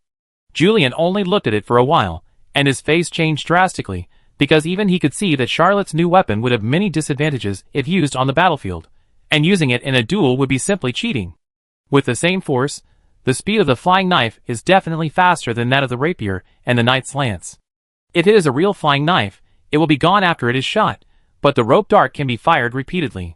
The most important thing is that this is a world with extraordinary people, which is fundamentally different from the warriors on Earth. Julian and Charlotte are both proficient in the wings of the young dragon, and their body movements are extremely fast. They can fight around the enemy without getting close to the enemy. He remembered his unsold dagger and decided to withdraw it immediately. When he returned to worship Ron, he would equip another blood-sucking dagger and find an alchemy master to make a set of extraordinary rope darts. Charlotte played with it once, put away the rope dart, and suddenly shook her head. Just as he was about to speak, Julian said first, "The dagger has been sold." Charlotte smiled and said, "That's not what I wanted to say. Although this weapon is better than I expected, it also has a disadvantage, which is that it cannot penetrate the armor of enemies with strong defense." Julian suddenly realized and thought, the other dagger cannot be a vampire weapon. I need to find a short weapon with armor-breaking and magic-breaking properties. Charlotte threw this improvised rope dart to Julian. Without the armor-breaking property, this rope dart would definitely not be able to break Ben Lameloc's Frost Dragon fighting spirit. The heavy meteor hammer was more reliable. Even if the meteor hammer is not a supernatural weapon, its weight and huge kinetic energy after being swung will make any supernatural avoid it. When Charlotte fought with Big Bear, he was pressed by the opponent's meteor hammer and could not get close. He had many ways to break the situation, such as using guns, but it was too difficult to break the opponent's meteor hammer with a rapier. Julian got inspiration from Charlotte, and secretly learned the rope dart method. He felt a little sorry and said, "You are going to duel with Ben Lamerok, so you should practice spearmanship. Otherwise, I will accompany you to practice the spearmanship of the Asilo family for a few days."